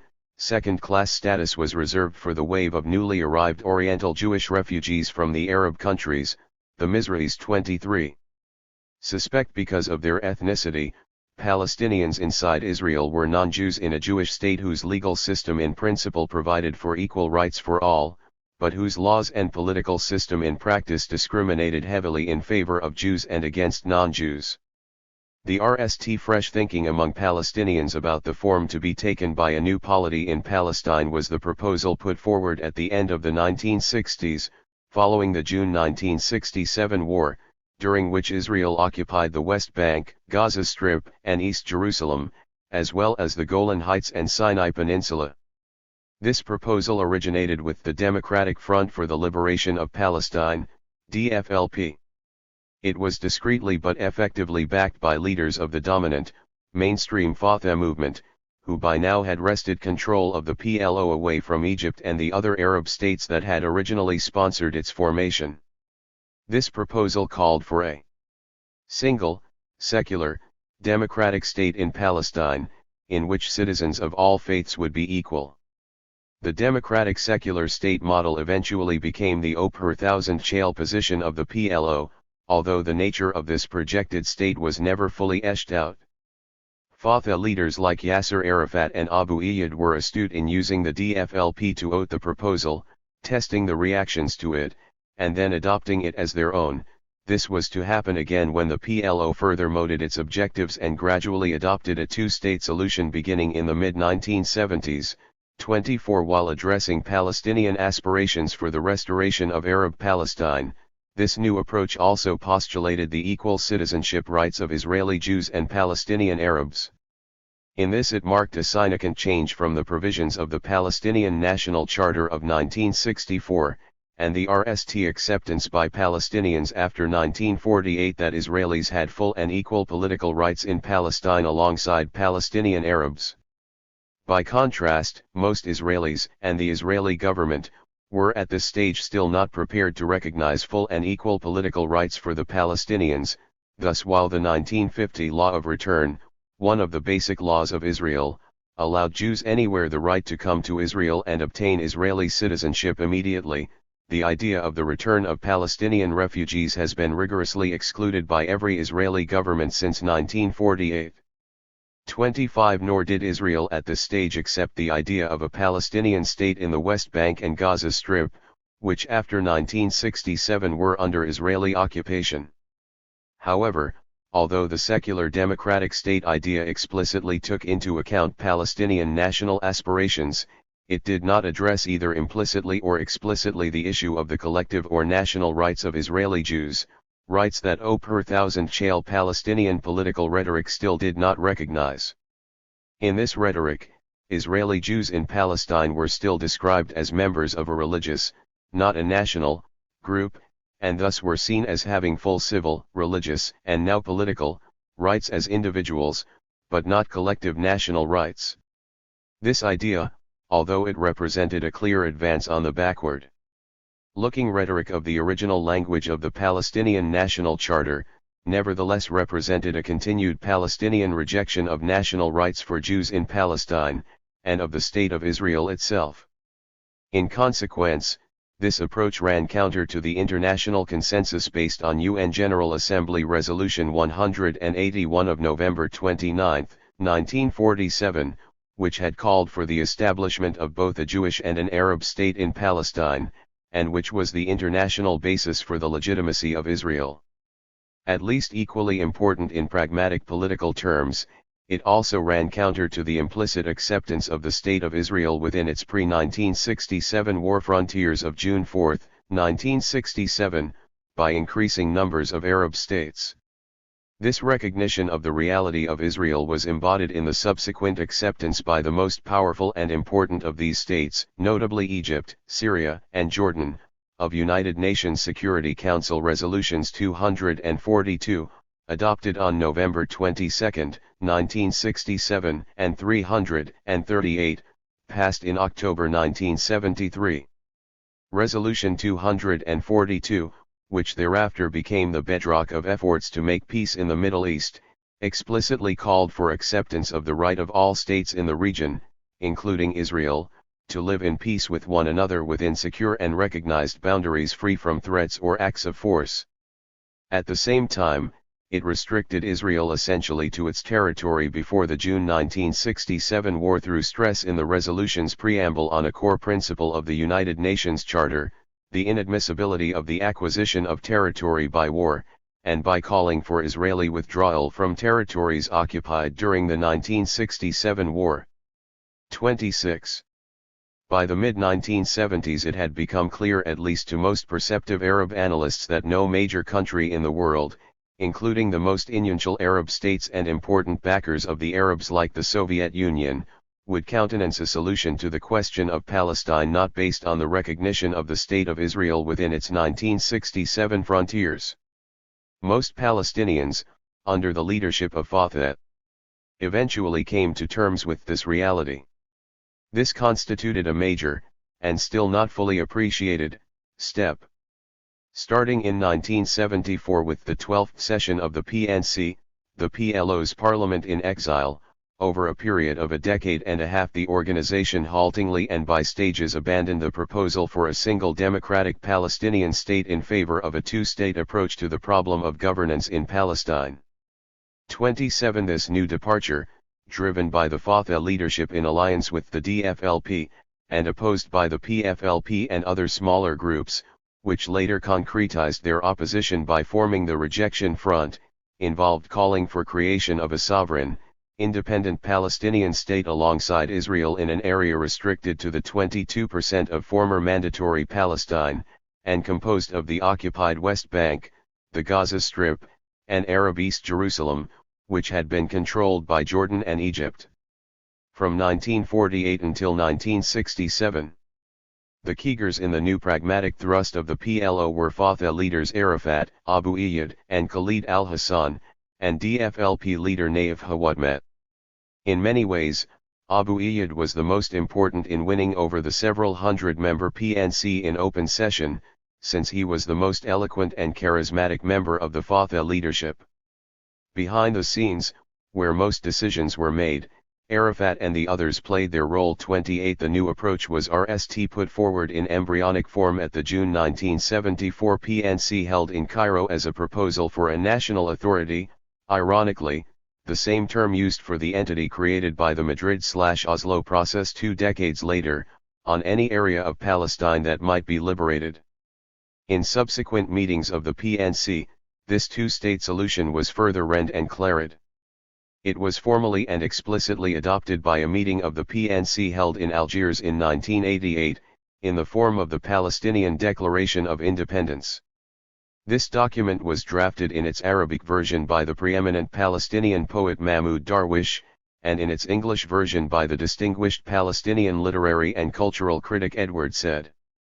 The declaration rhetorically proclaimed the establishment of an independent Palestinian state alongside Israel on the basis of UN General Assembly Resolution 181 of 1947, which had called for the partition of Palestine into an Arab and Jewish state. This was the RSTO per thousand shale Palestinian recognition of the legitimacy of the existence of a Jewish state, and the RST unequivocal, explicit PLO endorsement of a two-state solution to the conflict. Although this major evolution of the Palestinian position met several long-standing conditions for a settlement as put forward by Israel and the United States, it did not lead to any change in either country's stand on the basic issues at stake in the conflict, nor did it prompt peace negotiations. The only immediate effect of the shift in the Palestinian position was that the United States agreed to open contacts with the PLO, once the latter had renounced terrorism. However, in the wake of the 1988 Palestinian Declaration of Independence, neither the United States nor Israel, the two most powerful actors in the Middle East, explicitly accepted that the Palestinians were a people, with inalienable rights to self-determination and independent statehood. 29. Nevertheless, after formal U.S. contacts with the PLO had been underway for 3 years, interrupted by the PLO's failure to deal decisively with the 1990 terrorist attack by the Iraqi-backed PLF, led by Abu al-Abbas, described in Chapter 5, in the wake of the 1991 Gulf War, President George H. W. Bush and his Secretary of State, James Baker, changed course. They obliged the reluctant Israeli government headed by Yitzhak Shamir to begin negotiations with the representatives of the Palestinians under occupation, initially as part of a Jordanian-Palestinian joint delegation, starting at the Madrid Peace Conference in October and November 1991. This conference was meant to make possible a just, lasting and comprehensive peace settlement through direct negotiations, with the aim of achieving real peace and reconciliation among the Arab states, Israel, and the Palestinians. 30 But from the outset of these negotiations, the two-state solution to the Israeli-Palestinian conflict faced grave problems that could ultimately prove fatal to the establishment of a Palestinian state. The most pressing among them has been the continuous building and expansion, whether during negotiations or in periods when talks were in abeyance, of a network of Israeli settlements throughout the occupied West Bank and Arab East Jerusalem, settlements whose strategic locations may well make impossible the creation of a contiguous, viable Palestinian state.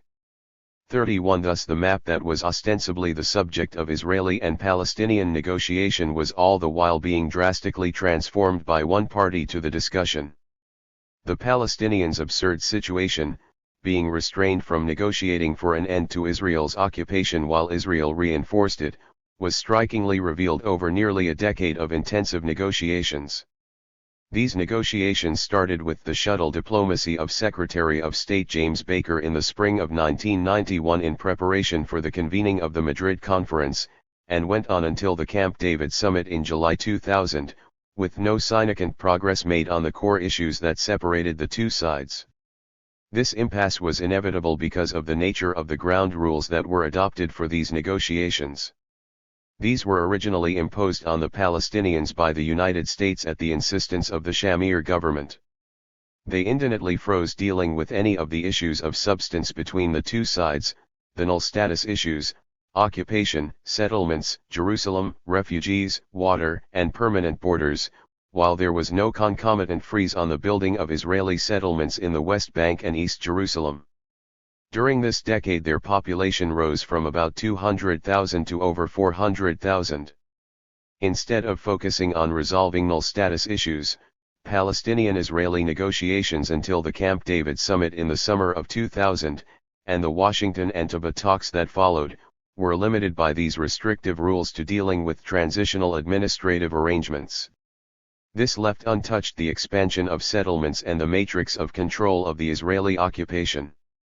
The practical effect of these Israeli-inspired and American-imposed ground rules was to lighten the moral, political, and secu righty burden for Israel of its military occupation of the West Bank, Gaza Strip, and East Jerusalem for a decade, while allowing it not only to maintain, but indeed to reinforce, its presence in most of the occupied territories. Israel, which appeared to the world as if it was negotiating peace with the Palestinians, was simultaneously expanding not only its settlements but also the extensive infrastructure of roads, electricity, water, and phone lines needed to sustain them. Thus it has been argued by some observers that the lasting fruit of this nearly 10-year peace process, which resulted in the Oslo Accords and subsequent Palestinian-Israeli Accords that produced the Palestinian Authority, PA, has been the hardening of Israel's occupation regime, and a considerable expansion of its illegal settlements. This happened in part because the United States failed to respect its own commitments in the joint U.S. Soviet letter of invitation to the Madrid Peace Conference, and particularly in the U.S. letter of assurance to the Palestinians, both dated October 18, 1991. 32 The latter set out the U.S. position regarding actions by either side that would prejudge, preempt, or predetermine the outcome of the deferred null status negotiations. Described as U.S. understandings and intentions regarding the negotiating process, which it said was aimed, among other things, to provide an end to the Israeli occupation, the letter stressed that nothing done in this phase should be prejudicial or precedential to the outcome of the negotiations. It a per thousand remed, we encourage all sides to avoid unilateral acts that would exacerbate local tensions or make negotiations more difficult or preempt their null outcome. The letter further stated, the United States has long believed that no party should take unilateral actions that seek to predetermine issues that can only be resolved through negotiations. In this regard, the United States has opposed and will continue to oppose settlement activity in the territories occupied in 1967, which remains an obstacle to peace. 33. If these statements meant anything, they meant that Israel could not unilaterally decide the fate of the territory that was subject to negotiations, which in fact Israel was engaged in doing by the continued building of settlements and the infrastructure to support them. The United States did nothing about these developments, its letter of assurance to the Palestinians notwithstanding. The Palestinians were unable to end the means through diplomacy, public advocacy, peaceful protest, or coalition building in Israel, the United States, Europe, and elsewhere to show the dangers of what Israel was doing, or to obstruct it effectively. This was not for want of efforts. Dr. Hyder Abd al-Shah, the head of the Palestinian delegation at the Madrid and Washington negotiations, conveyed to the PLO leadership in Tunis the unanimous recommendation of the entire delegation that they be authorized to break up these talks once it became clear that the United States would not do anything to halt Israeli actions that predetermined the outcome of the negotiations, notably settlement expansion. 34. This recommendation was ignored, and prime responsibility for negotiations with Israel was eventually surreptitiously moved by the PLO from the hard-nosed Palestinian delegation in Washington to the more equable group that negotiated the Oslo Accords, with ultimately disastrous consequences for the Palestinians. Over time, a sort of resigned passivity fell over the previously highly mobilized Palestinians in the occupied territories and abroad. It is worth recalling that the Madrid Peace Conference and the Palestinian-Israel negotiations that followed were in a sense the fruit of the RST Intifada, which had galvanized Palestinian society and revealed to many Israelis after 2 decades that the occupation was untenable. After Madrid, most Palestinians assumed that securing a state through negotiations was only a matter of time. In effect, however, nothing of the kind was happening, as Israel was allowed by the United States, in spite of solemn pledges to the Palestinians by the RST Bush administration, to help itself to huge bites of the pie that the two sides were supposed to be negotiating about. During the over 9 years of negotiations from the lengthy lead-up to the 1991 Madrid Conference, until President Clinton belatedly convened the Camp David Conference in late 2000, 35. While the Palestinians were barred from discussing any of the real problems between them and Israel, these problems grew worse. Occupation continued, as did seizures of Palestinian land for new settlements and the expansion of old ones, and the concomitant growth of the settler population. As a result of Israeli policies and the peculiar arrangements for Palestinian self-government that deemed the prerogatives of the PA, there was no contiguous body of territory under PA jurisdiction. Indeed, there was no territory under its full and absolute control and jurisdiction, even the 17% of the West Bank that it nominally controlled. New bypass roads were constructed to enable settlers to travel between settlements without passing through Palestinian populated areas.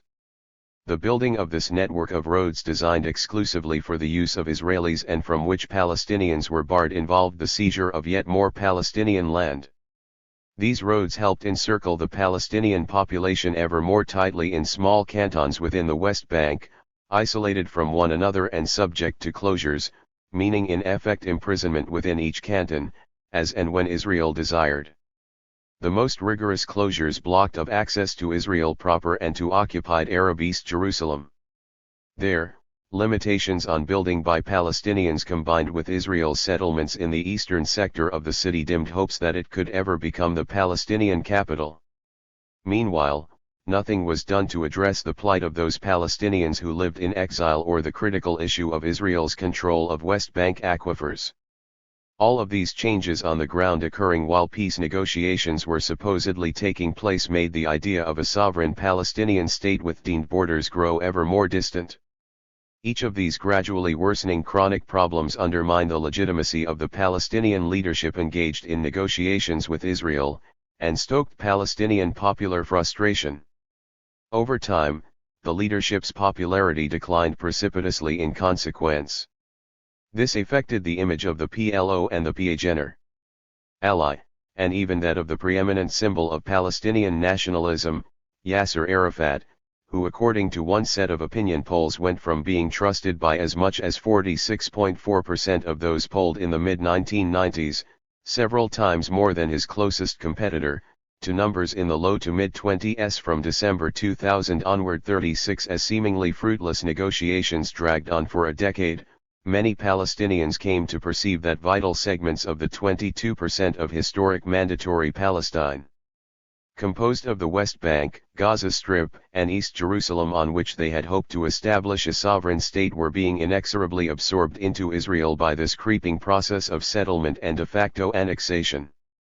They thus came to feel that any peace based on a two-state solution was impossible to achieve.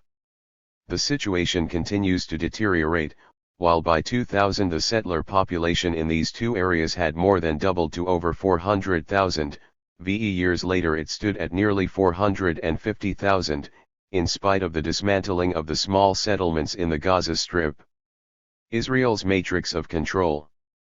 Equally seriously in terms of Palestinian perceptions, over this decade of negotiations, and later during the 4+ years of the Intifada that followed, Israel came to exercise a far greater measure of control than ever before over the Palestinian population and over the 83% of the territory of the West Bank wherein, by the Oslo and subsequent accords, it had full or partial jurisdiction. While settlements were immediately apparent to even casual visitors, much less visible was the way in which the Israeli occupation in fact came to increase its domination over the Palestinian people during this period.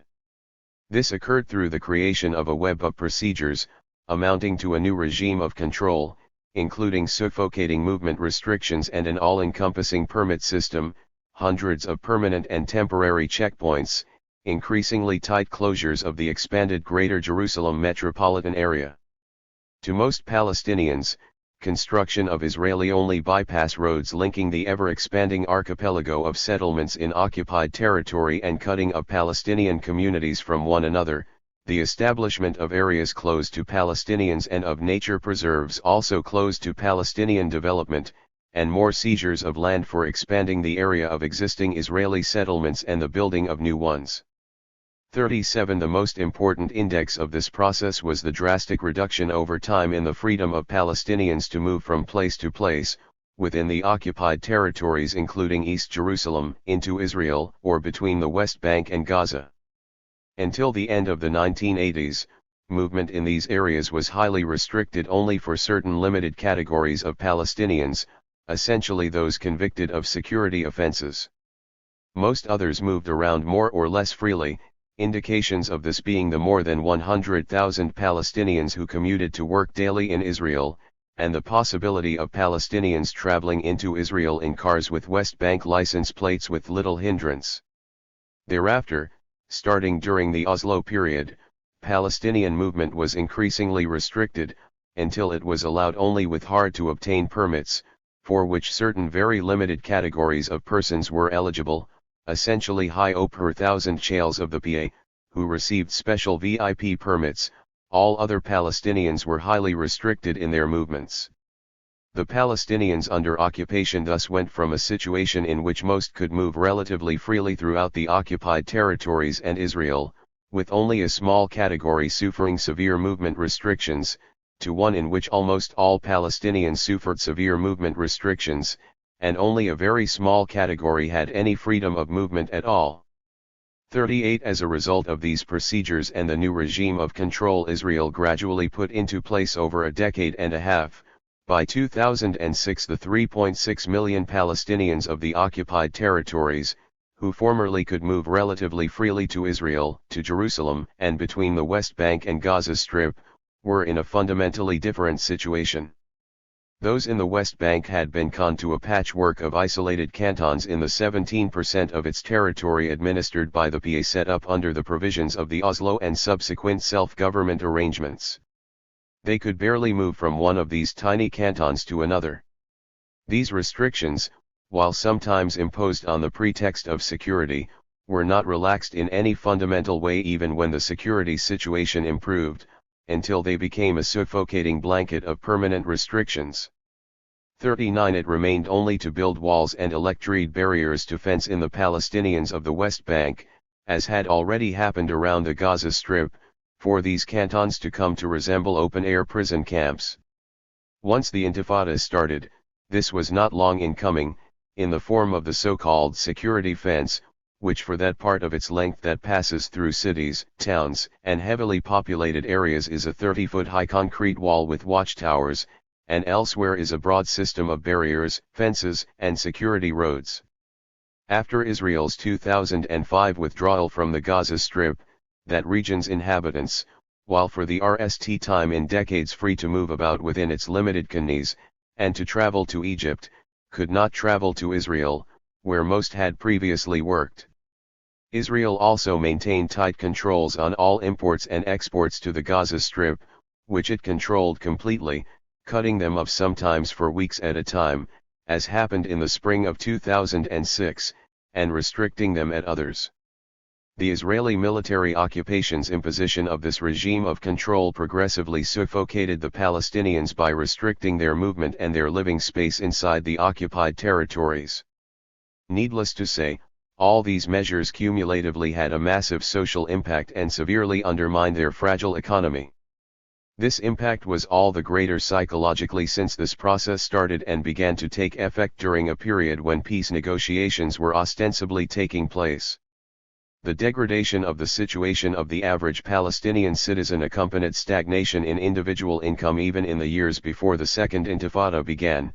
Thus GDP per capita hardly increased over the period of negotiations, from $1,380 in 1995 to $1,386 in 2000. The lack of an improvement in the well-being of ordinary Palestinians had a strong negative effect on popular support for a peace process that many of them saw as progressively demoralizing and restricting them. Worse was to come economically after the Intifada broke out. Palestinian GDP per capita declined from $1,386 in 2000 to $1,146 in 2004. It has declined further since. The impact of all this was exacerbated by the fact that the PA leadership failed to do much of what it could have done on its own, even in such impossibly restrictive circumstances. These included establishing a corruption-free system of governance based on a rule of law, establishing a balance between the executive and the legislative branches, attracting massive investment, and creating jobs. The elected Palestinian Legislative Council, PLC, which might have taken on a pioneering role as a separate branch of government, taking the lead in setting an agenda for the PA, instead was dominated by the elected president of the PA, the increasingly autocratic Yasser Arafat. Arafat brooked no opposition from the PLC, refused for years to sign a basic law, meant to serve as a transitional constitution, that it had passed, bullied the legislators, and generally established the unfortunate precedent of a serious imbalance between the powers of the executive and the legislative branches. The absence of a fully elaborated rule of law, on top of the uncertain state of the PA generally in terms of the lack of sovereignty, full jurisdiction, and real control over territory, created a poor environment for private investment.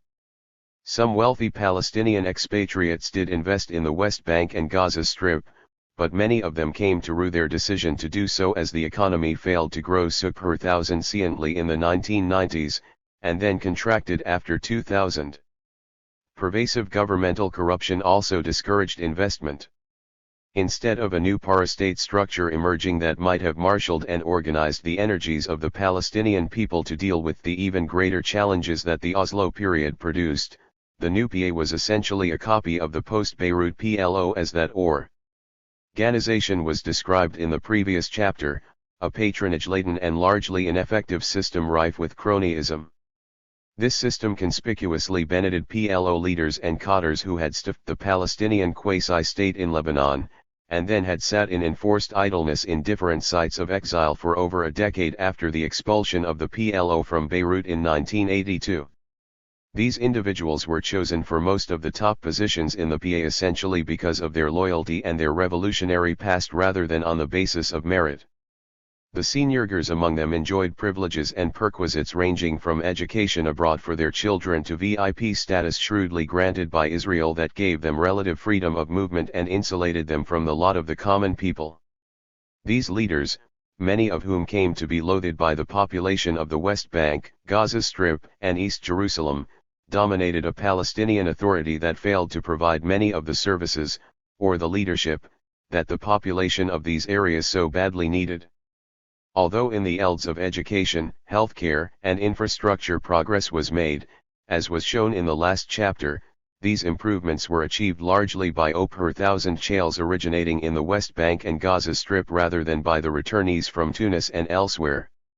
Together with the hardships attendant on the imposition of Israel's new system of control and the expansion of Israeli settlements, increasing Palestinian loss of faith in the negotiating approach of the PLO and disgust with the PA's incompetence and corruption were among the root causes for the eruption of the Second Intifada at the end of September 2000. They contributed mightily as well to Fatah's defeat in the Palestinian Legislative Council elections of 2006. The outbreak of the Second Intifada opened a period of over 4 years of sharply increased Palestinian-Israeli violence, at a level unparalleled since the Israeli invasion of Lebanon in 1982, and marked by horrific scenes of suicide bombing, aerial bombardment, and the employment of tanks and artillery in heavily built-up urban areas. Over this time, nearly 1,000 people were killed in Palestine/Israel and about 30,000 were wounded, almost 80% of those killed, and an even higher proportion of those wounded, were Palestinians, with majorities on both sides being civilians. Thousands of Palestinians were imprisoned, and Palestinian cities, towns, and villages evacuated by Israel in the wake of the Oslo Accords were reoccupied. Meanwhile, as the Intifada dragged on, Israel accelerated the imposition of its new regime of control that had already started taking shape during the Oslo era. This culminated in the annexation of another 10% of the West Bank under cover of the building of a security barrier. Whatever this barrier may have done for Israeli security, it would have done even more had it been erected within Israel, along the green line marking the 1949 armistice boundary. Instead, it has been built virtually in its entirety within the West Bank, in many cases deep within it, thereby making possible the seizure of thousands of hectares of additional Palestinian land, along with their valuable water resources, separating Palestinian farmers from their livelihood, and sowing more resentment and anger for the future. In apparent response to the Intifada, the Israeli government under Ariel Sharon and his successor Ehud Olmert began a series of actions, among them the building of the barrier/wall, and including the 2005 withdrawal from the Gaza Strip, that were undertaken unilaterally and without negotiations with the Palestinians. Further actions, including ongoing extensions of the barrier/wall, withdrawing settlements, but not necessarily the Israeli army, from some parts of the West Bank while annexing other areas of the West Bank and East Jerusalem where major Israeli settlement blocks are located, are planned by the newly elected Israeli government, with or without negotiations with the Palestinians. While these actions appear directed at separating Israel from the Palestinians, and this is how they are presented to the Israeli public, they would in fact intensify Israel's domination over the occupied West Bank and Arab East Jerusalem. This is not only because large areas of Palestinian land and hundreds of thousands of Palestinians will be on the Israeli side of the barrier/wall when it is completed and becomes Israel's permanent frontier, as Israeli leaders increasingly proclaim it will. It is also because the annexation to Israel of the major settlement blocks located at strategic and central locations in the West Bank and around Jerusalem, and of the Jordan River Valley, will mean that Israel permanently controls the West Bank, even if its forces eventually do evacuate the areas left to the Palestinians. The implications of these projected actions for the creation of a viable Palestinian state, and therefore of the two-state solution, are ominous, and very possibly fatal. A one-state solution.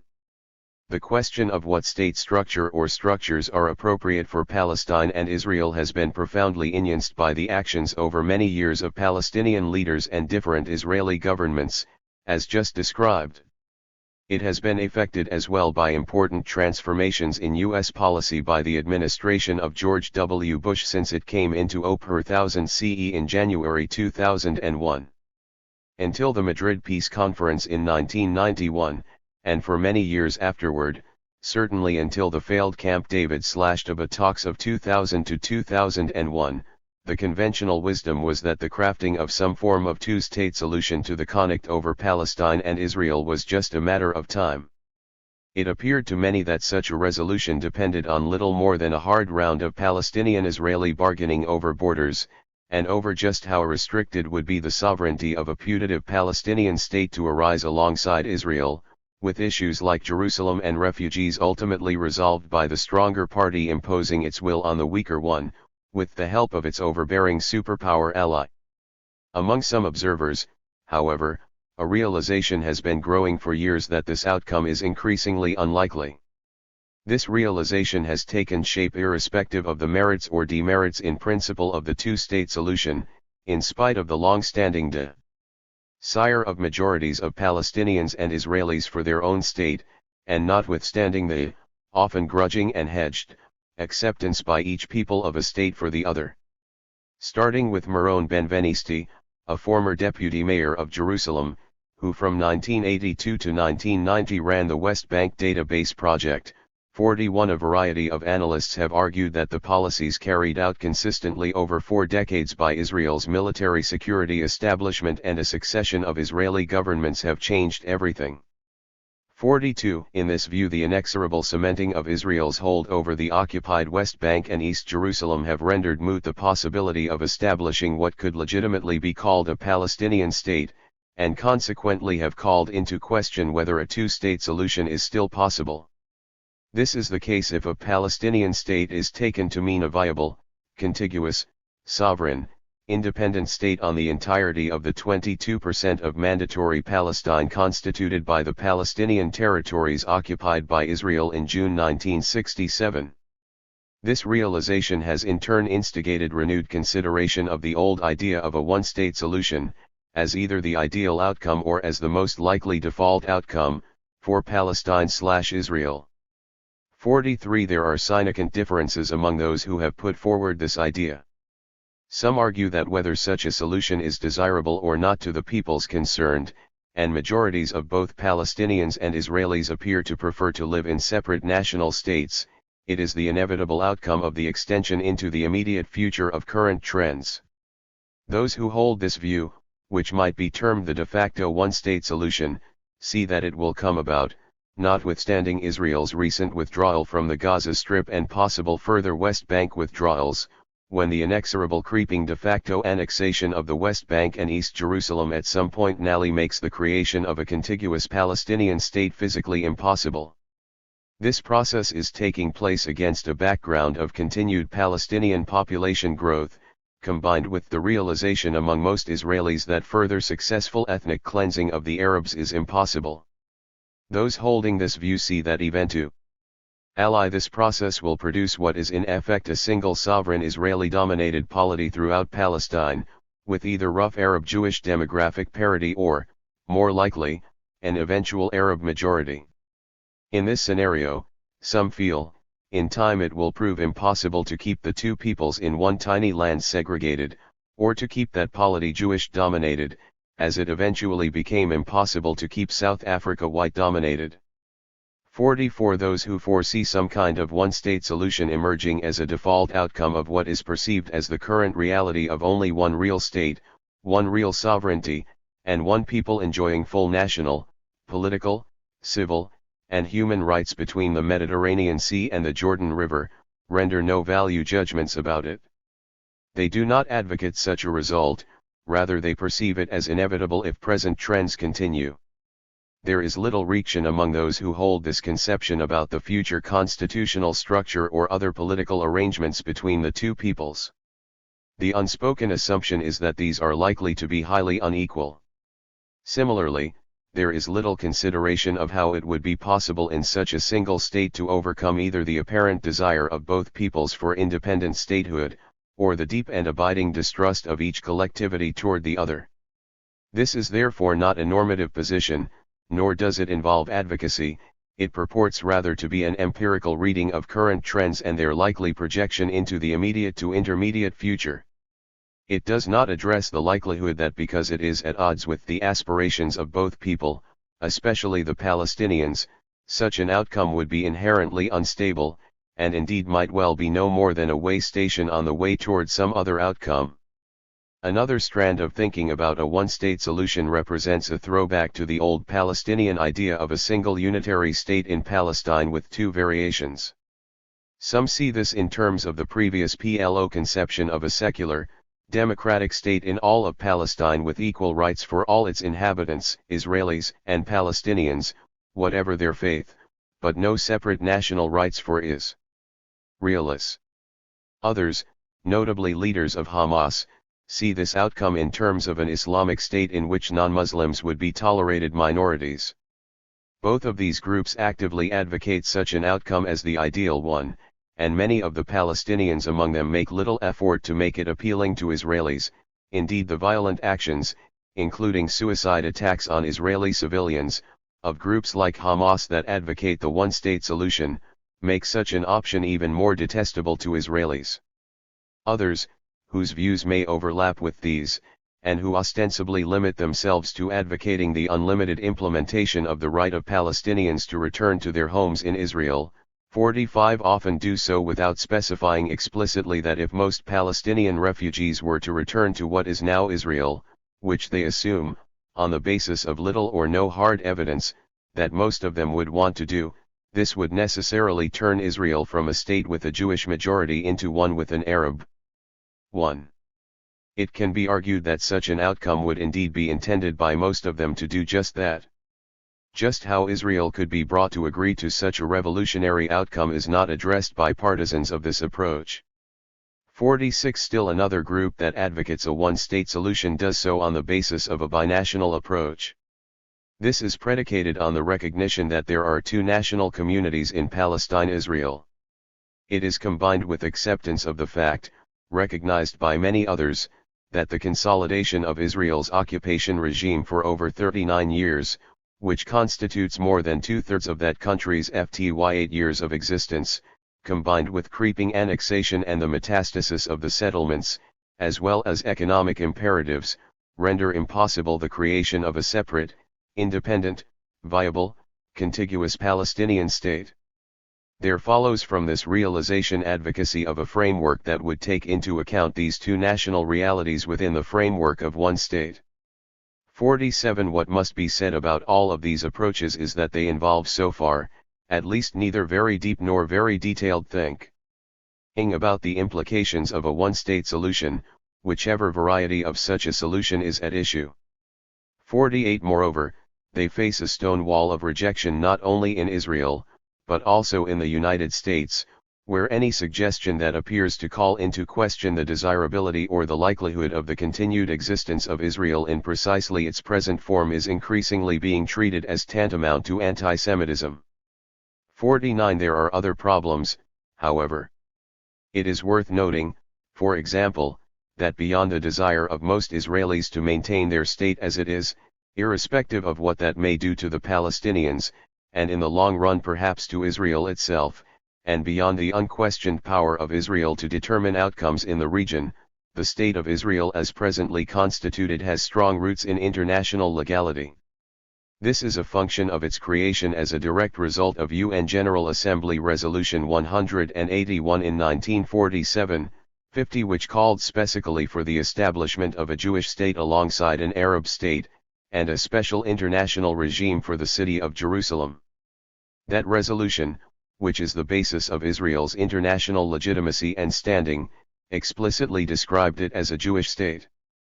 As I have already pointed out, this formulation was implicitly accepted by the PLO in 1988 when it issued its declaration of independence of a Palestinian state on the basis of Resolution 181, and simultaneously recognized Israel. It is true that this resolution specified frontiers that Israel expanded well beyond from the beginning of its existence at the expense of the stillborn Palestinian Arab state.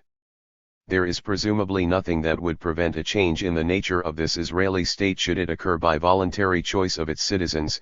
Indeed, profound changes in its nature have been taking place gradually since 1967 as a result of the colonization and effective absorption of much of the occupied West Bank and East Jerusalem into Israel. But Israelis have thus far shown more of a desire for the Palestinians to be out of sight and out of mind than to come to grips with the consequences of the actions of their elected governments insofar as settlements and occupation are concerned.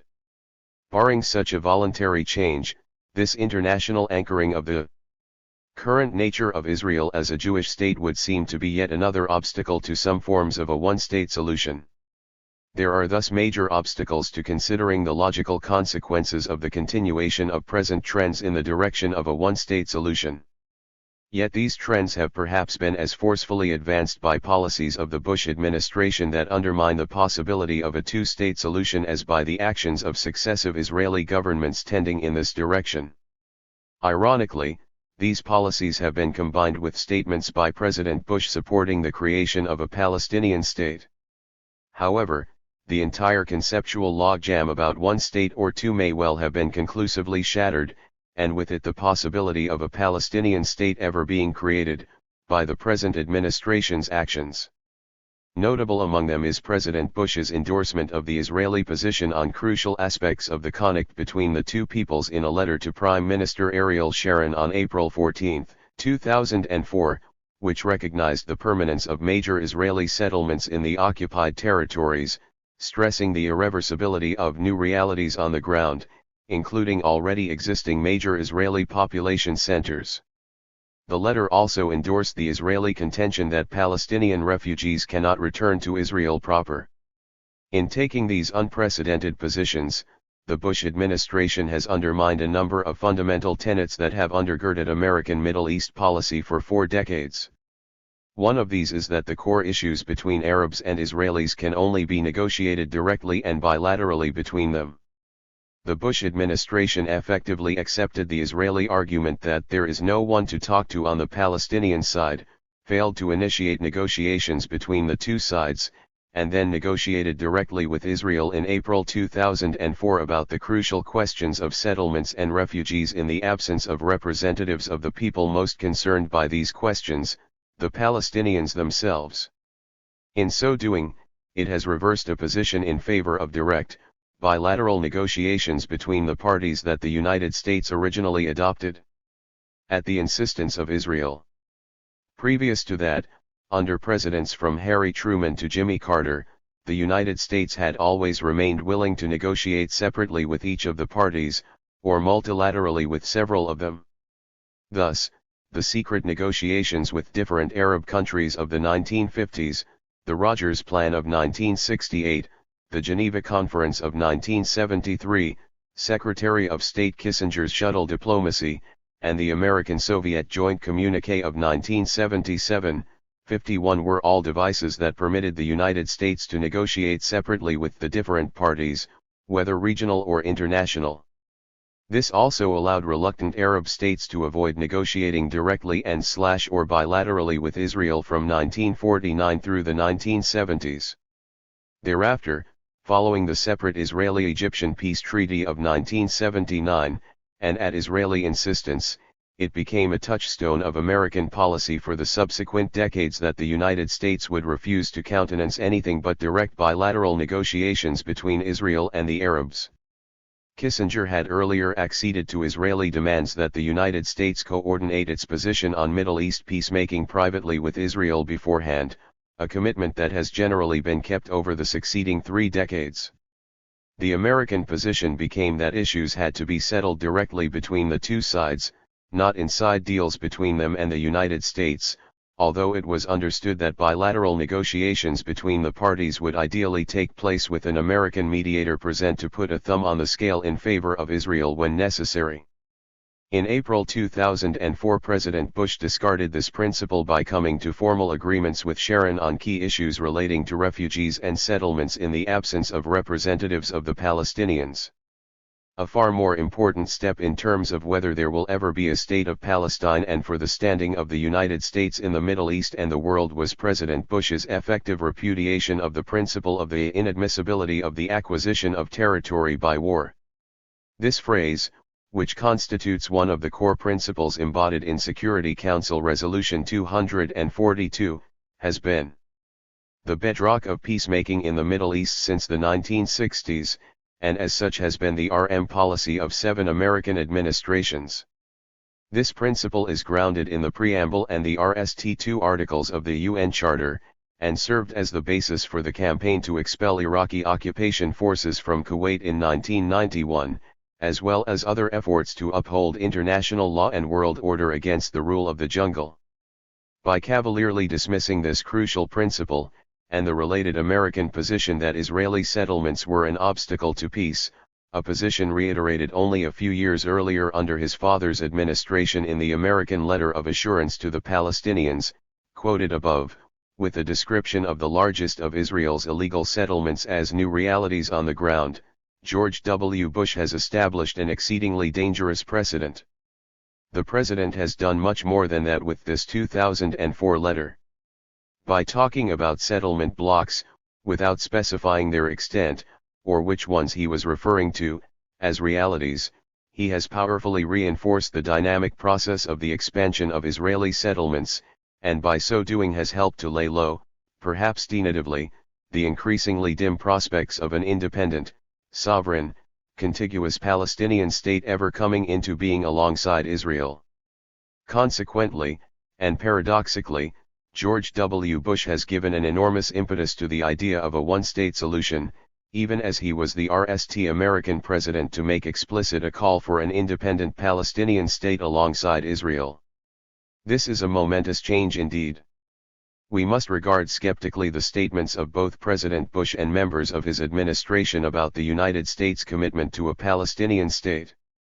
At best, this is wishful thinking; at worst, it is something much more sinister, to be understood in terms of something that ingenious Israeli theorists of continued expansion in the West Bank have termed transport contiguity. This would involve a string of separate Palestinian cantons which would be constricted by the presence all around them of these very settlement blocks George W. Bush had just recognized as irreversible realities. Contiguity would be assured by linkages between separate isolated Palestinian cantons via tunnels and bridges, and perhaps a high-speed rail link. 52. The net effect of such a policy might be to enable Israel to settle in and annex the choicest sections of the West Bank, while leaving the remaining scraps for the Palestinians to call a state should they and others so choose. It is true that on May 26, 2005, during the RST visit to Washington by the new Palestinian president, Mahmoud Abbas, President Bush stated that any changes in the 1949 armistice line, the so-called Green Line, must be the result of negotiations, and would require Palestinian consent. This would seem to contradict the language of his letter of 1 year earlier to Sharon. However, this letter too called for agreement between the parties to changes in the 1949 armistice lines, even while describing the settlement blocks as new realities on the ground. And what the president was in effect reiterating in the April 2004 letter by expressing his support of Israel's retention of its massive settlement blocks and of its rejection of the return of any refugees to its territory was a constant of Arab-Israeli negotiations, that the parties were free to negotiate, but that during such negotiations the United States would very likely take Israel's side on the issues, irrespective of its previous commitments. More important than the rhetoric of the Bush administration about a Palestinian state are a number of enduring and new realities. One of the former is that the putative locus for a truly independent, viable, contiguous Palestinian state is constantly and perhaps irrevocably shrinking, and may indeed have shrunk beyond the possibility of recovery. It is worth keeping in mind, however, that, as the historian Tony Yude has memorably noted, what one politician American or Israeli has done, another can undo. One of the new realities is that by removing the last feeble assertion of America's objection in principle to Israel's acquisition of territory by force, and to the building and expansion of illegal settlements, President Bush has given perhaps the last impetus necessary to the bulldozer-like progression of Israeli settlement enterprise across the length and breadth of the occupied West Bank and Arab East Jerusalem. One can assume that the present Israeli government will make the most of the opportunity provided by these new circumstances. As to what this might entail, it would probably be wise to rely on the words of Sharon himself. he stated before suffering a stroke in January 2006 that his plan for unilateral withdrawals, endorsed by President Bush, would mean that there will be no Palestinian state for the foreseeable future. Sharon's closest advisor, Dov Weissglass, was even more emphatic: the entire idea of a political process with the Palestinians, and with it a Palestinian state, he said, had been put into formaldehyde by the Sharon Plan, now endorsed by the United States. 53 As Sharon said, just before going to Washington in April 2004 to receive these assurances from President Bush, his plan meant the permanent annexation by Israel not of just one or two settlements, but of several vast settlement blocks, including in particular those that choke of East Jerusalem from its West Bank hinterland, and the aerial settlement, which splits the northern part of the West Bank in two. The ongoing and ceaseless expansion of these settlement blocks, and their enclosure in the system of great walls, fences, and barriers being rapidly erected by Israel at enormous cost, has now been legitimized by President Bush, and will eventually turn the West Bank permanently into numerous small cantons. Even if the ghost of Orwell rises and walks again, and American and Israeli leaders in future choose to call this patchwork of open-air prison camps a state, the possibility of a real Palestinian state may well have disappeared with President Bush's April 2004 letter to Sharon. The future of the Palestinians and of the State of Israel, and the question of whether there will ever be a state of Palestine, will in some measure be deemed by these realities, and by how they develop in the near future. In the end, of course, this attempt to impose an American-Israeli devised settlement will back no agreement that does not have the freely expressed consent of the Palestinian people will stand, any more than would an agreement made in the absence of representatives of the Israeli people.